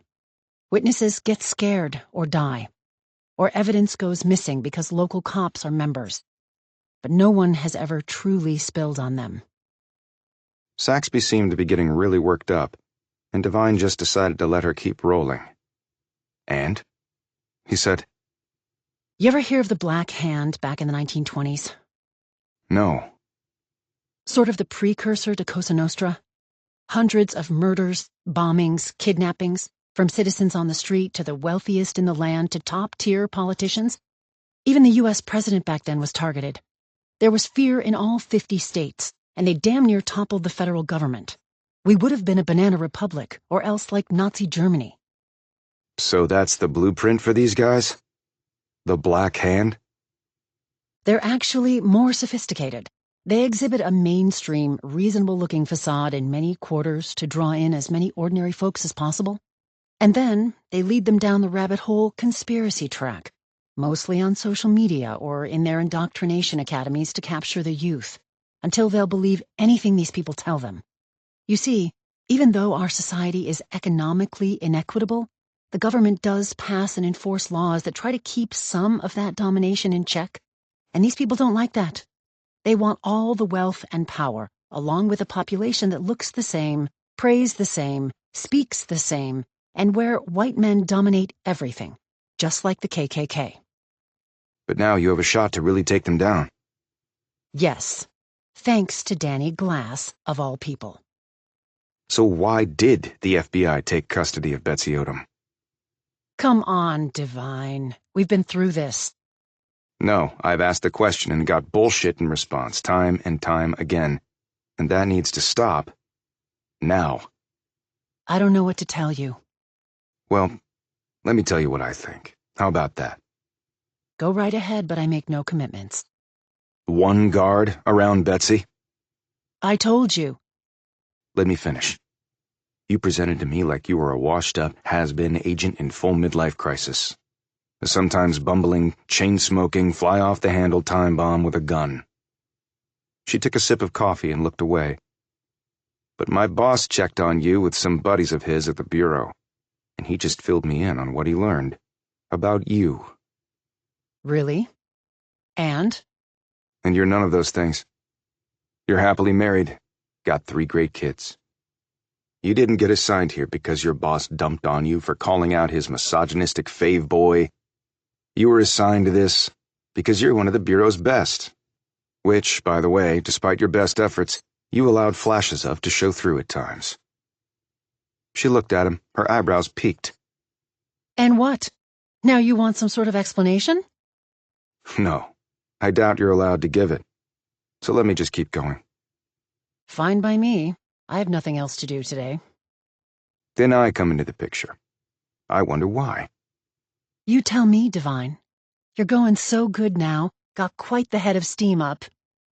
Your people knew that Glass and I had a connection from our time in the service, which was why I was brought into this. Then I hit it off with Betsy, while you play the wicked stepmother, literally forcing her onto my side. We bond.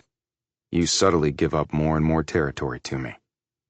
Then people try to kill me in Ricketts. They try to blow me up in that house with Dr. Coburn. Now suddenly, I'm Betsy's guardian. So now you're Betsy's guardian, so what? I had nothing to do with that. That was her decision. Manipulated by you. What did you tell her about me when you went shopping? That I was a great guy who wanted the best for her? You must have been laughing your ass off when you advised me to take her to the bookstore, get her a book, buy her a drink and something to eat, and wait for her to confide in me. You manipulated and fooled me and Betsy. Well done, Ellen. Well done. I have no idea. He broke in. How long have you been working on this with CIA? CIA? Are you nuts? The Bureau and CIA are oil and water. Everyone knows that. Don't think so, Ellen. They made contact, filled us in. They said the Bureau was fully engaged in this whole op. And you just conceded that the Bureau has been after these KKK guys for a while. Filled us in? Me and my boss. Devine hunkered down in his seat. So let me get to the gist of it. One guard on Betsy. Sure, I know Glass had his goons around her too, but it's not the same. But it is enlightening, right? Why is Glass so concerned about Betsy's safety? He's afraid his enemies will hurt her to get back at him. Pretty straightforward. So she's an important part of all this, and yet she's right here in Seattle with just you guarding her in a crappy hotel. How does that make sense? I don't know what you're getting at. I thought that maybe CIA had killed Alice and Dwayne Odom to open the door for Glass to adopt Betsy. They denied that. Vehemently, I might add. And they also denied responsibility for the murders of the 3 RICO witnesses. And I believe them. Now, if I was in this 12-24-65 crew, what would I be thinking about all this? Tell me. Kill off the RICO witnesses so the case falls apart and Glass has no incentive to cooperate with the feds. Then, as belts and suspenders, kill Betsy's parents as a warning to Glass not to cooperate, but leave Betsy alive. You kill her off too, what leverage do they have left? Hell, if she dies, he has nothing to lose. He'll tell all just to get back at the bastards.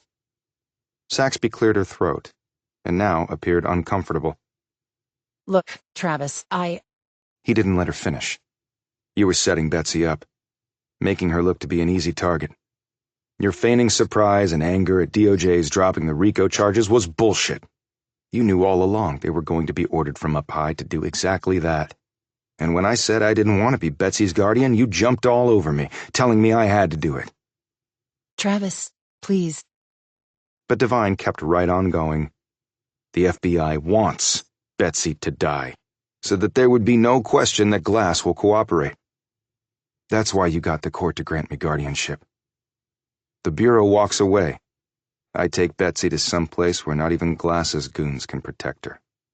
And when I suggested that was what I was going to do, I got no pushback from you or anyone else. And then what? The location gets slipped to the KKK assholes?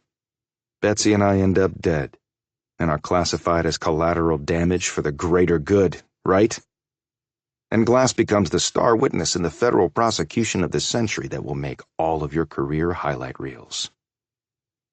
He tapped the table and eyed Saxby. But if they kill Glass, your plan is screwed. So how many agents do you have covering him, in addition to his own army? 10? 20? When she didn't answer, he struck the table so hard with his fist it spilled both their coffees. I deserve a goddamn answer, Ellen. A few nearby onlookers glanced nervously over before turning back to their drinks and whispering furiously. A trembling Saxby sat back, took a breath, and ran a shaky hand through her hair. An even dozen, to answer your question about the agent coverage on Glass. They're embedded at the hotel. Whenever he travels somewhere, a silent, invisible army of agents goes with him. Strictly need to know, no leaks, no mistakes. Like you said, the trial of the century. How did you know I'd hang on to this case after I took Betsy to the meeting with her uncle? I could have just walked after that. We had reviewed your personnel file and current psych workup. You never walk away, Travis. Not from someone in need. And I made sure you knew Betsy was in need by playing the role that I did. Divine looked at her with fury. You've played me for a sucker this whole damn time. I thought maybe feds would treat other feds with respect, but I guess I was wrong about that. I didn't like doing that. And how long were you all going to wait for Betsy to die? And if she didn't, would you shoot her yourself and blame it on the KKK assholes? We don't kill children, Divine. Forgive me for not believing one damn word that comes out of your fucking mouth. She started speaking in a low voice. The plan was not to let them kill her, but attempt to kill her. We had other agents around her, only you never saw them. That way Glass would know that the only way forward was to fully cooperate with us, to put these bastards away for good. Then he could ride off into the sunset with his niece. A global criminal in charge of a young girl? That's your idea of a perfect ending? My mission does not require a perfect ending. Otherwise, why attempt anything if that's the bar? Would I prefer Betsy to be with someone else? Yes, of course. But that's not my call.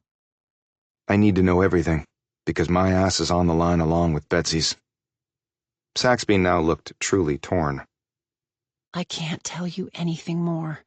And even I don't know it all. This stinks to high heaven. Are you telling me you never executed a mission you didn't agree with or had doubts about morally? Either at DHS or the Army? You really expect me to believe that? Divine sat back. He had done missions he didn't agree with on any level. Missions that had actually used civilians as bait or decoys. And some had died. She watched him closely and seemed to read his thoughts. It's not easy. None of this is easy. For either of us. Or Betsy. Ricketts, Washington, is the mothership for 122465. Did you know that? Yes. Nice if you had mentioned that before I went out there and almost got killed. I'm sorry, Travis. I really am. If you know it's the mothership, why not arrest the Kings and their minions? There's the necessary element of proof. The man who tried to kill me in Seattle was one of the police officers from Ricketts. Isn't that proof? And you won't be surprised to know that we've been told by Chief King that this same officer had been fired the day before the attack on you for insubordination and for theft of police property. In other words, they're disclaiming all responsibility for a rogue cop? And let's say we swoop in and take out King and his people. But what about all the others? Divine, you have to realize that this group spans the entire nation. If it's so widespread, how can you possibly catch all of them? We don't have to. We just have to catch enough of the right ones to topple the entire organization. Then the rank and file will crawl back under their rocks. Until the next time, you mean? Yes. So, placing Betsy with me? You're actually a much better bodyguard to her than I ever would have been. That was also figured into the plan. But DOJ dropped the charges. What else does Glass need? The charges were dropped without prejudice, meaning DOJ can refile them. He told me he was pissed that you guys forced his hand. With the charges gone, 1224 will know he's agreed to cooperate. You put a bullseye on him and Betsy. We can't wait forever, Travis. And 1224 is certainly not going to wait much longer. We've had chatter enough to show that something big is being planned. And we need to push Glass to fish or cut bait. We need what he knows now. Seems he's sacrificing everything for Betsy. Agreed. But why does a man who's never even met his niece until now put his entire life and empire on the line for her? I don't know. I wish I did, but I don't. Truly, I don't. I swear. Divine had other issues that were also bedeviling him. Who was financially helping Dwayne Odom, including the day he and his wife died? And what dirt did Perry Rollins have on Glass, and who had killed him, and why? Are you still with me? He broke from these thoughts and said, So I take Betsy, we go to her trailer in the woods with two of her friends, and wait to be slaughtered? When Saxby didn't answer right away, he said, Jesus Christ, Ellen. Not exactly, Divine. Not exactly my ass. We will be there. This will not end well for 12/24/65. And good riddance. And if it doesn't end well? If Betsy dies? Saxby did not answer him. Divine knew she didn't have to. If Betsy died, Glass would sing until the cows came home to bring down the people who killed his beloved niece. So for the FBI, it was heads they win, tails they win. And it seems like I lose, no matter what. Chapter 64. Saxby left Divine sitting there, brooding. As he nursed both his coffee and his professional wounds, Prue Jackson appeared and sat down opposite him. She was dressed hipper, looking nothing like she had back at the bookstore or even at the gum wall. I guess you had some means of hearing everything we said, he began in a weary tone. She lit a minuscule device on the table and took out a pair of black earpods. You sure walked into a shitstorm. You haven't heard all of it yet, Ms. Jackson. Jackson stiffened, but then relaxed. I assumed that it might come out one day. And you told the FBI agent that you talked to CIA. So tell me everything you know. Why? It seems you're going to need all the help you can get. Let's get out of here. For all I know, there are a dozen people in here with the same surveillance crap you have. They walked out into the gloom. So tell me what I don't know. Angela Davenport? She's in the mix? She's your contact with CIA. She told me about you and her, but I'd like to hear your take. Why? So you can compare it to hers?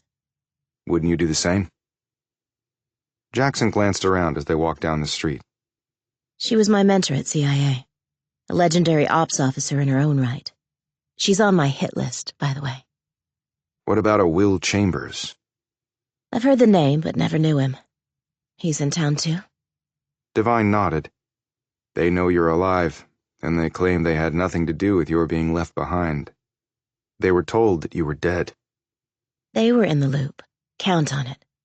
And you know that how? She gave him a stern look. Are you really second-guessing me, Divine? I just had to come to Jesus with the FBI. Before that, I had to come to Jesus with CIA. Before that, I had to come to Jesus with you. He stopped and looked down at her. You've never been wrong? Never had an instinct that turned out to be bad? You're perfect? I never said that. And you know for a fact I'm not perfect. Remember the train? So tell me why you think they were in the loop. Spell it out for me, all the players and angles. She led him over to the mouth of an alleyway and well out of earshot of anyone. Then Jackson turned and faced him. I was inserted into a particular region, in a country that I am not going to name. It is a hellhole of terrorist activity. Middle East? No. It would be difficult to drop someone who looks like me into that area and be able to do anything productive. And the desert is not the only place where terrorists are present. Okay, fair enough. I infiltrated the group and communicated the intel out. Action was taken and our agency goals were achieved. On the night I was supposed to leave, I was abducted. I could hear the men speaking in a language that I'm passable in. I was betrayed, Divine. I was set up by my own people because I knew about the murder I told you about. I could take people down. Davenport said the people responsible for that murder are in prison, and CIA was not involved. Jackson looked shaken by this and didn't respond. Let's drill down into that some more. What people in particular do you think were involved in your abduction? The ones I talked to about the murder, including Davenport. How about Ann Cassidy? The woman calling herself Mercedes King, the mayor of Ricketts? The one you stabbed in the throat before she could stab you? Was she involved? Cassidy was a fellow field agent, but she wasn't involved in my abduction. How do you know she wasn't? Maybe she was responsible for it all by herself. Why would Cassidy have done that on her own? Why exactly was she trying to kill you? Just over professional differences, like you said? I highly doubt that. Jackson wouldn't look at him. She studied the brick wall over his shoulder. If we're going to help each other, Ms. Jackson, the truth would be nice.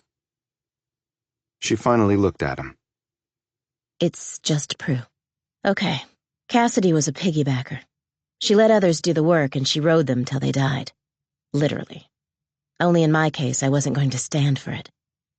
I finished my mission and she was trying to take all the credit. I went to her apartment. I put my foot down. She grabbed a knife and tried to take my life. I got the knife and did what I did. 2 days later, I was taken. 2 days later? Cause and effect? I mean, she had a great motive to take you out. You'd left her for dead after she tried to kill you. Maybe her revenge was years of torture in prison for you rather than a bullet to the head. Was she that kind of person? Yes. Conceded Jackson.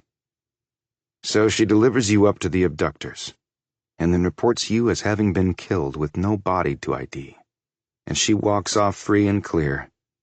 Why would you think it was your agency and not her that screwed you over? I mean, she had just tried to kill you. Because I overheard my captors saying my agency betrayed me, and... Divine broke in, and she wouldn't have thought to tell them to do that? Manipulate you one last time? And cover herself on the off chance that you got away and might come after her for what she'd done? So she lays the blame on the agency. She gave him a hard stare. I didn't know you ex-military were capable of such nuance. You mean thinking like the backstabbing, lying, let you die as an olive branch to your worst enemy's pieces of crap that litter your old stomping grounds? Yeah, I surprised myself, actually. But I've always been a quick learner. That's why I'm still breathing. I guess I deserved that. How much would your abductors pay Cassidy to sell you out? Asked Divine. A lot. Well, maybe Ann Cassidy walked away with a bag of money for her treachery and used that to become mayor of Ricketts. Question is why? I told you before that the town is probably controlled by CIA. No, Mercedes King clearly no longer works for them. And the chopper and the guys you saw that night? Not CIA. Who then? As I'm sure you heard me tell Ellen Saxby just now, even though she already knew it, is that Ricketts is HQ for 12/24/65, the second coming of the KKK. And they're planning something really big. And killing me was apparently part of that. He studied her. You don't look unduly surprised by this. Absolutely nothing surprises me anymore. It was suggested that they have big money backers, and people embedded at all levels of the state and federal governments, the police, the military too. That would make sense. How so? Caesar had his Brutus.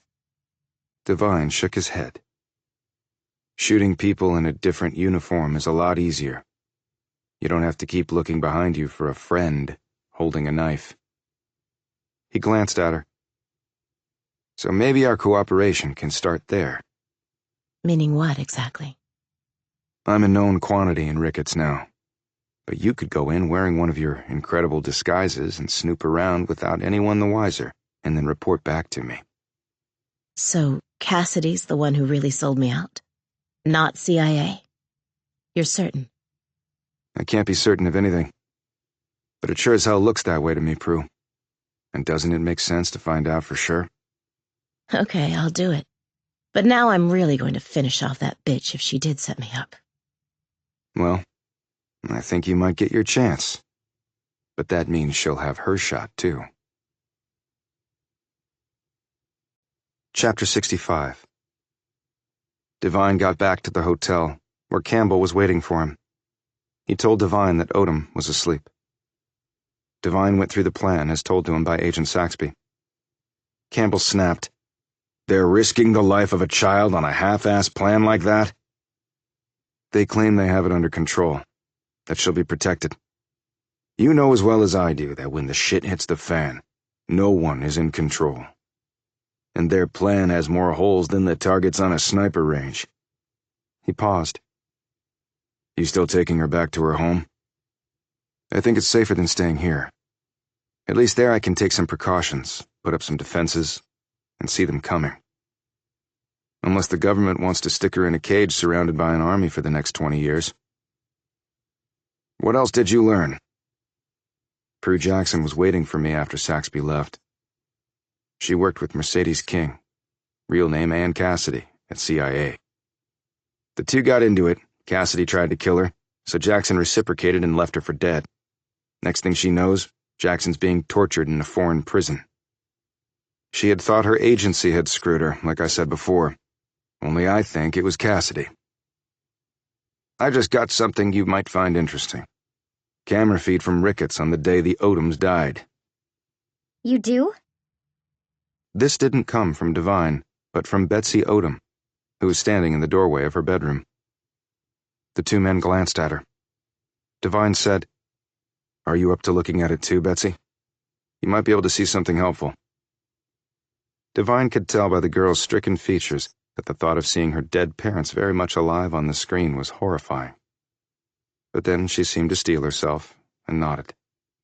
Sure, if it'll help find out what happened to them. Campbell brought the feed up on his laptop screen, and then fast-forwarded to the relevant section. Devine watched on the screen as the Genesis pulled up to the curb in front of the restaurant. The car doors opened, and the Odom family climbed out, Betsy from the back seat and her parents from the front. He shot Odom a glance and saw her lips start to quiver. "You okay?" She didn't look at him. Yes. He gripped her hand, and Odom didn't pull away. Alice Odom was dressed in jeans, boots, and a parka. Her long auburn hair splayed out over the back of the jacket. Her smile was wide and infectious. Dwayne Odom's hair was far shorter than in the image Devine had seen of him before.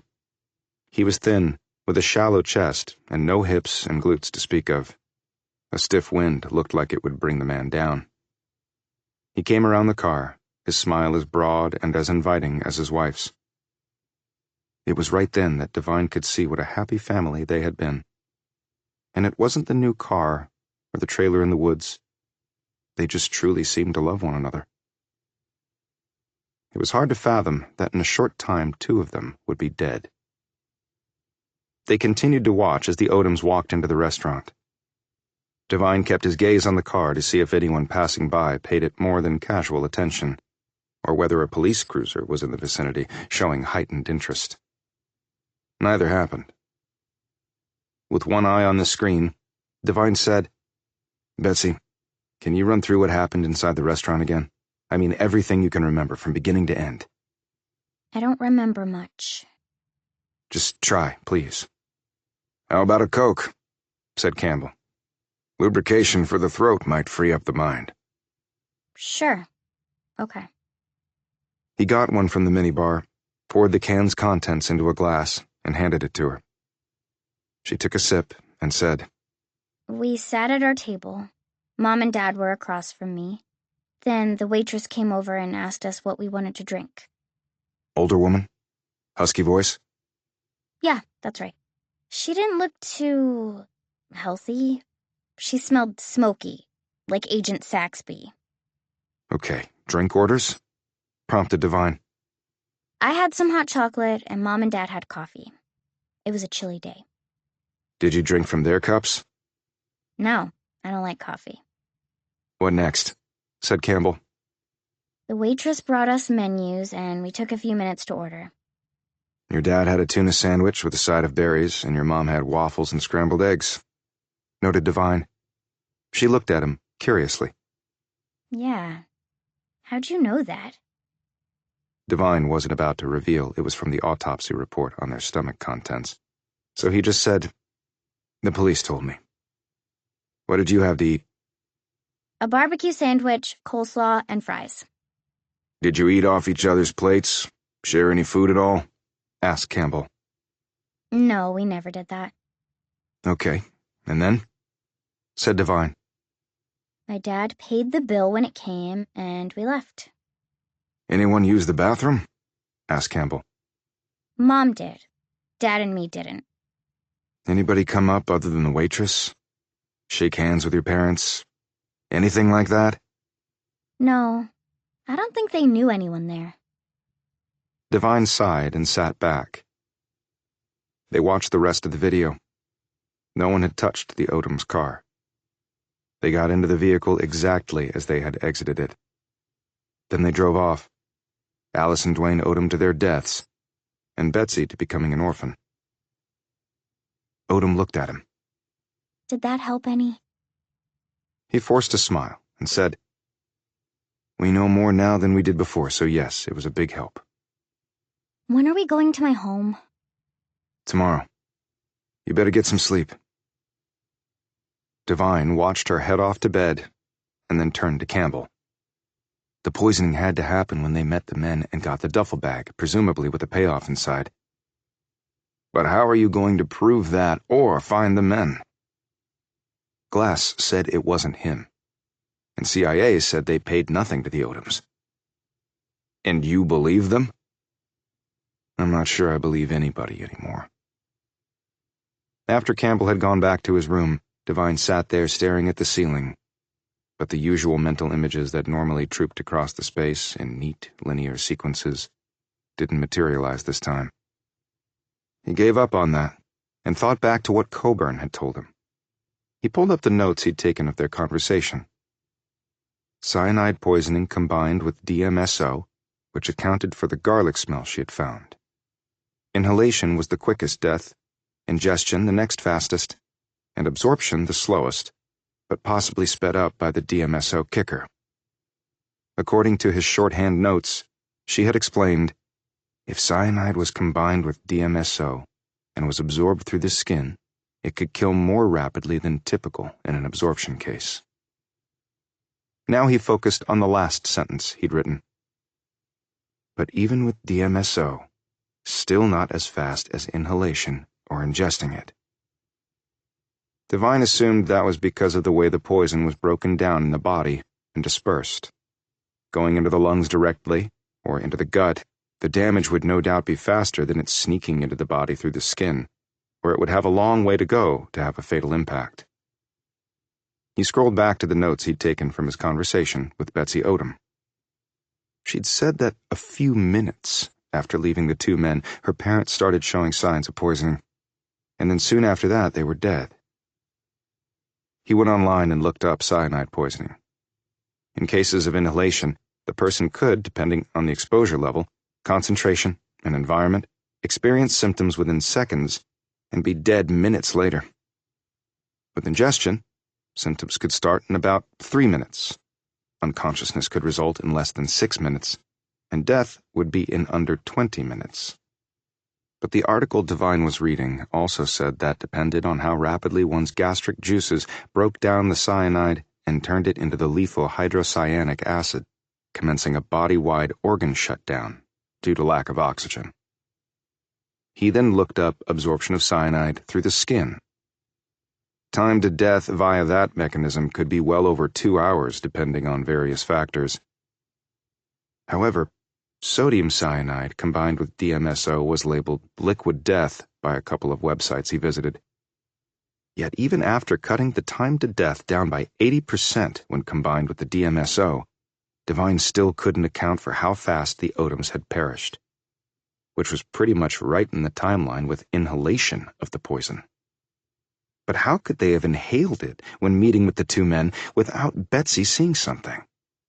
Or the men being exposed too, if they had used some type of aerosol. And Coburn said she had seen no signs of cyanide being ingested in either of the Odoms' bodies. So that left absorption. Unless Coburn had been totally wrong about that particular poison being used. Then Devine realized he had made a critical assumption that had not been corroborated. I'm assuming that the Odoms were exposed to the poison during the meeting with the two men. But there's no proof of that. So what if it happened earlier? He did a timeline run-through based on what Betsy had told him and the driving distance from the restaurant to the spot where they had met the two men and then driven off from there. So roughly 25 minutes after leaving Ricketts and meeting with the two men, they started to experience symptoms, with death quickly following. That would be a reasonable time to death via absorption of sodium cyanide when combined with DMSO. Devine sat back as the truth sank in. They were poisoned at the restaurant. Their last meal. Chapter 66. After a late night doing some research on several law enforcement databases and speaking with Campbell and other folks at DHS, Devine was getting dressed early the following morning when someone knocked on the hotel room door. It was Saxby, focused and grim. "Betsy's still asleep," he told her. I actually wanted to talk to you after how it was left yesterday. "Superiors order you here to try to repair the situation with more bullshit?" Can we just have a conversation, Travis? Please? They sat down across from each other. He said, "I have a long to-do list, so can you get on with it?" We have to assume that 122465 knows about you taking Betsy back to her home, so we need to have a plan to counteract that as best we can. "You mind if I call them something else? Reciting that date is getting old." What do you want to call them? "Let's call a spade a spade. How about traitors?" Saxby smiled. Works for me. "And how do they know I'm taking Betsy to her home?" My father was an arborist down in Arkansas. When I was growing up, he told me that the hardest part of his business was surprising his customers with unexpected news, that a healthy-looking tree had root rot, or the blight, or some other disease that would kill it. But the worst of all, he told me, was one thing. "What was that?" Termites. Everything could look absolutely fine. A mighty oak looked as strong as solid rock, happy and healthy. But when you looked underneath the surface, it was full of holes, hollowed out, about to give way, bringing the whole thing down when it looked so pristine on the surface. He called it being eaten from the inside out. "And that's where we are?" We have termites all over the place, Devine, and they are eating away at the very foundations of this country, and no secret is apparently safe from them. "And instead of traitors, let's just call them termites." Saxby smiled again, even more broadly than before. "You should do that more often, Ellen. It wears well on you." He hunkered down. "So what's the plan?" A joint ops team has already met with Nate Shore and Corey Rose at a location away from the trailer. They seem to be solid people with Betsy's best interests at heart. "They are." We can't make it obvious that we're protecting the place, although the termites will suspect that we'll be all over it. But we will be there, Devine. Guaranteed. "And on the trip out to Kittitas?" You will be tailed, discreetly, but agents will be there. "They'll know all this is happening if they have people on the inside." Yes, but this time they won't know everything because we have kept some things so tight, even the termites have no access. "With so much protection, will the termites even make an attempt on Betsy or Glass?" That's the crux of the matter, Devine. They have to. When I say Glass's testimony and documentation will devastate them, I am not embellishing. We have over 100 arrest and search warrants ready to execute when Glass goes on the record and DOJ gives the go-ahead to round these assholes up. And that's just the tip of the iceberg. And the media will have a field day because some of the names that are going to come down, household ones, in high places, politicians, religious leaders, media, business, police, military, all working in concert to topple the government. "Well, you know what they say. The higher they are, the more it hurts when they hit dirt. But how the hell did Glass get such valuable evidence on all those sorts of people?"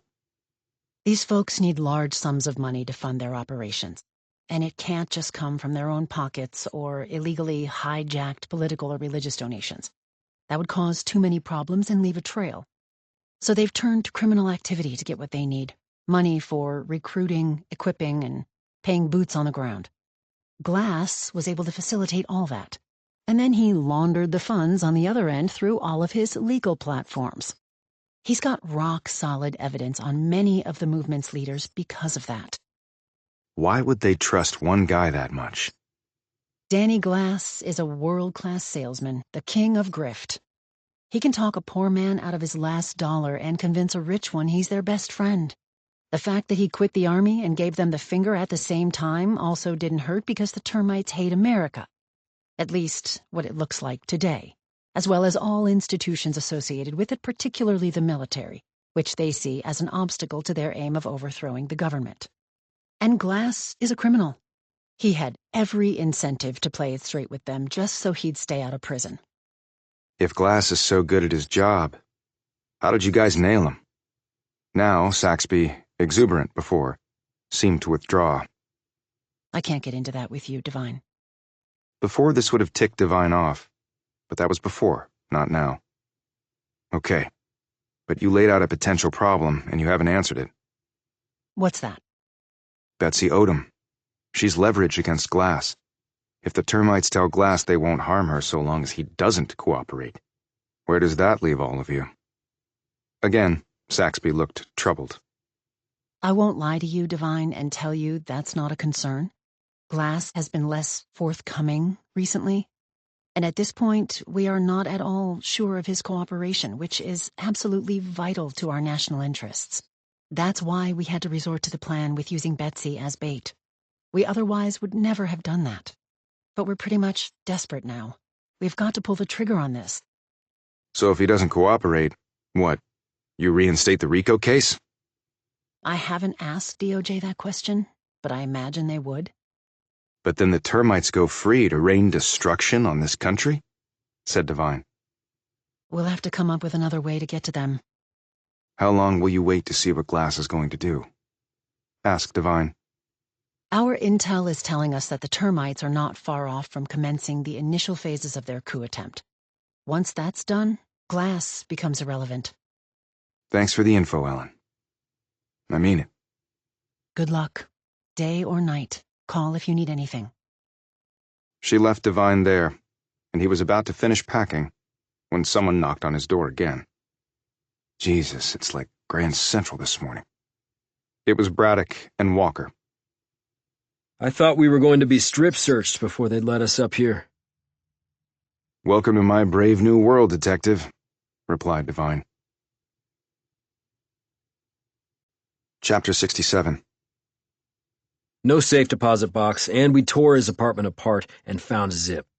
If Rollins hid the dirt he had on Glass, he damn sure hid it well, said Braddock. I'm sure he did, replied Divine. I understand that you're now officially Betsy Odom's new guardian. I'm taking her to a safe place well outside of Seattle. You think that's wise? Beth told me about what happened in court. Danny Glass must be pissed that he didn't get to be his niece's guardian. He may figure if he gets rid of you... I wish it were that simple. Braddock glanced quizzically at Walker, and then back at Divine. You mentioned telling me everything the last time we met. Remember? When we were standing in an alley over a dead guy who used to work for the Ricketts police force? But I didn't say when I would tell you, did I? Shit. Divine, I deserve better. Yes, you do, said Divine, cutting him off. So I'll tell you this for now. The government is not the bad guy in this, like you initially thought. Glass is cooperating with the feds in putting his life on the line to take down some very highly placed people who think a democracy is not a good way to run a country, and they want a change that puts them in charge, and they want it now. Braddock slowly took this all in, glanced at Walker again, and said, Exactly what country are we talking about? Divine answered by pointing toward the window. I take it you're not gesturing toward another country across the Pacific. No, I'm not. Jesus Christ. I don't think he's going to help us. We sink or swim on our own. Braddock glanced at Walker and said sharply, Did you know about this?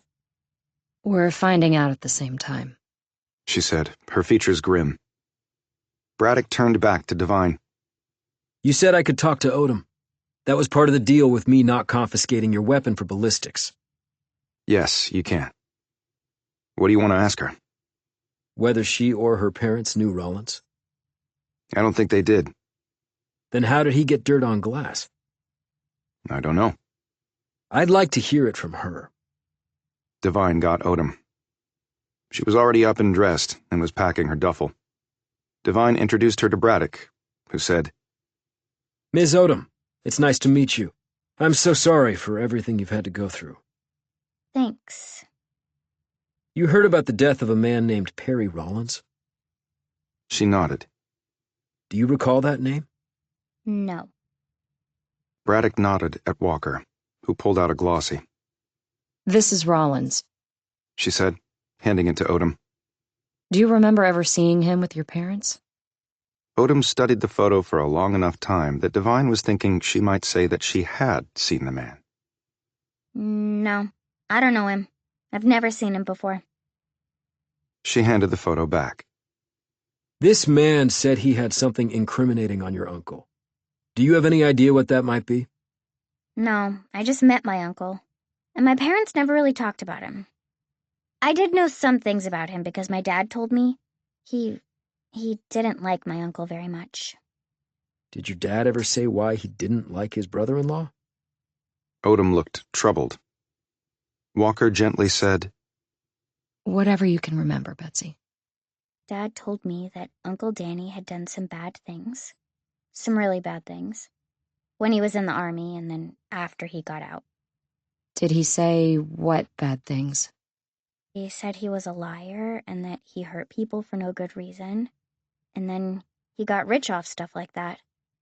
Did your mother ever talk to you about her brother? asked Braddock. She nodded. She said that her dad wasn't a nice person, that he would hit her and stuff, but Uncle Danny would stand up for her, that he mostly took the beatings so she didn't have to, or would fight back to defend her. So she liked him, I would imagine. Said Walker. Odom nodded.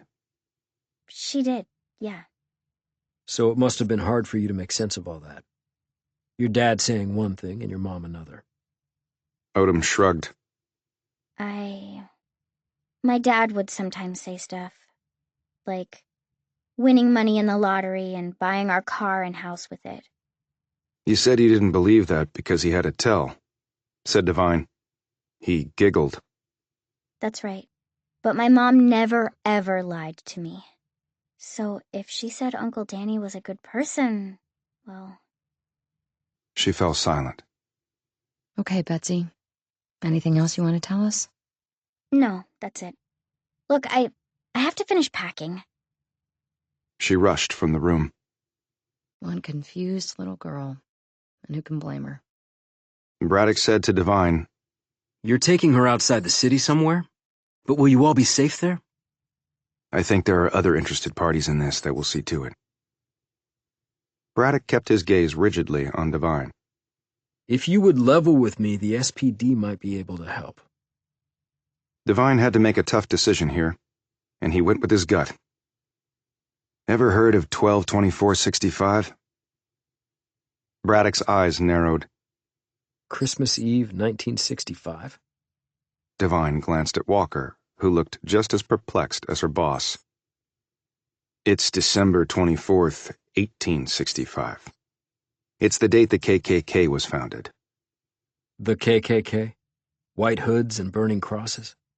Their current incarnation is a domestic terrorist organization with roots all over and connections in the highest places in government, military, business, and apparently the police as well. They're the ones who want to turn us into an autocratic state where the men rule and everybody looks, prays, and acts the same. Then how come I've never heard of it? They keep a very low profile.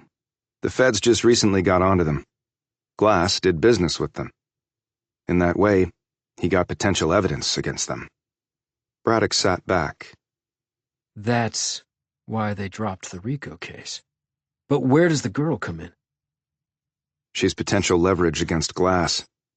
I think the termites... Excuse me, what? Sorry. My nickname for the KKK assholes.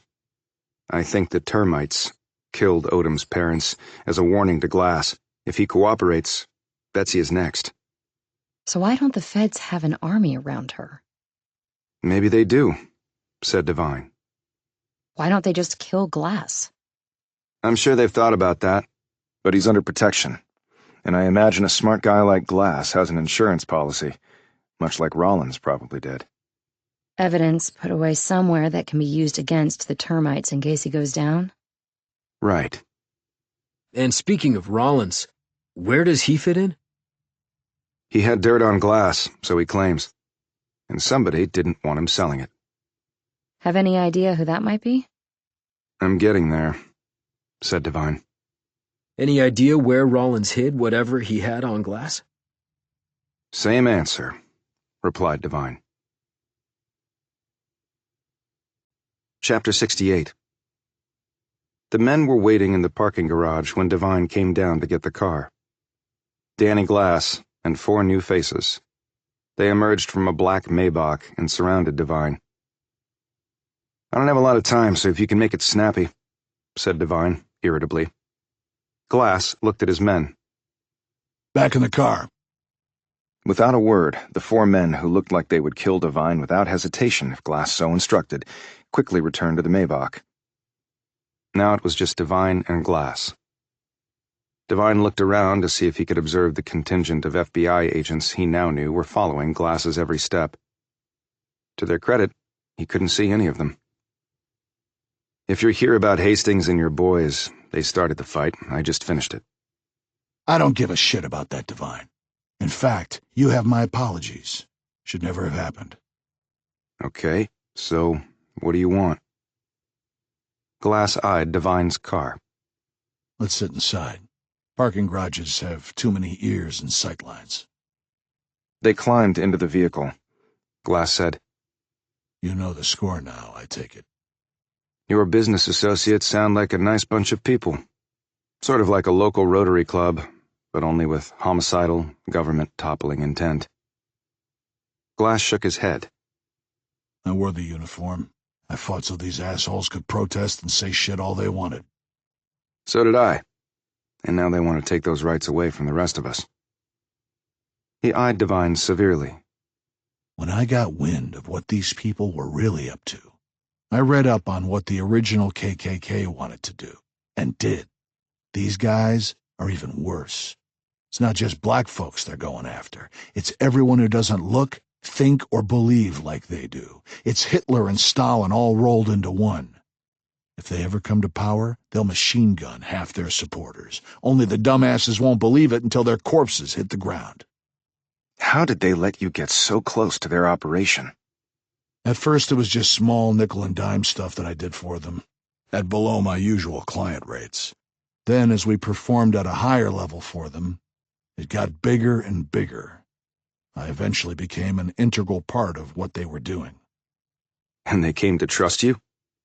They knew about my military background and how it ended, and at first they had no clue how to put something like this together, while I had a lot of experience building an operation on the other side of the law at scale and keeping it going and thriving and having free cash flow that would make a Fortune 50 jealous. They came to me all the time with problems that I always solved, so they came to rely on me. And I said the words they wanted to hear. The country was not looking like it used to, leaders were too soft and tried to be too inclusive, that if we didn't take a stand, we'd all be speaking a bunch of foreign languages, that sort of crap. They came to see me as loyal and important to what they were doing, and I operate on the other side of the law. They had leverage over me that way. It's not like I could waltz in and tell the cops everything without exposing myself. They knew that, and were counting on it. So I got to see stuff other people didn't. Did you have any idea as to what you were getting into? At the beginning, it was just the usual. Stolen stuff, convert to money, launder the proceeds. But then, as they grew to trust me and kept asking for more and more, things got weird. Weird how? I saw things like when I was back in the Army, scattered at secret sites all over the country. Military-grade equipment and weaponry. Training areas, ordnance sites, fleets of private planes reconfigured to drop bombs and fire bullets, old tanks on the scrap heap being refurbished and upgraded with depleted uranium plating, artillery the same, a boatload of 50 cals, hundreds of millions of rounds of ammo of all kinds, hundreds of thousands of RPG launchers, enough weaponry and supplies to equip 11 Army divisions, and maybe the manpower to fill them. Devine's jaw went slack. The U.S. Army only has 10 divisions currently. There were even old Minutemen missile sites out in Kansas that were purchased by extremely wealthy private individuals. If the feds knew what was in those right now, The Pentagon would have a collective stroke. Come on. How could they accumulate mountains of stuff like that and no one find out? I asked myself the same thing. Here's my answer. About 80% of the U.S. population lives east of the Mississippi, Divine. Another 12% lives on the West Coast, with the majority of them in California. That leaves 8% of the population for nearly half the landmass of this country, which means it's basically empty. Do you know how many places there are to hide shit out there? I've been to a lot of these places doing business with these folks. I mean, there's nobody there. Fucking nobody. You could drive for days and never see another human being, and they guard against being spied on from eyes in the sky. They have former military and intel people on board. They know how the SAT networks are arrayed and how to circumvent that sort of surveillance. Really sophisticated operation. Okay, what else? Glass gazed at him pointedly. The software. The shit that makes the hardware run. Such as? Aside from all the brainwashed grunts on the ground carrying weapons, I'm talking congressmen, senators, governors, mayors, police captains, generals, admirals, a fleet of lawyers and accountants, Wall Street moguls, church leaders. I was at one secret meeting at a private ranch in the middle of nowhere where I saw folks you see on TV, all talking about things that would get them hanged during wartime. And then I started running into people like me, looking to score big. Mexican cartels, African crime bosses, Chinese triad types, and some Russian mobsters, too. Chinese, Africans, and Mexicans? I thought the 12/24/65 people were white supremacists like the original KKK. Oh, there was no love lost with the foreign folk and these assholes. But with them, it was just about money. And toppling the U.S. government and becoming isolationists, making sure we never fight another foreign war. You think the Russians and Chinese wouldn't love that? The rest of the world would be their oyster. Okay, and I get your point about there being huge swaths of the country that are empty, but how in the hell did they keep all this so secret for so long, with so many influential players involved? The feds only stumbled onto it recently, and probably only with your help. There's so much crap flying around. Disinformation, people screaming fake news, AI-generated horseshit. How does anybody tell what the truth or reality is anymore, Divine? Somebody finds some dirt and they're instantly hit with a billion bots that shows they're full of lies, at least in the minds of the public, who don't have the time to deep dive this stuff. I'm not speculating. I've seen them do just that. So I'm asking you, how do you prove the truth? What is it even? Is it based on how many retweets or likes or clicks you get? 1 million and that's reality? 1 billion and it's Jesus preaching the gospel? But some hotshot reporter never stumbled on this trying to make a career? I actually heard stories of a few who started nosing around. What happened to them? My best guess, taken, cut up, and dumped. In places where the police were in on it. How deep do you think their investigation went? I would bet that their remains went a lot deeper. Divine thought of Ricketts and nodded. So why did you turn, Danny? I assume you were making money hand over fist with them. The Rico shit. Not buying it. I know what happened to the witnesses against you. I didn't take them out. I know you didn't. I think 1224 did. But the point is, you could have. Or threatened to annihilate their families. They never would have testified against you. So the RICO never happens. I think you dangled your low-level thugs as an olive branch to the government because you wanted out and you wanted to take these traitors down. And when the feds came knocking, you negotiated a deal. Glass looked away. Maybe the patriotic soldier in Danny Glass showed up, said Divine. And he didn't want to stand by and see his country go down the toilet? Think what you want, Divine. But then your sister and her husband were killed by these people. And then there's Betsy. Glass looked at him. And then there's Betsy. You know, and I know, that they killed Alice and Dwayne as a warning to me. They let Betsy live because that's their best chance to blow up any deal I can make with the feds. The RICO case was a pretty big chip, Divine pointed out. They can reinstate the charges if you don't cooperate. And they also know that with the witness they lost, they have no assurances they'll get a conviction. So that leverage is not so good. But these asshole traitors, they believe that if I think they will kill Betsy, I won't cooperate. And what do you believe, Danny? So long as Betsy is alive, you won't cooperate? If I told you I'd made up my mind about that, Divine, I'd be lying. You must have insurance in case they get to you. He looked out the car window. Despite the army of FBI agents out there. I'm not stupid, Divine. I do have insurance, and these assholes know I do. They kill me, they go down. It's just, Betsy, The feds aren't going to wait forever. At some point, it's do or die, Danny. Tell me something I don't know. Snapped Glass. What would it take to make you cooperate? Asked Divine. Can you guarantee that nothing will happen to Betsy? Tomorrow is guaranteed to no one, Danny. So we're just going in circles. But what if we took the fight to them? How do you plan on doing that? If I can think of a way. Let me know, Divine, and then I'll let you know. But right now, my indecision is the only thing keeping Betsy alive. Not the only thing. There's me. And you're taking her back to her home, I understand. Too many threats in a big city that you won't see coming. I can defend her better out there. Divine was sure that Glass knew nothing about the feds using Betsy as bait. And I should tell him. But I won't, or he might blow the whole plan up. Glass turned, so he was staring directly at Divine. So why did you really come here today? Said Divine. I wanted to look you in the eye and ask you something, man to man. What? Said Divine curtly. If it comes to it, will you lay down your life for Betsy's? Divine didn't have to give it much thought.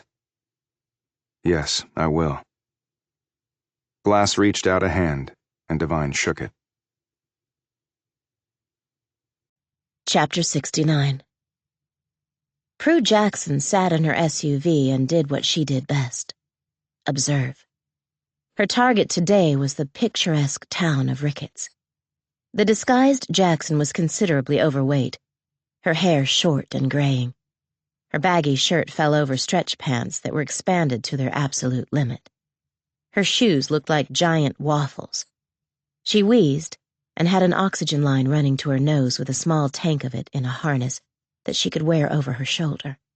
Her tinted glasses covered the one thing that could give her away: penetrating eyes. However, she was now a non-entity.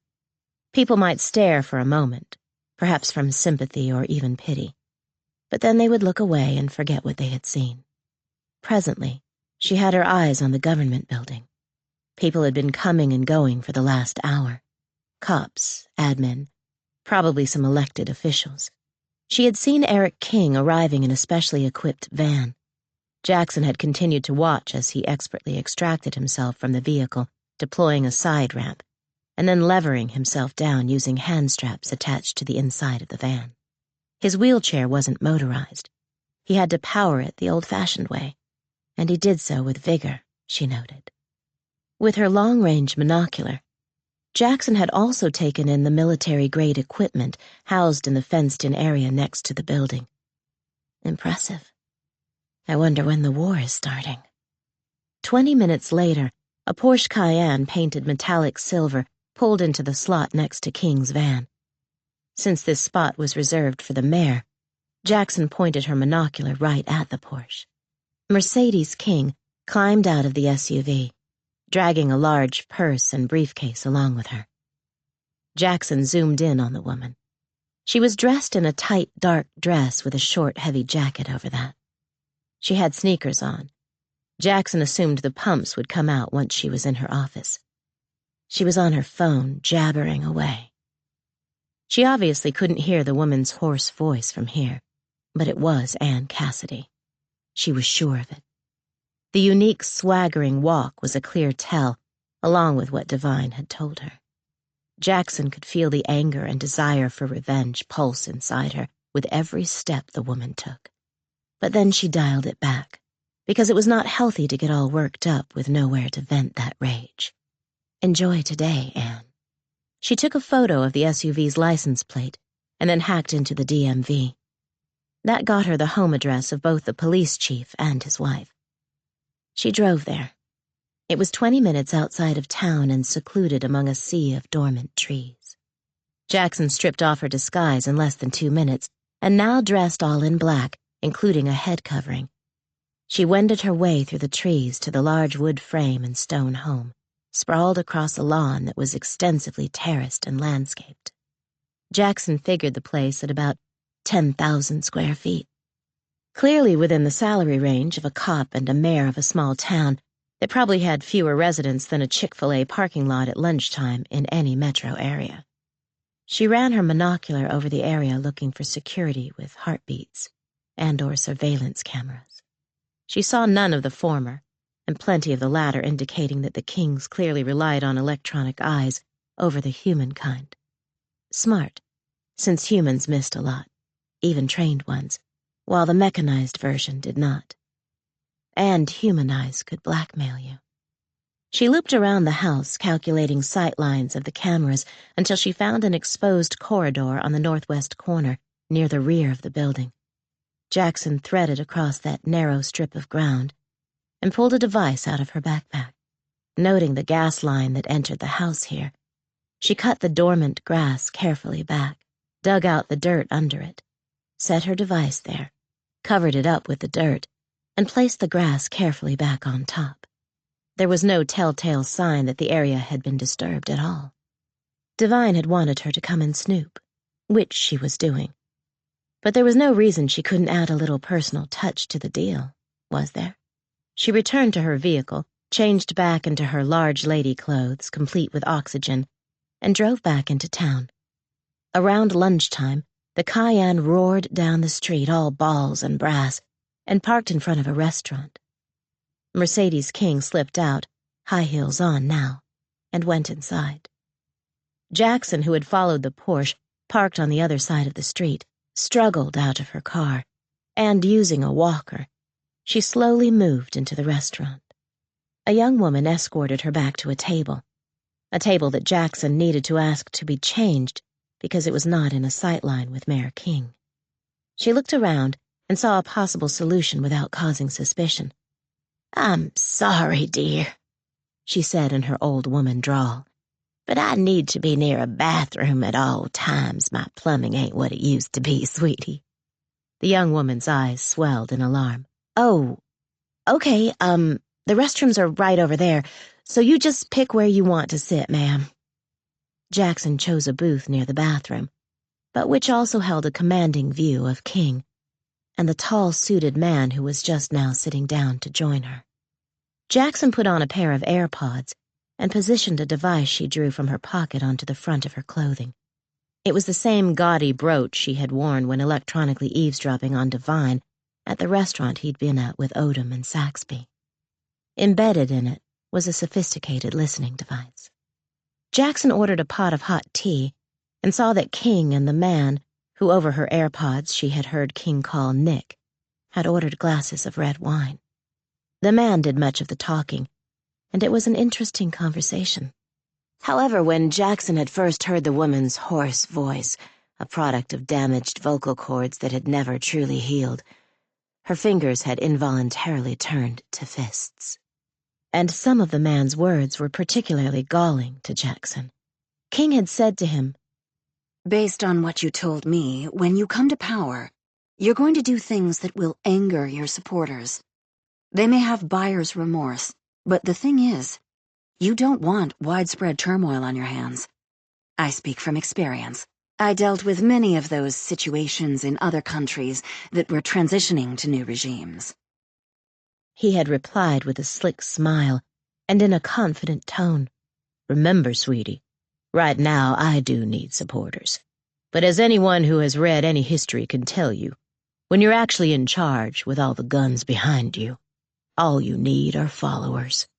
And they will have no choice in the matter except to follow, if they want to stay out of prison or continue breathing. And that includes my supporters." "Sure it does, you son of a bitch," thought Jackson. Then the two started discussing something that might provide an opening both to Devine and Jackson. The focus of the conversation was a certain someone at the government center and what they were doing there. Once, King looked over at her. Jackson was staring down at her food and pretending to have trouble with her fork. From the corner of her eye, she could see King's gaze boring into her. She waited for any sign of recognition on the other woman's features. But then King looked away and continued her conversation. An hour later, Nick paid the bill and left King sitting there. King ordered another glass of wine. After it was brought, the woman thumbed through her phone, perhaps sending texts, emails, or death threats, mused Jackson. After finishing her wine, King rose to leave. A few moments later, Jackson sensed a presence next to her table. King said, "Are you visiting our fair city?" Jackson peered up at her, trying to discern if the woman had recognized her and was just playing coy. In her old lady voice, with pauses to snort on the O2 line, Jackson said, "Just passing through. I'm on my way to visit my daughter in Idaho. Little place right across the state line. Need to see my new grandbaby." "Well, I'm the mayor here, so if there's anything I can do to make your stay better, you just let me know." She slipped a card from her pocket and passed it across to Jackson. "Honey, I sure appreciate that," replied Jackson, putting the card away. "And what a cute town you got here." "Thank you." She watched King flounce out of the place. Yes, flounce is the right word, thought Jackson. God help you, Anne, when I'm done with you. But then again, not even God will be able to put you back together again. Chapter 70. "Looks like it might storm," said Devine, as he drove along. They were about 20 minutes away from the Odom's home in Kittitas. Odom had her headphones on and didn't respond. He had seen earlier that she was watching a movie on her phone. He had alerted Shore and Rose and given them an ETA. Rose promised that a delicious meal would be awaiting them. Devine had continually checked the traffic behind him and seen nothing unusual, but that told him that there was probably an army of agents tailing them. He was also sure that Danny Glass would have some of his minions around Kittitas, since the man clearly did not trust the feds to do a proper job. He glanced at Odom and thought about the promise he'd made to her uncle, that he would sacrifice his life to save hers. Devine had done that very thing in combat, taken an oath and exhibited a willingness to sacrifice his life for his country so that his fellow citizens could live free and in peace. He had shaken Glass's hand on it. Perhaps an old-fashioned touch, but it had meant something to Glass, obviously. And it had meant something to Devine as well. However, this really had nothing to do with Glass. This had to do with a 12-year-old girl named Betsy Odom, to whom life had dealt an unfair hand, and who really had no one else to protect her now other than Devine. So if it came to it, he would lay down his life for hers, even though he'd known her only a few days. Even though it feels like years. Later, they came to a stop in front of the trailer. The door opened, and there stood a smiling Nate Shore. He helped with the bags after hugging Odom and shaking Devine's hand. Devine whispered to him, "We need to talk about stuff." "Damn right we do," said Shore, the smile gone. "Hey, Bets!" exclaimed Rose, who came out of the kitchen wearing a full-length white chef's apron. "Hey, Cor," said a grinning Odom as they exchanged a hug. "Hope you're hungry, 'cause I made your fave," said Rose. "Cheeseburgers and fries? Okay, second fave." Pepperoni pizza with extra mozzarella?" He high-fived her. Standing in the doorway watching the pair, Shore said in a low voice to Devine, "Some serious federal dudes come to see me and Cor.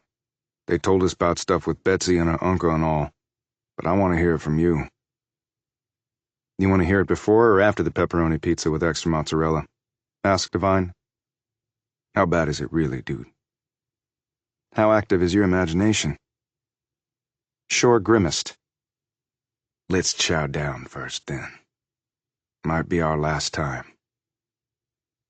The storm hit right as they were finishing the last slices of pizza, with raindrops pinging off the roof. Damn, Corey. That is the best pizza I ever had, proclaimed Devine. He makes his own crust, said Shore. Got up early this morning to do it, and the sauce, too. For all I know, dude raised hogs and cows, slaughtered them, and made his own pepperoni all in 8 hours. It's all in the balance between the pork and beef, said Rose knowledgeably. And the trick to a great sauce is never to open a bottle or can. Just fresh ingredients and a hand crank grinder. And elbow grease and time, added Shore. After the meal, and some more catching up between Odom and Shore and Rose, Odom went to her room to unpack. Devine used this opportunity to fill in Shore and Rose. He didn't give them all the background on 122465, but said that the termites were dangerous as hell and probably coming for Betsy Odom. He explained that there was protection around them, but he didn't tell them that the FBI was counting on an attempt on Odom's life to push Glass over the goal line on his cooperation. That would just further complicate an already convoluted situation. Devine took out his backup Glock and 2 extra mags and handed them to Shore. The man expertly checked the ammo, racked the slide, pocketed the spare mags, and put the gun in his rear waistband. They go through us to get to her, he said firmly. Devine glanced at Rose. You cool with that, Cor? Rose reached over to the kitchen counter and lifted up a long, narrow box with a clasp. He opened it and took out a knife nearly a foot in length with a serrated blade 4 inches wide. I don't really shoot all that good, but I can julienne with the best of them. Ain't no lie, said Shore. Dude's hands move so fast you can't even see 'em. Later, Devine glanced at the window in the living room, where the light was starting to dim, along with maybe all hope. Despite the reinforcements out there, all Devine could reliably count on was himself and 2 men he'd just recently met. Let's hope we're enough. Chapter 71. That night, Devine checked his weapons. The Glock with extra mags, the K-bar knife from his ranger days, the metal baton he'd kept from Hastings and Company's attempted beatdown of him, and a backup pistol Campbell had given him, a compact Glock 42 that weighed less than a pound with a full mag. Guns, obviously, had been an important and integral part of Devine's long military career. They made things less and more complicated. Perhaps more of the latter than the former, at least in the long run. But no problem was ever solved in the long run with a pull of a trigger. It merely tended to create new dilemmas. Yet it wasn't bad for short-term challenges. He sat on the bed that the Odoms had shared. The room was uncluttered and scrupulously clean and contained little touches of femininity and playfulness, no doubt courtesy of Alice Odom. As Devine looked around the spare quarters, he thought back to the photo of the Odoms he had seen. A family, all together in love with no idea what the future held. He stood and checked the front area of the trailer through the gap in the blinds. The darkness held nothing but silhouettes of trees. He couldn't even see any telltale clouds of chilled breath from the clusters of armed personnel he assumed were out there in the cold. He then ventured around the small room, opening drawers and examining things. He stopped when he saw the old-fashioned photo album stored in one drawer. He was surprised that people from the Odom's generation would even have one. When Devine pulled it out and opened the album, he understood that he was both right and wrong. The pictures were of a younger Alice Odom, and her mother and father and her brother, Danny Glass. Glass Sr. was a short, burly, red-faced man with features full of bitterness. His wife was petite, with a countenance of extreme unhappiness wedged under her fake smile. Danny and Alice were next to each other and looking into the camera with what seemed to be genuine happiness. The teenage Danny was holding little Alice's hand. Devine wasn't sure when the photo was taken, but little Alice was nearly as tall as her mother. Danny Glass had a full head of dark hair that mirrored his father and mother. Alice's auburn hair was a trait that her daughter had inherited. Now they were all dead, except for Danny Glass. That was probably why he was clinging so hard to Betsy, the only link he had to his beloved sister. Continuing his impromptu search, Devine next found in a cabinet a manila file marked Health. He found in the pages, to his surprise, not the usual routine medical checkup reports he had expected, but rather material on IVF treatments from well over a decade ago. Apparently the Odoms had had difficulty getting pregnant. There were also some wellness checkup forms from when Alice had been pregnant with Betsy, and vaccination records that showed Betsy had been inoculated against the usual childhood diseases. The last piece of paper puzzled Devine. It was the only one in the file having to do with Dwayne Odom. Devine read over the test results. How could that possibly be? The next moment, his phone buzzed, and he looked at the message he'd just gotten from Emerson Campbell. It was in response to a photo that Devine had sent him previously. The info filled in a lot of holes for Devine, and also gave him an idea. He set down the medical file and focused on the details Campbell had just provided. A minute later, his phone buzzed once more, and he read the text. It gave a place and a time, and was signed PJ. He went to check on Odom. She was asleep. He looked in on Shore and Rose and asked them to keep watch while he was gone. Shore pulled the Glock, and Rose his knife. We got her, said Shore. He was looking Delta Force serious. Devine nodded, stepped outside the front door, and climbed into his car. He passed down the road and felt the presence of people there watching. Let's hope they're all on our side. Since they had clearly just seen him and not Odom get in the Subaru, no one had followed him, which was a relief. When Devine arrived at his destination, he saw a wink of light coming from about 100 yards away. His hand slipped to his waistband, and the big Glock came out. Devine maneuvered his way from tree to tree until he was within 10 feet of the light. I was wondering when you were going to show up, he said. Jackson stepped out into the open. She was dressed all in black, and until she removed her face covering, she was nearly invisible. I saw Ann Cassidy today. She even spoke to me. If I hadn't been working so hard to keep from gutting her, I would have been laughing my ass off. But she didn't know it was you? I almost wished she did recognize me. Then I could have just ended her right then and there. We all have regrets. The hardware I saw in that town was impressive. You'd think someone was going to start something big. She added, with a knowing expression. Yeah, you would, agreed Devine. Is that all you came to tell me? The Kings have a large home outside of town. I visited it. And? And I visited it. I saw the two guys with you. Capable. One is former Army. The other is a great chef. Jackson hiked her eyebrows. Well, let's hope he gets an opportunity to flambe somebody. But it's not exactly the way I would have played it. You play the hand you have, replied Devine. And you fight with the army you have. Speaking of chefs, there seemed to be too many cooks in the kitchen on this one. It was a fundamental problem in my life as a Fed. I can't disagree with you there, based on my recent experience. My advice to you is throw out the official manual and go with your gut when the shit hits. And it will. Thanks for the input. Okay, to business. Anne was meeting with a guy named Nick. I happened to overhear the conversation. You get a good look at him? Better than that. I took his picture. She texted it to him. Devine looked down at the handsome man with a cruel expression. Any idea who he is? Nicholas Dawkins. How do you know that?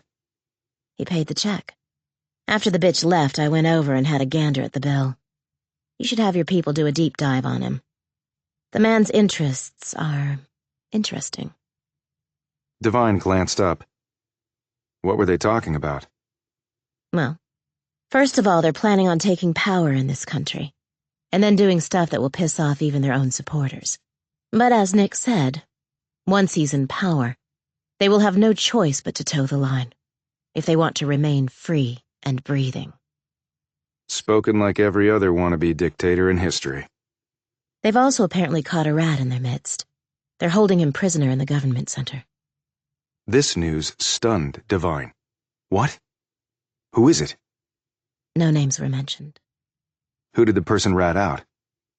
It seems that intel has been leaking to a third party, and they tracked it down to this person.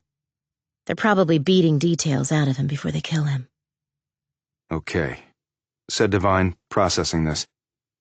Any idea who the third party is? Take a wild guess. Danny Glass.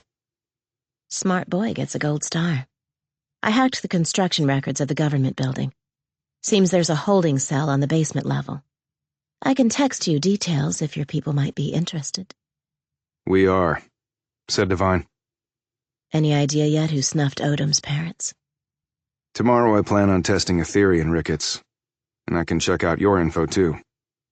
An expression of surprise lined her face. Into the lion's den? I thought you were persona non grata there. Sometimes the best retreat is an offensive. Did they really teach that at West Point?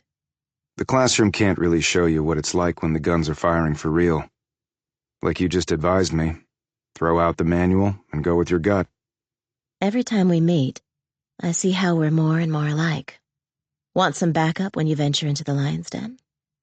He eyed her steadily. In for a dime? Something like that. Then yeah, I do. Chapter 72.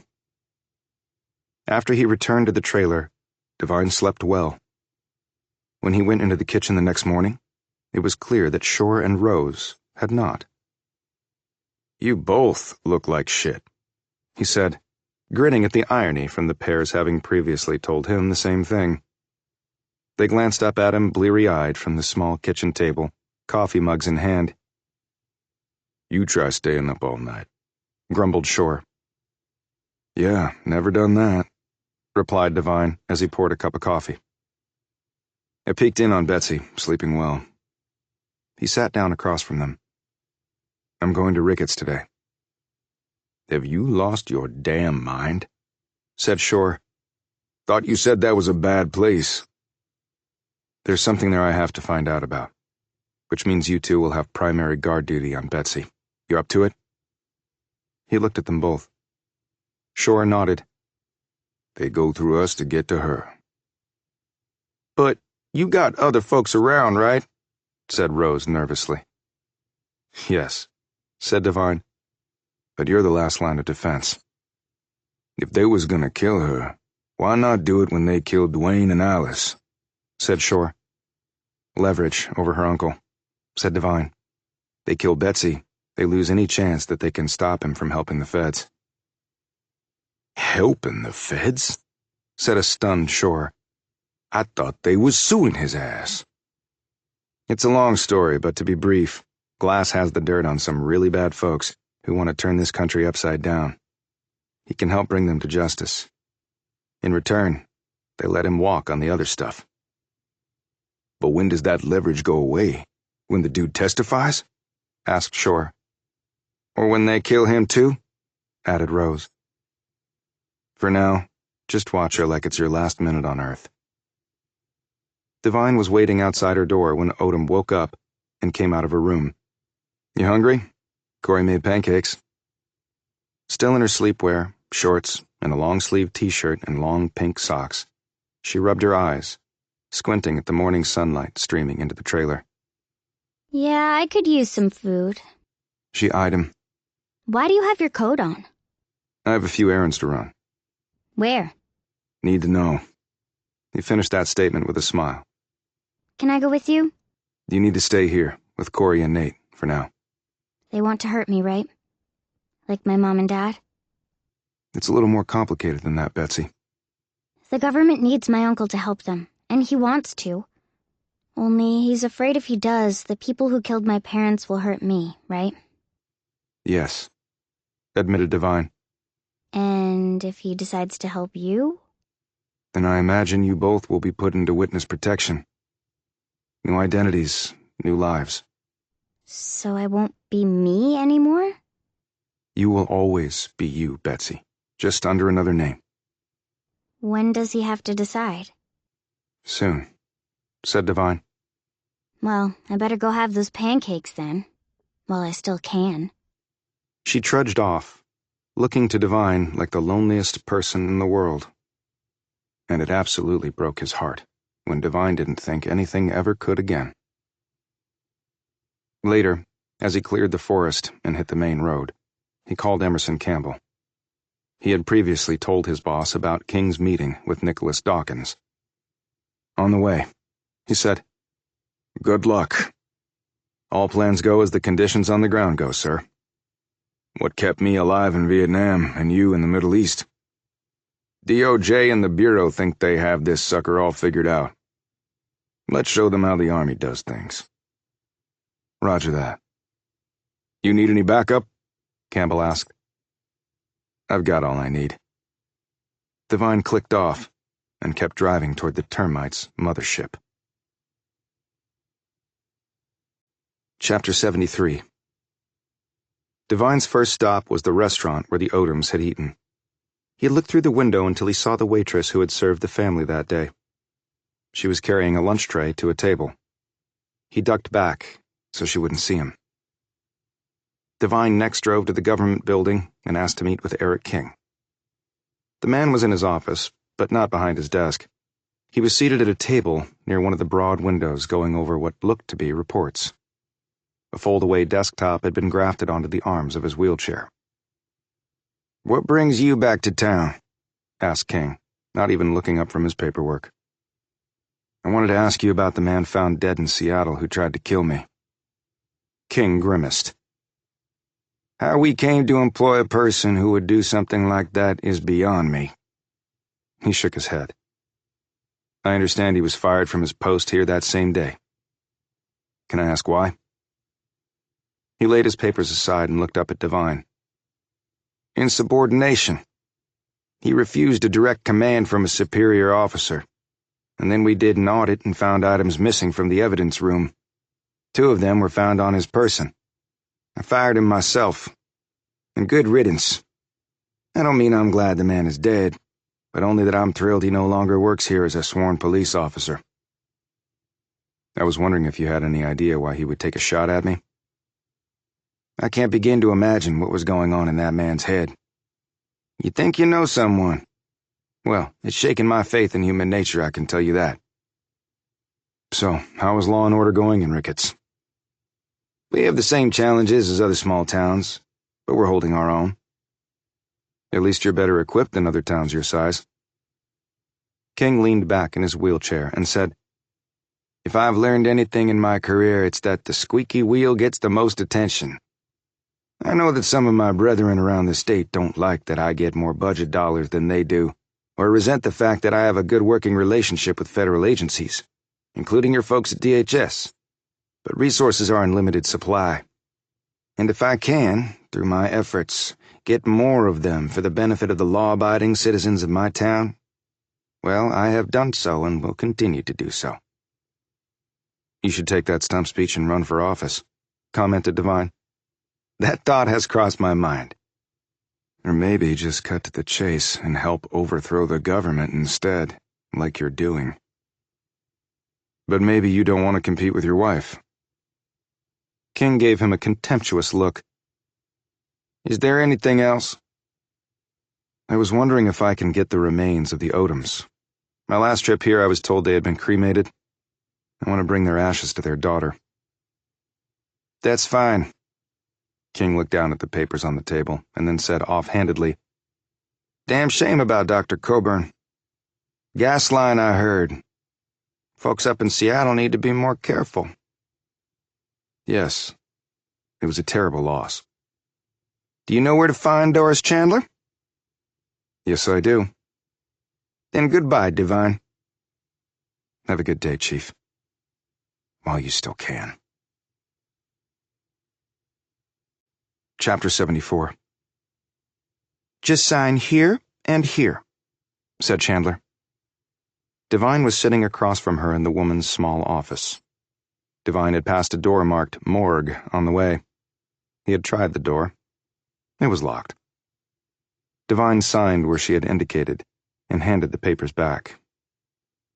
Chandler provided him with a receipt and then pulled out 2 gray boxes. Devine saw that they were both identified with post-it notes.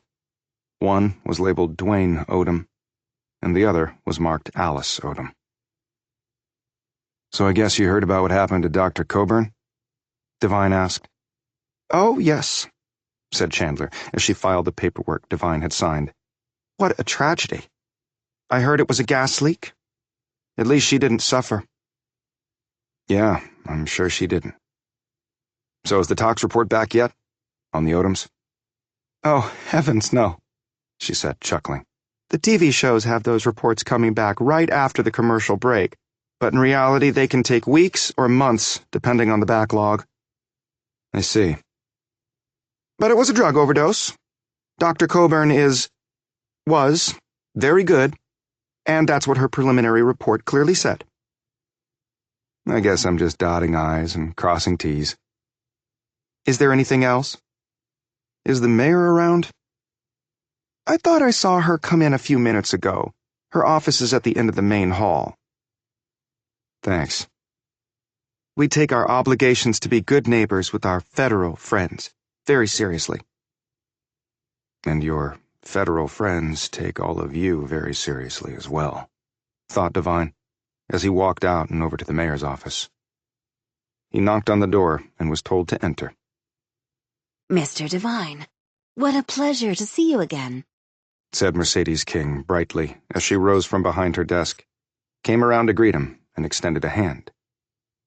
Her dress was navy blue, and her heels the same color. Her blonde hair was swept back into a ponytail, and her smile was beaming. He could only imagine the woman had been ordered to play nice with him. Apparently, the termites were getting nervous with Devine running around their little hamlet. Good, because nervous people make mistakes. He held both boxes of ashes in one hand and shook her hand with the other, then took a seat opposite her by a coffee table near the window and placed the boxes on the table. "So, what brings you back here?" she asked. He tapped one of the boxes. "I was just retrieving the Odom's remains for their daughter." She made a mock, pouty face. "Oh, how sad. And what was her name again?" "Betsy Odom." "I've never had children, but I imagine this has been very hard on her." "It has," he said. "I was sorry to hear about Dr. Coburn," he added. She glanced at him for maybe a beat too long. "Yes, it was awful. Gas main explosion or something like that, I heard. How tragic." Well, they all seem to have their stories straight on that, thought Devine. "And the former lawman employed here that tried to kill me?" Eric was so upset. Goes to show that one can never be too careful in vetting people.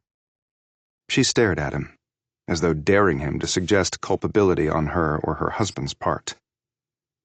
"Otherwise, you get some real bad apples," replied Devine. "I'm sorry for how our last meeting ended." She waved this off. Long day that left me in a bad temper. Oh, I did read about this Danny Glass person in the papers. "Really? And?" It seems the government has dropped its case against him. I wonder why. "Well, some of the witnesses against him died, and the burden of proof is pretty high." Thinking quickly, Devine added, "But from what I understand, they can reinstate the charges any time against him, and may well do so." I wonder what will be the basis for their decision-making. Devine let this very odd question hang out there for a moment. "Well, it might come down to them getting some more witnesses against him. If that strengthens their case, they can go after him again. I know for a fact that they want to take him down really badly." Is that so? said King, who did not seem convinced of this. "He is an alleged global criminal," retorted Devine. "I would imagine your husband would like to see him behind bars too, as any good lawman would." King's face changed color, and she said, Yes, of course. You're right. She gave a mock shiver. Too many homicidal maniacs out there as it is. Yes, there are, thought Devine, and I'm probably in the presence of several of them in this building, including you. He left the mayor there and drove out of town far enough that no one from Ricketts had eyes on him any longer. He arrived at a spot where an e-motorcycle was waiting for him, courtesy of Prue Jackson. He hunkered down until dark, and then returned to town. Now Devine needed to be spot-on perfect. Otherwise, everything was going to blow up in his face. Chapter 75. Devine was hiding in an alley adjacent to the Cowboy Tavern's rear parking lot. He watched as the waitress who had served the Odoms lunch, and whom Devine had spoken with earlier, came out of the restaurant around 5:45. She had previously told Devine her work hours, which was why he had expected her to leave the place around this time. She got into a dented and ancient Honda hatchback, took a moment to light a cigarette, and then put the car in gear and drove off.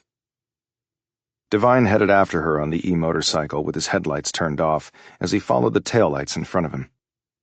3 miles later, she pulled down a dirt, tree-lined road and stopped in front of a ramshackle cottage a very few nails from falling down.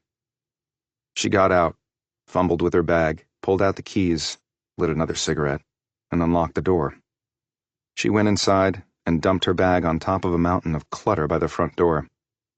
In the kitchen, she grabbed a beer from the fridge, took off her shoes, rubbed her feet, and sat in a recliner by a wood stove that gave off a red glow from behind the safety glass, the occasional ember from the pellets inside firing off like a shooting star. She took a swallow of the alcohol, leaned back, and closed her eyes, a deep, contented sigh leaving her lips. Long day? Her eyes shot open, and she sat up so fast and agitated that she clenched the can of beer too hard, and some of the liquid shot out like a geyser. Devine was sitting across from her. "Who in the hell are you?" she said fearfully. He flashed his badge. "Travis Devine, Homeland Security. We spoke before, remember? And you're Madeline Trumbull." "No, I'm Wendy Roman." "No, you're not. You have quite the criminal record." "I told you I did some drugs." "I'm not talking about drugs." She sputtered. "Look, you scared the shit out of me, and you can't just barge in here like this. I got rights." "I was just in the neighborhood and thought we could follow up our chat. And if you don't want surprise visitors, you should lock your back door." "Follow up our chat?" "The Odom's death?" "I told you all I know about that, mister." "You didn't tell me one thing." "What?" "How you killed them." She stared across at him, unblinking. For a moment, Devine thought she was going to hurl the beer can at him. "I don't know what the hell you're talking about." With the superabsorbent additive DMSO, it would be sucked right into their bloodstreams. Then the clock started ticking. Then they drove out of town and died. She shook her head. "You better just get yourself out of here, mister, before I call the cops on your ass." She pulled out her phone. Devine took out his phone and pulled up a screen.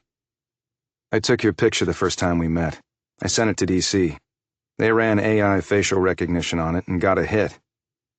You're Dr. Madeline Trumbull, board certified in endocrinology with a PhD in chemistry from Johns Hopkins. You were on the faculty at Emory University and then Vanderbilt. And then you fell off the grid about 5 years ago. You resurfaced briefly in an investigation regarding a mass poisoning attempt involving a municipal water treatment plant near Akron, Ohio. Your name has also popped up in connection with 2 militia groups who have been named as terrorist organizations by both the FBI and DHS.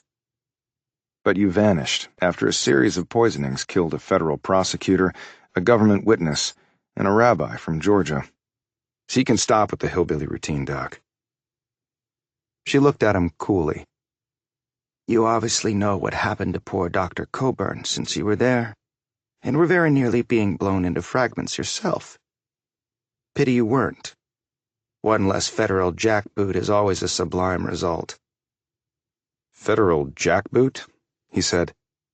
"I can see you've drunk the Kool-Aid." No, I've embraced the truth. She paused and took a swallow of beer. You know what you're up against? Care to elaborate? You should join us, she said. In what, exactly? Taking our country back. I wasn't aware it had gone anywhere. She smiled, but it never reached her eyes.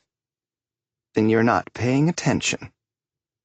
Is this where you run me down a conspiracy rabbit hole filled with bullshit? Her features turned to stone. Judgment Day is swiftly approaching. For you, it is. You have nothing on me, snapped Trumbull. Well, I actually have 4 outstanding federal arrest warrants. I hope you agree to come quietly. He took out his gun. She stiffened and then wilted so quickly it looked like she might be having a stroke. You can't be serious. You'll never get out of here alive. Devine said, You tell me how you killed the Odoms, and we might be able to work something out for our mutual benefit. She smiled at him. This is so much bigger than you imagine. You don't have a chance. Devine looked at her simpering, smirking face, and he felt his temper swell. I served my country in a lot of places where everyone told us we didn't have a chance. In fact, since the Revolutionary War, people like you, meaning enemies of this country, have been telling us we don't have a chance, and yet we're still standing. When her smile deepened, and she started to say something, he aimed and fired a round so close to her head that it blew off one of her dangling earrings. She gasped, clapped her hand to her ear, and cried out, You could have killed me! If I wanted to kill you, you'd be dead. But the night's still young. He rose and placed the muzzle of his gun against the center of her forehead and slid his finger to the trigger. Like this, Trumbull.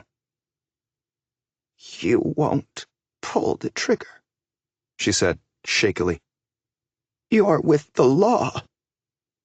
I don't remember telling you I was with the law.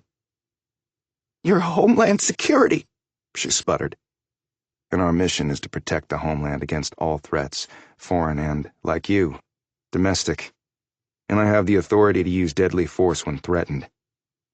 I'm not threatening you, she moaned. You told me I didn't stand a chance, and that I'd never get out of here alive. That is a direct and immediate threat to my personal safety, so extreme measures are justified. And you won't be around to dispute it, will you? His finger edged to the trigger. Please, please don't, she whimpered. I can't go away empty-handed, Trumbull. I came all this way. So either you talk, or at least I can tell my boss I removed one traitor from the mix. And you sure fit that bill. When she said nothing, he pushed the muzzle deeper into her flesh and said, Okay, bye-bye, Doc. She cried out, Wait, what do you want to know? He withdrew the pistol from her forehead.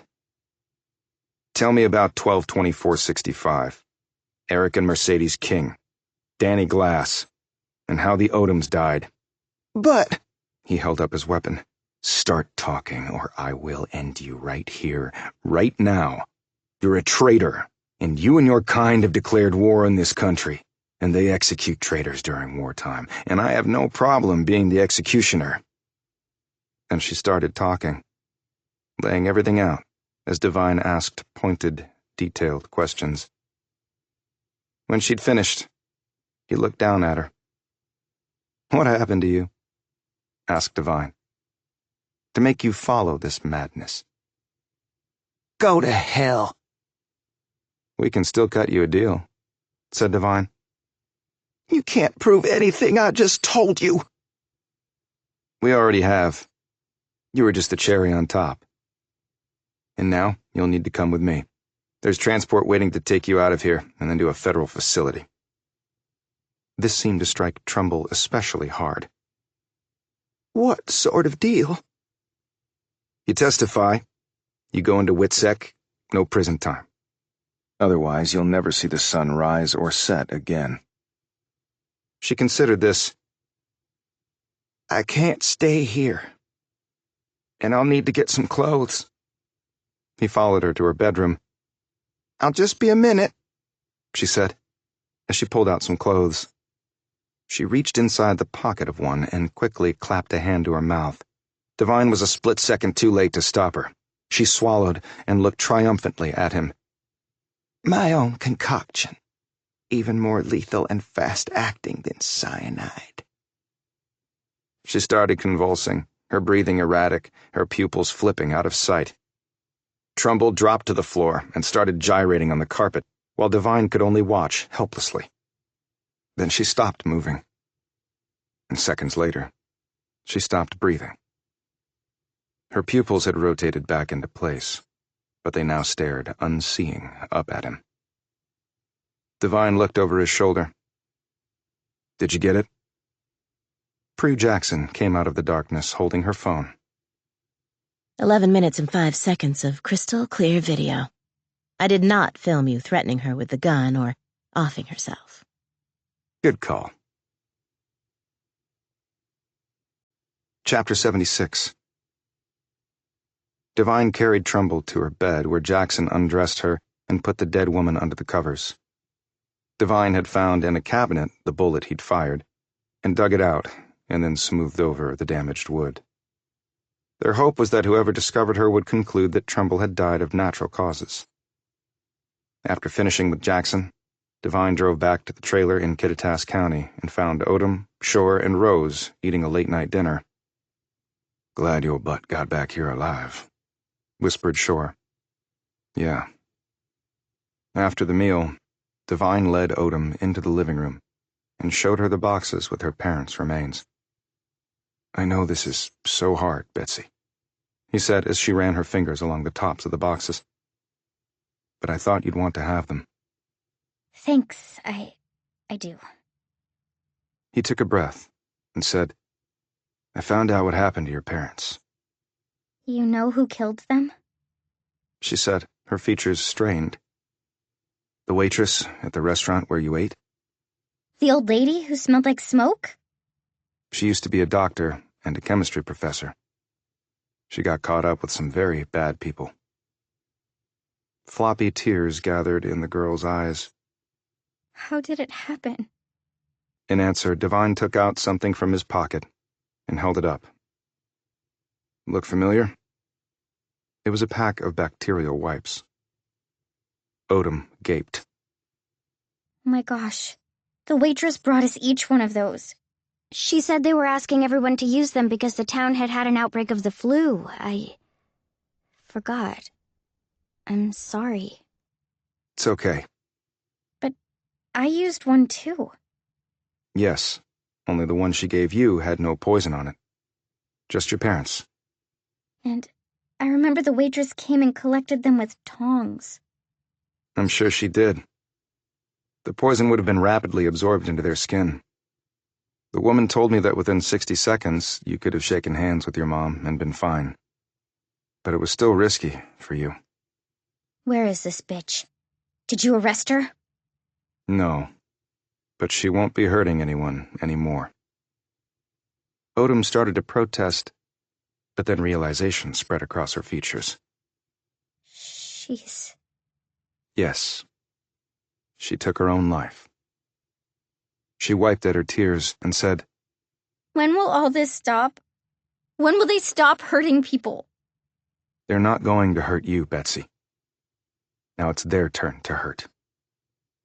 Happy birthday! Shore and Rose said together as they trooped into the room. The latter was carrying a birthday cake with 13 candles. Devine looked from them to the teary-eyed Odom, who made a valiant effort to smile. This is so awesome, guys. She said, quickly rubbing her eyes. Look at Dozer. She's so happy she got all teared up. Gushed Rose. Shore had paper plates, napkins, and plastic silverware. "Today is your birthday?" said a stunned Devine. I told you it was coming up when we first met. She reminded him. And look, Betsy, 13 candles like the movie, said Rose. "That's 16, dumbass," 16 candles, said Shore, nudging him with his elbow. Oh, well, I'll make you one with 16 in 3 years. And it's chocolate, strawberry, and vanilla on the inside. And that's no crappy powdered sugar frosting. That is buttercream, sweetie, just like you like it. She gave them both hugs and blew out the candles. They cut the cake and had 2 slices each. What did you wish for? Asked Divine quietly, after Shore and Rose had gone back to their room. What does it matter? She said, glancing at the boxes containing her parents' ashes. Happy birthday, Betsy, he said, because he could think of nothing else to say. The words sounded lame as soon as they left his mouth. Divine went to his room and called Campbell. He had earlier sent to him the video of Trumbull's confession that Jackson had taken, along with details about Trumbull's killing herself. Campbell said, "That was good work, Divine. I've forwarded the video to the appropriate parties. They're analyzing it now." She didn't directly implicate the Kings, unfortunately, or anyone else for that matter. It's still usable. So, while you were interrogating her, who was taking the video? I think you probably know, replied Divine. Prudence Jackson is dangerous, Divine, to you. Right now, she's far more dangerous to someone else. You know, we would like to take Mercedes King alive, if possible. I will keep that as a top priority, sir, but I can't guarantee it. Campbell sighed, but didn't respond. Divine said, So what did you find on Nicholas Dawkins, the power-mad guy King was meeting with? Nicholas Dawkins is a 34-year-old heir to an industrial fortune that was built up by several generations of Dawkinses. Nick didn't have the same business bug as his ancestors. He whittled down his inheritance to finance a number of militias and anti-government groups, and also runs a social media platform that would make most white supremacists blush. He also reportedly has the largest collection of Nazi memorabilia in the world. So just another nice rich guy. With connections to 1224. He paused. Did you tell Betsy what happened to her parents? Yes. And she now has her parents' ashes. That little girl has been through hell and back. Several times, said Divine. He clicked off and looked around the room. He picked up the photo album again and was paging through it when he noted the back cover had come partially loose. He examined it to see if it could be repaired when he noticed something that had been slipped into the revealed crevice. With a bit of manipulation, he managed to free it. It was an official document. When Divine ran his gaze over it, his lips parted in astonishment. It was a certificate whereby Daniel Glass Sr. and his wife had adopted one Julia Bennett, just 6 months old, and renamed her Alice Glass. He took a picture of it with his phone, along with a picture of the Glass family and the other document he had found previously. Before he could even begin to process this, a light flashed in the window of the bedroom. Divine rushed over and looked out. Something appeared to be coming at them and coming fast. Shit.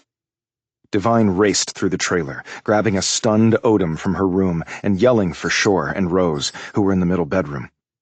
Go, go, go, he shouted. Out the back, now! Shore and Rose emerged from their room and raced to the back door, which Shore slammed open. Run, run, shouted Divine, once they were all outside. They hurtled through the dark woods. When Odom stumbled and fell, Rose scooped the girl up and carried her. What the fuck's going on? Shouted Shore. Before Divine could answer, the trailer exploded, and the concussive force of the blast hit them like a wave, lifting them into the air and sending all 4 of them tumbling through the woods. Divine landed hard and was propelled across the ground, tasting dirt. When he stopped rolling, he looked up at the dark sky when a second explosion made day from night. He sat up thinking. That was the propane tank. Betsy! Someone screamed out. Divine leapt to his feet and saw Rose and a man struggling up ahead, while a second fellow had a hold of the girl, who was fighting back. Rose was swiftly slashing at the man with his knife. The man collapsed under his attack. Devine raced past a stunned Shore, who was trying to sit up. Before Devine could reach Rose and Odom, the second man pulled a gun and shot Rose twice in the chest. "Core!" screamed Shore, who had seen this and gotten to his feet.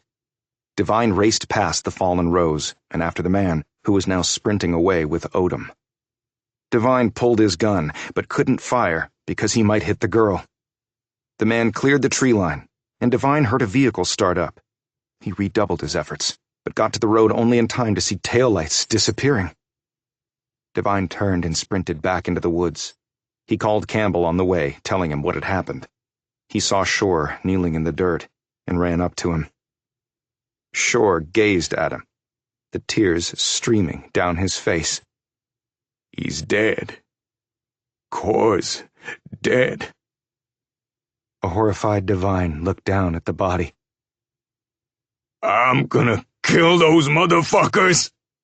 Kill 'em!" screamed Shore. He turned back to look down at his dead friend, while Devine stared up ahead at what was left of the trailer. And then he looked behind him, where Betsy Odom had just vanished. Chapter 77. Early the next morning, Devine sat in Campbell's hotel room in Seattle with Campbell, Nate Shore, Ellen Saxby, and Detectives Braddock and Walker. Shore had not said a word all the way into Seattle. He was now sitting in a chair and staring at the carpet, his body so tensed it looked like he had been frozen. "We had alerts out everywhere from the minute you called me," said Braddock. "So far, there's been no sighting of Odom." A morose-looking Saxby said. They have a lot of resources. She could be far away by now. Campbell said, "We're attempting to ID the other dead man. Your friend pretty well sliced him up." He paused and said to Devine, "How did you get out of there alive?" "Saw what looked to be a drone directly coming our way. Didn't figure it would be on our side, and it obviously had a bomb attached." I don't see how it ran the circle of security we had put up, noted Saxby. "To hell with the fucking circle of security," bellowed Shore. "We need to find Betsy and get the son of a bitch who killed Cora." Devine put a calming hand on the man's thick shoulder. Shore looked like he wanted to punch right through the wall he was staring at. "And we will, Nate, I promise." "How? How we gonna do that sitting around here talking?" "Us running around with no purpose or plan is not going to help Betsy or catch the people who killed Corey," said Devine. Shore hung his head and didn't respond. Campbell said, "They did kill 2 of the perimeter guards on the rear flank, which opened up a hole. And that old logging road they escaped on didn't show up on any map we had." "Someone knew the area well," Braddock said. Devine said, "I think the drone came on hot and heavy so I could spot it," Making you flee out the back, you mean? said Saxby. "They funneled us, and then they exploited it." Campbell said, "And there's only one reason for them to take her." "As leverage over glass," said Devine. "And now all bets are off for his cooperation." He looked at Saxby, whose lips were set in a grim line. Which means the bad guys win. Said Walker glumly. Devine looked at her. "Not by a long shot," "What are you going to do?" asked Braddock with a puzzled expression. Campbell began, "When the enemy takes the high ground, you take it back," finished Devine. Braddock looked at the 2 men nervously. "Okay, but this isn't a war, and the state of Washington, the last time I checked, was not a battlefield." "Looks like one to me," countered Devine. "We do have laws here, Devine." Campbell interjected, "And we will abide by them, to the extent we can." That is not making me feel any better. "You remember you told me you'd go wherever the evidence led you?" Devine reminded the lawman. And that has not changed. But I also haven't seen any evidence, nothing concrete at least. Until then... "Then we'll just have to get you some," broke in Devine. I'd like to be kept in the loop on this. Campbell said, "We will, to the extent we can." I'm getting tired of that phraseology. Not as tired as I am having to say it, Campbell shot back. Devine eyed Saxby. I need to talk to Glass. Now. Why? It's personal. Chapter 78. Devine wasn't sure what would await him when he met up with Glass. With Betsy missing, the man might actually try to murder him. And maybe I deserve it. He got off the elevator and ran the gauntlet of guards, all of whom looked like they wanted to punch Devine's ticket permanently. Word no doubt had gotten around that Devine had lost the boss's niece. But did I lose the boss's niece? Glass was standing by the window. His clothes were rumpled, and if he'd had hair, Devine supposed that would have been in disarray too. As he turned to Devine, the man looked like he'd aged a decade. Sit. Devine did so. Glass took his time coming around to take a seat opposite him. Tell me why I shouldn't put a bullet in your brain right now, Devine. In response, Devine took out his phone, opened his photos, and tossed it across. Take a trip down memory lane, Danny. Swipe from the right, last 3 pictures. Glass nimbly caught the phone, but didn't seem inclined to look at the screen. The sooner we get this squared away, the sooner I can get Betsy back. How are you going to do that? Devine flicked his gaze at the phone. Glass looked down at the first photo on the screen. Devine said, "The Glass family.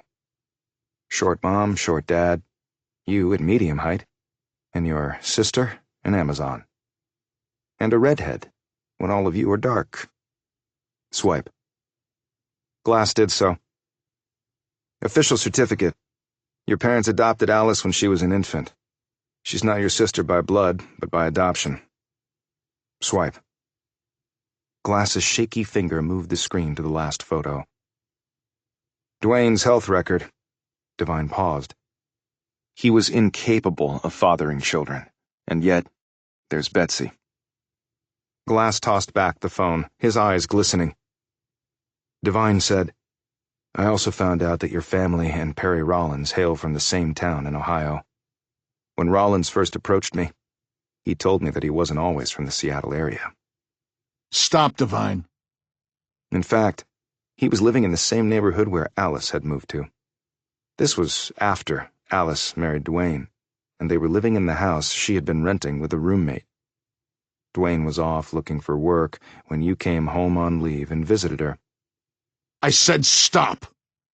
That test on Dwayne was done over a year before Betsy was born.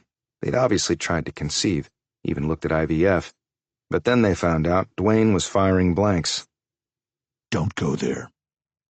Devine sat back. Rollins had already been arrested for being a peeping Tom in that neighborhood. Took pictures of a woman in her bathroom naked. Glass looked up at him. You don't want to go there. Devine sat forward. I don't give a damn what happened between you and Alice, Danny. But if you'd been straight with me from the beginning, I wouldn't have been spinning my damn wheels over Rollins's murder. Did you have him taken out because he was trying to blackmail you? Glass didn't answer. He just looked away, the crushing stress the man was under heavily stamped into every feature. Or did you have him killed because he was trying to sell your secret to someone else? Glass now looked up at him. He seemed drained of all fight, of all energy. I didn't need to kill him, Devine, because someone already knew about my secret. Who? Dwayne Odom. The surprised Devine sat back. You're going to need to explain that. Glass glanced out the window. Alice was technically my sister, but I was so much older and we weren't related by blood. He turned to Devine. So it was just different. Different how? Asked Devine sharply. I never did anything like what you're probably thinking, Devine. I never, ever molested Alice. Never thought about it. But when I came back on leave years later, she wasn't 10 anymore. She was a woman, a beautiful one. That was one reason my mother and some friends got her out of the house. My father, well, let's just say he had no problem thinking of Alice as not his daughter. And? And she married Dwayne while I was in the Army. They wanted to have a baby, but... But Dwayne couldn't. So why not adopt? It wasn't so easy at the time, I guess. And Alice wanted to carry the child. It was important to her. You could have been a sperm donor, suggested Devine. That was very expensive, and I didn't have any money to help them with that. He slowly shook his head. Anyway, Alice wrote and asked me if I would help with getting her pregnant. She said it would mean a lot to her. Okay, Devine said, awkwardly. Glass glared at him and barked. I know it all sounds weird as shit, but I would have done anything for her. So I got leave and flew home. Dwayne was out of town looking for work. It was, well, not what I thought it would be. We were both uncomfortable, but the important thing was she got pregnant. And Perry Rollins got evidence of this? How? I don't know, Devine. I'd never heard of the guy until you mentioned him. Maybe he took pictures of us like he did to the lady in the bathroom, but I don't know if he even knew who we were. Pics of two adults in bed? Not sure how valuable that would be, but you're wrong about one thing. He never came around trying to blackmail me. He did find out about you two at some point. And when you became who you are, he figured the pictures could be valuable. How do you know for sure he found out about us? Because he said some seemingly crazy words to me right before he died that now make sense. What words? Cuckoo and gas. Glass shook his head. Not following. Try cuckolded and glass. The man sat back, realization spreading over his features. Rollins clearly knew that Alice and Dwayne were married and living together. He didn't know who you were, but caught you in bed with Mrs. Odom. Before he could do anything with it, I think he was arrested for taking photos of the woman and went to prison for a while. When he got out, the Odoms had long since moved. Whatever. Glass said dismissively, clearly losing interest in this subject. You said Dwayne knew about what had happened with you and Alice? How?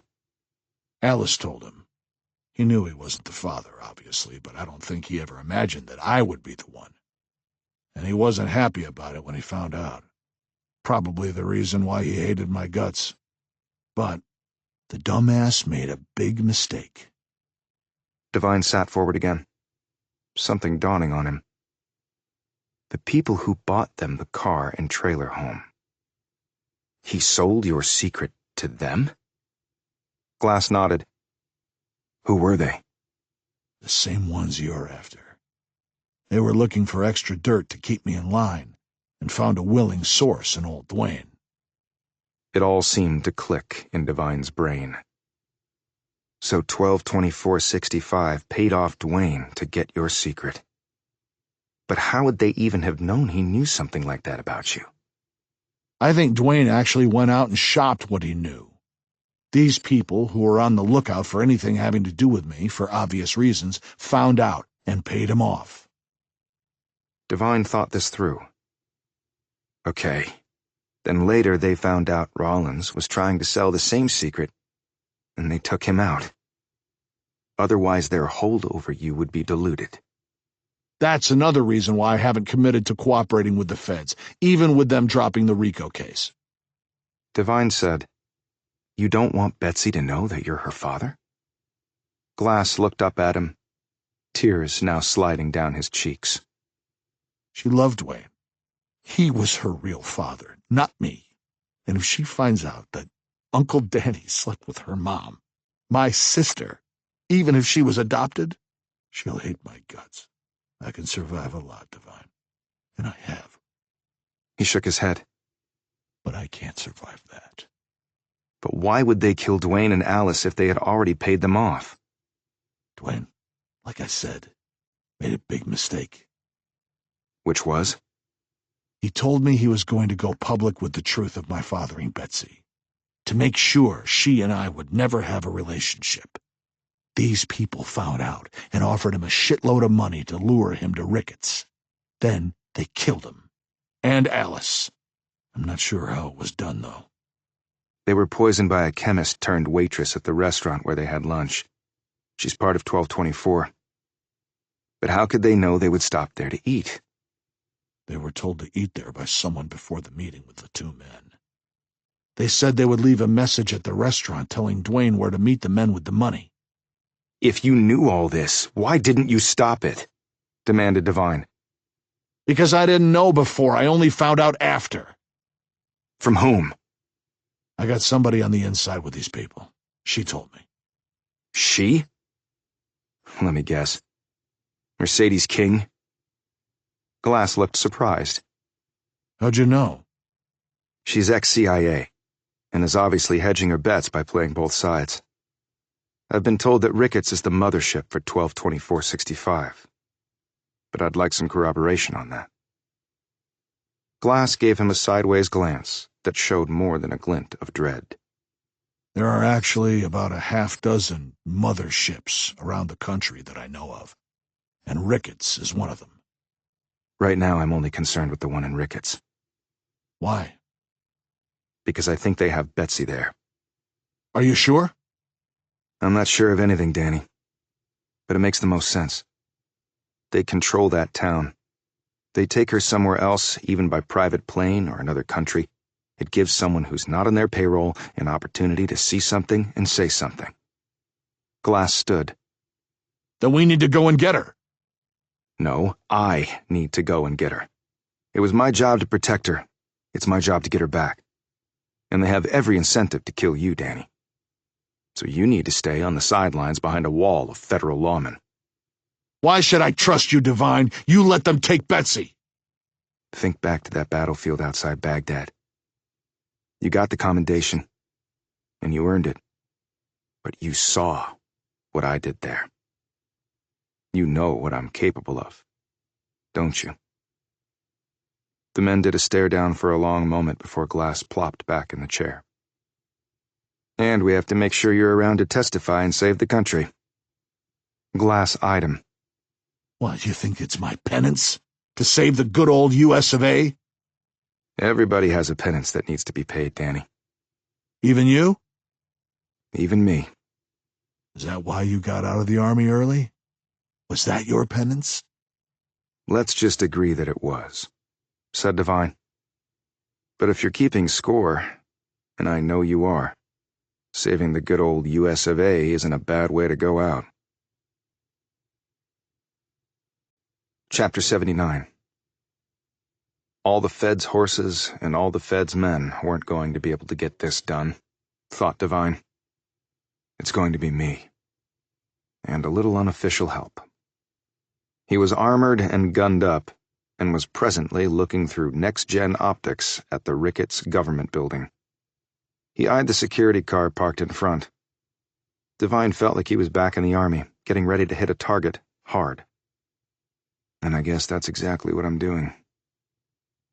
After Jackson had told him about the person who had ratted the termites out to the Feds, and who might be imprisoned in the holding cell in the basement of the government building, Devine reasoned that they might be keeping Odom there too.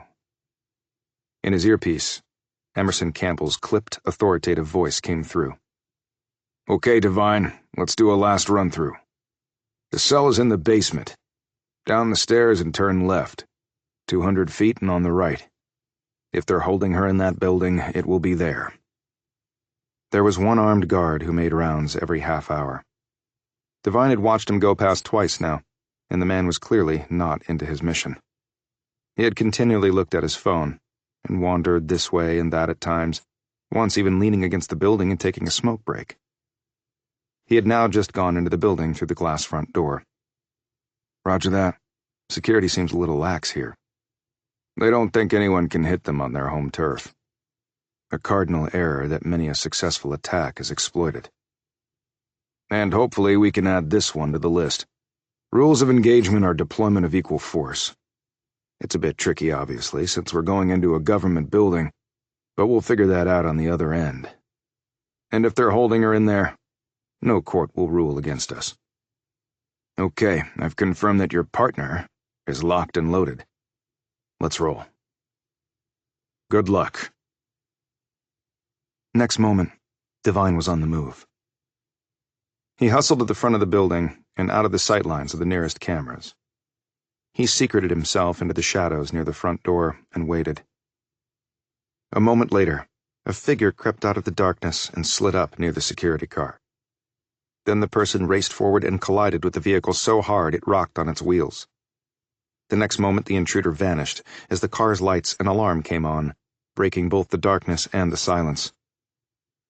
20 seconds later, the front door burst open, and there was the guard, his pistol in one hand, a phone in the other. He looked around, and then focused on the flashing car. He let go of the door and ran forward, reaching the vehicle in seconds. He looked around, and then pulled his keys from his pocket, hit the button, and the lights went off, and the alarm ceased. He glanced around once more, and then retreated, walking backward into the building until he had to turn to use his keycard to open the secured door. The guard pulled it closed behind him and made a call as he disappeared down the hall. Devine came out from behind another door inside the building. Hiding in the shadows, he had slipped in through the front door when the guard had burst out of the building. He had made sure no one had followed him in, but the idiot hadn't taken the same precaution when exiting the building. A masked and gloved Devine made his way down the stairs to the basement level and threaded his way carefully along the corridor. As Campbell had said, the holding cell area was on the right. As Devine reached it, he heard groaning coming from behind the door. He pulled a pick gun from his belt, studied the lock, fixed a specific bit in the gun, and inserted it in the lock. It took only 10 seconds to defeat the obstacle. His Glock out, Devine slowly pushed open the door. The holding cell held a sole occupant. Unfortunately, it wasn't Betsy Odom. Chapter 80. The police officer who had made the nepotism crack about Mayor Mercedes King on Devine's first trip to Ricketts was lying on a cot behind a set of bars as Devine walked in. He didn't appear to have noticed Devine's presence. His face was bloodied and covered in purplish welts. His knees were drawn up, and he showed every sign of being in considerable pain. His moans were pronounced and steady. Devine drew near the bars. "Who did this to you?" The man flinched and turned his head to look at Devine. Please don't hurt me anymore. I didn't do nothing. I swear. I never told nobody nothing." This was the man accused of ratting out the termites. As Jackson predicted, it seemed clear he had been beaten to try to make him talk. "I'm not here to hurt you. I can help you." The man just shook his head. "Please, I didn't talk to nobody, I swear." He moaned louder and gripped his belly. "I want to help you," Devine said in a louder voice. "I'm not part of the people who hurt you." The man stopped moaning and looked at him, maybe seeing him for the first time. Who are you?" "I was sent here to rescue you." Why?" "I know you didn't rat anybody out. You were set up." I was," he gasped. Hey, don't I know you?" "Wait. Hell, you were that Fed. A Fed!" He looked terrified. Devine thought quickly. "I am that Fed, but I'm here to help you, because I know that Mayor King set you up." The man's fright slowly faded. He nodded and said angrily, "That bitch. She done it. She lied. Set me up." "You think she was the mole but framed you to take the heat off her?" Devine knew the answer, but wanted to keep the man focused and engaged. The man sobbed. "God, I hurt so bad."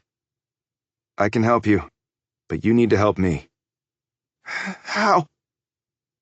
"Betsy Odom. Where are they holding her?" From somewhere, Devine heard a noise. over his earpiece, Campbell said, "Eric King and his wife have just entered the building. They may be coming your way." Devine turned back to the man and said urgently, "Betsy Odom, where did they take her? If you tell me, I can get you out of here." "It hurts so bad. They beat me bad." "I can get you help with that. You just need to tell me where they have her." Devine heard a door open and close. "Come on, tell me, now, and the pain goes away." Can you get me out of here first?" Devine pulled out his pick gun to defeat the door lock and was figuring the logistics of getting the man out of there when he looked up. The prisoner's arm was dangling over the side of the cot. His eyes were staring fixedly up at the ceiling.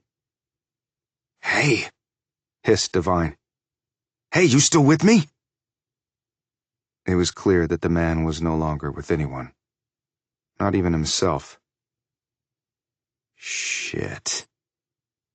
Devine eased to the outer door, listened, and heard the hum of an elevator. He closed the door and made sure it was secure. He headed down the hall, but then slipped behind another door when he heard a raspy voice. He opened the door a sliver and peered out. Mercedes and Eric King and the security guard on duty rounded the corner and headed over to the outer door of the holding cell.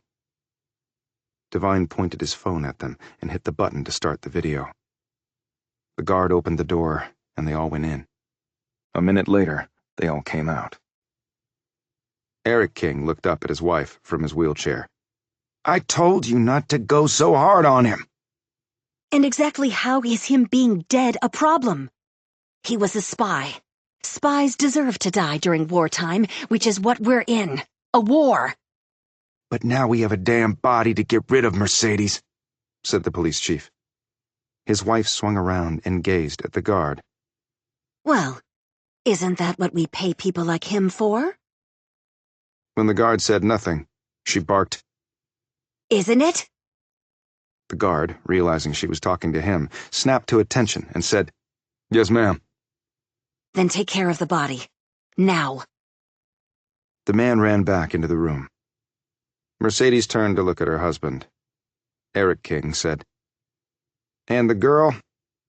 Betsy Odom is worth 3 times her weight in platinum right now.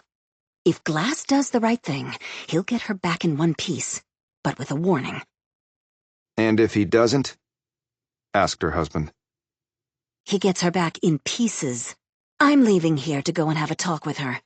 Then she can contact her uncle and tell him, in her own terrified words, that we are not screwing around. "I don't like this," said Eric King. "It's getting out of control. I'm a lawman, for God's sake. And here we are kidnapping and killing people." No, dear Eric, you are a soldier in a greater cause. To make this country what it's supposed to be. He stared up at her. "Do you really believe that crap? I thought we were in this for the money." I can multitask, Eric, even if you can't. "I heard you met with Nick Dawkins." He envisions an expanded role in the organization suitable for my talents. He's actually meeting me tonight, so we can talk to Odom together. Eric King bristled. "And if I say no? I am your husband. And that man only wants one thing from you, trust me." She bent down. Our marriage is only a little itty-bitty piece of paper, Eric. And another piece of paper can end it. But either way, it won't be your call. And I know exactly how to handle little old Nick. Trust me. "I'm sleeping in my room here," he snapped. Oh, what a pity. I was thinking of how much fun we could have later. She blew him a kiss and waltzed off, leaving her husband staring dejectedly after her. From his hiding place in the room across the hall, Devine hit the stop button on the filming and used his phone to send off several texts. Then he spoke into his mic and told Campbell what had happened. "Follow King. She can lead us right to Betsy," ordered Campbell. "On it." After Eric King rolled off, Devine emerged from his hiding place and reached the front door in time to see Mercedes King climb into her Porsche. A few moments later, she sped off. Devine sprinted down the road until he saw a pair of headlights pop. He jumped into the passenger seat and looked at Nate Shore, who earlier had rammed into the guard's car to force him to come outside and allow Devine to get inside. "The Porsche, follow it," barked Devine. Shore spun the van around and took up the chase. Chapter 81. "The lady we're following is going to where they have Betsy," said Devine as they drove along. "Whoever's got her is sure as shit gonna feel some pain from me." Devine didn't say anything for a few moments. "Delta Force?" "What about it?" said Shore, shooting him a glance. "You didn't just let some redneck assholes run you off like you told me before." Shore looked uncomfortable. "What you talking about?" Devine's gaze bored into the man. "The Army is one big file cabinet, Nate, and they never throw one scrap of paper away. And I wasn't about to let you in on this op without drilling down on what you told me. You put 2 of those rednecks in the hospital, and the Army thought it best if you didn't re-up, while the 2 assholes got to stay in. I would be pissed if I were you." "I was pissed. But you think that was the first time that shit happened to people who look like me? If you do, you're so fucking stupid, you're gonna get us both killed tonight." "The point is, I need you to bring your Delta Force skills, which is the only reason I let you come tonight. But you have to channel them with precision, just like you were trained to do. I know what happened to Corey makes you mad as hell, I get that. But if you're going to really avenge him, you need to do it smart, not testosterone stupid. There are no do-overs possible. Once someone's dead, they are dead, and that includes us and Betsy. Are we clear on that?" All the tension seemed to ease out of Shore. He nodded. "I got this, Travis." "I believe you. So don't let me or Betsy down." Now, another man is meeting her there, a Nick Dawkins. "Who's he?" To sum it up, he's a rich guy who's a maniacal mix of George Wallace and Joseph Goebbels, with the largest known collection of Nazi memorabilia in the world. "Gee, sounds like my kind of dude. Wonder what beer he drinks. We can shoot the shit before I deep six his ass." They drove on until the Porsche slowed and turned down what looked to be a private road. Devine told Shore to stop near the turnoff. Devine got out and ran down the lane.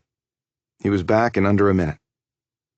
"Pull the van off the road behind those bushes, and we'll go the rest of the way on foot." Devine contacted Campbell and briefed him on the latest. "Same rules of engagement, Devine, but with the proviso that you are to do whatever is necessary to bring Odom out of this safely. I have authorizations at the very highest level that will cover any action you take, but you are to let King and Dawkins leave before taking any action. Repeat, they must be allowed to leave before you take any action." "Roger that," said Devine.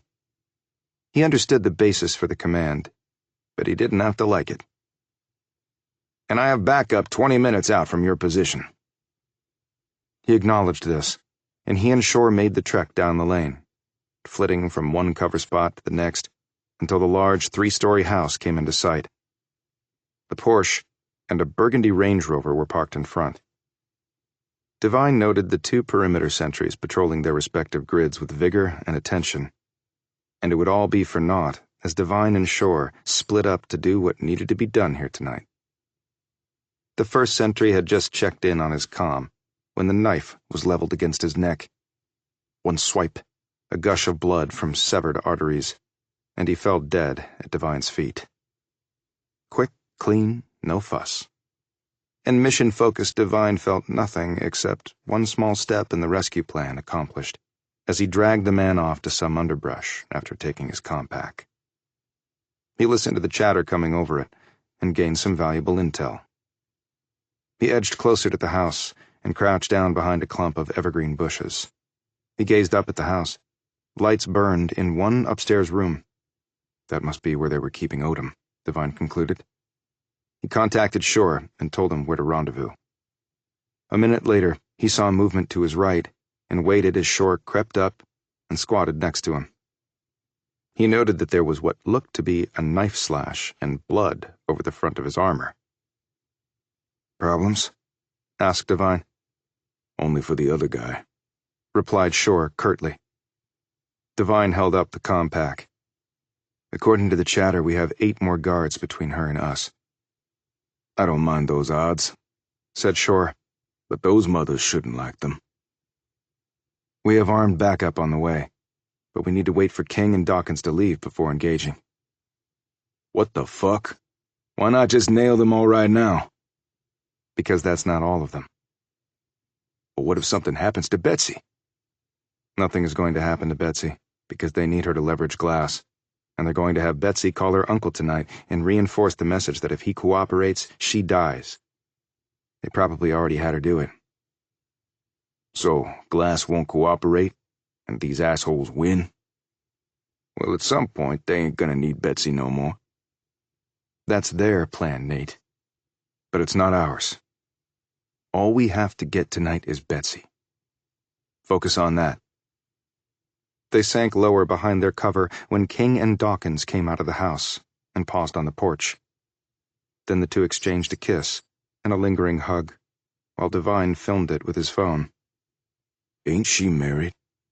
Whispered Shore. Yep. Guess she don't love her husband. I think the only person that woman loves is herself. As the Porsche and Range Rover both pulled away, Devine looked at Shore. Ready to do this? Delta ready, replied Shore. Chapter 82. They reached the rear of the house without incident. The door there had a deadbolt, but there was also a sidelight. Devine cut out a pane of glass, put his hand through, drew back the bolt, unlocked the door, and they slipped in. There was no sentry posted here. Devine figured the folks inside the house had no doubt counted on their perimeter security to alert them if anyone was approaching. The men glided down the hallway, Devine watching the front and Shore covering their rear flank. Devine had turned down the volume on the compact he'd taken because he could hear it from another device, obviously on the person of someone just up ahead. They rounded the corner and glimpsed the man standing there at the bottom of the stairs. He was speaking softly into his walkie-talkie. He slipped it back into the holder on his belt and looked to his left. Devine nodded at Shore, who readied himself to launch. Devine took aim and fired. His weapon had an integrated suppressor and a subsonic round fired off with a minimum of noise, sounding more like a hard slap. It struck the man in the neck. As he fell dead, Shore caught him and slid him off to the side. They went up the stairs side by side, with Shore again watching their rear. On the next landing, another man was posted. Shore slipped the knife from his belt, took aim, and flicked it. The blade bit into the man's neck, lodging there.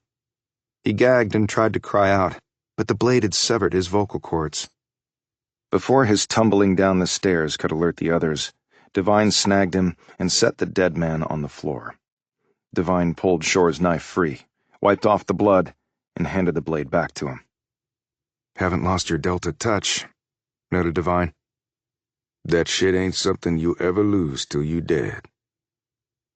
They kept climbing. When they reached the top landing, Devine peered down the long hall that ran to his left. He nodded at Shore, and they put in their earplugs. Devine pulled the flashbang, engaged it, and tossed it down the hall. Seconds after it went off, he and Shore charged down the hall to find 5 men curled into fetal positions amid the smoke, their ears burning and their eyes temporarily blinded by the flash. Devine took the baton out of his pack and struck each of the men in the head with it, rendering them unconscious. There's one more guard, said Devine. The next moment they heard Odom scream from inside the room. Help! Shore plowed into the door, ripping it right off its hinges. He sprawled on top of it inside the room. Devine followed him in and saw the 8th and final guard at the open window, and he was trying to pull Odom through it. Devine saw that one end of an escape ladder had been placed over the windowsill. Devine pointed his gun at the man. Get away from her, now. The man pulled a knife from his belt. Before he could do anything to Odom with it, Devine fired a round into his head. Odom screamed as the man fell back, and slipped through the open window, falling 3 stories to the dirt. Shore rushed forward and hugged Odom. She had blood on her from the man. "You okay, Bets?" said Shore anxiously. "You ain't hurt?" Sobbing, she shook her head and sank to her knees. Is he? Devine holstered his weapon and knelt down in front of her. "It's okay, Betsy. You're okay. And now we're getting you out of here." When she tried to stand, her legs failed her. Shore picked her up and said, "I got you." Outside the room, Devine quickly zip-tied the still unconscious men. Before they reached the landing where the first dead man was, Devine said, "Close your eyes, Betsy, and keep them closed until I tell you it's okay." She didn't ask why. She just shut them. When they got outside, Devine told her she could open her eyes, and he radioed Campbell that they had Odom safe and sound. "Okay, backup is on site and we'll secure and clean the area," Campbell replied. Devine clicked off, and Odom said, Where is Core? I know he was fighting with the men who took me. She gazed anxiously from one to the other. Devine glanced at Shore, who dropped his gaze. Devine said, "He didn't make it, Betsy." Her eyes immediately filled with tears. Core's dead? "Yeah," muttered Shore. He lost his life helping me. Said Odom, as though it were a crime. He didn't have to do that. "He wanted to do it, Bets," said Shore. "Dude loved you." Her eyes brimmed with even more tears. I wasn't worth that. "He thought you were," said Devine, "and that's what counts. Now we need to go." They passed the backup team as they headed to their van, and Devine took a minute to fill them in. As Shore drove them off, he looked back at Odom, who was curled up into a little ball in the back seat, quietly crying. Hours later, as they were nearing Seattle, Campbell's voice came over Devine's mic. "We've got a problem, Devine." "What?" "Danny Glass has gone missing." Chapter 83. The next day, Dennis Hastings, his face still puffy from the beating he'd absorbed from Devine, sat sullenly in Danny Glass's hotel suite and faced off with Devine, Campbell, Saxby, Braddock, and Walker. Nate Shore was back at the hotel with Odom and a half-dozen federal agents. What in the hell happened? Barked Saxby. Hastings gave her a menacing look. "The boss wanted to go out to eat. We got the team together. We went to a place that stays open real late. He had to use the John. I sent a guy with him. When he didn't come back within a couple minutes, I went looking for him. I found Joe, one of my guys, out cold, and Mr. Glass was gone." Did you do a search? "No, I just sat on my ass and ordered another drink. Of course we searched." And? "And he was gone. Vanished. Nobody saw anything. And your people couldn't find him either. So get the fuck off my case." "What did Joe have to say?" asked Devine. "Somebody cold-cocked him." "He didn't see anything, hear anything?" Hastings shook his head. "It was lights out until I dumped a pitcher of water on him." Devine glanced at Braddock. "Have you guys checked cameras, questioned everybody?" We processed the scene once, but we're doing it again in case we missed something. There was CCTV, but it had been disabled. So this was planned? Apparently so. It has to be the same people. Noted Walker. They took him to stop him from testifying.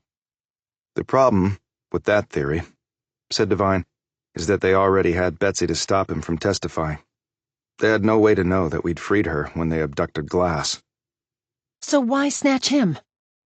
Campbell said, "They didn't. He orchestrated his own escape. Only way this makes any sense." Hastings looked offended by this suggestion. "Why in the hell would Mr. Glass do that?" Because he's a control freak and one seriously impatient man, interjected Devine sharply. And he might have just ruined everything. What the hell does that mean? And why would he orchestrate his own disappearance? Devine said, he cut himself loose so he could negotiate for Betsy's release. He was not going to count on me or anyone else to do that for him. Buck stopped with Danny, so Danny decided to take charge. Saxby looked dumbstruck. Do you mean to say that he's gone to these crazy-ass bastards to exchange himself for her? Braddock interjected. But how would he manage that? How do you do the exchange if it's only him involved? They're not going to release her until they have him, and if there's no one for them to give her up to, it just doesn't work. There's no way the boss would do that, protested Hastings. He's way too smart for a rookie move like that. Yeah, but love sometimes makes you do stupid things, pointed out Devine. Okay. Assuming you're right, what do we do? We have to get him back. Your people have all the obvious points of exit covered? Airports, train stations? Asked Devine. Yes, by the playbook. This is not going to go by the playbook, Ellen. He shot Hastings a glance. Take me to the restaurant where it happened. Why? Snapped Hastings. Because I want to see it for myself. He's long gone, Devine, barked the man. You just be wasting time, and we don't have any to waste. Devine studied Hastings, easily reading everything going through the other man's mind. Nobody likes getting their ass kicked, Devine said, and nobody likes losing the boss on their watch. Hastings winced at these blunt but accurate words. But I'm trying to save Danny's life. So will you take me to the place or not? Hastings rose. I'll drive you myself. Chapter 84. Campbell, Saxby, Braddock, and Walker rode with Devine and Hastings in his SUV. They pulled up in front of the restaurant. Devine glanced at Hastings. Did he pick this place? Yeah, he came in and told me he wanted to go out to eat. We had to scramble, the feds and everything. Didn't he have dinner? Said Campbell. Was there a reason he needed to eat that late? Hastings shrugged. Half the time I have to remind him to eat. It's not a priority. Campbell said, Then he was meeting someone here, and they picked the spot. Agreed, sir, replied Devine. They all went inside and flashed their badges at the woman who came out to greet them. The restaurant wasn't open yet and would not open again until the crime scene processing had been complete. Hastings led them through the dining room to the table where they had been eating. Hastings pointed out the locations where his men and the feds had been stationed. Okay, when it was noticed that he was missing, what happened? Devine asked Hastings. All the security, us and the feds, converged on the bathroom. Then we spread out and covered all the bases. They followed Devine down a hall to the rear of the building. There was a door off the kitchen. He opened it to reveal a storage closet. A short walk down the hall led to the rear exit. Devine opened the door into a wide alleyway behind the building lined with dumpsters. It could be entered off the street to the east and led to the next block over. Plenty wide enough to drive through, Noted Braddock. Where all the delivery trucks come, probably. Noted Saxby. Did the sentries stationed here also converge on the bathroom? Asked Devine. Yes. It was an all-hands-on-deck call, replied Hastings. How long between everyone leaving their posts and the wall being put up around this place? Hastings thought for a moment. Maybe a minute. Campbell opined, So, if I'm Glass, I knock out his own guy, go hide in that storage closet. The alarm sounds and he hears everyone rushing past. He steps out, exits the rear door, and what? Said Hastings. Hoofs it on foot? We would have seen him. Devine walked into the kitchen. They all followed him. He asked the same woman who had greeted them where the staff took their breaks. In the alley, she replied. Smokes and water. I know they've been held here for questioning, and I need to talk to all of them. A minute later, with the personnel lined up in front of him, Devine asked who had been out in the alley at the time in question. One young man, a busboy, he told them, had been taking his smoke break. He was in his early 20s, with a small goatee, a thin frame, and he looked exhausted. Devine held up his phone with a picture of Glass on the screen. "Did you see this man come out?" No, sir. "Did you see anything unusual?" What do you mean by unusual? "Something you'd never seen before in that alley," replied Devine. Oh, well, yeah, I did. "What was that?" Devine said patiently. Most all the vehicles you see back there are delivery trucks. Food, wine, that kind of stuff. "And last night?" said Devine. Well, there was a real fancy ride that pulled in while I was smoking a cigarette. "Can you describe it?" It was a Tesla. "Did you see the person driving?" The busboy nodded. Devine held out his phone again with a different image on it. "Her?" The man looked at the photo of Mercedes King. Yep. "Then what happened?" Some dude came out wearing a hoodie. Never saw his face. "Where did he go?" He got in the car and it tore out of here." Devine looked at Braddock. "Didn't anybody ask these questions before?" Yeah, they did," said a befuddled-looking Braddock, while Hastings nodded in agreement.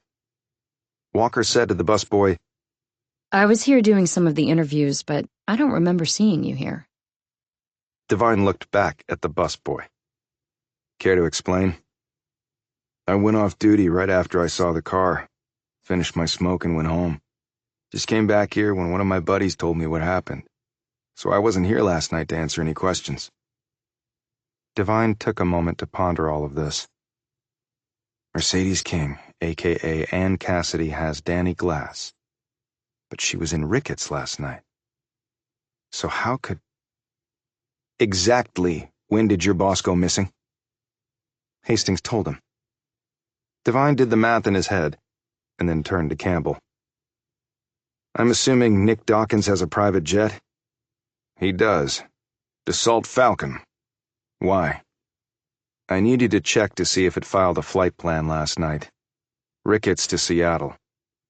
"Who is Nick Dawkins, Devine?" asked Braddock. One of the money men behind the termites, a.k.a. 1224. Campbell made the call, and 2 minutes later, he had an answer. His jet touched down in Seattle 2 hours before Glass went missing. Devine said, I overheard Mercedes King saying that they were going to have Betsy call her uncle last night. She was in no condition for me to ask if she had, but I'm assuming Betsy made her plea for her uncle to do what her kidnappers wanted. Then King probably called Glass on the flight here, made the arrangements, and executed the plan, said Devine. What plan? Said an exasperated Hastings. Her plan, as opposed to the termites' plan. Why would Mercedes King have Glass's contact info? Asked Saxby. Because she's been feeding Glass inside intel. For her benefit, not his. Devine turned to the others. I need your help, and we don't have much time. Do you have a plan? I do. Do you know where they've got Glass? I think so, yeah. But I need to make sure. How do you do that? I need to talk to someone. Chapter 85. The SUV pulled up to the curb and Devine hopped in. As Prue Jackson sped off, she said, You got the girl? Yeah, but your friend got Danny Glass. You told me on the phone that Anne had been leaking intel to Glass. I talked with Betsy. King had her call Glass and plead for him to do what the kidnappers wanted. Betsy said she saw no woman there, so King never revealed herself to Betsy, which makes sense. No way for Betsy to ID her later if things went to hell. She could have had someone else put the screws to Betsy and oversee her calling her uncle. Then I think King called Danny shortly thereafter, probably with an offer to help free Betsy. Neither of them knew at the time that Betsy had already been freed. Her henchmen at the house where Betsy was taken have already made statements and implicated King. And when she communicated with them early this morning to check on the status of their prisoner, we had them pretend that Betsy was still at the house, and everything was fine. So why would she snatch glass? She suckered him in, and has probably delivered his ass back to 1224 for some big payoff. So they must be at the place where you saw the chopper leave from. Jackson shook her head. I don't think she brought glass back to 1224 for a payoff. Devine looked startled. Why not? You need to understand Anne Cassidy. She was already working with the KKK people, so why expect them to pay her any extra? And when I overheard her and Nick Dawkins talking at the restaurant, she never once mentioned that she had opened a secret communications channel with glass. She's playing this op like she played all ops at CIA. Strictly close to the vest and for her personal benefit. And that tells us something vital. What? What does Danny Glass have that Anne Cassidy may want? Devine thought for a moment. For starters, a criminal empire worth billions. I don't think she wants to run an empire. Then cash. A ton of it. And if she could get her hands on that by making Glass think she could get Betsy back for him? Or maybe she sells Glass to any number of his other enemies who bid the highest.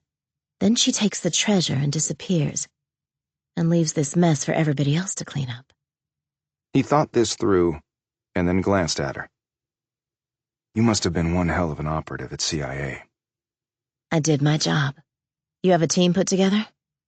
I can put one together pretty fast. You want to be in on it? Why should I? Because Anne Cassidy will be part of the bag. So she gets arrested and probably kicks the charges with the lawyers she can afford. Why should I risk my life for that? Pull over. What? Just pull over. She slid to the curb and put the vehicle in park. What? The only person I care about is Danny Glass. I get him, I'm out of there. What happens to anyone else is not my concern. They stared at each other for a few seconds. Wait, are you saying what I think you're saying? He answered, You in or not? I'm in. So how are you going to pull the bitch into this? We're going to ask her. You're going to ask her. In a way that she can't refuse. And what about finding out where Glass is being held? Based on what you just told me, I think it's one of two places. How will you know which one? I'll let someone else do that for me. Chapter 86. The next day, in Ricketts, Mercedes King walked to her Cayenne where it was parked at the government building. Before she could get in, Detectives Braddock and Walker appeared and confronted her. Braddock said, Police, you're under arrest and you need to come with me, now. She whirled around and barked. Police? From where? Braddock flashed his badge. SPD. This is not your jurisdiction, so you can't make me go anywhere. A voice called out. Actually, we can. Ellen Saxby walked over and held up a piece of paper along with her credentials. Special Agent Ellen Saxby, FBI. I have a federal arrest warrant for one Mercedes King. My state colleagues here are assisting. Based on what? Saxby held up her phone and touched the screen. A video of Mercedes and Eric King started playing and showed them talking about the death of the man being held in the government building, and also the kidnapping of Betsy Odom. A minute later, another video showed King and Nick Dawkins coming out of the house where Odom had been taken. In addition, we have 5 of your people in custody who were at the house where Betsy was being held prisoner. They have sung long and hard, so legally, you're screwed. Your husband has already been arrested, and so will your boyfriend, Nick Dawkins, as soon as we catch up to him. But Odom is safe and sound. But you got reports from your men that everything was A-okay? Yeah. We told them exactly what to say in their communications to you, which is another piece of evidence against you since that conversation was recorded. King looked at Saxby and then glanced around at the others. Something seemed to occur to her. Where is Travis Devine? He helped to rescue Betsy Odom, and unfortunately, he was killed during the mission. and we intend to charge you as being an accessory to his murder. King took a step back. Look, I have no idea what you have on that phone, but anything can be created digitally. And these 5 people? I don't know them. Another voice said, Well, another charge is aiding in the murder of a federal agent. King slowly turned to stare at Will Chambers and Angela Davenport as they joined the party. Davenport continued, Then there's the espionage and treason counts. You're looking at life in prison, Anne. Or do you prefer Mercedes? You always did have expensive tastes. For the first time, the woman looked worried. How did you... CIA is an intelligence agency, Proclaimed Chambers. What federal agent did I help kill? Prudence Jackson. Because of you, she was taken prisoner by enemies of this country, was tortured, and died. King looked around, and gaining back some of her cockiness, said, 5 people to arrest little old me? And we wonder why the national debt is so high. Saxby said, Actually, we came to make you an offer. One you probably can't refuse unless you're really, really stupid. What offer? You help us, you get a deal. What sort of deal? New identity, new life. No prison time? If you're a really, really good girl. We want 1224. You're just a pain in the ass. You deliver them, you essentially get to walk. As Saxby stared at the woman, she could almost see the wheels turning in King's brain. What do I need to do? My, how I've always admired your loyalty. Noted Davenport. Saxby said, We need Danny Glass back safe and sound. Glass? I don't know anything. She stopped when Saxby held up her hand. You lie, they'll just fit you for a lifetime prison wardrobe and throw away the key. But if Glass is dead already, you have nothing to negotiate with. He's not dead yet. So 1224 is still debriefing him? Asked Chambers.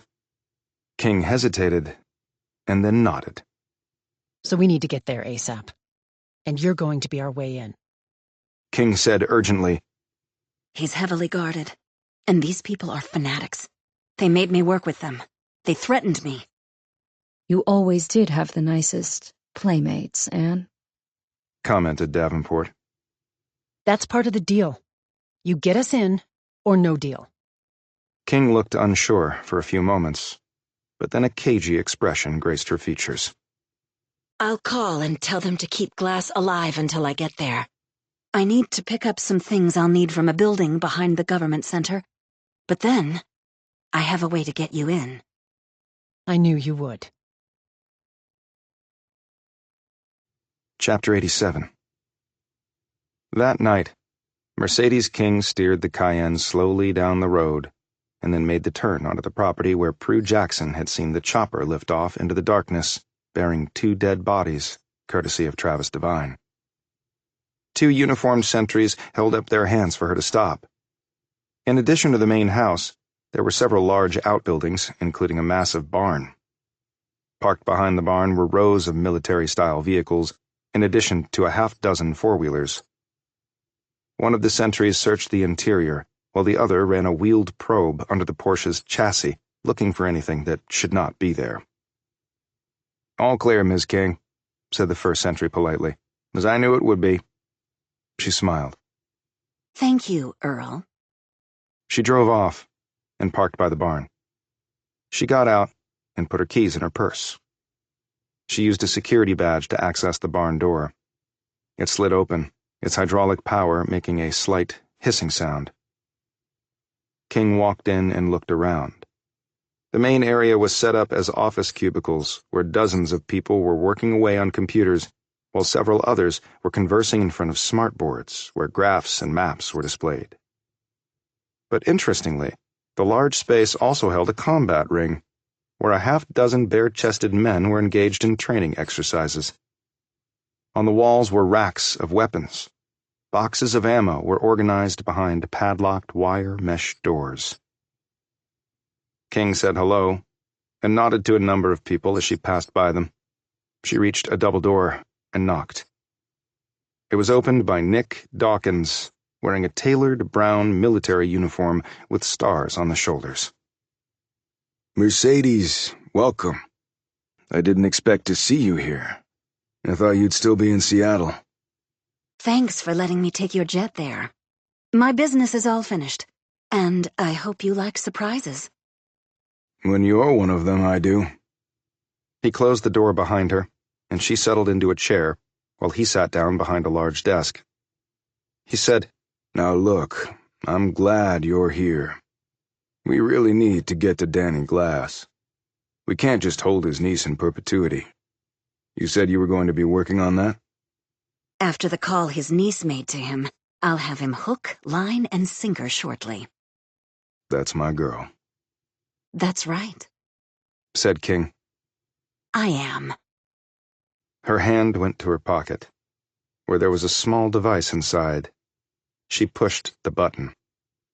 An explosion from outside rocked the barn as the bomb in the Porsche's engine compartment detonated. What in the hell?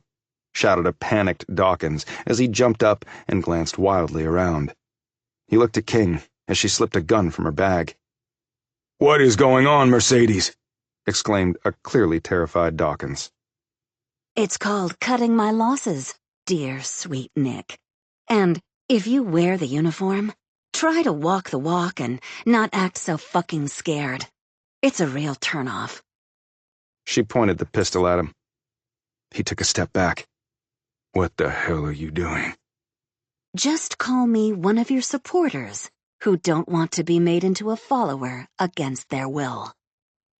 She shot him in the head, and Dawkins fell to the floor dead, with blood running down his face and fouling his uniform. King opened the door and rushed out into the main room. Amid the chaos, people were hurtling around and screaming as they grabbed guns from off the walls and ammo from behind the mesh doors. In addition to more explosions, small arms fire could be heard just outside.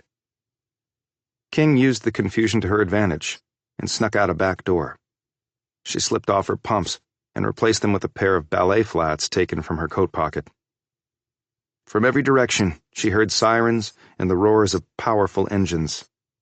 She assumed that the full weight of the state of Washington's constabulary, along with the FBI, was descending on the compound.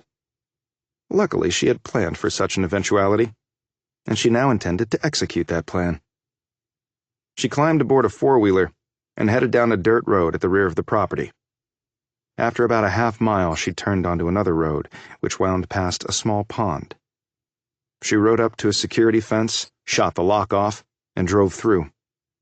She stopped and glanced back to see plumes of smoke rising into the air from back at the compound. She heard gunfire and small explosions echoing across the distance. Total chaos, and she loved it. King smiled, hit the throttle, and roared away. Chapter 88. Having allowed Mercedes King to choose for him, Devine and Nate Shore were crouched outside of the woman's home. Shore said, "She went to those assholes' HQ, which told you that was not where they were holding Glass." Devine nodded as he scanned the rear of the house. "That, and someone who knew her well told me that King was running her own op, so she never would have shared Glass with those guys. She wanted a personal payoff, and playing Glass for a fool was the only way to get it. I don't think she ever believed the crap Dawkins and his kind were spewing. She was always playing her own game. She's at their HQ right now, probably blowing the place up and killing who she needs to kill to save her own ass. And Danny Glass represents her golden goose." "Shit always comes down to money," said Shore in disgust.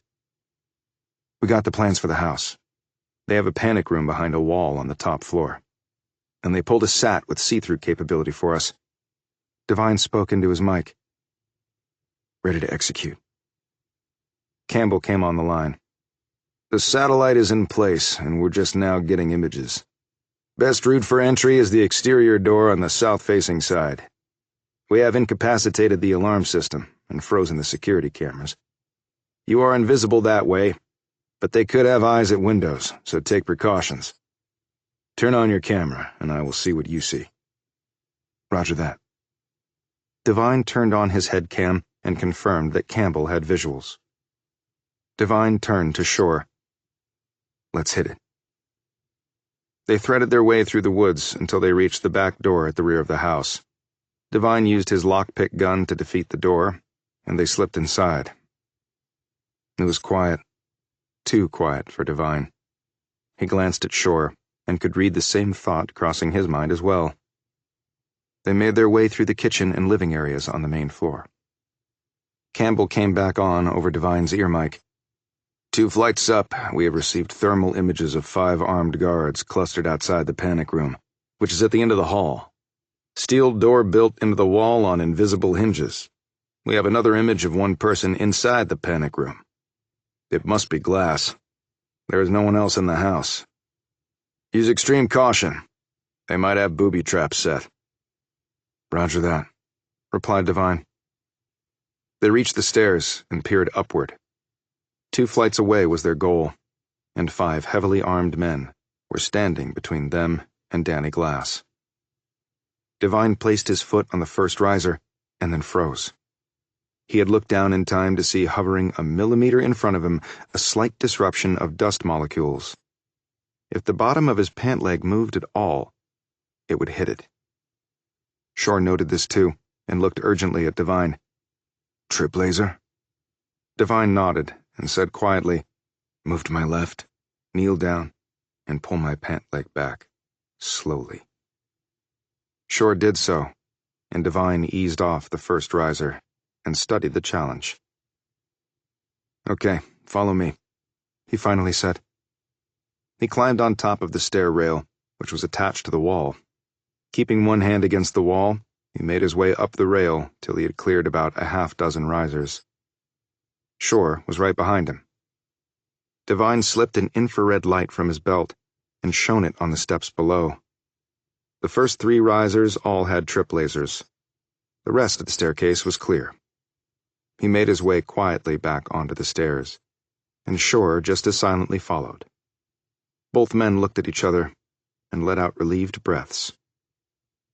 They reached the first landing, made the turn, and headed up again after checking the risers ahead of them for more traps. When they neared the top landing, Devine put up a hand, and they both halted. Devine whispered into his mic, "At top landing. Update." Campbell came back on. 5 men still outside the panic room door. They are crowded together in the center of the hall." Devine passed this info along to Shore. Then he said into his mic, "Engage the diversion in 5. "Roger that," said Campbell. Devine counted to 5. When the sirens coming from outside shattered the quiet, they heard footsteps above them and the chatter of suddenly excited men. Using this noise as cover, Devine and Shore raced up the steps in parallel, turned the corner, and pointed their weapons at the men scrambling around in front of them at the end of the hall. "Federal agents, put down your weapons!" roared Devine. The men made the mistake of not putting down their weapons, and instead fired wildly. Both Devine's and Shore's guns barked, and their aims were precise. The 5 men dropped to the floor, dead or dying. Devine called out, "Danny? Danny Glass! It's Travis Devine!" They heard a muffled voice that seemed to be coming from behind the wall. Devine and Shore quickly searched the dead men. Shore held up a small key fob he'd found in one of their pockets. "Try it," said Devine.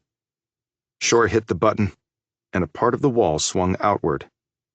Revealed in the doorway was Danny Glass. "Betsy?" Safe. "Thank God. And thank you, Devine." "You dudes save the happy talk for later, and let's get the fuck out of here," exclaimed Shore.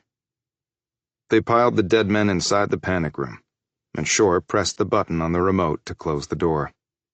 "That's going to be a hell of a cleanup on aisle 4. Noted Glass, as they ran down the stairs, avoiding the ones with the laser trips by jumping over them to the landing below. "Not our problem," said Devine. "And what about Mercedes King? She set me up." Taken care of, replied Devine as they left the house. Chapter 89. Mercedes King pulled the four-wheeler to a stop in front of her home and leapt off. She didn't have much time to get this done.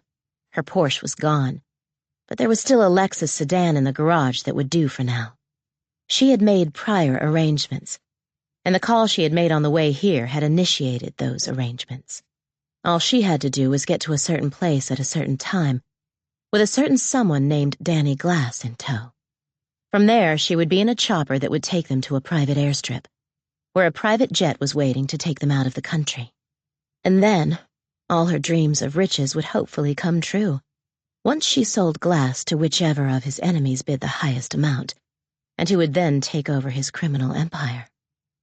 She had decided to start the bidding at $500 million and see where it went from there. She unlocked the front door and called out to the men she had stationed here. They were not part of 1224. They were loyal only to her. But when they didn't answer, she did not take that as a good sign. King pulled out her gun and her phone. She called them. Nothing. She tried again. Same result. She hurried up the stairs after using a phone app to turn off the trip lasers. She reached the top landing and saw the blood on the floor and along the walls. She used her own key fob to access the panic room. When the door swung open and King saw the bodies piled inside, the woman wheeled around and ran to her bedroom. She grabbed her go-bag and flew back down the stairs. And then her phone buzzed. It wasn't a call. It was a FaceTime. What the hell? She answered it and found herself looking at a woman wearing sunglasses, though it was dark outside. King tried to process all of this, was unable to do so, and finally exclaimed, "Who are you? And how did you get my number?" The woman took off the sunglasses. "Hello, Anne," said Prue Jackson. "I didn't think I was ever going to have the chance to come back and face you. But that goes to show what one can achieve if one never gives up hope." King's expression was one of confusion, and then that was replaced with dread. "Prue?" "Here in the flesh." I'm so glad. I was worried something had happened to you when you vanished years ago." "Your caring about me is so very appreciated, Anne." She pointed to her neck. "No hard feelings, right? For what it's worth, I think you sound very sexy with damaged cords." King looked upward, and then back at the phone.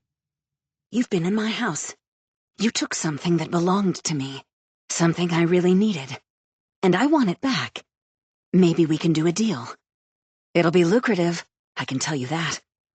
"I have never been in your house." "We can still work together on this, like old times. I really can make this worth your while." "I'm always interested in worthwhile things." "Great, but I don't have a lot of time to haggle. I need to get going, and—" Jackson cut in. "And just so you know, the one thing that kept me going all this time was the dream that one day I would be in this exact situation, talking to you. And now that dream has finally come true." "I don't know what happened to you, but I can assure you that I had nothing to do with it." "You had everything to do with it, Anne. Everything." "Look, I don't have time to deal with this right now. Where are you?" "Far closer than you think. And I spent a long time with a world-class sniper, Anne. I can literally shoot the wings off a fly at 500 meters. King quickly moved away from a window. "Well, unless you can fire through walls, Prue, I don't think it matters, dream or no dream. So if you don't want a deal, we have nothing to discuss." "No, we do. You see, I want you to admit that you were the one to betray me." "I don't have time for this shit." "It'll only take seconds." "Fine. Yes, I fucked you over. Satisfied? You slit my throat and left me for dead. And the only thing I'm sorry about is that you're not still in that prison being tortured every minute of every day. So, why don't you go eat shit and die, okay?" "But I wanted my shot at revenge. I've dreamed about it, actually." "You will never get a shot at me, Prue. You're not up to it." You misunderstand. I already took my shot, Anne, when I was at your home the last time. You said you were never in my house. I was never in your house. I was just on the outside of it. Jackson held up a small black box with a single red button. And just so you know, Anne, the reality is actually about to become far better than even the dream. King's eyes widened slightly. Oh, shit. She threw down the phone and started to run. Prue Jackson waited a second and then pressed the button on the device. The explosive she had earlier buried right under the gas line going into the house detonated. Combined with the natural gas, the resulting blast blew all 10,000 square feet of Mercedes King's beautiful home into small pieces, and did the same to the woman right along with it. From nearly a mile away, Jackson watched the fire and smoke rise above the tree line in the distance. She stood there for a few more seconds, taking it all in, every last moment of it. She drew a deep, cleansing breath of the crisp mountain air. Thank you, former Captain Travis Devine. You are an officer and a gentleman. She slid her glasses back on, climbed into her car, and drove slowly away. Chapter 90. Devine knocked on the door of Lynn Martin's apartment. She was Perry Rollins's elderly neighbor. Devine had with him a man dressed in faded overalls and holding a satchel of tools.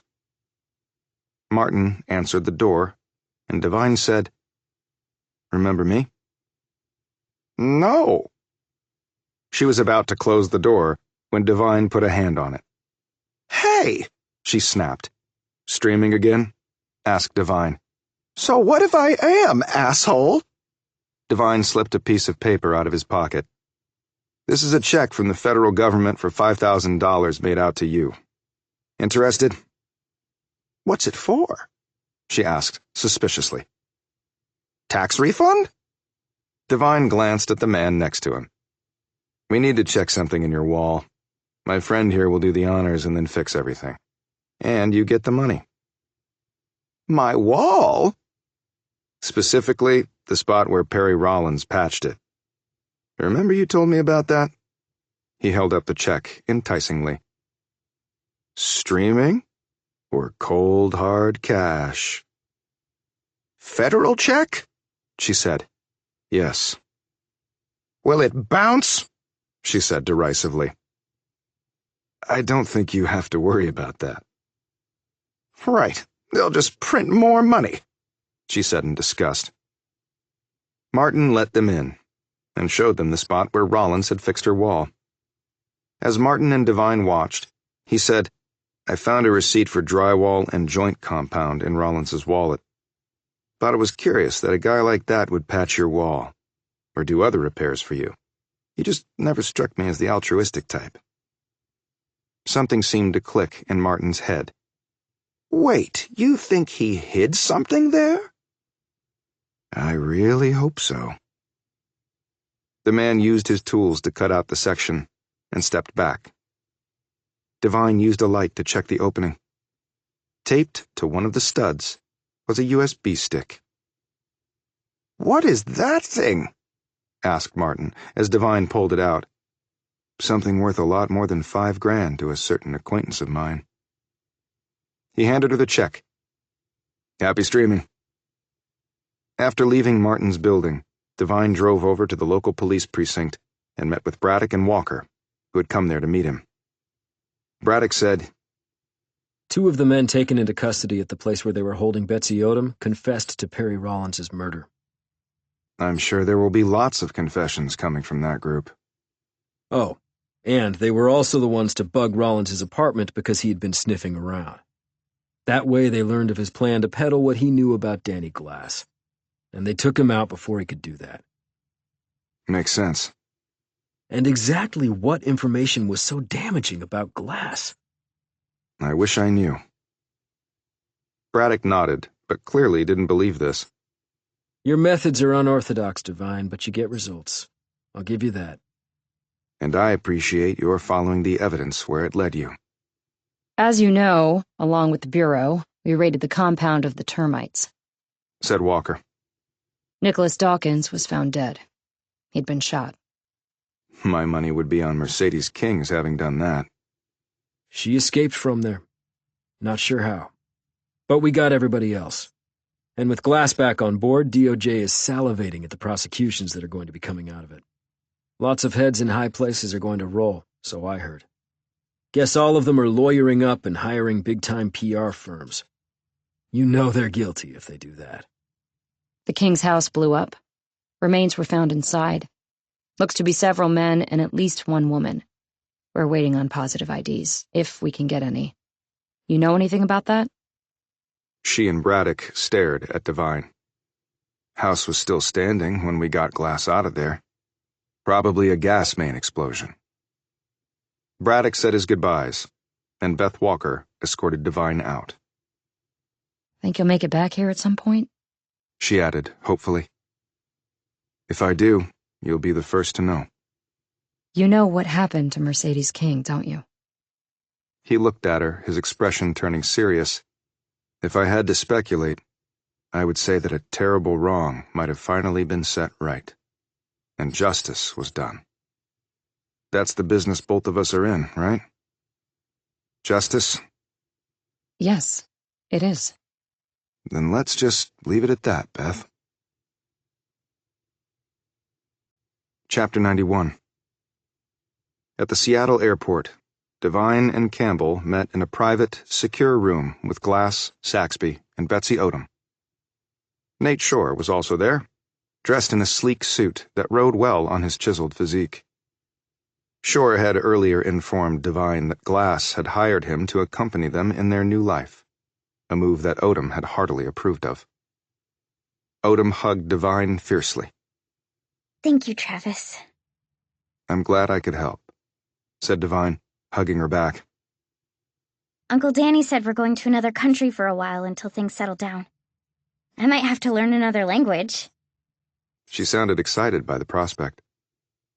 Well, that sounds like quite an adventure. And life should be full of them. Do you think you can come and visit me? Devine glanced up first at Saxby, who nodded, and then Glass, who actually managed to smile and nodded as well. That's a deal. Oh, and there's this, she said, handing him a piece of paper. On it was quite a good drawing of Devine holding hands with Odom. I thought you could use it to remember me. Thank you for this, but I will never forget you. 13 going on 42, Betsy Odom. She laughed and gave him another hug. Hey, if you're serious about being an FBI agent when you grow up, look me up when you graduate from college. I can help. Deal. Devine shook hands with Shore and wished him the best. In a low voice, Shore said, You think I'm doing the right thing, man? I think for Betsy and you, it's the perfect thing. And as part of the deal, Glass has had to give up all of his businesses. The assholes he employed are all gone. He has tons of money to live on, but I think you might find him a reformed man. But anything starts looking weird, call me. Hold you to it, Devine. Devine next pulled Glass aside. Having a kid is a big responsibility, Danny, said Devine. The man nodded, looking a bit shell-shocked. Running my old business was a breeze by comparison. Good move, bringing Nate along. Betsy's going to have enough change as it is. I thought a familiar face would be good for her, and that's my only goal. What's good for Betsy? Never, ever lose sight of that, Devine said firmly. When Glass shot him a look, Devine held out his hand for the man to shake. Glass came away with the USB stick. He looked up in confusion at Devine. Doubt there's anything important on there, but I thought you could see for yourself. Glass pocketed the stick and said in a low voice, I know I made a big deal about you owing me for Iraq, but the fact is, I owe you more than I can ever repay. I mean that. You can repay me, Danny, by devoting yourself to your daughter. Help guide her to be an amazing adult that we can all be proud of. I promise you that I will do my best. Devine next gave Saxby a hug. Hope you can check in with your family soon. I'll see them tonight. Good luck, Ellen. He and Campbell left them there and headed to their gate. Campbell sat in a chair and opened his laptop. Still on the clock? Asked Devine. Campbell looked at him incredulously. Devine, I have 6 Danny Glass-level shitstorms I'm dealing with every day, all day. But everybody needs a little downtime. I can do that when I'm dead. So can you. Well, right now, while I'm still alive, I'm going for coffee. Get me one. And a muffin. Blueberry. And make sure you charge Uncle Sam. Devine returned with the coffees and muffin, and set one coffee and the muffin next to Campbell, who was still working away on his laptop. His phone buzzed, and Devine pulled it out and read the text that had just dropped. I just wanted to say that I've had many regrets in my life, but running into you was not one of them. You are a good man who has to work in a terrible slice of the world, and you do it with honor and sacrifice and principles. But you are also not above bending the rules when the cause is just, which I most admire about you. I am planning to travel, and then settle down in a little village somewhere and just do nothing. I don't know how long that will last, but I just want to see how it feels. I hope your life is long and fulfilling, and that you accomplish all you want. But if you ever need me, I'm just a call away, former Captain Devine. XOXO, for real this time. The girl on the train. Devine smiled broadly and put the phone back in his pocket. Campbell noted this and glanced at him. Everything good, Devine? Everything's just fine, sir.